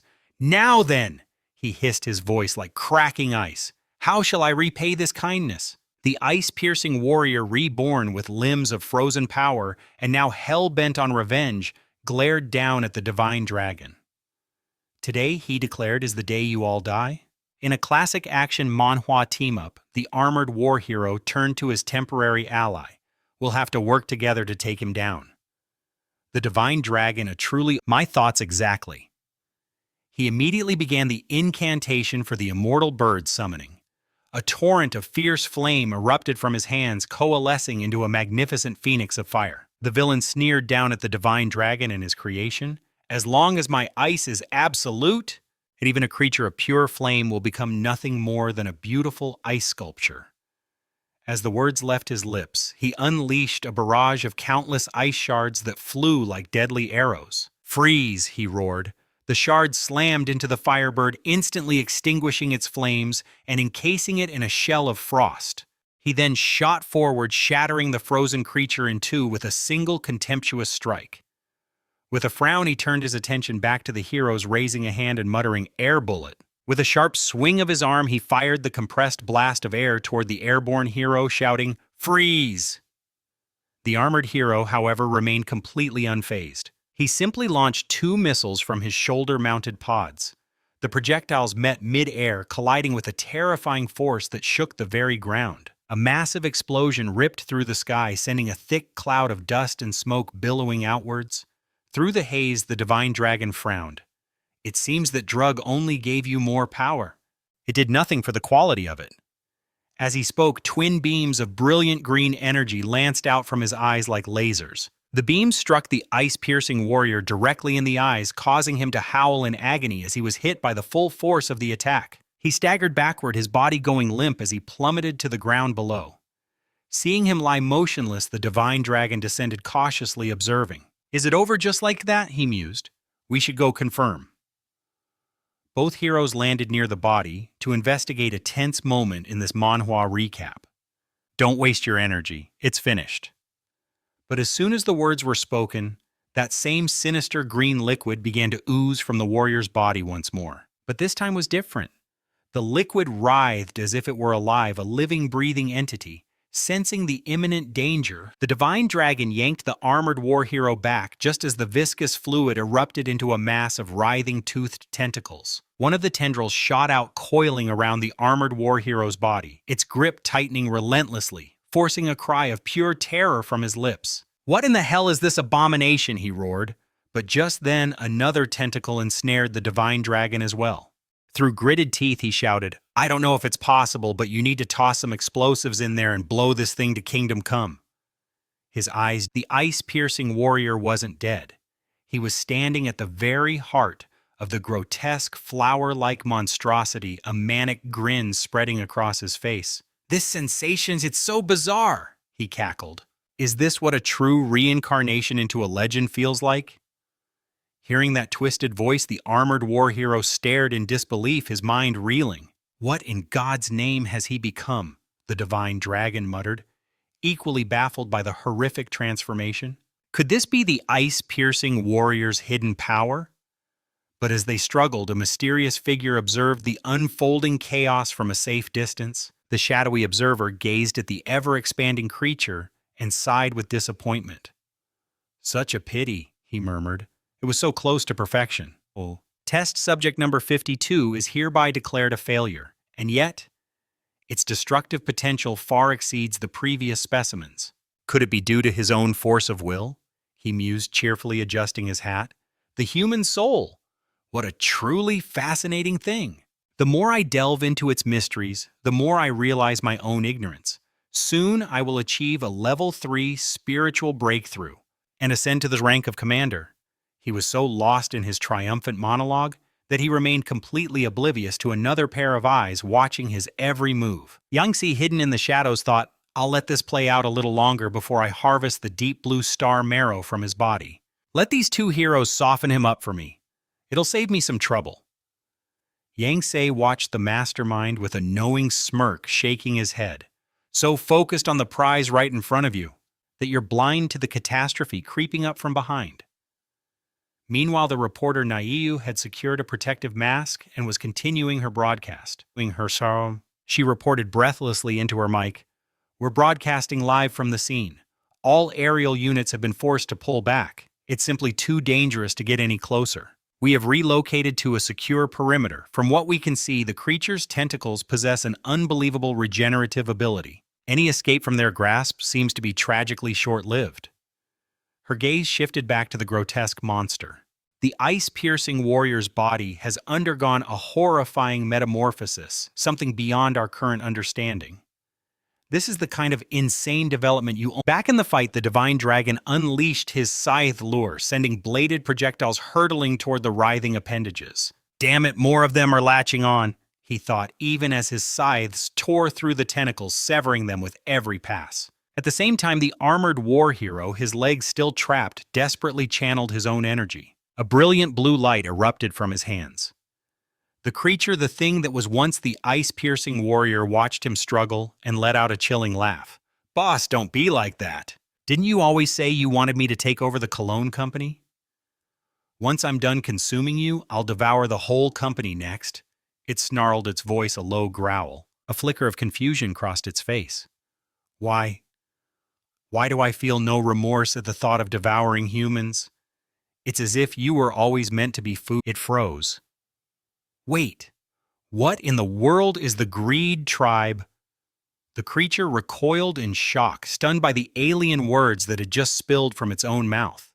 An agonizing pain suddenly ripped through its skull, a throbbing pressure that felt like its head was about to split open. Ah, damn it, my head! It hurts so much! Its monstrous eyes glared at the armored war hero, blaming him for the torment. This is all your fault, you old fossil. You fried my brain, driving me to this madness. In a horrifying spectacle, it commanded a tentacle to devour its own head. With a sickening crunch, it tore away the source of its pain. A wave of twisted relief washed over the creature. Watching it cannibalize itself in a frenzy, the man finally spoke his assessment. Its true form is likely not the remains of the ice-piercing hero. The creature itself doesn't even realize what it is yet. We must find its real body and land a fatal blow. The armored war hero nodded grimly. I can use a Gao-piercing egg to end this mindless beast, but you have to get me free from these restraints. Hearing the plan, the man replied with cold certainty, consider it done. He then summoned the immortal bird, which unleashed a torrent of fire, searing the ensnaring tentacles. As the monster reeled in agony, the hero seized his moment. He vaulted high into the air, hurling the jet-black egg. It shot downwards like a dark star aimed perfectly at the creature's core. Hovering above the chaos, he looked down and called out, "Oh, I forgot to mention." After a dramatic pause, he added, "That thing has a 500-meter blast radius. If you don't start running now, you're not going to make it." Divine Dragon's blood ran cold.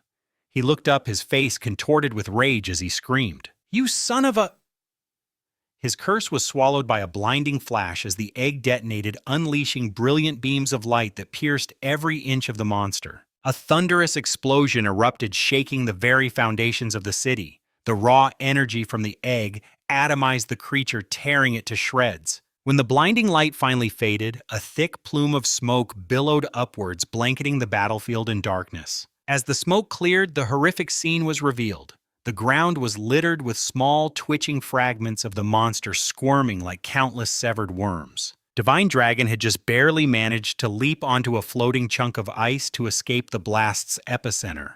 But he wasn't fast enough to escape the shockwave which had ripped off his legs. He seethed, thinking, "That old bastard, the armored war hero, is a treacherous snake. Good thing this is just a clone." At that exact moment on the worldwide livestream, the comment section was exploding into chaos. Did Divine Dragon just lose his legs? Is he even a member of the Judgment Organization anymore? To get taken out like that by another hero?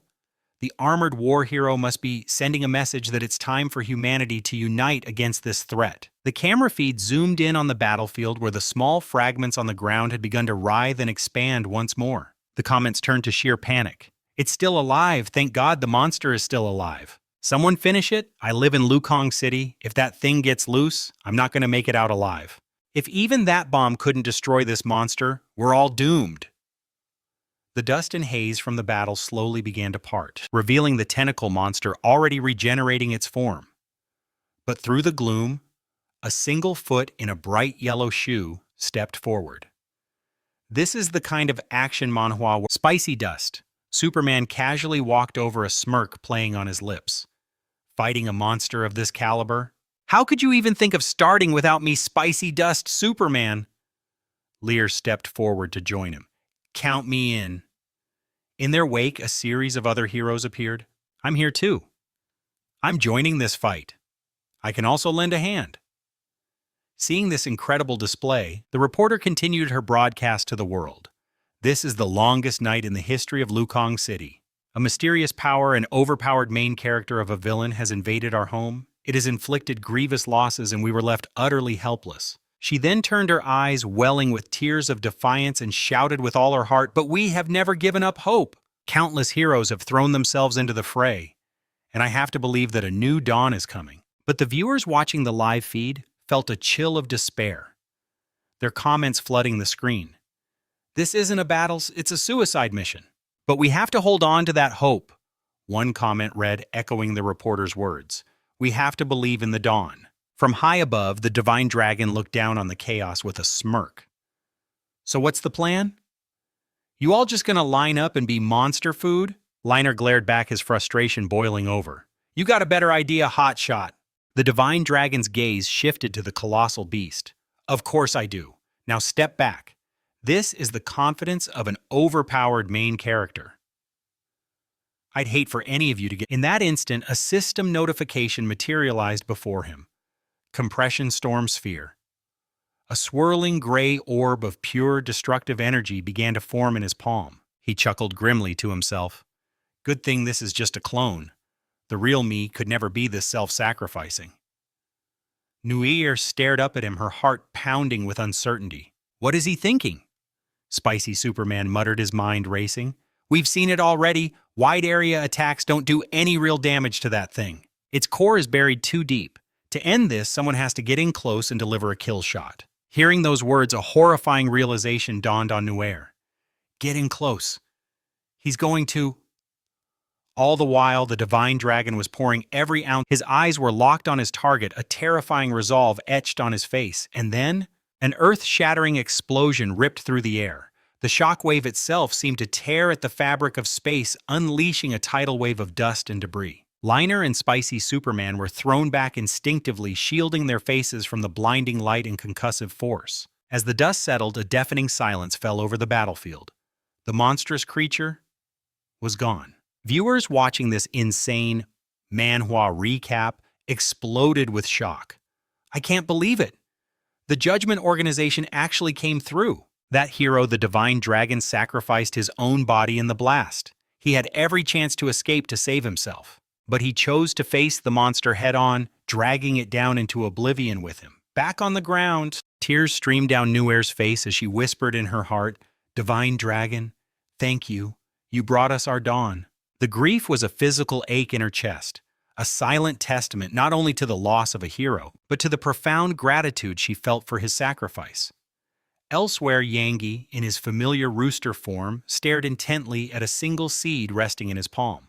After a long contemplative moment, he finally spoke, setting in motion a new form of reincarnation. "From this day forward, you will be the new Divine Dragon." He continued, the combined ability of a rank Flame Lord implanted into Shinua. Before him, the newly forged Divine Dragon, his face hidden by a new mask, simply nodded, "Yes, Master." The two then stood in silence atop a skyscraper, watching the last rays of sunlight fade from the sky. Back at the blast site where the monster's body had been vaporized, a deep blue jade materialized, hovering silently in the air. One of the armored heroes reached out his curiosity, getting the better of him. But a cold voice echoed from the shadows. "Ignorant human, that is not for you to touch." In the same instant, a spectral green blade pierced clean through his chest before he could even register the attack. His head snapped around in shock, his mind reeling. "How is this possible?" he thought, bewildered. "My armor is completely intact, but I'm wounded, and the attacker, he's so far away. The warning systems, they didn't even go off." A figure emerged from the shadows, retracting his weapon. It was Yuen, who scoffed as he approached. "Pathetic." Yuen sneered, his words dripping with contempt. "Most of you humans are just coasting on the luck of your initial awakening." This shocked. "What is happening?" An ominous green light suddenly flared. A chilling thought struck him.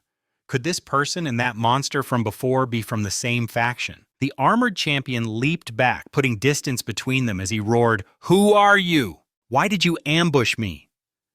Yuen merely bent down, scooping up the glowing stone. "An ambush," he scoffed. "It was a perfectly open attack. The fact that you were too slow to perceive it is your failing, not mine. You could only watch helplessly as I struck your very soul." But before he could claim his prize, a new hand snatched the crystal from the air. Yangi, now holding the stone, had arrived. He turned, his voice cutting through the tension. "Pardon the interruption, but I must inform you both. This deep blue crystal is the property of the Judgment Organization." The live chat exploded with joy at the sight of him. "It's him! The Rooster of Judgment is here." As long as he was on the scene, they knew the situation would be handled. The broadcast screen was flooded with comments celebrating his arrival. Yuen leveled his weapon, his tone shifting. "Your Excellency, the Rooster, my primordial organization has no desire for conflict with Judgment. Return the deep blue crystal, and we can pretend this little incident never happened." Meanwhile, the camera crew was in chaos. "What's happening? I've got no signal. Is the gear fried?" Na stared anxiously at the grounded drone. "It's not the equipment," another crew member realized. "Something is jamming us. Some kind of powerful psychic interference. Get a report to headquarters now." As the chaos unfolded, Duong Hee's mind raced. The organization behind Du Hon. They called themselves Origin. He was deliberately jamming every camera in the area. They clearly didn't want their existence revealed just yet. This pointed to a much larger conspiracy. Snapping back to the present, Duong Hai locked eyes with his opponent and spoke. "And what if I insist on being your enemy?" With negotiations off the table, an enraged Du Hon lunged forward, his blade screaming through the air. "If you're so eager to die, then I will gladly grant your wish." But Duong Hee was ready. He unleashed a mental shockwave, and 3 shimmering golden rings materialized in an instant. The rings met the attack, and Du Hon's weapon shattered into 1,000 pieces on impact. He cried out in disbelief. "Third-tier psychic power," he stammered, staring at the man in utter astonishment.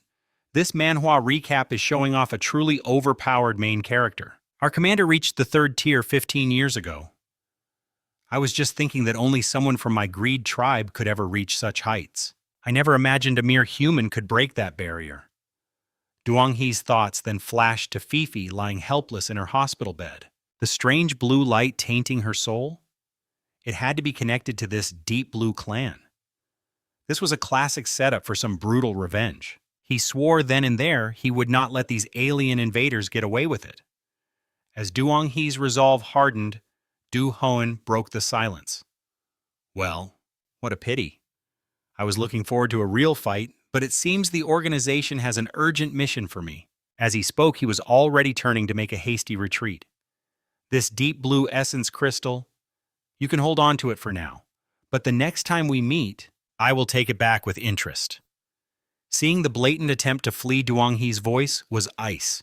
Trying to run, I suggest you stay right where you are. A flash of surprise crossed Du Hoan's face as a horrifying realization dawned on him just as Duong Hee unleashed 3 more psychic shockwaves that tore through the air toward him. He spun around a 6-winged shield materializing to intercept the blast. He panicked. His psychic shockwave is too powerful. This shield won't last against another barrage like that. But Duong Hee wasn't giving him a chance to recover. This action manhwa doesn't pull any punches. In a flash, Duong Hee manifested a razor-sharp spear of pure energy and thrust it straight through Du Hoan before he could even blink. A cry of agony ripped from his throat as he was gravely wounded. You treacherous bastard. All strength gone, his body gave out, and he collapsed to the ground defeated. This manhwa review highlights just how from high above Duong Hee's voice cut through the air cold and unforgiving. With the mark of the Deep Blue Clan now upon you, congratulations, you're officially a prisoner of the Arbiters. So the Divine Demon armor completely nullifies physical attacks, he noted. Next. The clone then unleashed a devastating elemental blast. Duong Hee descended a cruel smirk on his face at the man's defiance. How did that feel? He taunted. Care for another few rounds? He leaned in close, his voice a low threat. Just answer my questions obediently, and I might consider sparing your life. His eyes narrowed and a low growl rumbled in his chest. Now tell me, what's the deal with the ice-piercing warriors and those blue pills? Sucking in a ragged breath that ended in a series of harsh coughs, Du Hoan finally relented. Fine. I'll tell you about the origin seed. He began to explain an image forming of a glowing blue seed inside a person's spirit. The origin seed, he began, resides within the spiritual body of every single member of the Deep Blue Clan. When the transformation begins, this tiny speck of blue light starts to slowly corrupt and change a creature's very soul. He continued painting a horrifying picture of root-like tendrils latching onto a person's spirit. The sapling's roots use that speck of light as a beacon to locate the soul of a potential clan member. The more powerful the original soul is, the more concentrated the origin seed becomes, and the more robust its roots will grow.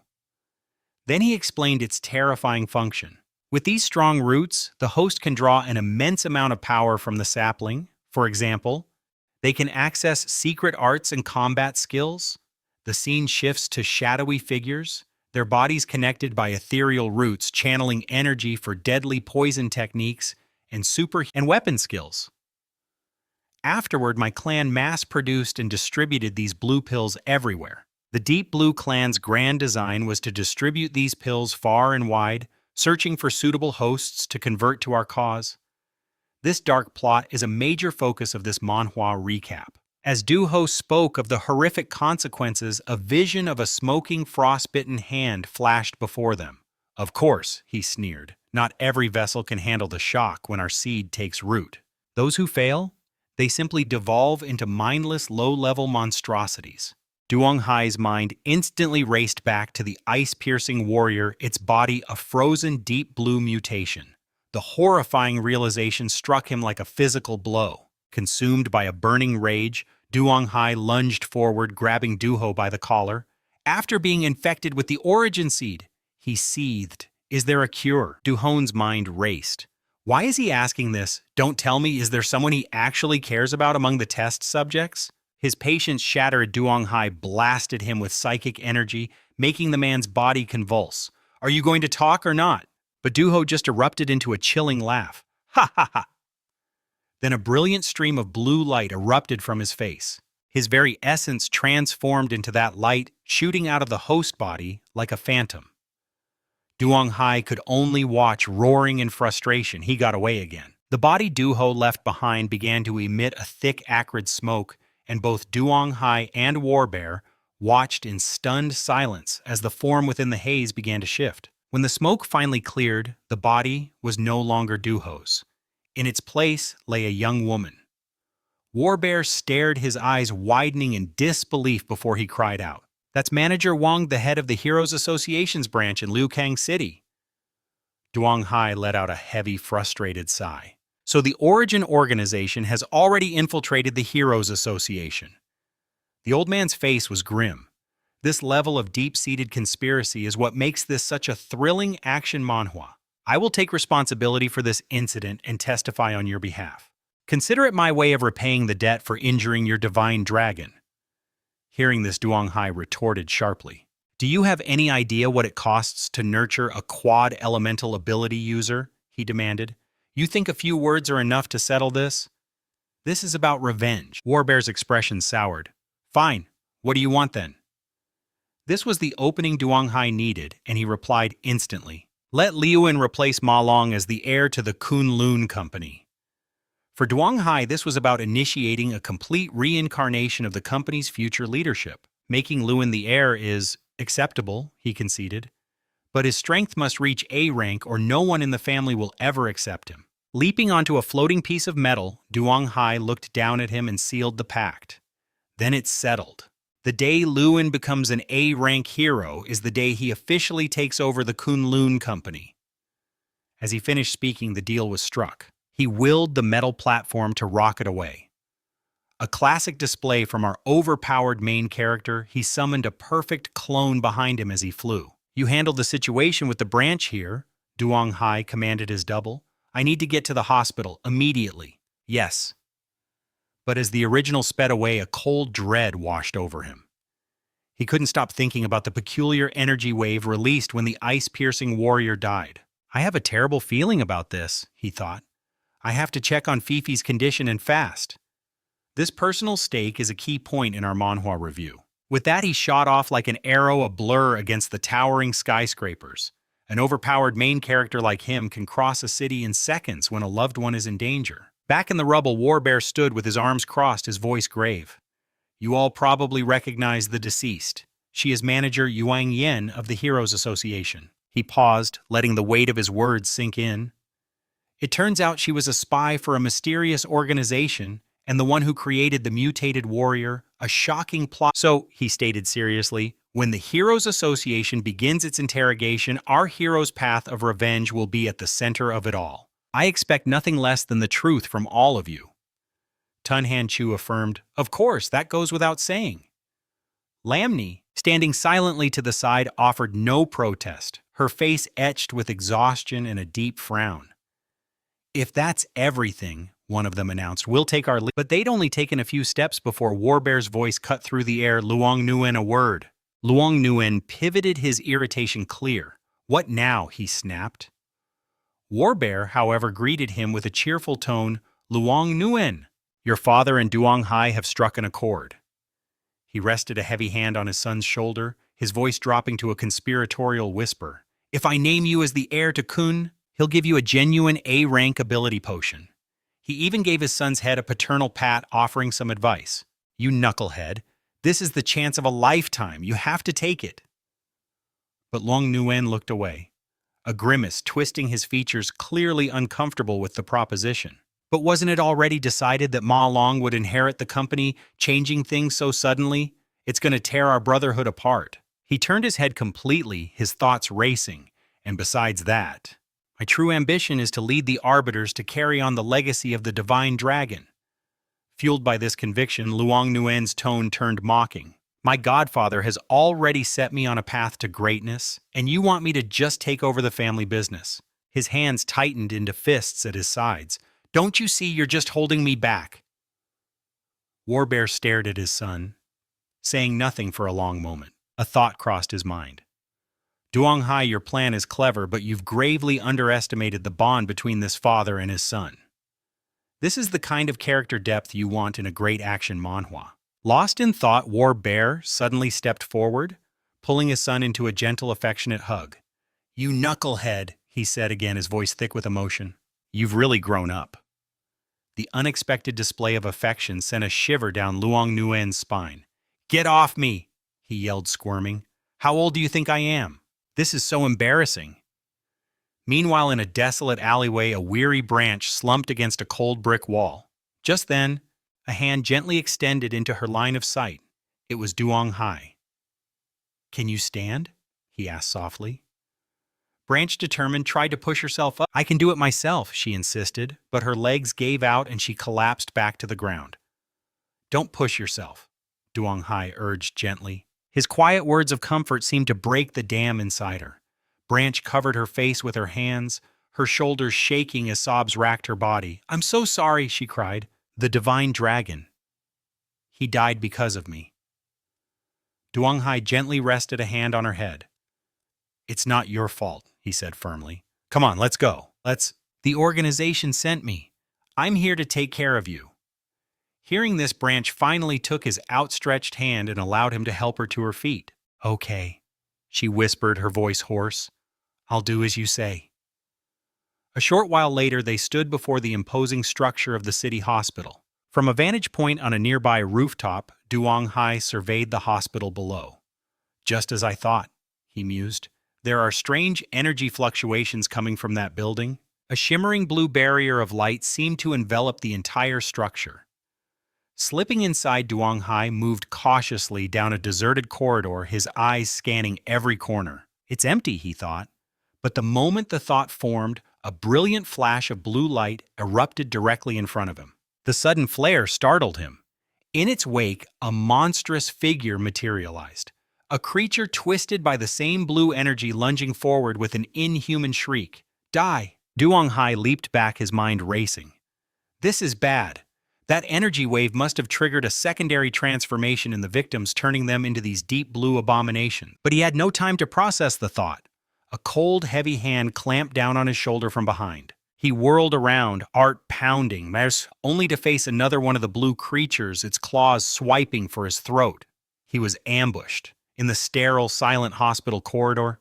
Even in the light of day, it seemed everyone within these walls had mutated. One of them slammed into Duong Hai's shoulder, a true test for our overpowered main character in this thrilling tale of revenge, but was immediately sent sprawling by him. Yang Yi snapped his arm back before driving a brutal punch straight into the creature's chest, causing a spray of blood to erupt from its mouth. The others fell just as quickly, one after another, before the might of our overpowered main character. Overpowered. With the immediate threat gone, Yang Yi finally allowed himself a breath of relief. Thank God. Fei isn't among them. She might not have turned yet. He then guided the paper airplane into an air vent, following it to his sister's room. He entered and his heart sank at the sight Fei was floating eerily in midair. Looking through her translucent form, he could see the horrifying truth: mutated cells spreading like a plague within her. Yang Yi's mind raced with worry. Fei has already mutated, he realized, but the primordial seeds have only taken root in half of her body. The other side is still fighting. Even so, one of her eyes was slowly shifting to that chilling, inhuman blue, just like the monsters outside. Her will was waging a war within her own body. Suddenly, an agonizing scream ripped from Fei's throat as her body convulsed violently, crashing down onto the hospital bed. She seemed to sense his presence. Yang Yi rushed to her side, his voice cracking with desperation as he called her name. Fei Fei, it's me. Her eyes snapped open, one pupil now, a terrifying alien blue. In a flash, the cold steel of a knife was pressed against his throat. Who are you? She snarled. Yang Yi desperately tried to get through to her. Fei, it's me. It's your brother. But his words only seemed to fuel her paranoia. Liar, she spat back, her voice filled with rage.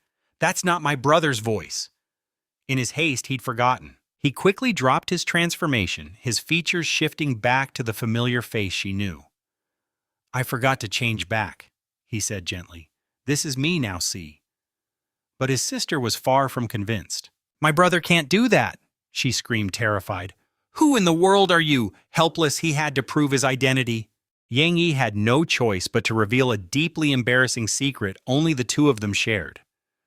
On your 5th, 6th, and 7th birthdays you wet the bed. And to keep Mom and Dad from finding out, he continued, you'd trick me into sleeping in your bed and then blame me for it in the morning. Instantly, her aggression melted away. She sat on the bed looking up at him with wide, innocent eyes. Brother, how did you suddenly learn how to do that cool transformation thing? Yang Yi grabbed her hand, pulling her to her feet. No time for that now. We have to get you out of here first. This part of the Manhwa recap truly showcases his protective side. I'll explain everything on the way, he promised. A short time later, they were safely back inside his apartment complex. While Faye took a much-needed shower, Yang Yi found Nai Wei in the kitchen, completely absorbed in preparing a meal. He wrapped his arms around her waist from behind, resting his chin on her shoulder. What's all this? You're cooking a feast. Nai Wei turned in his arms, looping her own around his neck with a soft smile. Faye waking up is nothing short of a miracle. Of course we have to celebrate properly. But then her smile faded slightly, a shadow crossing her features. You know, being out there, it made me realize just how fragile ordinary people are in the face of these unknown powers. Her gaze dropped, her voice barely a whisper, as she worried, even an expert as powerful as Shen Long could... She trailed off, unable to finish the harrowing thought. But then her bright smile returned. And that's exactly why we have to learn to cherish the people we love right now. This action manhwa has some truly touching emotional beats. Nai Wei casually draped her arms over his shoulders, her eyes locking with his as she leaned in, slowly closing the distance between their lips. But just as she was about to kiss him, he playfully shattered the mood by calling out loudly, "So, is that dinner ready yet?" She playfully pushed him away with a laugh. "It is now." A moment later, a magnificent feast was laid out on the table, just as Faye emerged, her face lighting up. "Wow. These are all my favorites," she cheered, running to the table. "Sister Nai Wei, you're the best, I love you." She happily grabbed a chicken leg, not waiting for an invitation. "Well, I'm not going to be polite then," she declared through a mouthful. The three of them laughed, a small, happy family, finally reunited, sharing a moment. A fire of pure resolve ignited in Yang Yi's soul. For the people he loved, for their peace and safety, there was no price he wouldn't pay. Later that evening, the weight of their secret pressed down on Fee. Kneeling on her bed, she looked at him with wide, worried eyes and whispered, "Brother, are we really not going to tell Mom and Dad that I'm alive?" Yang Yi's response was swift and absolute. "No," he stated firmly, his voice low. "The Hero Association is crawling all over that hospital investigating the mutation incident. For now, to the rest of the world, you have to stay dead." He crossed his arms, the gravity of his words hanging in the air. "The more they know, the more danger they'll be in. That goes for my secrets, too. You can't even tell Sister Nai. No one can know." A soft, understanding smile touched her lips. "I know," she promised. "But from now on, please don't carry this all by yourself. Let me help you." Her words only deepened the chasm of guilt in his heart. "This is all my fault." He choked out, the self-blame crushing him. "I failed to protect you, and now you're a half-otherworlder." Because Fee saw the torment in his eyes and reached out her touch, a gentle comfort. "Hey, it's okay, brother. Don't think like that. On the contrary, my mind feels expanded. I've gained some kind of new knowledge." Her hand reached for his as she saw the sweat beading on his forehead. "Are you okay?" He grasped her hand, his own slick with sweat, but his eyes were filled with a new purpose. "The control puppet is complete," he said, his voice gaining strength. "I have an important mission just for you." But just as the tension peaked, Nayu breezed into the room with a plate of sliced fruit. "Time for a snack," she chirped, and instantly he spun around, a warm, effortless smile replacing his grim expression. "Okay."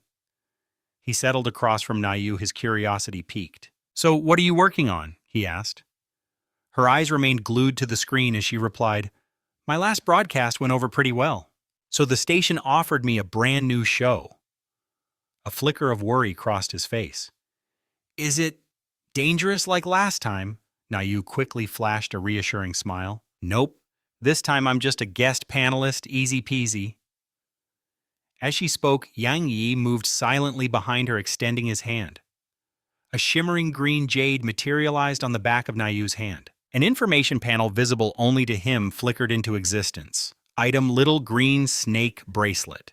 Description: this bracelet will automatically activate to protect its wearer from imminent danger. It can even manifest a massive green serpent to strike down any threats. Rank evaluation CB. A thought crossed his mind. Why a bracelet and not a necklace? Why a bracelet? And meanwhile, under a sky heavy with gray clouds, the scene shifts to a secluded hot spring. The stoic branch was submerged in the steaming water as Xiao Rang eagerly explained its virtues. This quiet moment is a classic calm. Miss Branch, this spring has incredible healing properties. It should help your injuries recover much faster. Branch merely scooped a handful of water, her expression a mask of indifference. Is that so?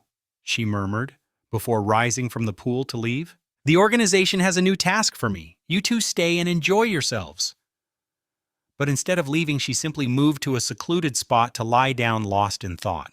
Another new mission already? Du sat up, his voice filled with awe. That's our senior for you.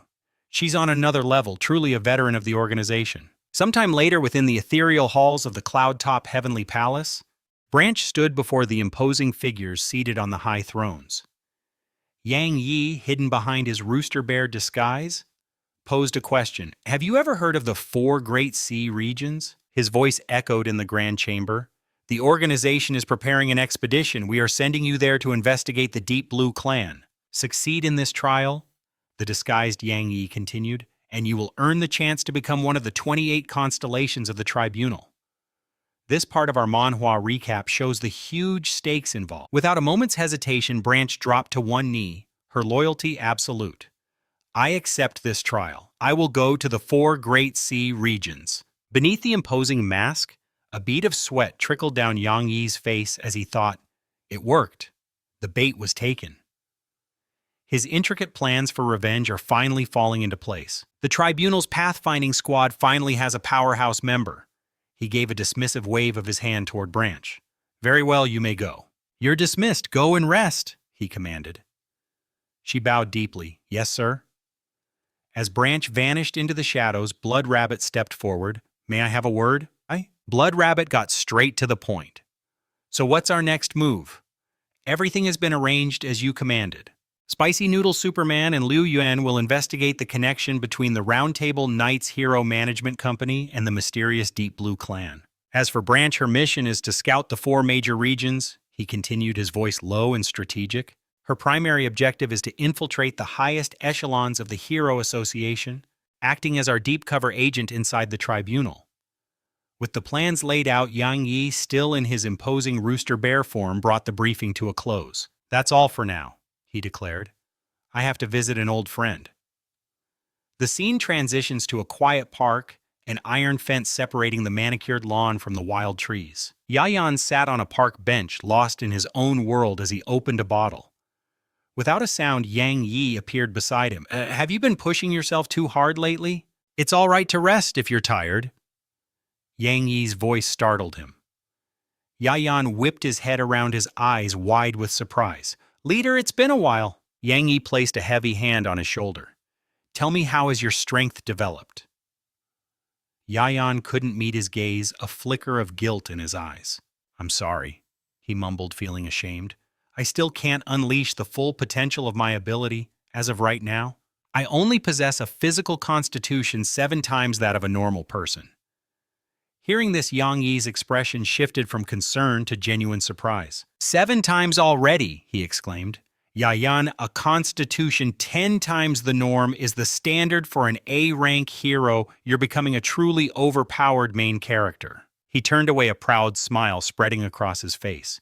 You've done exceptionally well. You're on track to become the highest-rated newcomer in this year's Global Ability User Convention. A fire ignited in Yayan's eyes, and he shot to his feet, shouting with absolute conviction, I will give my absolute all for the organization. But Yang Yi raised a hand, his expression suddenly grim. Be careful. There's danger nearby, he warned.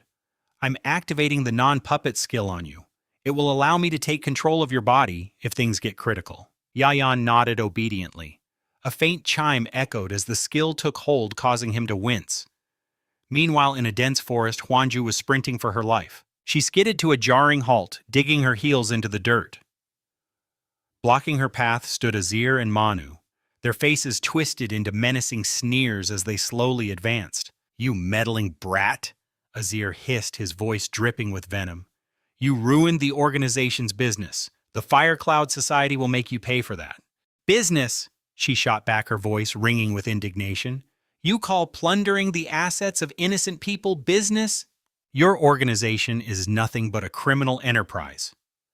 Just as the words left her mouth, a black-bladed weapon shot toward her. Huanju dodged with breathtaking speed. Her face was pale from the near miss, but she didn't hesitate, launching herself high into the air and bringing her sword down in a flashing arc. With a sharp crack, a piece of Manu's horn was sliced clean off, shocking him to his core.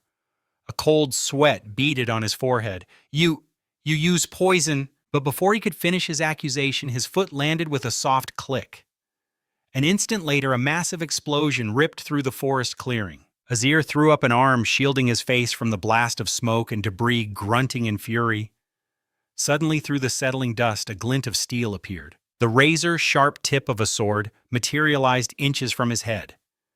Azir was completely stunned as the blade flashed past, the sheer force of it knocking him to the ground. Dazed and terrified, he scrambled backward, shouting, "What kind of ability do you even have?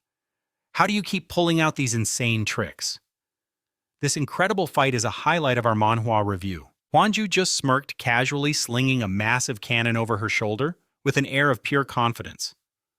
"Go on, guess," she taunted. "If you guess right, maybe I'll tell you."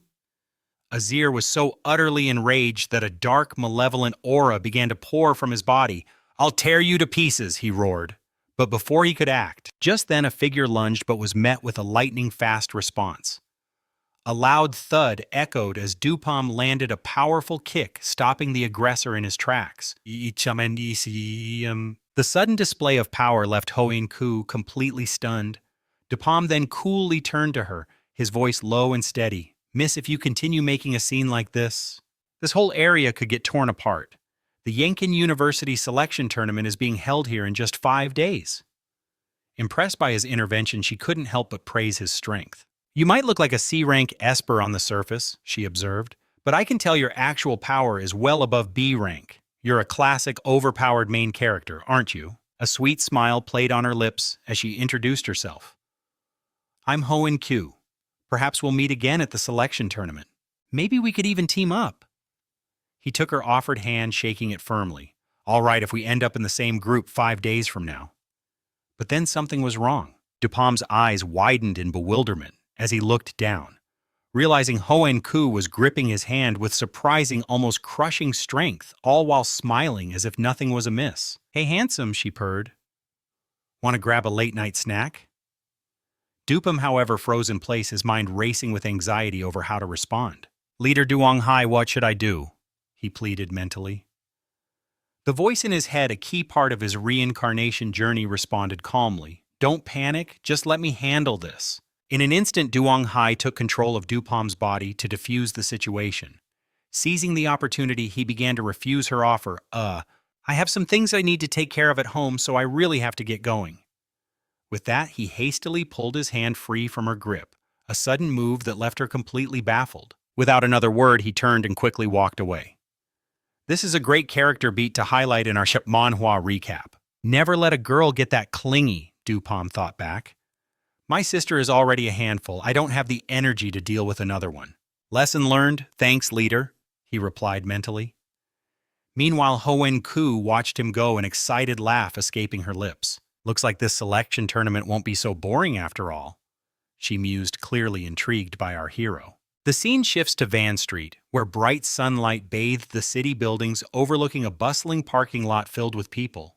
Suddenly, a cheerful voice cut through the air. "Hello, everyone, I'm your commentator, Nabi, and joining me is my new partner, Nuyet, an MC who has absolutely blown up online recently." Sitting beside her, Nuyet smiled warmly at the camera. "Hello, everyone, I'm Lam Nuyet." Nabi took the lead, announcing, "All right, let's dive into the details of this year's Yankin University Hero Department Freshman Selection Tournament. It's details like this that make doing a full manhwa review." Nuyet picked up from there, explaining, "The rules are incredibly simple. Within the allotted time, contestants must pass through a series of designated routes. There are absolutely no restrictions on how they choose to accomplish this. But Nabi gave the camera a knowing wink, hinting that it wasn't so simple. Is it really that easy? The answer is a definitive no. Let's see what kind of traps the school has set up in this awesome action. The scene cuts to the contestants' area under a cloudy sky. A friendly guy named Minhoi slung an arm around Dupom's shoulder. Hey bro, he asked. You didn't bring any kind of vehicle, so you must be a body enhancement type. Esper like me, right? A fair question to ask our overpowered main character. So why aren't you wearing any goggles to protect your eyes from the wind? Dupam replied calmly. I'm not exactly a body enhancement type. My speed is decent, I guess, but not nearly fast enough to need goggles. His modesty is a key part of his character, making his eventual quest for revenge all the more satisfying. Miracles can happen even when you show up with nothing. As another contestant approached, Minhoi started sharing some gossip with Dupam. Have you heard the rumors the S-rank soul weapon Esper from Kim Bon Long is here along with an A-ranker and the Hero 2 Duke? They've all been invited this time. Just then a familiar voice called out, Hey Dupam, causing both of them to stop and turn. It was Hoen Ku approaching with a confident smile. We meet again, she said smoothly. Looks like we're in the same group after all. This encounter is crucial, especially considering Dupam's secret reincarnation. She moved closer to Dupam and reminded him in a low voice, You promised we'd have each other's backs. You're not bailing on me now. Her words made him look away shyly, and he just mumbled, Yeah. Suddenly Minhoi wedged himself between them, flashing her a confident wink. Hey there, classmate, he purred. I'm a speed-type Esper. I'm so fast I could carry you the entire way, and we'd still ace this test with ease. But Hoen Ku simply turned away, her face a mask of utter disgust. Some low-life body enhancement type from the streets thinks he can hit on me, get lost, she thought. The silent rejection hit Minhoi so hard he looked like he was on the verge of tears. The announcer's voice boomed over the speakers. Contestants, please get ready. The countdown begins in 5, 4, 3, 2. Every competitor tensed in their starting positions. Dupam's expression grew deadly serious as the announcer screamed, 1, a starting pistol cracked through the air, signaling the chaotic start of the competition. Immediately, several contestants with rocket backpacks blasted into the sky, leaving the earthbound participants staring up in awe. From above, a contestant named Luffy sneered down at them, trying to win this race on your own 2 feet. How naive.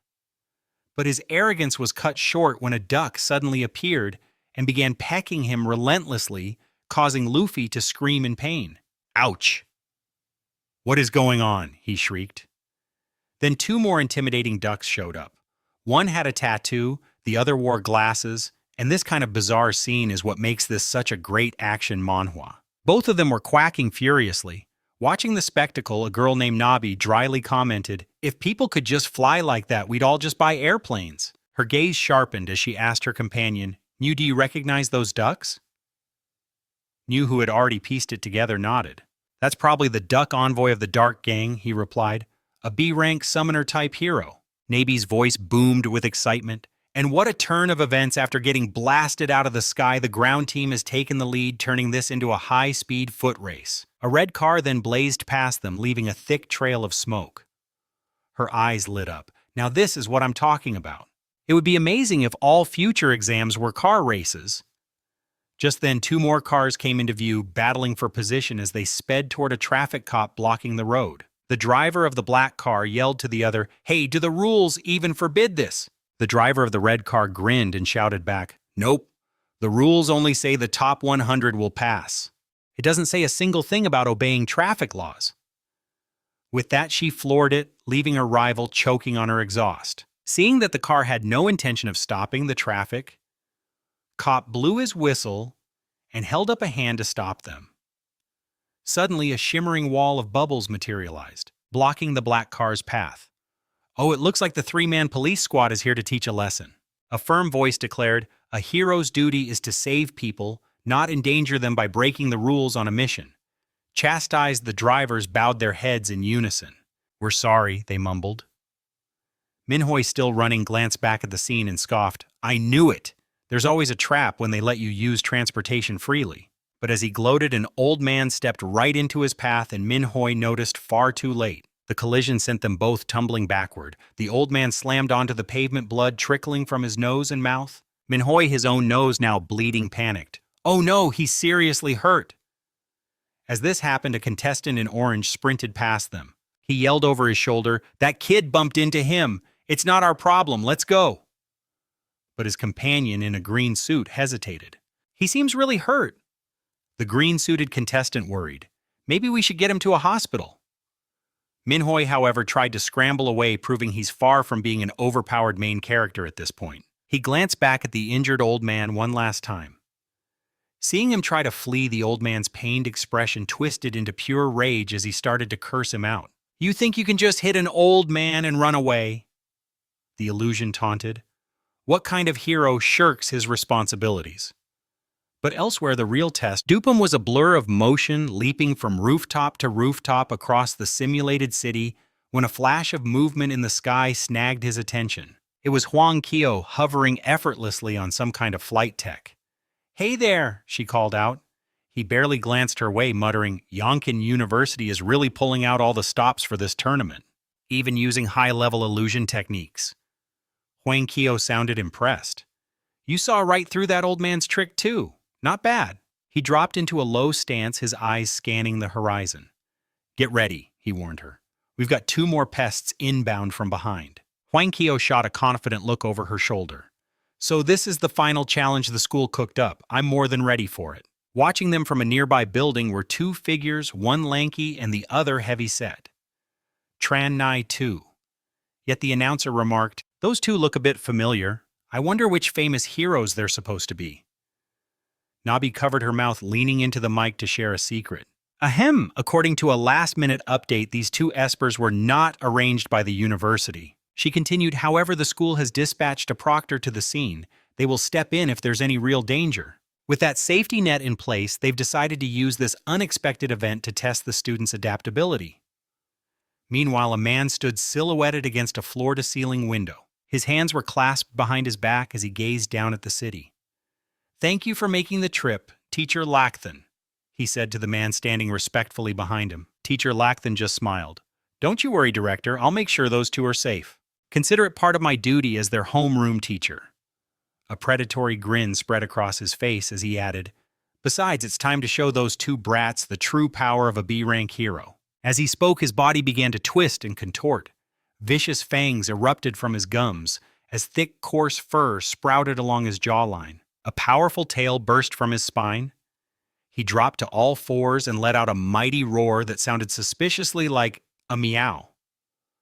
Huang Kyo and Dupam watched completely unfazed. In fact, Huang Kyo's eyes lit up with absolute delight. "Oh my gosh," she squealed. "What an adorable kitty."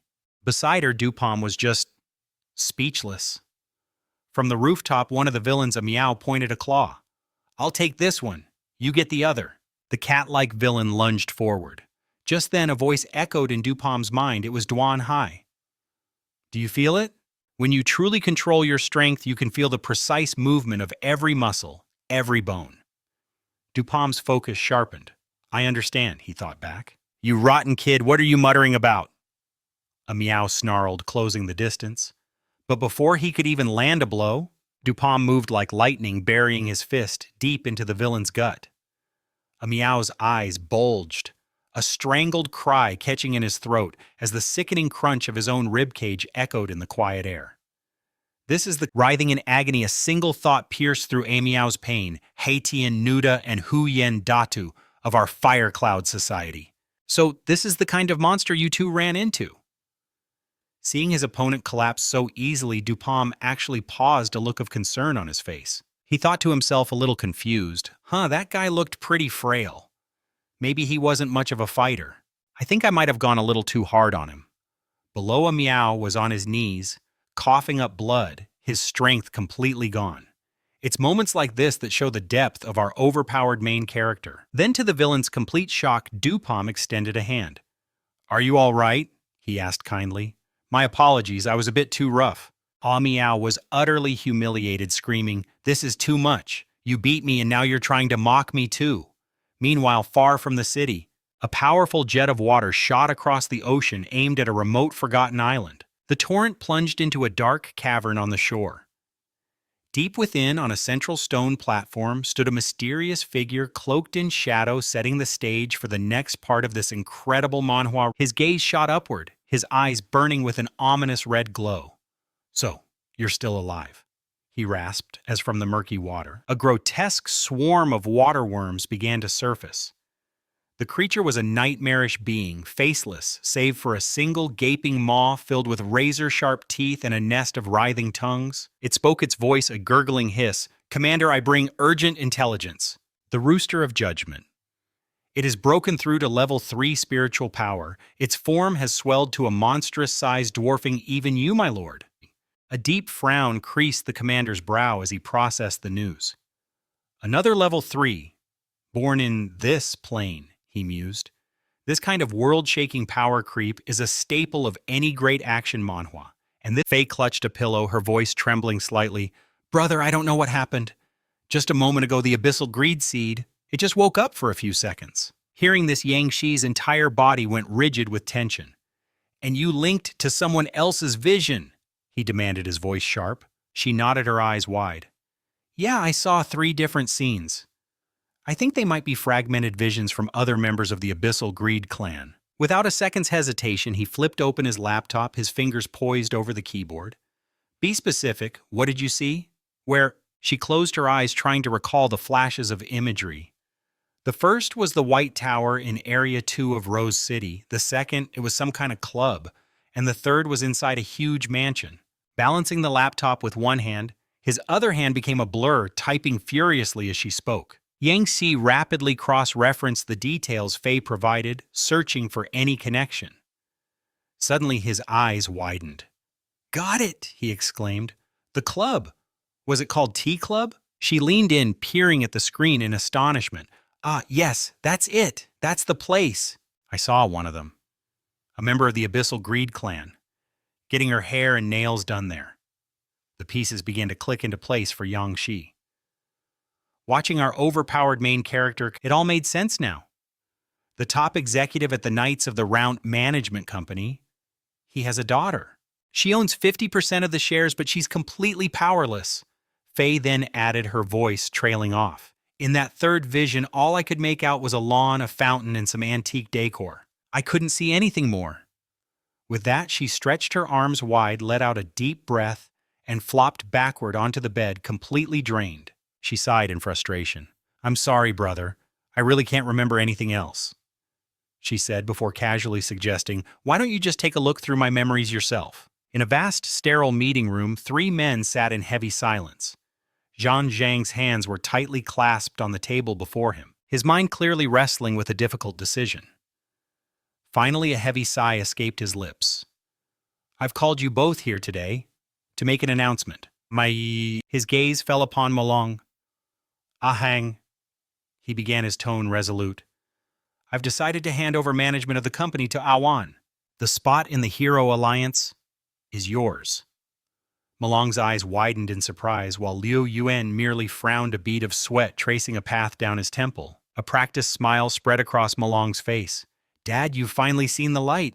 Awan is far more suited to run the company than I am." As the words left his lips, Malong's expression hardened into one of pure determination. "As for me, I have only ever wanted to become the strongest hero."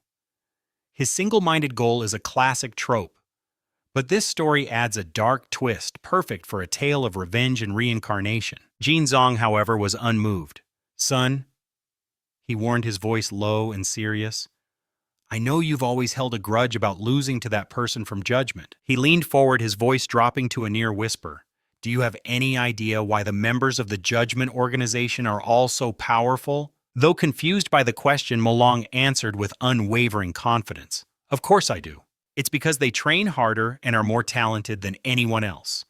His father's reply was swift and sharp. "Wrong. It's because they possess the technology to manufacture ability potions." Molong was stunned into silence by this revelation, but his father wasn't finished. "And furthermore, the power behind them, I fear a power from beyond this world is at play." Within the void of his sister's mind, a river of memories began to flow. Yangshi sifted through the fragmented images Fafie on a bicycle, her smile a beacon of light waving without a care, and then his focus sharpened, locking on. Found it. The clue materialized a pristine statue of Venus, and beside it, a rabbit with crimson eyes. The location was now clear, the grand courtyard of the Duyandan Leech Du. There in the heart of that sprawling garden stood Yang Shi and Blood Rabbit, ready for what was to come. He spoke in a low voice. "Just stay close and watch, don't interfere." Her eyes flashed with anger. "So that's it, you just brought me along to be a decoration." Yang Shi casually rested a hand on her head, earning a sharp "hey" from her. In his viper persona, a chilling transformation from his rooster form, he glanced over coolly. "What is it?" Blood Rabbit shot a playful punch at his shoulder. "You know, I figured it out. Your greatest power isn't any of your abilities. It's your incredible acting skills." Across the garden, their target, Alom, sat serenely by the Venus statue, raising a steaming cup of coffee to his lips. His gaze drifted toward them, a knowing smirk playing on his face. To what do I owe the pleasure of this uninvited visit? In a flash, shadowy serpents erupted from the ground, shattering the statue as Yang Shi's team emerged. His command was a single chilling word: die. The table in front of Alom was sent flying. Alom sprang to his feet, launching a powerful kick toward Yang Shi. "You know," he mused, "I've always been curious about you people from Judgment. I hear you're backed by the necromancer system, the burnt family." Yang Shi internally scoffed. Where in the world did a rumor like that even start? And how did it travel so quickly? Alom's expression turned deadly serious. "Tell me, can you truly return a soul, one that's been gone for years, to its vessel?" Through the cold gaze of his viper mask, Yang Shi analyzed him. The Abyssal Greed clan's understanding of souls was nothing to scoff at. "So why ask me?" A shadow fell over Alom's face as he reached a grim conclusion. "I see. So the answer is the same." Without another word, he drew a pistol and fired. "In that case, you're useless to me. Just die." This is the kind of moment that defines an overpowered main character. Instantly, 5 identical vipers materialized. The bullet tore through the chest of one of the clones, which let out a pained grunt. As the bullet passed clean through the illusion, Yang Shi calmly analyzed the threat. An auto-locking projectile. Fortunately, its velocity is low, which means I can still buy some time. Alom fired twice more, targeting 2 different clones with deadly precision. He taunted. "If I target your shadows simultaneously, there's no escape, is there?" Suddenly, the real Yang Shi was right behind him, a long sword resting casually on his shoulder. His reply was a single confident word: "Wrong." Alom's smile was anything but fearful. "Here we go. 3, 2, 1. A massive explosion ripped through the air in this epic Manhwa recap. Thick smoke choked the courtyard. As it cleared from the epicenter, 2 of Yang Shi's clones were revealed, still standing completely unharmed. But then a tendril of eerie green smoke coiled around Alom's arm, catching him off guard as the spectral mist seeped directly into his skin. It forced a panicked scream from his lips. "No!" High above, Blood Rabbit sat casually cross-legged on a floating feather-adorned throne. Alom stared up at Yang Shi and Blood Rabbit, his face a mask of disbelief and fury as he shouted at the duo before him. "You're really pulling out all the stops, sending both Blood Rabbit and Viper after me?" The theme of revenge was palpable as he, sweating and panting, commanded the shadow at his back. "Since it's come to this, make your move, Helen." A figure named Helen stepped from the shadows, wielding a long, glowing blade. She charged forward without hesitation. Yang Shi's voice was sharp. "Blood Rabbit, be careful." She immediately raised her own verdant sword in a defensive stance. With a grunt of effort, Blood Rabbit blocked the crushing blow from Helen's much larger weapon. She disengaged, leaping backward as she called out the question, "So you're from the Abyssal Greed clan too?" She settled back onto her floating throne, a smirk on her face as she confirmed her own suspicion. "Yeah." Alom unleashed another blast, screaming, "Viper, just die!" But Yang Shi simply closed his eyes, his mind racing. "Good," he thought. "Blood Rabbit is safe. Now how do I break the auto-lock on these cursed bullets?" The bullet screamed through the air, reflecting the chilling image of Viper perfectly still, his eyes shut behind the mask. In that split second, as death itself hurtled towards him, a faint flame symbol materialized on the sole of his boot. He crouched slightly, a whisper of triumph on his lips. Found it! The symbol dissolved into crimson smoke, and with a mere tilt of his head, he effortlessly sidestepped the projectile. This is a perfect showcase of The bullet slammed into a nearby tree, which instantly erupted in a violent explosion of fire. A shadow of disbelief and dread crossed Alom's face. "How is that possible?" he stammered. "You broke my technique." But Yangshi was already in motion, lunging forward like a phantom. A crackling orb of violet energy materialized in his palm. At the same moment, Blood Rabbit vaulted from her perch, her blade drawn and ready. Helen charged to intercept, but the purple orb flew straight for her. She twisted away just in time, but the volatile energy still seared her bicep before detonating with a deafening roar behind her. Before the smoke even cleared, Blood Rabbit was on her sword descending in a vicious arc that forced Helen to desperately raise her shield to parry. This kind of relentless combat is what makes for a great action. Seeing her injured Alom's face contorted with rage, sweat beading on his brow. "Damn you!" he roared. "How dare you harm my wife's body?" As the words left his lips, he revealed a handful of sinister blue pills. Without a second's hesitation, he threw them back, swallowing the entire dose in one gulp. Instantly, a grotesque green light erupted from his body, his eyes glowing with an unholy power. Helen's face filled with alarm as she watched him transform. "Master, don't," she pleaded, producing a large, strange needle and leaping to stand before the radiating Alom. She plunged the needle directly between his eyebrows. "Your spiritual body can't handle this many raw particles," she cried. "You'll become an abyssal greed aberration." Hovering effortlessly in the air, Yangshi watched this bizarre scene unfold as Helen seemed to draw the volatile green energy from Alom's mouth. He didn't hesitate. Another orb of purple lightning formed in his hand, and he launched it directly at the vulnerable pair. Alom saw it coming, and pure panic flashed in his eyes. In a desperate, selfless act, he spun Helen around, shielding her with his own body and taking the full impact of the orb in his back. The searing agony ripped a scream from his throat. "Stop it!" he shrieked. Helen stared at the man who had protected her, her heart breaking. "Master, wake up!" But Alom was fading fast, his strength utterly spent. "Am I going to die?" he whispered. His eyes filled with a profound sadness that completely replaced his earlier arrogance. This is a powerful moment in our Manhwa recap where the villain's motivation becomes clear. "So this day has finally come," he sighed, slumping into Helen's lap. "Thank you for finally giving me release. I'm so tired." He closed his eyes, the pain on his face more than just physical.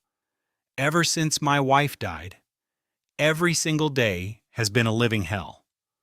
With a weak hand, Alom gestured toward Villa. "Put your hair back the way it was," he rasped. "I want to see the real Helen's face one last time." He gently brushed her hair from her face. "The Deep Blue Clan? They promised they could bring my wife back. The price was betraying all of humanity. But as long as I could save her, what did betraying humanity even matter?" Helen clutched his hand, her own sacrifice echoing in his words. She confessed, "I volunteered to join the Deep Blue Clan. I would let them replace my soul with your wife's, just so this body could have a chance to live again with you." Suddenly, Alom coughed, a spray of crimson staining his lips. His voice was thick with regret. "But in the end, it was all a lie I told myself. The real Helen, she's already gone." His gaze drifted up to Yangshi and Blood Rabbit. "She did nothing wrong. She just made the mistake of falling in love with a heartless teacher who could never love her back." Then with his dying breath, he offered Yangshi a final crucial piece of information. "This plot twist is something you'd expect. Those people, they're connected to the Posei Merchant Guild." And with that, the light left his eyes, forever leaving Helen alone with his body. Her heartbroken sobs filled the silence. "No, Master, don't leave me alone." From above, Blood Rabbit watched the tragic scene conclude, then turned to Yangshi, waiting for his command. "Brother, should we handle this member of the Deep Blue Clan?" he asked, but his leader simply raised a hand, signaling him to wait. Heartbroken Helen pulled Alom into a final embrace.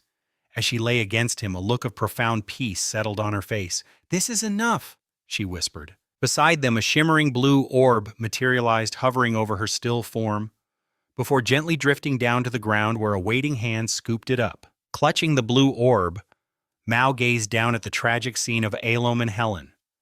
Her voice thick with emotion, she asked, "Brother, their love was so absolute, will I ever find someone who loves me like that?" Without a word, he turned his back. "Let's go." The two of them ascended on a triangular platform, silently gliding towards the school district. Mao crossed her arms, lost in thought. "Brother, where are we headed now?" she asked. Then her eyes widened in realization. She thought, "He's transformed again. Yang Shi has shifted from his Cha form." She couldn't help but exclaim, "Brother, you're getting incredibly skilled with that transformation ability. It's like this reincarnation has given you lifetimes of practice." This part of our Manhwa recap shifts focus to the Yinjing University sports field, where a massive crowd had gathered. Watching from a distance, Yang Shi remarked with a faint smile, "It seems Yayan is adapting quite well. He's even made a friend." Later in the quiet of Yayan's dorm room, Yang Shi held out a glowing green orb. "Yayan?" He began, his tone approving. "Your training has been progressing exceptionally." Yayan grew visibly nervous as the orb pulsed with energy, drawing closer. As a reward, Yang Shi continued, demonstrating the abilities of a true overpowered ability training. Introduction.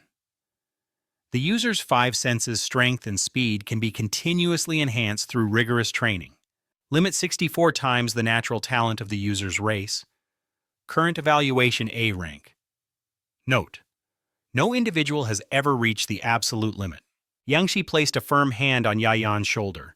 "Keep this up," he urged, "especially for the upcoming selection test." "I have to go out for a while," Yang Shi announced. "Where are you going?"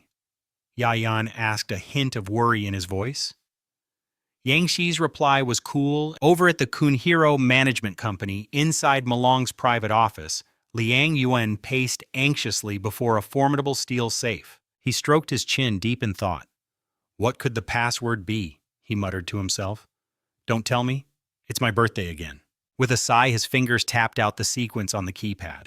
The heavy door clicked open, revealing a single thick notebook inside. Liang Yuan wiped a bead of sweat from his brow. He couldn't help but talk to himself. "Seriously, what is with my brother? Why does he use my birthday for every single password?" Whistling a cheerful tune, he snatched the notebook and made his exit. From the shadows, Malong watched his younger brother's retreating figure with a hidden smile. "I have no idea why Liang Yuan needs intelligence on the 4 Great Sea regions," he mused, his eyes filled with a mixture of pride and affection. "But if having it makes him happy, that's all that matters." Meanwhile, atop the windswept heights of Sky Peak, Yang Shi held the very same notebook Liang Yuan had just retrieved. For an overpowered main character like him, this intel was the key to his next move.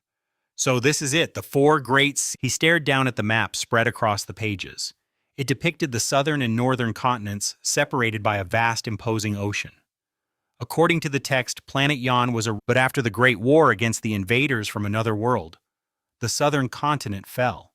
It was colonized, and its people were brutally enslaved, a deep-seated tragedy that still fuels many quests for. Now, the Great Sea itself was bisected by 2 diagonal lines, carving it into 4 distinct territories. As we continue this manhwa review, we see Yang Shi's eyes scanning a list of powerful experts heroes who had fought to turn the tide and establish a critical defensive line. A more detailed map illustrated the 4 First, the Iron Blood Sea region, controlled by the formidable Iron Blood Army, a classic faction you'd find in any great action manhwa. Next was by the Hero Association. Then there was the Free Alliance Sea region, governed by the powerful Merchant Guild Alliance. And finally, the enigmatic and dangerous territory known simply as the Gray region. The territories are divided between the Hero Association, the Free Alliance Sea region under the Merchant Guild's control, and the lawless Gray region. The Gray region was a patchwork of colored zones, a chaotic sea controlled by countless factions, both major and minor. However, its defenses were meticulously coordinated under the joint command of the 3 great powers. A single red flag stood out on the map. Whether it was the Posy Merchant Guild's ties to the Deep Blue clan, or the whispers of the Sage's Stone, every clue pointed to a single destination, the Free Alliance Sea region. Yang Shi, transformed into his Yuji form, knew this was the place. The Free Alliance Sea region will be my first step, he resolved, placing a firm hand on Liang Yuan's shoulder in praise. You did an excellent job gathering intelligence this time. It also shows me how much you've grown. Liang Yuan rubbed his hands together, practically buzzing with excitement. His eyes shone with anticipation. So then foster father Yang Shi raised a hand, a slight smile playing on his lips. Rest assured, since you've passed my test, the organization will not be stingy with your reward. The ability potion is yours. Liang Yuan grimaced as he downed the glowing green potion. Foster father. He managed to ask, what rank is this ability potion? Just then, a notification panel material. It read, Werewolf Ability Introduction. Upon transformation, you will gain the bloodline of a werewolf. You will possess incredible self-healing abilities and a monstrously powerful physique. Your special skill. Berserk. The cost is a complete loss of sanity in exchange for tripling your recovery ability and speed. The system's evaluation B rank evolved from a husky. A second panel then appeared. Dreadful Mask Ability. Introduction. You can absorb the fear of your enemies to increase your own strength. The maximum number of fear stacks you can absorb is 9, and the power's duration is 45 minutes. The evaluation was another solid B rank. This is the kind of power-up that makes an action manhwa so thrilling. Overcome with joy, Liang Yuan threw his arms around Yang Shi. Thank you, foster father. Thank you, organization, he exclaimed happily. From this day forward, I will devote my entire being to our cause. The scene shifts to the soft glow of Yang Shi's apartment, where the clinking of 2 red wine glasses echoes in the candlelight. Nai raised her glass, her face beautifully illuminated by the flickering flame. Across the table, Yang Shi watched her as she spoke. No matter how you look at it, getting the opportunity to be sent abroad for a year is a good thing. A shadow of sadness crossed Yang Shi's features. But for that 1 year, I won't be able to be by your side. Nai simply offered a gentle, reassuring smile. I'll take good care of myself, she promised. What you need to do is work hard for our future. Yang Shi's expression hardened with resolve. He raised his wine glass and drained it, a silent vow echoing in his soul. When this path of revenge is finally over, I will never leave your side again. A soft blush crept up Nai's cheeks as she gracefully wrapped her arms around his neck. Then just remember to bring me back a souvenir, she whispered affectionately. Yang Shi, blushing happily himself, pulled her waist close. Her dress slipped to the floor as her hand came up to gently cup his face. He leaned in and kissed her lips, a moment of tender passion. I'll miss you so much, she murmured. Me too, he breathed back as a soft melody drifted from the record player. Later, at the imposing main gate of the Qian family manor, a sharp knock broke the silence. The family's professional butler stepped out to investigate. He opened the heavy door with a polite smile. You two must be the members of the judiciary. Please come in. Thank you, Yang Shi replied. Inside Old Master Qian's study, the patriarch sat on his grand chair, flanked by Xiao Rang and Qian, while Dada stood by. Dada, the old man spoke first, his voice calm. Welcome, you two. The judiciary has already informed us of your visit. Suddenly, Dada's eyes narrowed on Yang Shi. I remember you. We were on the same flight with the intelligence agent from Fiong, he stated. Yang Shi offered a slight knowing smile. It's a bit embarrassing to admit, but yes, that was me. It all started back then. My actions during that incident on the plane, they caught the attention of the one and only Lord Yugji. He continued explaining, and because of what I did, Lord Yugji himself gifted me an A-rank ability potion, commanding me to join the ranks of the judiciary. A curious Dada couldn't help but ask, an A-rank ability potion just like that. So what incredible power did you awaken? Mr. Chi's brow furrowed in disapproval. Dada, that's enough, he chided. It's incredibly rude to pry into another's abilities so carelessly. But Yang Shi just waved a dismissive hand. It's no problem, he said with a relaxed smile. We're all comrades here. There are no secrets between us. The ability I awakened, he revealed, is called the Marine Plum Blossom 6 Styles. The name drew puzzled looks from the group. Marine Plum Blossom 6 Styles, I've never heard of anything like that. Yang Shi explained, it's understandable. It's a unique fusion of 2 distinct skill types. marine martial arts, and the Plum Blossom 6 styles. As he spoke, a system window materialized detailing the power of this overpowered main character in our Manhwa recap. Name Marine Plum Blossom 6 styles. Description: a hybrid style that simultaneously grants the user all variations of marine martial arts and the Plum Blossom 6 styles. Skill Plum Dodge: an evasive maneuver akin to Plum Blossom footwork, allowing the user to effortlessly dodge enemy attacks. Skill Dragon Subduing: Skill Dragon, a grappling technique used to suppress and restrain opponents. Skill Mountain Splitter: a single devastating kick with enough force to part the very sea. Rank A. System comment is still not cool enough. Data still processing the information gestured towards Faye. So abilities like that actually exist? What about her? She asked. This is Faye Yangshi introduced, a disciple of Lord Mao and another A-rank powerhouse. Faye spoke for herself, her voice calm and steady. My ability is cryokinesis. Yangshi then got down to business. Lord Yugji has given us our orders. We are to operate in the Free Alliance Sea region using the Qian family's name as our cover. I wonder, Yangshi mused, what Elder Qian's opinion on this matter will be. Mr. Qi stroked his chin thoughtfully. Of course, it is high time the Qian family made its return to the Free Alliance Sea region. Later that night, under the soft glow of a crescent moon, Faye sat alone at the quiet port. A gentle hand came to rest on her shoulder. What's on your mind? A familiar voice asked. She looked up. Brother? Her voice trailed off before she answered. It's nothing. It's just, we have to leave Liu Kang City tomorrow. A wave of nostalgia seemed to wash over her. Yangshi sat down beside her, his presence a silent comfort. It's not goodbye forever, he said gently. We'll be back. A faint smile touched her lips. You're right. I was just thinking, she confessed, about all the people here in Liu Kang City. They'll live their entire lives completely unaware that Yangshi nodded in understanding. It makes sense in a way. The three great powers and the federal government have their reasons for keeping the four great sea regions a secret from the public. Imagine if the truth got out. He continued, his tone growing serious. If ordinary people learned that humanity is locked in a desperate war with these aberrations, it would cause unimaginable panic and chaos. Faye let out a long, weary sigh, her gaze lost in the dark expanse of the sea. Compared to the horrors of the four great seas, the people living here in blissful ignorance are the truly fortunate ones. Yangshi gently patted her head, his expression shifting. Listen, Faye, the Free Alliance, you have to be on your guard constantly. Know how to protect yourself.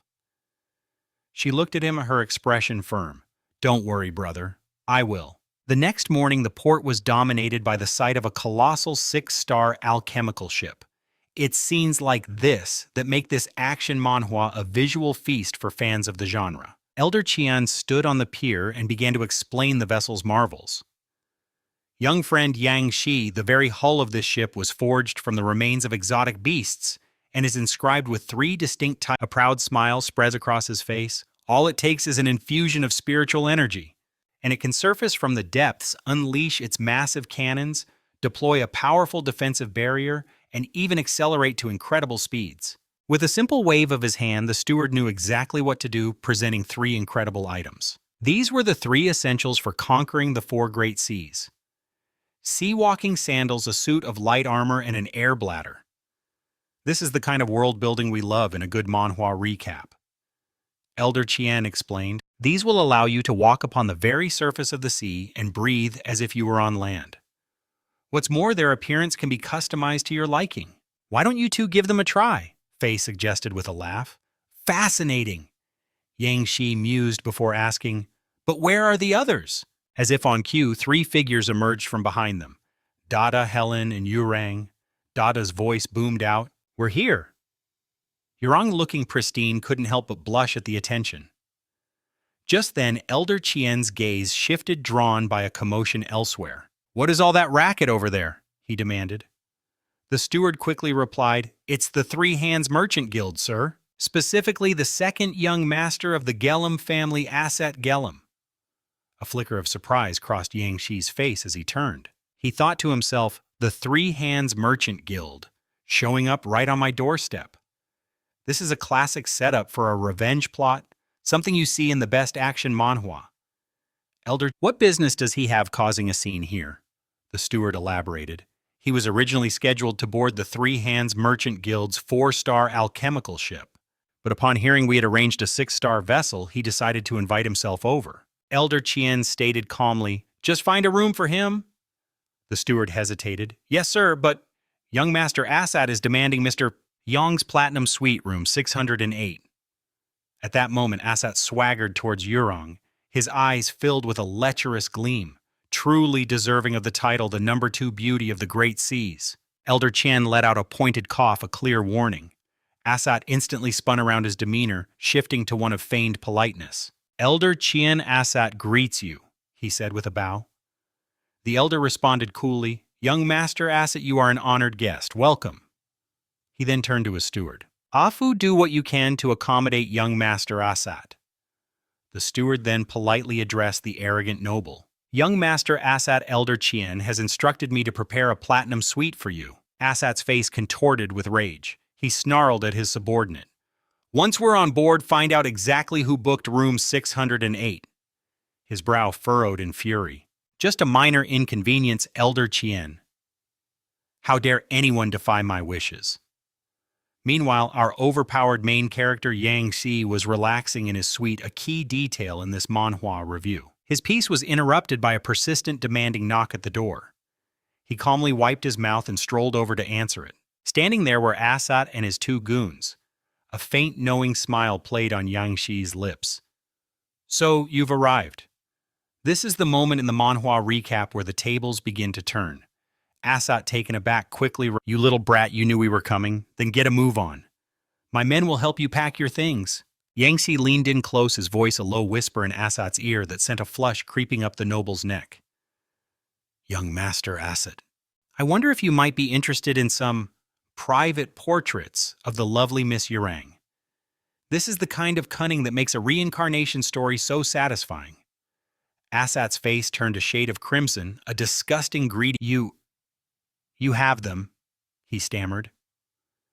Yang Xi's expression remained perfectly calm, the very picture of an overpowered main character executing his plan for. Assad hissed, "Let me see them, now." The tension in this action manhwa is incredible, a high point in our manhwa review. He smiled lightly. "How about this, young Master Assad? Come inside and have a look at a sample. See if it's to your liking." Assad, completely hooked, turned to his subordinates and ordered sternly, "You 2 wait here at the door." With that, the 2 of them entered the room. Assad urged impatiently, "Hurry up, let this young master inspect the merchandise." And then suddenly, his vision blurred and his mind went blank as he instantly fell under the prey control spell. This is why we love a good reincarnation story, an overpowered main character who is always one step ahead. His gaze locked onto a single image, a blonde bearded man casually holding a glass of wine. For our manhwa review, this is a huge clue in his quest for revenge in this awesome action manhwa. A main branch member who was practically a nobody in the family. Yet in a shockingly short amount of time, he's clawed his way up to a management position. This detail is crucial for our manhwa recap. His voice lowered. "Byron might be cautious, but even he would never suspect his own nephew Assad. That's the key to your revenge." Assad stood motionless as Master Yangzi closed the distance, his instructions cold and precise. "You will become the real young Master Assad. Infiltrate his inner circle. Get close to Byron. We believe he's a member of the primordial organization." Without a word, Assad bowed his head, his mind already focused on the path of revenge laid before him. "I will monitor every move within the family and report everything back to you, Master." And with that solemn vow which any good manhwa review would highlight as a turning point, he turned and left the room. A subordinate immediately approached him, asking, "Young Master, shall we begin moving your luggage?" In response, Assad viciously smacked the man across the head. "The only thing you should be moving is your own worthless head," he sneered. "This hovel isn't fit for me. I'll be taking Elder Chian's quarters for the time being." The subordinate broke out in a cold sweat, stammering, Yes, sir, of course." Another subordinate tried to placate him. "Young Master, We're approaching Liberty Port. Perhaps you could lighten your mood? Assat just roared back at him, his entire demeanor screaming, "Do I look like I need you to tell me how to feel?" As he fumed, the ship sliced through the waves, the distant island growing larger on the horizon. Out on the deck, Faye's eyes widened at the sight of a towering stone gate. This whole journey is a highlight of this action manhwa. Yangshi followed her pointing finger and smiled.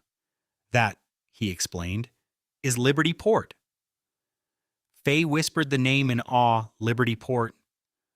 In that moment of calm, a figure appeared as if from thin air. He was a tall, rail-thin man with a gaunt face, framed by a handlebar mustache, dressed simply in a brown shirt and black trousers. He moved with an unnatural silence, approaching them without a single footstep. "Welcome to Liberty Port," he said, his voice smooth. "I am the one who runs things here." And just like that, they were face to face with number 97, the Soul Chaser Spear. As we continue this manhwa recap, Yangshi stared at the man, a genuine flicker of surprise in his eyes as he thought, "This guy is powerful. I didn't sense his presence at all until he was right behind me." It's rare for our overpowered main character to be caught off guard, a detail you'd appreciate in any Elder Qian spun around. A wide smile spread across his face, but it didn't reach his eyes, and the air around them suddenly grew heavy and cold. "Brother Soul Chaser," he boomed, the smile never wavering. "It has been far too long." Soul Chaser mirrored the friendly facade, stepping forward to clasp Elder Qian's hand firmly. "Brother Qian, the last time you passed through Liberty Port, I had a feeling you would be back." He then gestured grandly towards the group. "And you've brought some promising young talent from the mainland with you, I see. Everyone please make your way to the main hall. I'll have a banquet prepared in your honor tonight." In my manhwa review of this chapter, I'd say this is a classic setup for a major confrontation. The banquet hall was a breathtaking sight, with glittering chandeliers hanging from the high ceilings and walls painted in light warm tones, creating an atmosphere of pure luxury. A lavish feast was spread across a long table, and the room was already buzzing with guests. In the center of it all, a flock of young women had completely surrounded Yangshi, their voices a chorus of excitement. "Hey, handsome, can I get your number?" one asked. "Is this your first time in Liberty Port? You're definitely going to need a personal guide," another chimed in. "You are exactly my type. We should totally be friends." Trapped in the center of the adoring crowd, even our usually composed, overpowered main character Yangshi's face turned completely flustered and unsure how to escape. Watching the scene unfold, Dada leaned over to Yurang, whispering between bites of food, "Honestly, I don't know where these girls get the nerve. With Yurang standing right here, they still have the gall to throw themselves at Big Brother Yang." This is a light-hearted moment before the inevitable. Hearing Dada's comment, Yurang's cheeks flushed a deep crimson. "You know perfectly well there's nothing like that between me and Yangshi. We're just friends. Stop spreading such ridiculous rumors." Just then, Faye burst through the crowd like a cannonball, shoving the other girls aside. "Out of the way! Move it!" she yelled. "Big brother, I'm here to rescue you." She grabbed Yangshi's arm, pulling him away from the mob in a scene straight out of a chaotic act. Brunch grabbed Yangshi's hand and forcefully dragged him away from the gawking party guests, but not before tossing a sharp command over her shoulder to Dada and Yurang. "Don't just stand there gawking," she snapped. "Get a handle on this crowd and clear this mess up, now." Yurang, ever the graceful one, simply smiled and suggested, "Well then, shall we go experience Liberty Port's legendary seashell bar?" At the mere mention of it, Dada's eyes lit up with pure excitement. The bar's special activity was the stuff of legends, a must-see event, often praised in every travel review. Still being hauled away, a dazed Yangshi asked what this famous activity was, completely oblivious to the bright red lipstick print now adorning his cheek. A perfectly manicured hand, Brunch's, of course, jabbed towards his face, pointing directly at the incriminating lipstick mark. "You'll know when we get there," Brunch said with a smirk, crossing her arms and striding ahead. Utterly confused, Yangshi could only wipe at his face, trying to figure out what was going on. They soon arrived at the Seashell Bar, a breathtaking establishment encased in massive glass walls that teemed with vibrant marine life. It felt like stepping into the heart of the ocean. A stunning red-haired mermaid with a captivating figure and an aura of deep-sea magic greeted them warmly. "Welcome everyone to the Seashell Bar. She purred her voice like the gentle tide. We Marok are so pleased to have you. The main event is about to begin. Yang Shi learned that the Maroki were a race of ability users, masters of deep-sea transformation. He shot a questioning glance at Yurang, who offered no answers. She only gave him a mysterious smile. You'll find out soon enough. Dada, meanwhile, practically bounced with joy, running ahead. Big brother Yang, let's grab a seat. We're going to get changed, she called out. As they settled in, the other patrons were mesmerized by the fish gliding through the water. And then suddenly, everything changed. Without warning, small holes materialized on the glass walls and torrents of seawater began to pour into the bar. But instead of panic, the room erupted in cheers. The crowd was ecstatic, their shouts of joy echoing through the flooding chamber. Yang Shi watched the wall of water rushing towards him and yelled in alarm. What is happening? Is the bar collapsing? He cried out, caught in a scene straight out of a chaotic action manhwa. On stage, an MC grabbed a microphone, his voice, Ladies and gentlemen, the mermaid's delight is here. Are you ready to cast your worries aside and become one with the sea? In the next moment, Yang Shi was submerged, sinking into the swirling water. His mind raced with a million questions as a tiny fish wiggled past his face. Just then, Dada gracefully swam up to him, a trail of bubbles in her wake. Through the water, her voice was a muffled query. Big brother Yang, why haven't you transformed into a merman yet? But her words barely registered. Yang Si was completely captivated, his eyes wide with disbelief as he stared at the shimmering green fishtail that had replaced her legs. He glanced around and saw that his friends Dada Fefeye but when his gaze fell upon Yurang, now a breathtakingly beautiful mermaid, Yang Shi felt a sudden warmth spread across his face. In that very instant, a strange power surged through him. His own legs fused and transformed into a powerful black fishtail, his upper body now bare, revealing a physique that was the very picture of an overpowered main character. Yang Si looked back at Yurang, his eyes filled with a new understanding. He finally grasped her secretive smile from before. As he propelled himself forward through the water, his senses suddenly went on high alert. His pupils constricted as a new shape emerged from the gloom ahead. A monstrous, crazed-looking fish burst into view, its maw filled with rows of razor-sharp teeth. The other Marok scattered in terror at the sight of the vicious beast. The massive creature, like a demonic whale, charged forward, its intent clear to devour every last person in its path. Yang Shi's body went rigid. He set his jaw, a single drop of sweat tracing a path down his cheek. A mutant beast, he wondered, or a shape-shifting user? His new life, after his reincarnation, had certainly been full of surprises, but this was a direct— Just as the thought crossed his mind, a familiar system window flashed before his eyes. Dragon Subduer. This is the kind of epic moment that makes this manhwa recap so thrilling. Simultaneously, the killer whale's colossal tail slammed down with world-breaking force. With lightning-fast reflexes, Yang Shi threw his arms up, managing to block the devastating blow just in time. The beast, enraged that its attack was thwarted, let out a deafening roar that seemed to vibrate the very— Gathering its immense power, the monster unleashed a second more powerful strike, sending Yang Shi hurtling backward through the water. The force of the impact sent blood spraying from his mouth as he finally grasped the creature's true intention. It was testing them, sizing up his and Fifi's strength. His eyes narrowed, focusing on the colossal beast. I can't reveal my true power, he thought, but I have to deal with this thing. He frantically searched for a strategy to defeat it, but just then, Brant shot through the water like a torpedo, bringing her weapon down on the whale's head. Her powerful razor-sharp slash was utterly useless against the beast, which simply caught the blade in its massive jaw, stopping her attack cold. Watching the scene unfold, Hyodong shouted in disbelief. It blocked Brant's sword head-on. Its power, if it's not S rank, it must be at the absolute peak of A rank. And just like Duong Hui, Brant was sent flying by a devastating blow from the whale. She gritted her teeth, ignoring the blood that trickled from the corner of her mouth. Hyodong watched with deep concern. Brant? But before she could answer, Dada's urgent voice cut through the chaos. Hyodong, look over there, quick up ahead. Fifi was now emitting a pure, pulsating blue light. The water swirled violently around her, a vortex of energy that instantly captured the whale's attention. In the blink of an eye, the rampaging behemoth was frozen solid.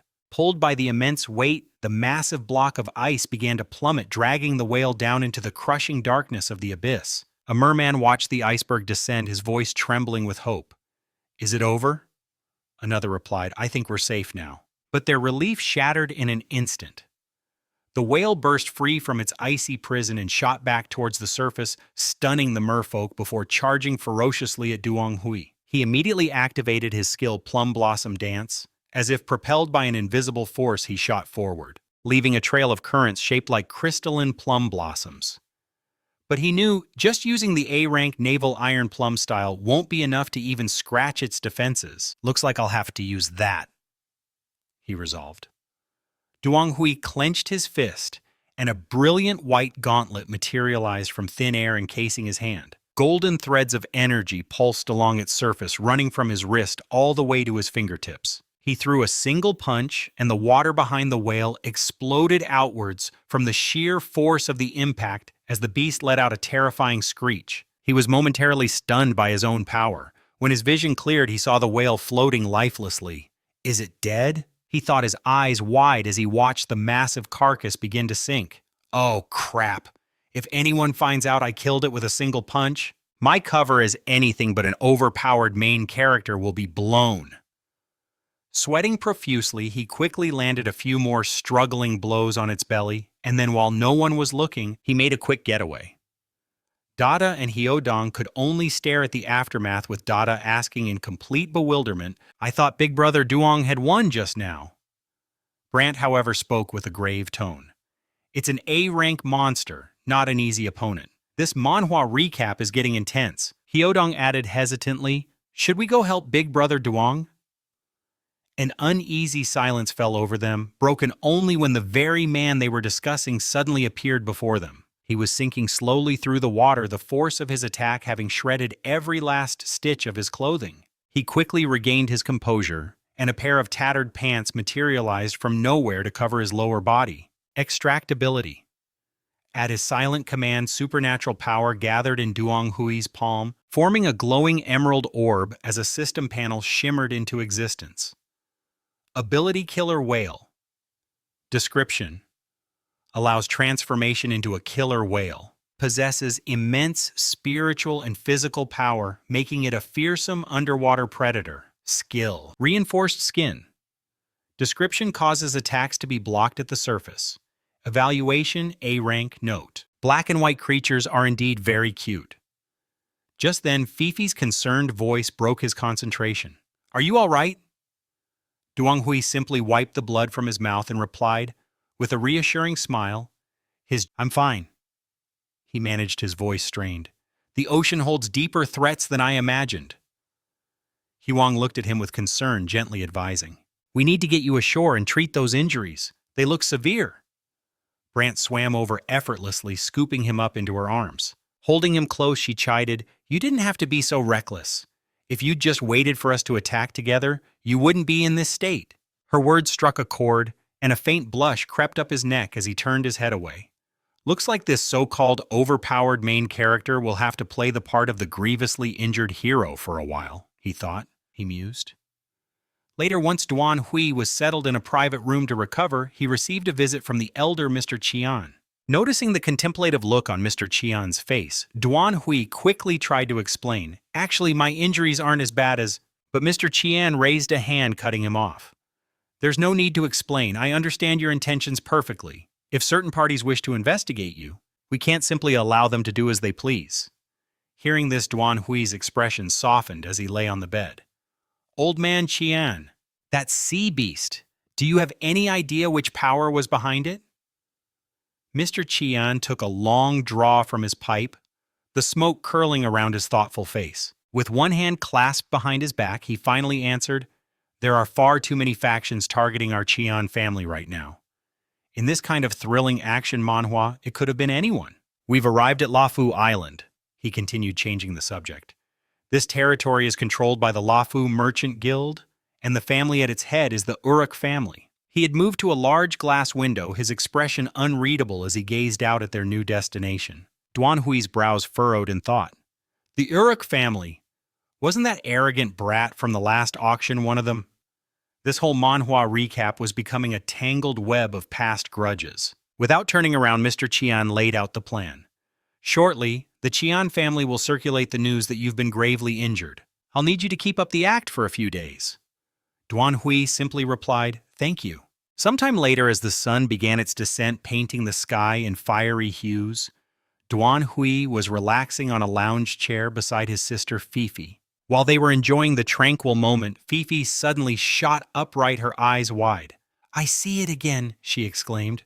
"The vision of the Deep Blue Clan." Duan Hui sat up, instantly pulling off his sunglasses to look at her. "You can see it again. This is the second time now. I have to find a solution and fast."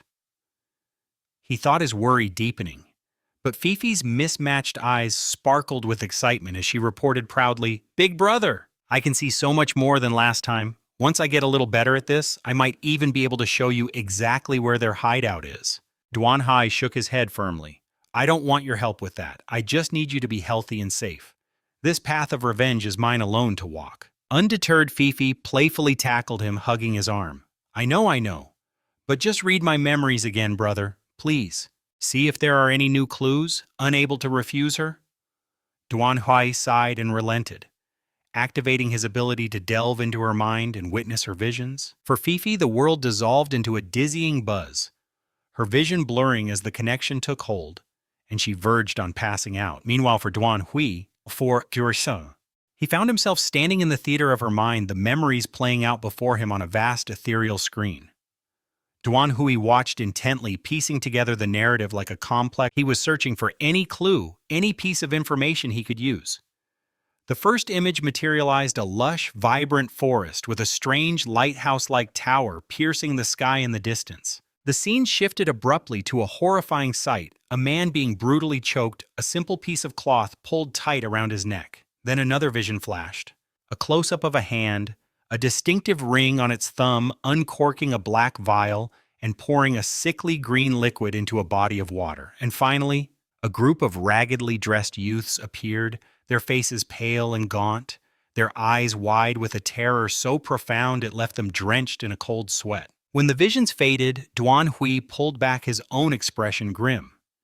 He looked down to see Fifi still unconscious from the strain, and a single thought echoed in his mind. This time, through Fifi's sight, the truth was revealed. An older member of the Deep Blue Clan was behind it, all his sole purpose to spread the infectious powder and sow chaos. Those children, they must be the recruits he's grooming. Duang mused, his silhouette framed by the setting sun. This is the kind of intricate plotting The scene cuts to a lavish chamber where a man luxuriates in a massive tub, the water obscured by a blanket of crimson rose petals. A figure emerges from the shadows, a breathtaking woman in a scarlet dress. This is Gima Uruk, renowned as one of the 10 great beauties of the 4 seas. She gracefully slinks into the water beside him, her voice a silken purr. "Did you miss me? I've missed you so much. My darling, let's play a little game, shall we?" she whispered, teasingly holding a single perfect cherry to his lips. But just as the sweet fruit was about to touch his lips, an urgent voice cut through the air. "Madam, young Master Dian is here to see you." With a frustrated sigh, she rose from the water, her form glistening as she departed. "Wait for me, darling," she cooed, casting a smoldering glance over her shoulder. "When I return, we'll play a much more exciting game." In the adjoining living room, Dian greeted her with open arms and a wide smile. "My dearest auntie, I have a question for you. Are you familiar with an incredibly powerful metal element user named Du Ji?" Gima draped herself languidly over a sofa. "Perhaps. Did he mention me? Tell me, this Du Ji of yours, is he handsome?" Dian's smile tightened instantly. "Auntie," he said, his tone sharp, "I believe you would know the answer to that better than I. If you know Du Ji, couldn't you help me persuade the adjudicators organization he's with to join our cause? It would simplify things immensely." Hearing this, Gima gracefully rose from the sofa, her back to him in a clear dismissal. "Let me think about it. Your dear aunt has made many friends on her travels." Back in the bathroom, a horrifying sight awaited. The water in the tub had turned a sickening deep crimson, and the man had vanished. A flicker of annoyance crossed Gima's face, quickly replaced by cold composure. Before her stood a man with a savage look in his eyes, a gleaming sword clutched in his fist. This was the rose swordsman Tuongvi, and his heart burned with a jealous rage. His motive was simple raw betrayal, a powerful driver for the bloody revenge he was about to seek. He raised his blade, its edge glinting menacingly. "You've betrayed me for the last time," Tuongvi roared, swinging the sword through the air. "What's the matter, cat? Got your tongue?" But Gimma met his fury with an icy calm, her finger pointing accusingly at him. "You only know how to bully women. If you have any real courage, go find that man and try to kill him. Then we'll see how capable you truly are." Tuongvi lowered his sword and let out a booming, bitter laugh. "Ha! Your precious man is already dead." In response, Gimma merely crossed her arms, her expression dripping with disdain. "He was just a momentary diversion, a sweet treat," she scoffed. "My real lover. I dare you to lay a single finger on him. Just say the word." Her words were the final spark. He lunged his hand, clamping around her throat like a vice. "Speak," he snarled. "Who is the damned bastard?" Her defiance finally shattered. Terrified and trembling, Gimma clawed at his hands, her voice a choked whisper. "The Joker of the Adjudicator organization." "Every time you called?" she gasped.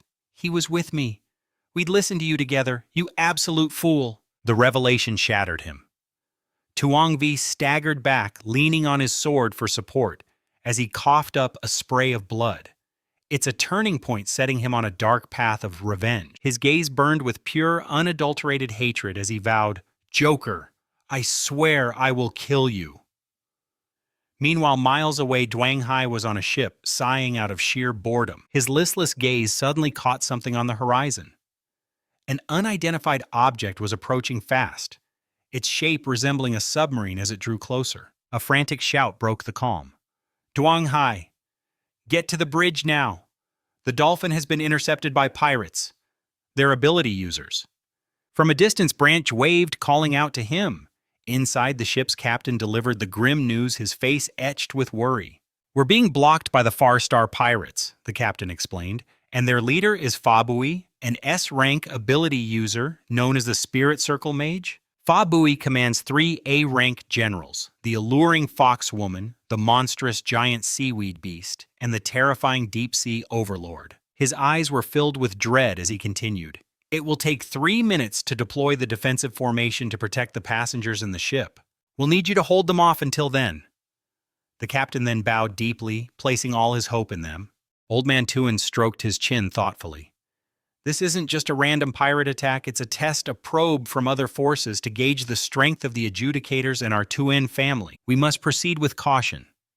But while the old man preached prudence, Dwan Hai's eyes lit up with a dangerous excitement. A smirk spread across his face. "Well now," he mused, "I've never had experience points delivered right to my doorstep before." He immediately took charge, dividing the tasks. "Hanuet and I will take on the leader of the Far Star pirates. The rest are all yours." Hearing this, Hyo rushed forward to stop Dwan Hai. "No, your wounds haven't fully healed yet." Seeing the genuine worry on her face, Old Man Tuin had to cover his mouth to hide a chuckle. "Don't you worry, Hyo. Brother Dwan Hai's injuries are practically gone. It's not a problem at all." Seeing the old man laugh, she blushed and shot back, "How could such a severe wound possibly heal that fast?" Dwan Hai could only scratch his head with an awkward laugh. "All right, everyone, let's get a move on. We're wasting precious time." Red alert lights began to flash, bathing the corridors in an eerie glow as chaos erupted. Passengers scrambled, slamming and locking their cabin doors. They hid inside, desperately seeking safety. Outside, the pirate ship had closed the distance, looming menacingly beside the Tuin family's vessel. Their leader emerged onto the deck. It was the Spirit Circle Mage himself, also known as Lonely Star 97, wielding a menacing skull-topped staff. He roared to his crew, "My wolves of the great sea, before us lies the Tuin family's prize ship." He thrust his staff into the air, his voice booming. "Now tell me, what is it you desire from them?" His minions, a motley crew, brandishing swords and cutlasses, roared back as one. Their glittering jewels, their helpless women, their very lives. With a final, bloodthirsty cheer, they leaped. The entire pirate crew plunged toward the ocean. But astonishingly, they didn't sink. Their feet found purchase on the water's surface as if it were solid ground. Without a moment's hesitation, Duan Hai launched himself from his own ship, showing exactly why this is an action manhwa with an overpowered main character. He landed like a meteor among them, using their heads as steps. As he effortlessly bounded towards the enemy vessel, he saw her waiting for him, the alluring foxwoman. She stood with one monstrously large hand and a long, flowing white tail, a seductive smile playing on her lips. "Well now, handsome," she purred, "is bullying these pathetic grunts all you're good for?" Without another word, she swung her massive clawed hand right at him. But Duan Hai was faster, instantly creating a crystalline snowflake on the water's surface to use as a foothold. He vaulted high into the air, easily evading her vicious attack. Her seductive smile twisted into a frustrated snarl. "Is running all you know how to do?" she taunted. "What kind of a man are you?"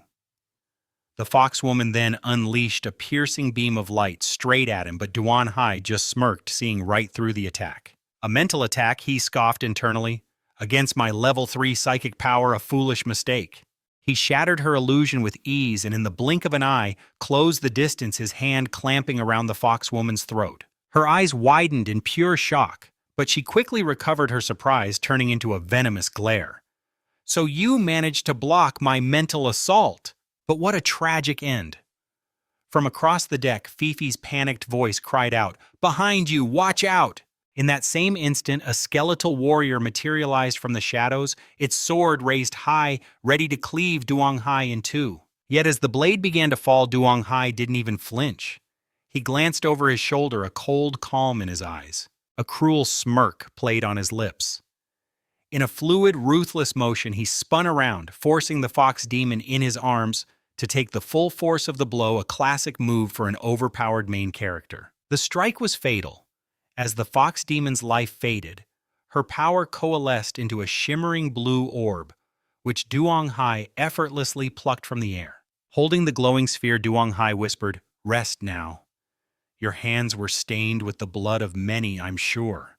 Perhaps in your next life, through reincarnation, you can choose a better path." Just then, a system notification materialized before him. Seductive fox ability. The description was clear. Allows the user to transform into a fox person wielding mental powers to disorient their foes.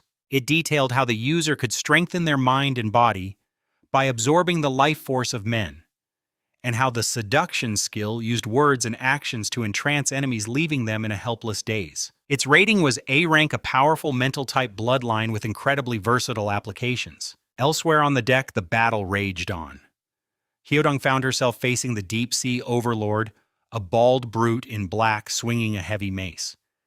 This is the kind of non-stop fighting you expect. The brute swung his mace, but Hyodong was a blur of motion. In the blink of an eye, she was gone. He felt a presence behind him and spun around, bewildered, shouting to his ally, "This girl is too fast. Seaweed Head, where's that trap of yours?" The creature he called to, a monster with tangled purple seaweed for hair, cackled in response. "It's ready now." Suddenly, countless strands of purple seaweed erupted from the deck, lashing out towards Hyodong. Caught by surprise, she was instantly ensnared, bound tightly, and hoisted helplessly into the air. Seeing her friend in peril, Blanche charged forward, her sword a silver arc, as she slashed at the thick seaweed, trying to free Hyodong. The seaweed beast just laughed. "My seaweed cannot be cut," he bellowed, sending even more tendrils whipping through the air toward them. But before they could strike, Fifi raised a hand and uttered a single chilling word, "Freeze."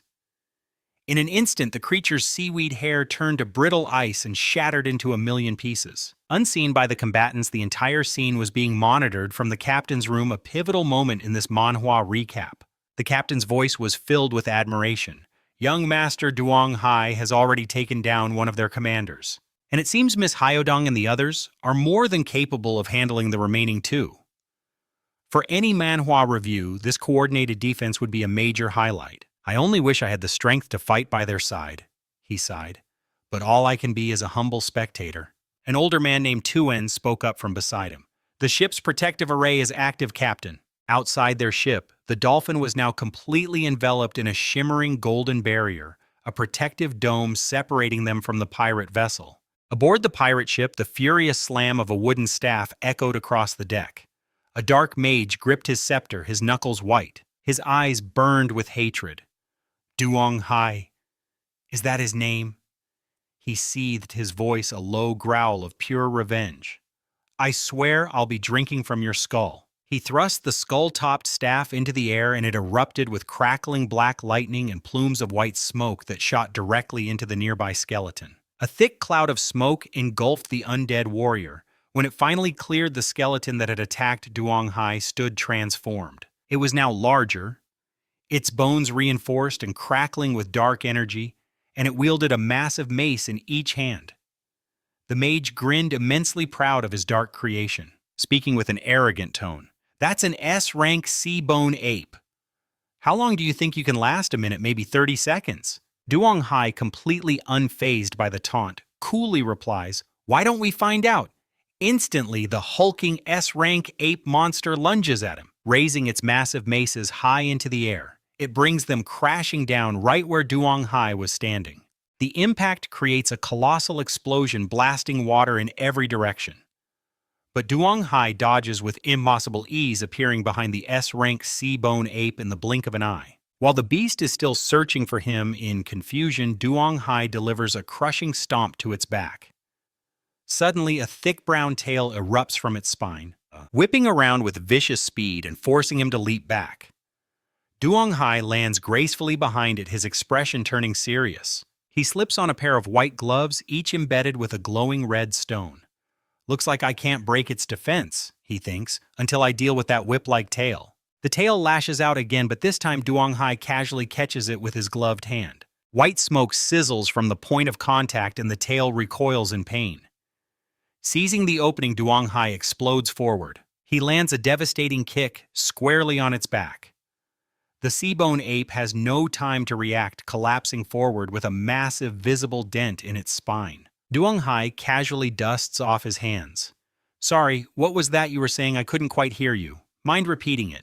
The mage's face contorts with rage. If you're so eager to die, then I'll be happy to show you the true meaning of S-rank power. His expression shifts back to pure arrogance, his tone dripping with condescension. After that little display, I've changed my mind. I'm going to turn your very bones into a skull warrior and make you fight your own comrades. The skull atop his scepter glows ominously, firing beams of dark energy as a massive blue magic circle materializes on the ocean's surface. Terrified passengers on the ship point in horror. What in the world is that thing? Just then, a colossal dragon skull breaks the surface of the water. It's the skeleton of a massive winged dragon, its jaws spewing a thick, acrid smoke that begins to envelop the pirates. This is the kind of epic scale they clutch their throats, screaming in agony. It's the death dragon's breath. No, I don't want to die. The air fills with agonizing screams. It hurts so much. But Duong Hai just looks up at the skeletal dragon, a hint of admiration in his voice. Now that's a terrifying skill, he says, clenching his gloved fist, a thrill of excitement on his face. So this is a summoned beast. In that case, let's see what it feels like to fight across ranks. Our overpowered main character is ready for the challenge. A passenger on the ship gasps in realization, turning to the person beside them. That necromancer is S-rank. Duong Hai is actually going to fight someone a full rank above him. Only the monsters on the 4 Cs ranking would even dare attempt something so reckless. Just then, the skeletal dragon's eyes flare with a sinister blue light as it unleashes a torrent of Death Dragon's breath directly at Duong Hai. He vanishes from the spot an instant before the blast hits. Duong Hai then uses his skill, creating a magical flower as a stepping stone to launch. He soars to the dragon's altitude, his gloved hand glowing with golden energy, as he cocks back a punch aimed straight for its skull. The necromancer watches from a distance, a smug grin on his face. It's useless, you fool. My dragon will find you. But before his punch can connect, the beast spots him. The skeletal dragon twists its neck with unnatural speed, firing another blast of its deadly breath. In this critical moment, Duong Hai channels a massive amount of power into his gloved hand as he plummets from the sky. A golden shield materializes before him, barely holding back the torrent of Death Dragon's breath. As the deadly gas pours over his shield like a waterfall, Duong Yi pushed relentlessly towards the dragon's gaping maw. With every inch he gained, the crushing pressure from the vile energy blasting from its jaws intensified. He lunged forward with everything he had, finally breaking through the barrier of force. Reaching out, Duong Yi's gloved hand clamped down hard on the skeletal dragon's jaw. The necromancer, seeing his creation, halted, leaped from his boat in a panic. But his fear was masked by arrogance. "Even if you can hold it, it's useless," he sneered, hovering in midair and clutching his staff with both hands. As he spoke, the dragon's skull unleashed two searing streams of blue lightning. "Let's see you handle this." A quiet smirk played on Duong Yi's lips as he turned his gaze to the necromancer. Then, pointing directly at the summoner, he roared, "Who knows what other horrors you'll conjure up? It's better if I just deal with the source directly." And in that instant, the necromancer's face drained of all color as the horrifying truth hit him. Could it be? Your target was me all along? Before the shock could even register, something erupted from the water behind him. A white-gloved hand adorned with a crimson gem burst through the necromancer's chest from his back. He choked, spitting blood, his final moments filled with disbelief. His eyes were wide with shock. "How can this be?" he thought. "I didn't even get to use my trump card from the Judgment Organization. Have I failed?" With that final desperate thought, his body and the crumbling dragon skeleton plunged into the cold sea below, witnessing their leader's demise. The remaining pirates went pale with terror. "The boss is dead. Everyone run for your lives." In a heartbeat, the battle was over as they scattered in every direction. Duong Yi hovered above, arms crossed, calmly observing the chaos. But then his eyes narrowed, catching a flicker of movement below. Someone was cutting through the water with unnatural speed.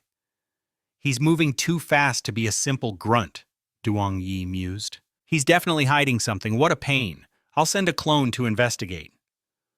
With a flick of his wrist, he created a rooster clone to shadow the fleeing man. Receiving its orders, the rooster clone dove into the sea, hot on the man's trail. As the clone tracked him from a distance, it became clear this wasn't a panicked escape. He was heading for a specific destination. The man finally reached a secluded shore and pulled himself from the water. The clone, however, remained submerged, not daring to follow him onto land. Wary of being spotted, it watched from beneath the waves as the man disappeared into a cave concealed by a curtain of leaves. Once the man was safely inside, the clone surfaced. Could this be the hideout of the Stardust Pirates? It wondered. Inside the cavern, a man named Loki was in a towering rage, grabbing the newly arrived pirate by the collar and slamming him against the wall. "What did you just say?" Loki roared. "Bainey is an S-rank Esper. How could he possibly lose to some A-rank nobody from this backwater place?" The terrified pirate, sweating bullets, stammered, "It's not just the leader. The enchanting foxwoman, the deep-sea hegemon, and the giant seaweed beast. They're all gone. Not a single one of them made it back." The shocking news sent a ripple of fear through the other pirates. A man with a buzz cut spoke up, his voice trembling. "Our main fighting force, the core of the Stardust Pirates, has been completely annihilated." Another pirate, this one bald, clutched his head in despair. "Oh God, why did the boss have to pick a fight with that monster?" Loki, furious, hurled the messenger to the ground. "Enough! Bainey and the others died in battle," he declared. "We will rebuild in the shadows, and we will have our revenge on their killer." This Manhwa recap is the pirate who'd been thrown, rubbing his bruised neck, got to his feet and surprisingly spoke up, his voice laced with defiance. "If that's the plan, then I suggest we survivors divide the treasure among ourselves." The buzz-cut pirate's eyes lit up instantly. "That's a brilliant idea. Let's just split everything and go our separate ways," Baldwin suggested, a greedy glint in his eye. "We've slaved away for the Stardust Pirates for years after all. This treasure should have been ours from the start." Hearing this mutinous talk, Loki's face twisted into a furious scowl as he roared, "You worthless fools!" His knuckles turned white as he clenched his fist. "Everything that belonged to Bainey is mine now, and that includes every last one of you. You are my subordinates. You want to split the loot? You must have a death wish," he snarled, launching a brutal punch straight into Baldwin's gut. The force of the blow sent a spray of blood from the man's mouth. Before anyone could react, Loki grabbed his head and with a sickening crack snapped his neck. Loki's expression was pure savagery as he stared down at the corpse he held. "If you don't want to end up just like him, then you will obey me without question. I guarantee you a future brighter than you can imagine. With most of our crew gone, I'll even let you have the spoils, the riches, and the women from that B-rank powerhouse we took down. As this Manhwa review shows, power corrupts absolutely, and Loki was no exception. What are you waiting for? At his threat, the remaining pirates finally broke, erupting into forced, greedy cheers. A pirate with a buzz cut threw his hands in the air, hopping with excitement. All right, we're in. Let's do it! The bald one clapped his hands together, pure filth in his eye. In that case, he chuckled, I'm going to find a woman to play with first. And just like that, he headed for a nearby cell. Inside, two terrified girls in torn clothes huddled together, trembling. The bald pirate stormed in his eyes, devouring them with a predatory hunger. He grabbed one of the girls and brutally dragged her out. No, please, somebody help me, she screamed, but he just shoved her to the ground. As she cried and struggled, pleading in utter despair, let me go. Help. Dwayne watched from the shadows, his face a mask of cold resolve. A heavy sigh escaped his lips. A simple slingshot materialized in his hand, and with a flick of his wrist, he fired a single, unassuming pebble. The pebble ricocheted with impossible speed, taking down the entire group of pirates in a heartbeat. This is the kind of swift justice you expect from an overpowered main character on a path of revenge. The girl stared stunned at the bald man's lifeless body, collapsed on top of her, blood pooling from a hole in his head. Just then, Loki walked in, his jaw dropping at the sight of his men scattered across the... What in the hell happened here? He stammered. One pirate, barely clinging to life, heard him and let out a weak, rattling laugh. It was him. The guy from the Dolphin Guild who came to the island with us. The dying man rasped, glaring up at Loki with final bitter clarity. Who knew? I'd get to take my new boss down with me. Enraged, Loki rushed over and throttled the man, silencing him for good. Damn you, all of you useless scum! Loki seethed. Why couldn't you have just died in the battle? After finishing the man off, his entire demeanor changed in an instant. His knees slammed into the hard stone floor. He knelt, prostrating himself towards the cave entrance in a desperate gesture of submission. I offer my sincerest greetings, my lord, if you would not find me unworthy. He began, his voice dripping with false humility. This humble servant is willing to become your godson. From this day forward, I will be your most loyal dog, willing to leap into a sea of fire at your command. Even as he groveled, his eyes darted about, full of cunning and calculation, but his scheming was cut short suddenly.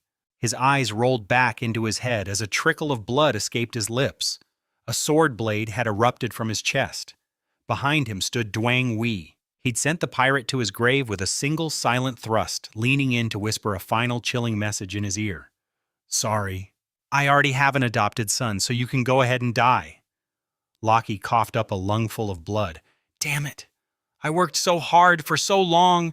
I was so close to becoming a legend of the four seas. Before the words could fully escape his lips, he collapsed to the ground, his ambitions turning to dust. Dwang Wei simply held out his hand, and a shimmering blue orb of energy began to form. The system chimed in ability acquired.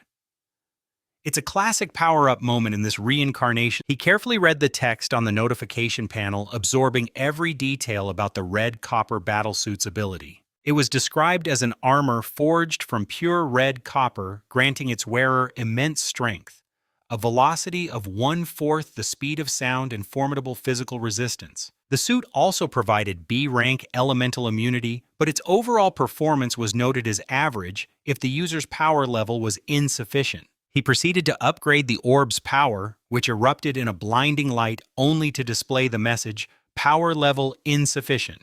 Then he had another idea. Let me try upgrading you, he thought, and the notification panel instantly updated, revealing the status of the Gilt Gold Divine Flame battlesuit ability. This was no ordinary armor. It was a battlesuit masterfully crafted by the ancient gods themselves, granting its wearer a transcendent otherworldly power. It allowed him to surpass the speed of sound and provided an extraordinary defense complete with two new skills: skywalking and the Gilt Gold Divine Eyes. The system rated it a staggering rank. In a word, it was breathtaking. After completing the upgrade, he went to investigate and discovered a group of young women imprisoned behind cold iron bars. He calmly announced, "You will all be rescued." But his compassion didn't end there. he decided to help secure their future. "I will leave half of the pirates' money for you," he declared, "so you can support yourselves from now on." Hearing this profound act of kindness, two of the girls embraced, crying tears of pure joy. "This is wonderful. We're finally saved." A short while later, outside on a high cliff, Yang Hai stood silently under the crescent moon, his gaze fixed on the vast, dark sea before him. He glanced at the second item in his palm, feeling that even his S-rank power was no longer enough. He figured he might as well try upgrading one of his abilities to the legend. A menacing dark aura immediately began to emanate from the ink-black orb he held. The notification panel instantly flooded with information about the SS rank ability, the Flowing Gold Divine Demon Armor. This was an ancient divine demon armor, a relic of terrifying power. The wielder of this aura would have their physical strength break through to level 3. Its top speed could reach an unbelievable Mach 20. Forged from an extraordinary material, it allowed for elemental attacks and high-speed flight, making him a true force of nature. The second skill was the Flaw-Shattering Golden Pupils, an ability that could break through illusions and perceive the smallest, most hidden details. This is the kind of power that truly defines an overpowered main character. Even more incredibly, it could trigger a flaw-shattering power against an enemy's attack and was twice as effective against soul-type creatures. This kind of detail makes this act. The third skill was Weapon Condensation, which allowed the armor to absorb incoming attacks and condense them into a weapon corresponding to that element. While the weapon type was yet to be determined, the ability was rated SS rank Tier 3. Its only noted weakness was a vulnerability to mental attacks. Burning with curiosity, he decided to try it out immediately. "Not bad," he mused. "After I dismantle this, I'll upgrade another ability and see what happens." The system panel flashed with the word plunder, but to his shock, the upgrade process failed. This unexpected result surprised him. He began to speculate, why isn't this working? Could it be that the plundered ability was actually SS rank to begin with? He quickly dismissed the idea. No, it can upgrade an S rank ability to SS rank. This journey of discovery is a key part of our Manhwa recap, which means its potential is far beyond just SS rank. He looked at the notification panel again, carefully reviewing the ability's information. A prominent line of text caught his eye. Condense into a weapon corresponding to the attribute. Weapon type is yet to be determined. Rated SS rank Tier 3. He pondered the meaning. Perhaps it's related to that Tier 3 classification. He wondered maybe Tier 3 is a designation from the underworld, a system used to balance those who become too powerful. This kind of deep world building is why for our Manhwa review, he thought to himself while looking at the pitch-black orb that was constantly emitting dark energy. I didn't expect that after reaching Tier 3, my ability orb can't be dismantled anymore, he realized. Without a moment's hesitation, he manifested a perfect clone of himself. Looks like I'll have to study this flowing gold divine demon armor later, he thought. For now, I'll have to rely on it. This kind of divine item is a staple of any great action manhwa. He gave his clone a determined look. Let's put this thing to the test. And with that, he shot into the sky. First up, the third skill, Weapon Condensation.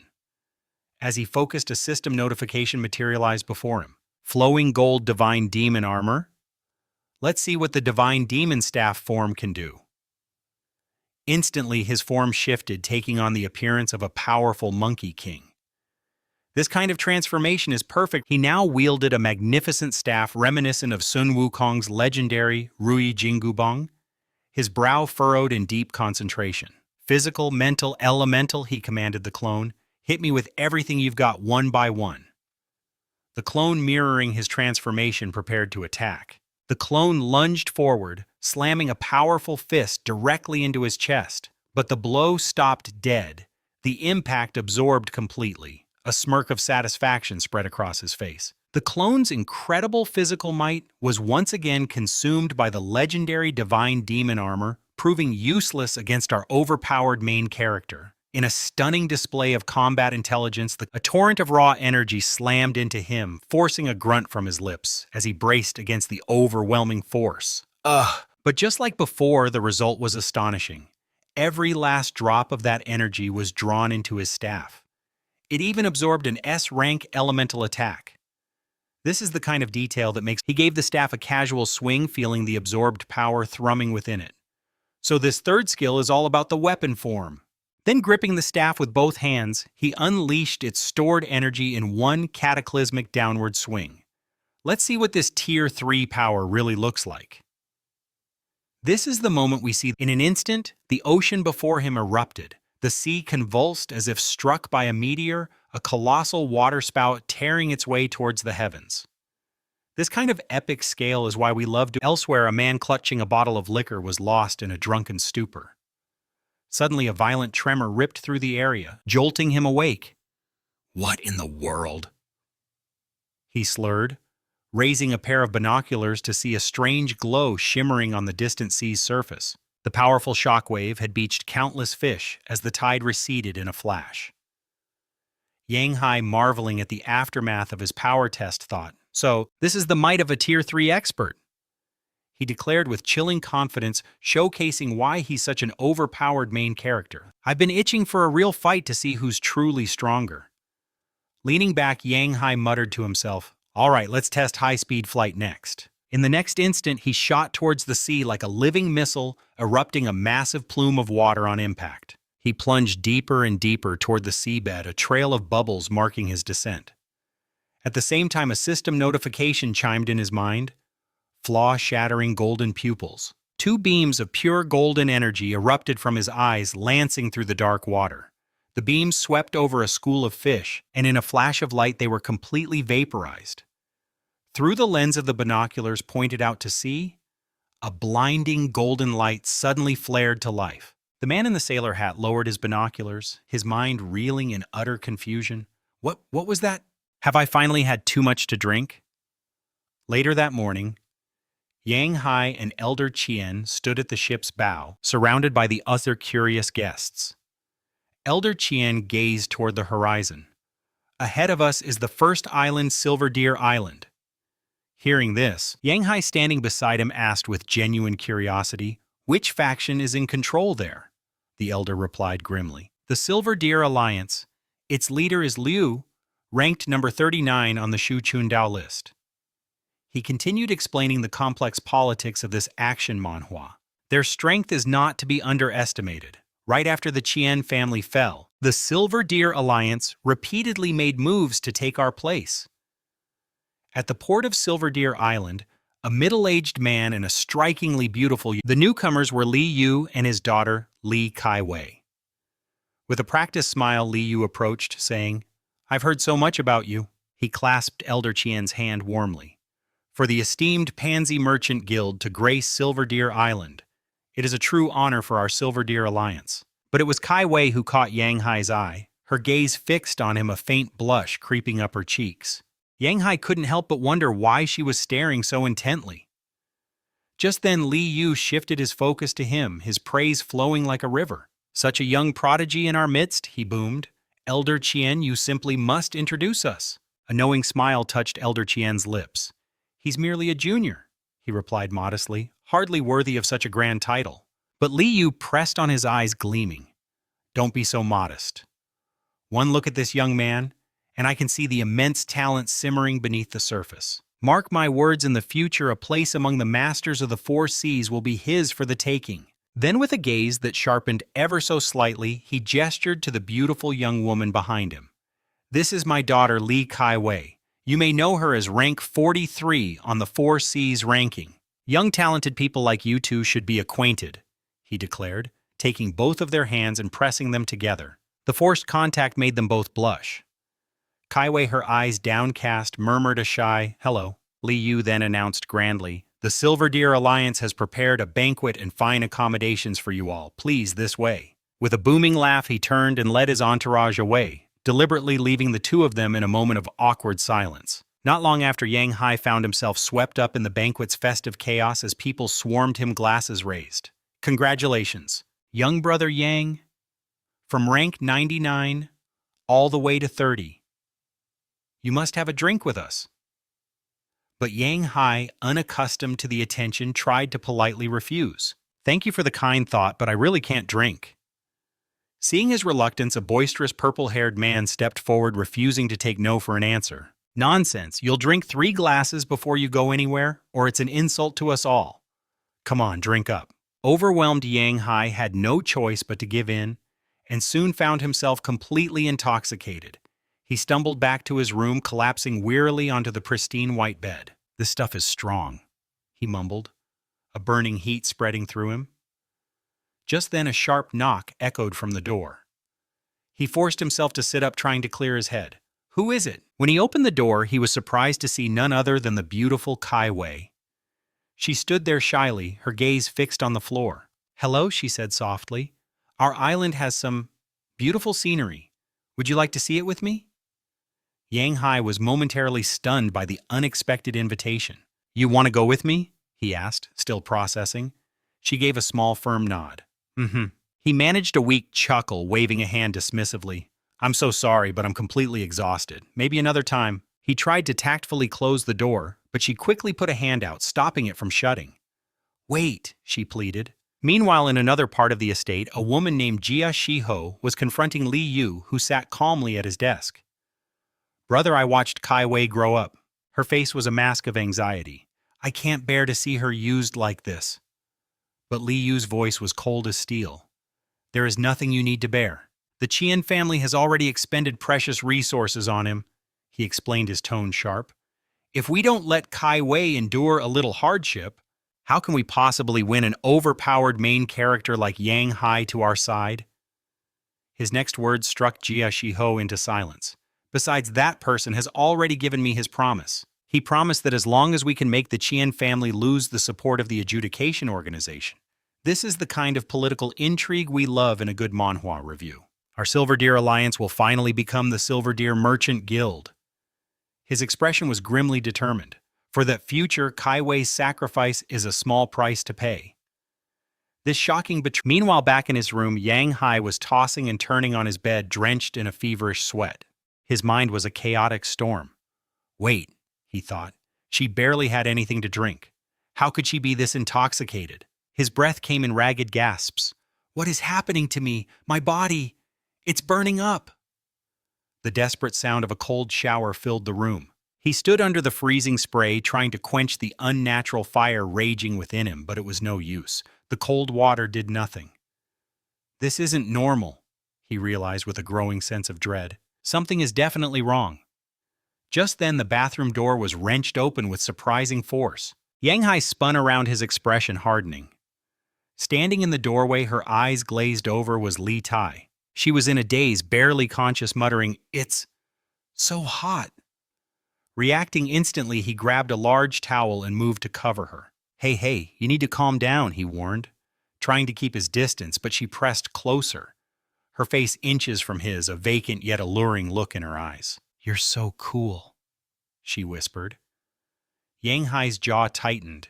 He knew the situation was spiraling. "All right," he thought grimly. "If this is how it's going to be, I have no other choice." With a swift, precise motion, he delivered a sharp chop to the back of her neck, instantly rendering her unconscious. After getting dressed, he slumped into a chair, his mind racing. There was no doubt about it, he had been drugged, and so had Li Tai.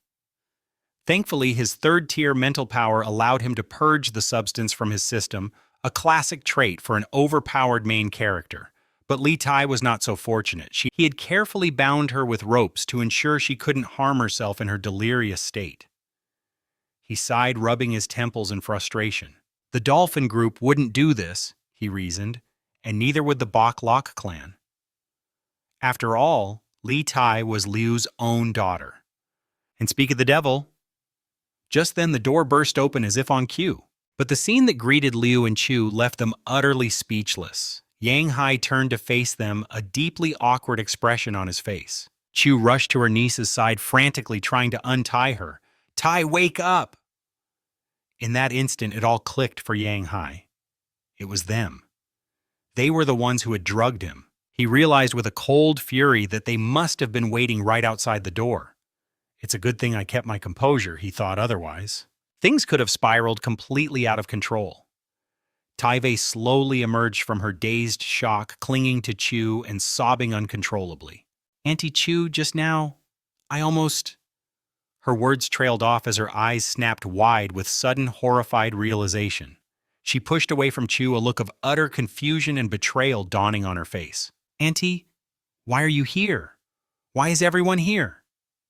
Chu couldn't meet her gaze, looking away with a flicker of guilt. "Well, you see," Liu, her father, cut in, his voice booming with false authority. "Is that any way to speak to your elders?"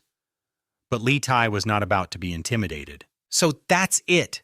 She spat, her voice trembling with rage. "Is it okay for an elder to drug their own family?" She pointed an accusing finger straight at her father.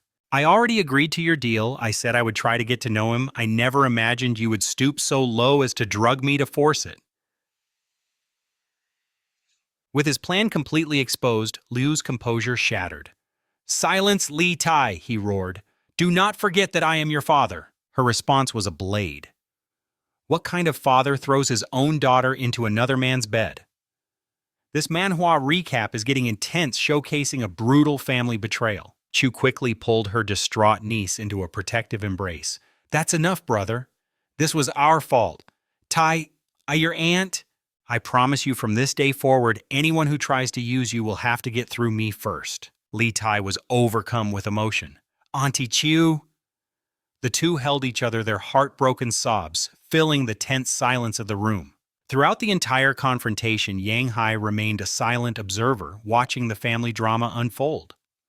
Humiliated and speechless, Liu could only turn and storm out of the room in a furious huff. He scratched his cheek, feeling incredibly awkward.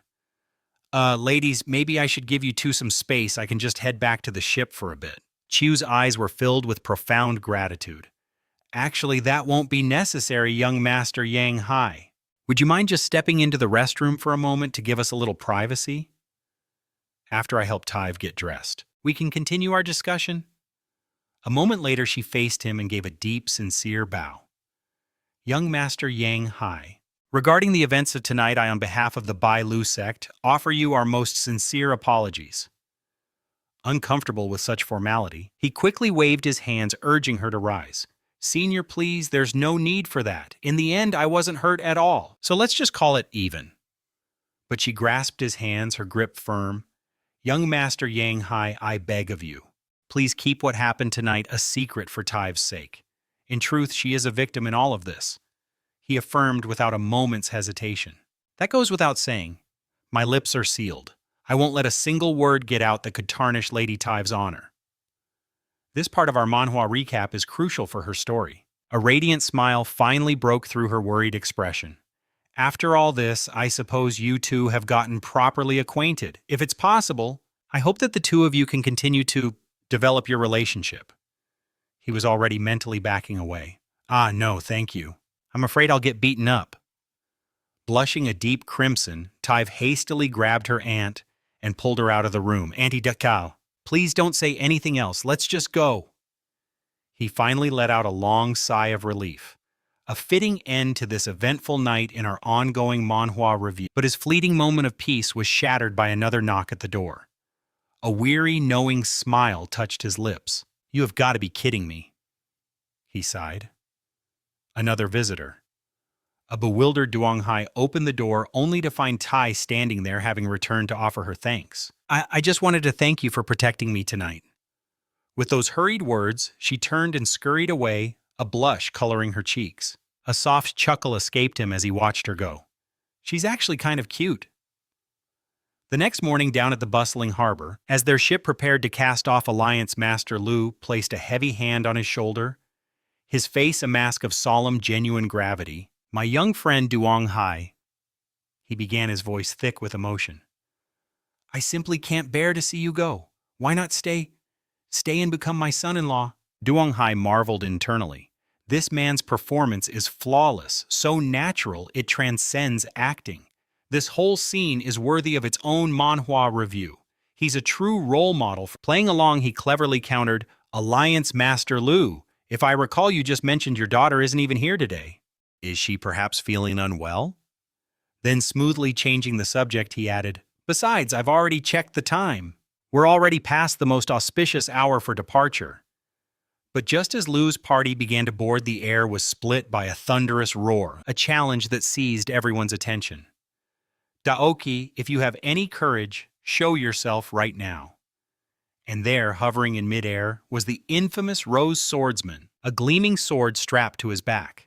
Below, the crowd erupted in hushed whispers. Wait, isn't that the Rose Swordsman? What could he possibly want with Daoki of the tribunal? No clue. But the rumors say they have a bitter feud. This is turning into a real-life action manhwa. Duanghai squeezed his eyes shut, a single thought echoing in his mind. Do I even know this guy? Just then, Old Man Tian, who stood beside him, spoke up. That's the Rose Swordsman ranked number 72, he noted. Young brother Duanghai, do you happen to know the story behind his quest for revenge against Daoki? Duanghai just offered a wry smile, feigning ignorance. I haven't been with Daoki for very long, so I'm afraid I'm not entirely sure. The old man then looked up, his voice carrying across the harbor. Your Excellency Rose Swordsman, I am an old acquaintance of Daoki. May I ask what business you have with him today? Seeing Old Man Tian step forward, the swordsman suddenly seemed flustered. I have no quarrel with the tribunal, he declared, his voice ringing out for all to hear. However, my fiancée was seduced by Daoka, and I'm here for revenge. And today, I demand justice. The crowd murmured in understanding as this dramatic scene unfolded in our manhwa recap. So Daok had run off with the Rose Swordsman's woman. It was a matter of pride, and the crowd was eating it up. It's only natural that he'd come looking for a fight. That scoundrel Daok carrying on with one of the 10 great beauties of the 4 seas. What has gotten into the Uruk clan, allowing their name to be dragged through the mud like this? Meanwhile, Duanghai's mind was racing. Why isn't Daoka showing himself? Emboldened by the crowd's support, the Rose Swordsman's arrogance grew. He sneered, it's fine if he doesn't show his face, unless the tribunal is full of cowards who are terrified of me. But then a flicker of doubt crossed his face. Maybe I was too impulsive today. He seemed to be wrestling with a hidden fear. I've already achieved my goal. It's time to go. But just as he was about to retreat, Lu stepped forward, his expression cold. If you want to bully someone, you'll have to get through my twin blades first. Rose's face twisted in agitation. Hey, this is between me and Daok, he yelled. But Lu acted as if he hadn't heard a word. He gripped his gleaming blades and lunged. Rose thankfully was fast enough to parry the strike in an instant. Dual blades, stay out of this.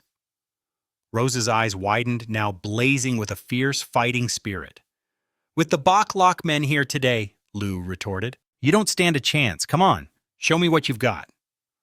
Rose fell silent, his eyes carefully tracking his opponent's every move in a sequence worthy of the best action manhwa. If that's how it's going to be, then His entire body trembled slightly as he held his stance, a storm of conflict raging within him. He remembered the chilling instructions he'd been given.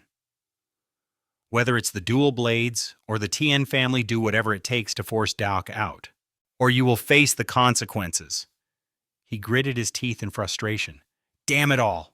What kind of world is this? I'm a renowned master. How did I become a disposable pawn for powerful men like them? Suddenly, a small, ethereal dragon coiled around Lu's leg, its grip surprisingly strong. Surprisingly, the unexpected attack made him pause for a crucial second. Huh! Seizing the opening, Rose launched himself into the air, aiming straight for Duanghai. His blade became a silver blur aimed to kill, but Duanghai met the attack head-on, his own fist crashing against the steel. The impact created a piercing shriek of metal on bone. Duanghai frowned, the force of the blow rattling him. Damn it! The power infused in this vest is at its limit. It's time for our overpowered main character to make an appearance. Just then his ape clone, all right, a new voice boomed, filled with menace. I've watched you cause a scene for long enough. This is a moment this manhwa review has to highlight. The shift in power is palpable. Now I'm getting serious and people might not walk away from this. Rose was completely blindsided. This is a disaster. Someone from the tribunal actually showed up. With one last desperate swing of his sword, Rose forced Duanghai to leap back. Then he glanced wearily over his shoulder, his part in this fight now over. All that mattered now was that his true mission was complete, luring the adjudicators to the location of the fake Azure Dragon. A smug sneer spread across the Rose Swordsman's face as he faced his new opponent. That mask! You must be the legendary Monkey Saint. From the Adjudicator organization, correct? Allow me to introduce myself. I am Dwanghai, now fully transformed as the monkey saint cut him off impatiently. Save it. It's been a while since I've had a proper warm-up. You'll do just fine. Rose hastily waved his hands, his composure cracking. Wait. This has nothing to do with you, sir. Just call Juke out here. The monkey saint casually picked at his ear, the picture of boredom. You came here, insulted my big brother's honor. And you think you still have the right to see him? You'll have to get through me first. The man sneered, his patience worn thin by that smug attitude. But before he could even process the taunt, Dwanhai vanished, reappearing behind him in a blur. A single brutal kick sent the man soaring through the air. How is this possible? He thought as he crashed into the cold water below. Damn it all. His speed is inhuman and his strength, it's monstrous. Dwanhai gave the Rose Swordsman no time to recover. There's more where that came from, he declared, another devastating kick, already arcing down towards his foe. Of course, the swordsman refused to be a sitting duck, immediately erupting with his signature Rose Sword aura. However, it was useless against Dwanhai's overwhelming assault from above. The kick connected with his chest, and he coughed up a spray of crimson blood. The sheer force of the blow drove them both deep beneath the waves. In a display of pure dominance, Dwanhai used his opponent's sinking body as a launch pad. Then, with a spectacular leap that defied gravity, he burst from the water's surface as the crowd watched in stunned silence. He landed gracefully, arms crossed, looking down with utter contempt. And you call yourself a top-tier expert? What a pathetic joke. Everyone was completely floored by what they had just witnessed. That level of power, it's absolutely terrifying. A top-tier expert is being tossed around like a common rag doll. I'm starting to think this Rose Swordsman is a complete fraud, one person whispered. Meanwhile, Laidu watched on, a deep sense of dread washing over him. Is this the true might of the Adjudicator organization, he wondered. We can't possibly afford to make an enemy of them. He was so consumed by his fear that he failed to notice the faint, menacing silhouette of a dragon's head observing from the distance. This creature was none other than the Azure Dragon Emissary number 25, an intelligent being of immense power. If the Adjudicator organization's power is truly represented by this one man, it thought, then we must proceed with extreme caution. This Manhwa recap is getting intense. Its eyes glowed with a terrifying purple aura. Continue observation. After all, we sacrificed a top-tier expert just to orchestrate this confrontation. This opportunity cannot be wasted. Back on the water's surface, Dwanhai was far from finished with his taunts. Come on, hit me with everything you've got, he goaded. If you can actually manage to beat this overpowered main character, I might even let you live. The Rose Swordsman's hand tightened on his hilt, a terrifying energy beginning to converge at a single point. Monkey Saint, in that case, allow me to show you my true power. I hope this blade of mine offers you a little surprise. In a fluid motion, he raised his sword to the heavens. Instantly, a colossal pillar of pure energy erupted from the blade, expanding endlessly until it pierced the very clouds in the sky. This is the kind of action manhwa showdown we love to see in a good manhwa review. But just then, an old man with flowing white hair materialized, looking startled as he narrowly dodged the immense blast of energy. Rose Swordsman, that old man is playing you for a fool, he shouted. The swordsman looked up, his eyes widening in realization. You want me to risk my life so you can swoop in and claim the prize? There's no such easy bargain in this world, he roared. Realizing his cover was blown, the old man knew he could no longer hide. The old man descended, landing gently on the surface of the water. He clasped his hands in a respectful gesture and formally introduced himself to Dwanhai. I am O Duang Tuang Lo. I was merely passing by when I witnessed this brute using his strength to bully the weak. I was about to step in and put him in his place myself, but you, my friend, beat me to it. Dwanhai scoffed internally. Who does this old fool think he's kidding? Then O Duang Tuang Lo's gaze shifted to the Rose Swordsman, who flinched under the sudden intensity. The old man's voice boomed across the water. Azure Dragon. Number 2. The Assassination Dragon. As he spoke, a ferocious dragon materialized from a glowing magic circle, letting out a deafening roar. The swordsman was utterly shell-shocked, but Dwanhai's reaction was instantaneous. Since when did you get to call the shots? How dare you lay your filthy hands on my prey? As he spoke, Odang's body began to shimmer and fade. Monkey Saint, what is the meaning of this? I was only trying to help you eliminate this scoundrel. But as he stared at his own fading palm, he saw a colossal dragon looming before him. It bared its fangs and claws, a truly terrifying sight, yet the old man simply uttered a single chilling word with an unnervingly calm expression. Interesting. The rose swordsman, enraged, pointed his blade at Duang Thuong Lo and screamed, "You decrepit old immortal! You actually dare to try and end me!" The old man shot back with icy contempt. "And what if I did?" Realizing he was outmatched, the swordsman conceded. "Fine, I admit defeat. At least I managed to draw out one of the adjudicators. I'll be taking my leave now." But just as he turned, something unseen struck, and a series of muffled gags escaped his throat. His hands clawed desperately at his neck, trying to pull away an invisible force that was choking the life out of him. You can't do this!" The constricting pressure was so immense that he coughed up a spray of blood. It was something long and slender, yet utterly invisible to the naked eye. In a final panicked gambit, he tried to stab the unseen assailant with his own sword. But who could have predicted the outcome? The blade plunged straight through his own neck, and a torrent of blood erupted from the wound. And just like that, he collapsed, silenced forever by the grievous injury. Watching from a safe distance, Hu Dong and Branch could only stare, utterly bewildered by the bizarre scene. Branch stammered in confusion. What in the world was that?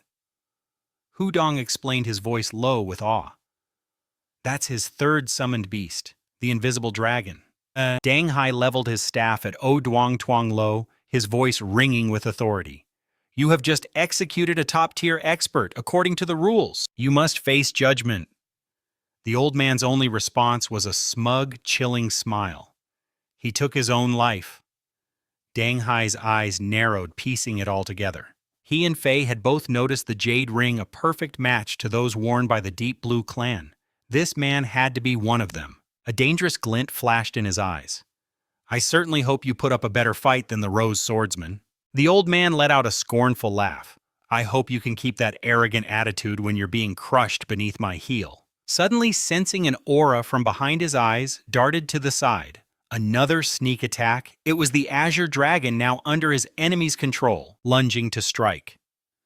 Two blinding beams of golden light shot from his eyes, instantly neutralizing the dragon.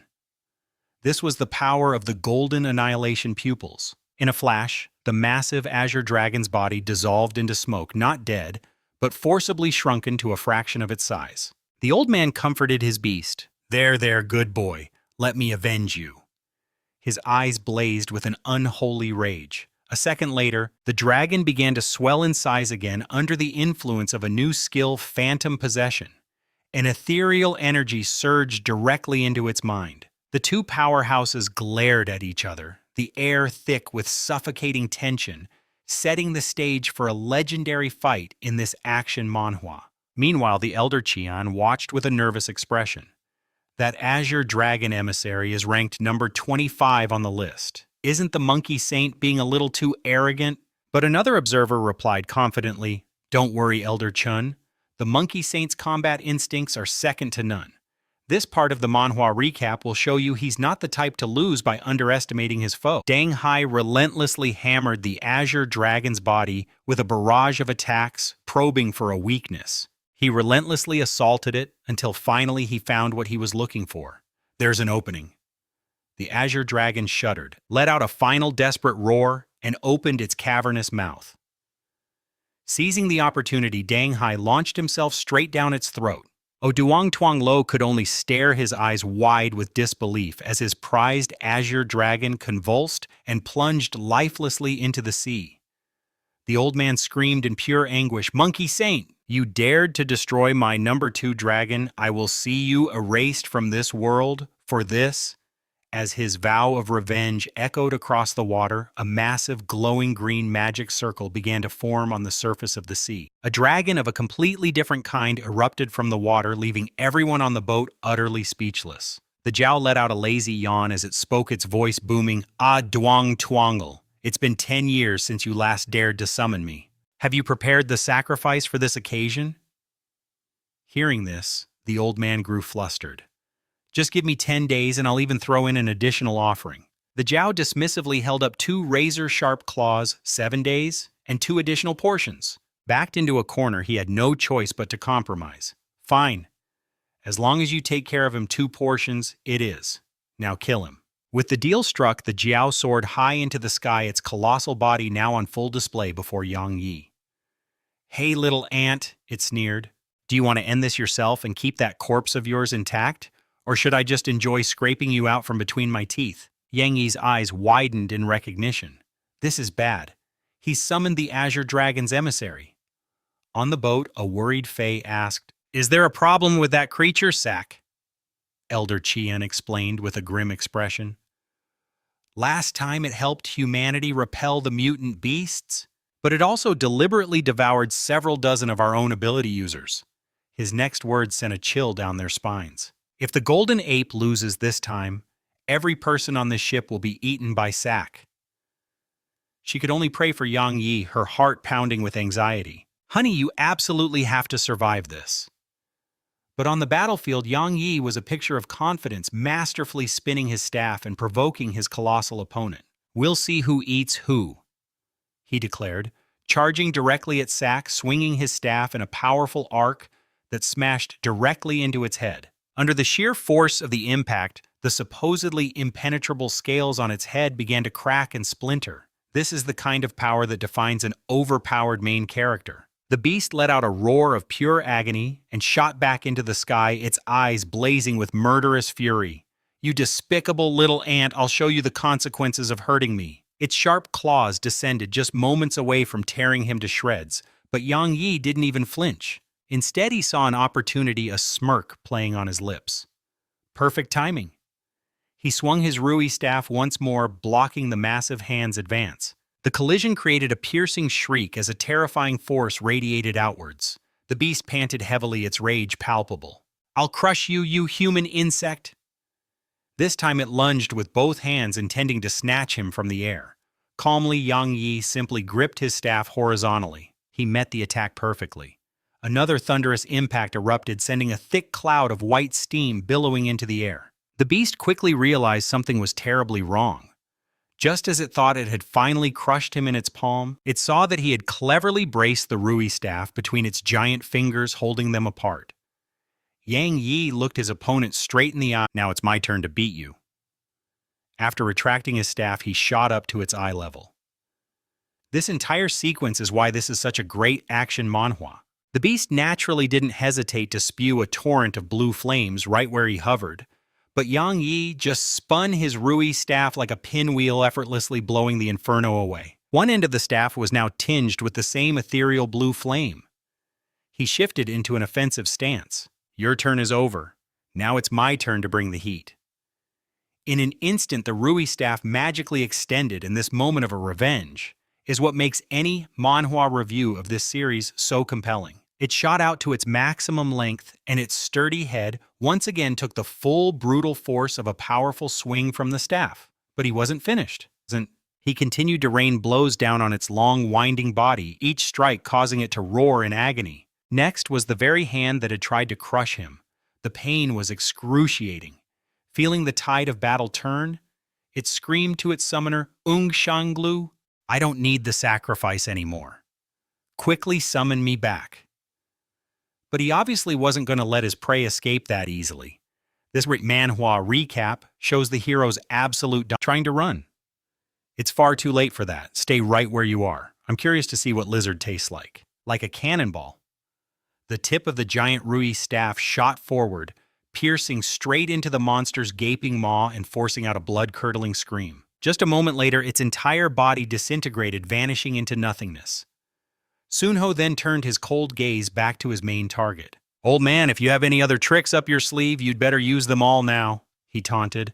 He thought to himself, I'd love to see if he actually dares to use the techniques of the Avarest clan. Suddenly, Yang Shanglu's body split into a swarm of tiny dragons. Sunho saw right through it, a cheap cloning trick.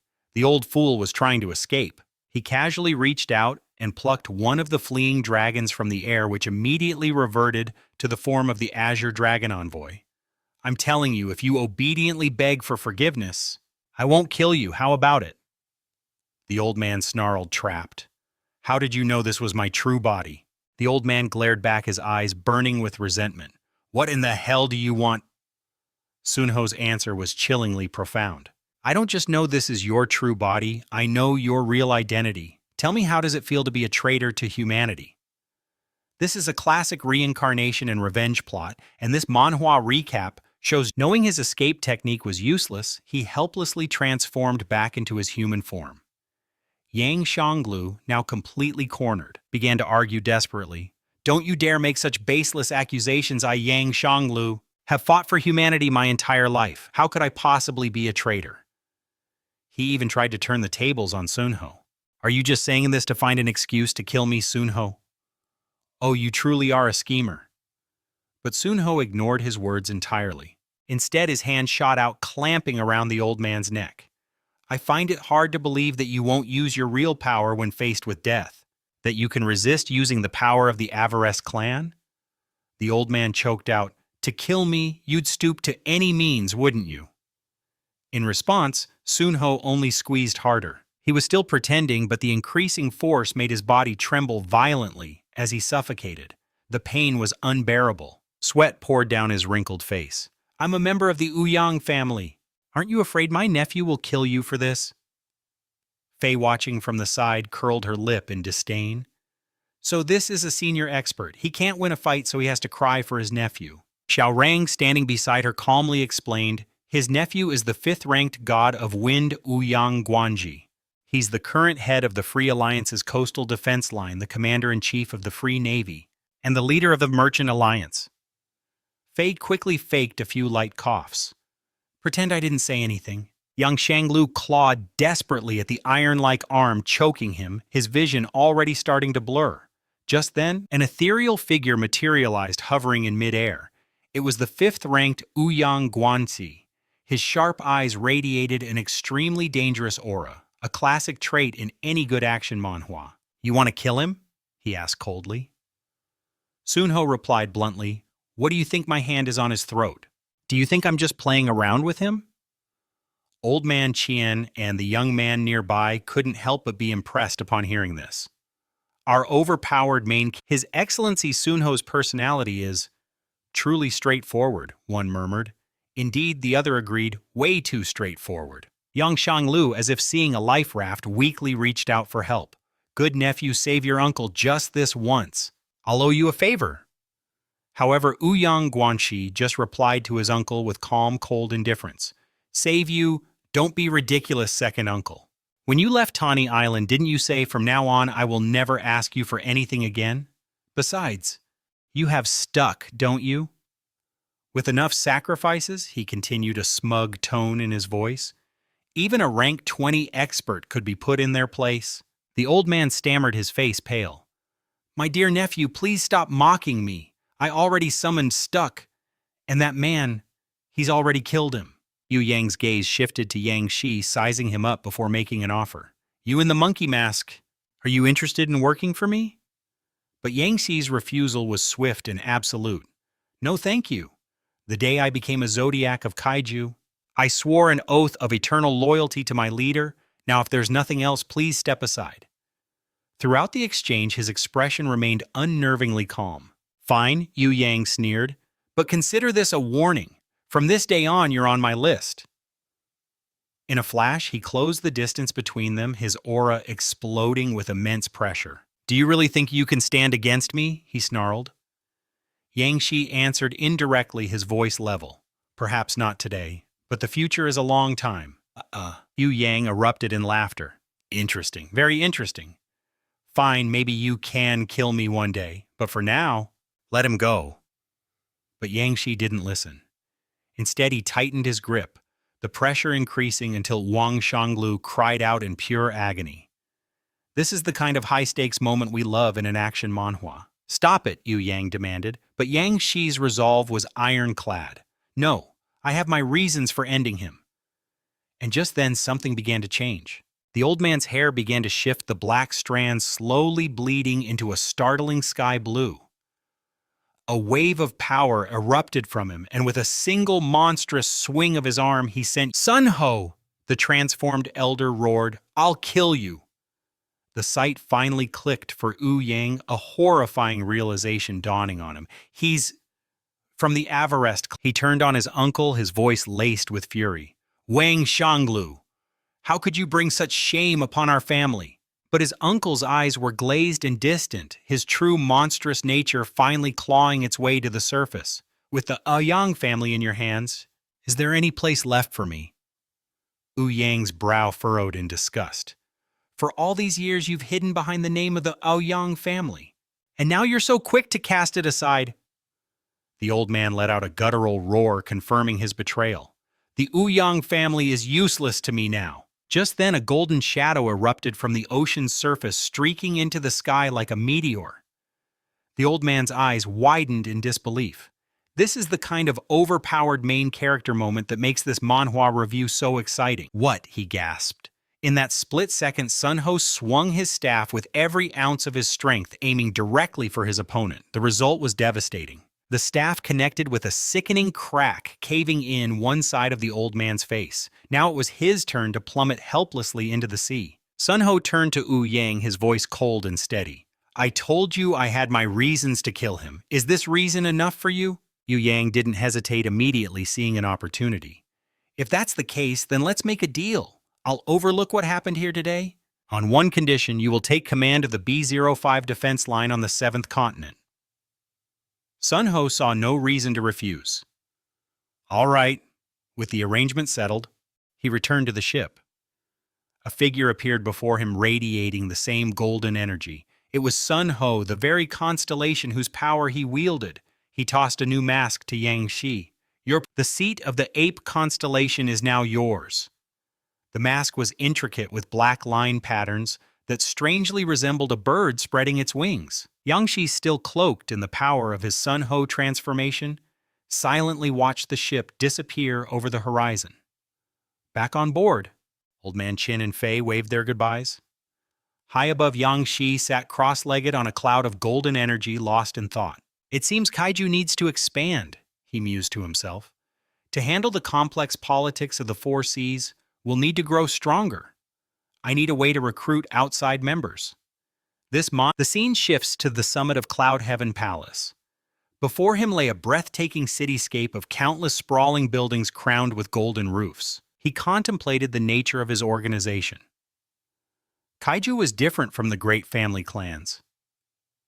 If those clans were traditional brick-and-mortar empires, then Kaiju was a sprawling e-commerce platform. A deep frown creased his brow as he began to calculate his next move. "Time to buy some ability potions. External members will work for me, and I'll provide them a path to power." As he mused, a small jade-green orb of energy began to coalesce in his palm. "In that case, let's try upgrading the mind control ability to the Cub rank." A system window materialized before him in an instant. Ability: Spiritual Contract. Description: allows the user to dominate enemies with mental force and establish telepathic communication with a contractor. Skill 1, Mental Imprint. Firmly embeds one's spirit onto a designated item, causing any familiars bound to it to recognize you as their true master. Skill 2, Mental Space. This skill creates a high-dimensional space where spiritual entities can exist indefinitely. A smirk touched his lips. "Just as I suspected," he mused, picking up a pure white mask. "All I have to do is imprint my spirit onto these masks. Anyone who wears one will then be granted access to the Cloud Palace." He analyzed his grand plan taking shape. "We already have the 12 zodiacs and the 28 constellations. For this next tier of external members, we'll use the 36 heavenly branches." As the words left his lips, a total of 9 distinct masks materialized, floating in a circle around him. "Next, I'll scatter these across the 4 seas." Each mask was intricately carved with the likeness of a different animal, and a satisfied smile spread across his face. The major powers desperate for those ability potions will undoubtedly scramble to collect these heavenly branch masks. This kind of strategic thinking is what makes an overpowered main character so compelling in an act. His thoughts deepened. The remaining dark energy is enough for one more upgrade all the way to Cub SS. But which ability should I choose? Let's test the effect of the Cub SS Super Brain ability. Instantly, the orb in his hand pulsed with an overwhelmingly intense aura. Another system panel flashed into existence, its contents startling him. Ability Superbrain. Description: unlocks dormant regions of the brain. Massively enhances the five senses. Unlocks the sixth sense, premonition, and the seventh sense, also known as ego consciousness. Skill 1. Mind Grasp. By simply looking at a target, you can continuously extract their memories. It can even alter the memories of anyone whose mental fortitude is 2 full ranks below your own. Skill 2. Mental Clash. Unleashes a psychic shockwave anywhere within a 2,000-meter radius, directly attacking the enemy's soul and inflicting continuous mental damage. Skill 3. Mental Blockade. It completely locks down all psychic targets within a 1,000-meter radius, he exclaimed in awe. This is the true power of an SS rank ability. So many incredible skills. A thrill of pure excitement coursed through him, a feeling central to any good revenge story. I can wrap my head around a sixth sense, but what in the world is the seventh sense? He closed his eyes, focusing his mind with intense concentration. Ego consciousness. There's only one way to find out. An intricate glowing image of his own brain was vividly rendered in his mind's eye. It feels like it's materializing the very thoughts in my head, giving them form, creating a new being. Just please don't let it be ugly. He pleaded silently as a massive torrent of psychic energy converged on a single point. Moments later, a stunningly beautiful woman took shape before him. He blushed, staring in disbelief. Is this my ideal woman plucked directly from my imagination? This reincarnation plot is full of surprises. The newly formed being, the Vermilion Bird, bowed respectfully. Lord KKA. He was completely flustered. Ahem. Why are you calling me that? My subconscious must have gotten that part wrong, he muttered quickly, correcting her. From now on, just call me Leader. We're going to have more people joining us, so this place needs an expansion. With a thought, 4 colossal skyscrapers rose into the sky, each representing one of the 4 legendary divine beasts. The Azure Dragon, the White Tiger, the Vermilion Bird, and the Black Tortoise. His voice rang out steady and full of newfound authority as he began to explain his grand design. The Azure Dragon Spire will command the Iron Blood Sea. The Vermilion Bird Spire shall be mistress of the Hero Sea. The White Tiger Spire is assigned the Alliance Sea. And finally, the volatile Chaotic Sea region falls under the Black Tortoise Spire. The Vermilion Bird absorbed his every word as he laid out the grand design. Each of the 4 spires would be governed by 7 constellations. For now, we'll assign the 9 heavenly branches, he continued, turning to her. Azure Dragon, Vermilion Bird, White Tiger, or Black Tortoise. Which position do you desire? She didn't hesitate for a single moment, her choice already made in her heart. I am a part of you, and I wish to be with you for all eternity. I will take charge of the Vermilion Bird Spire. He couldn't help but scratch his cheek, a faint blush of embarrassment on his face. Very well, I leave the design and command of the Vermilion Bird to you. Now go and prepare yourself. The moment she acknowledged his command, a brilliant light enveloped her. And in a flash, she was adorned in a formal uniform, a striking mask symbolizing the Vermilion Bird concealing her face. As he watched her float gracefully in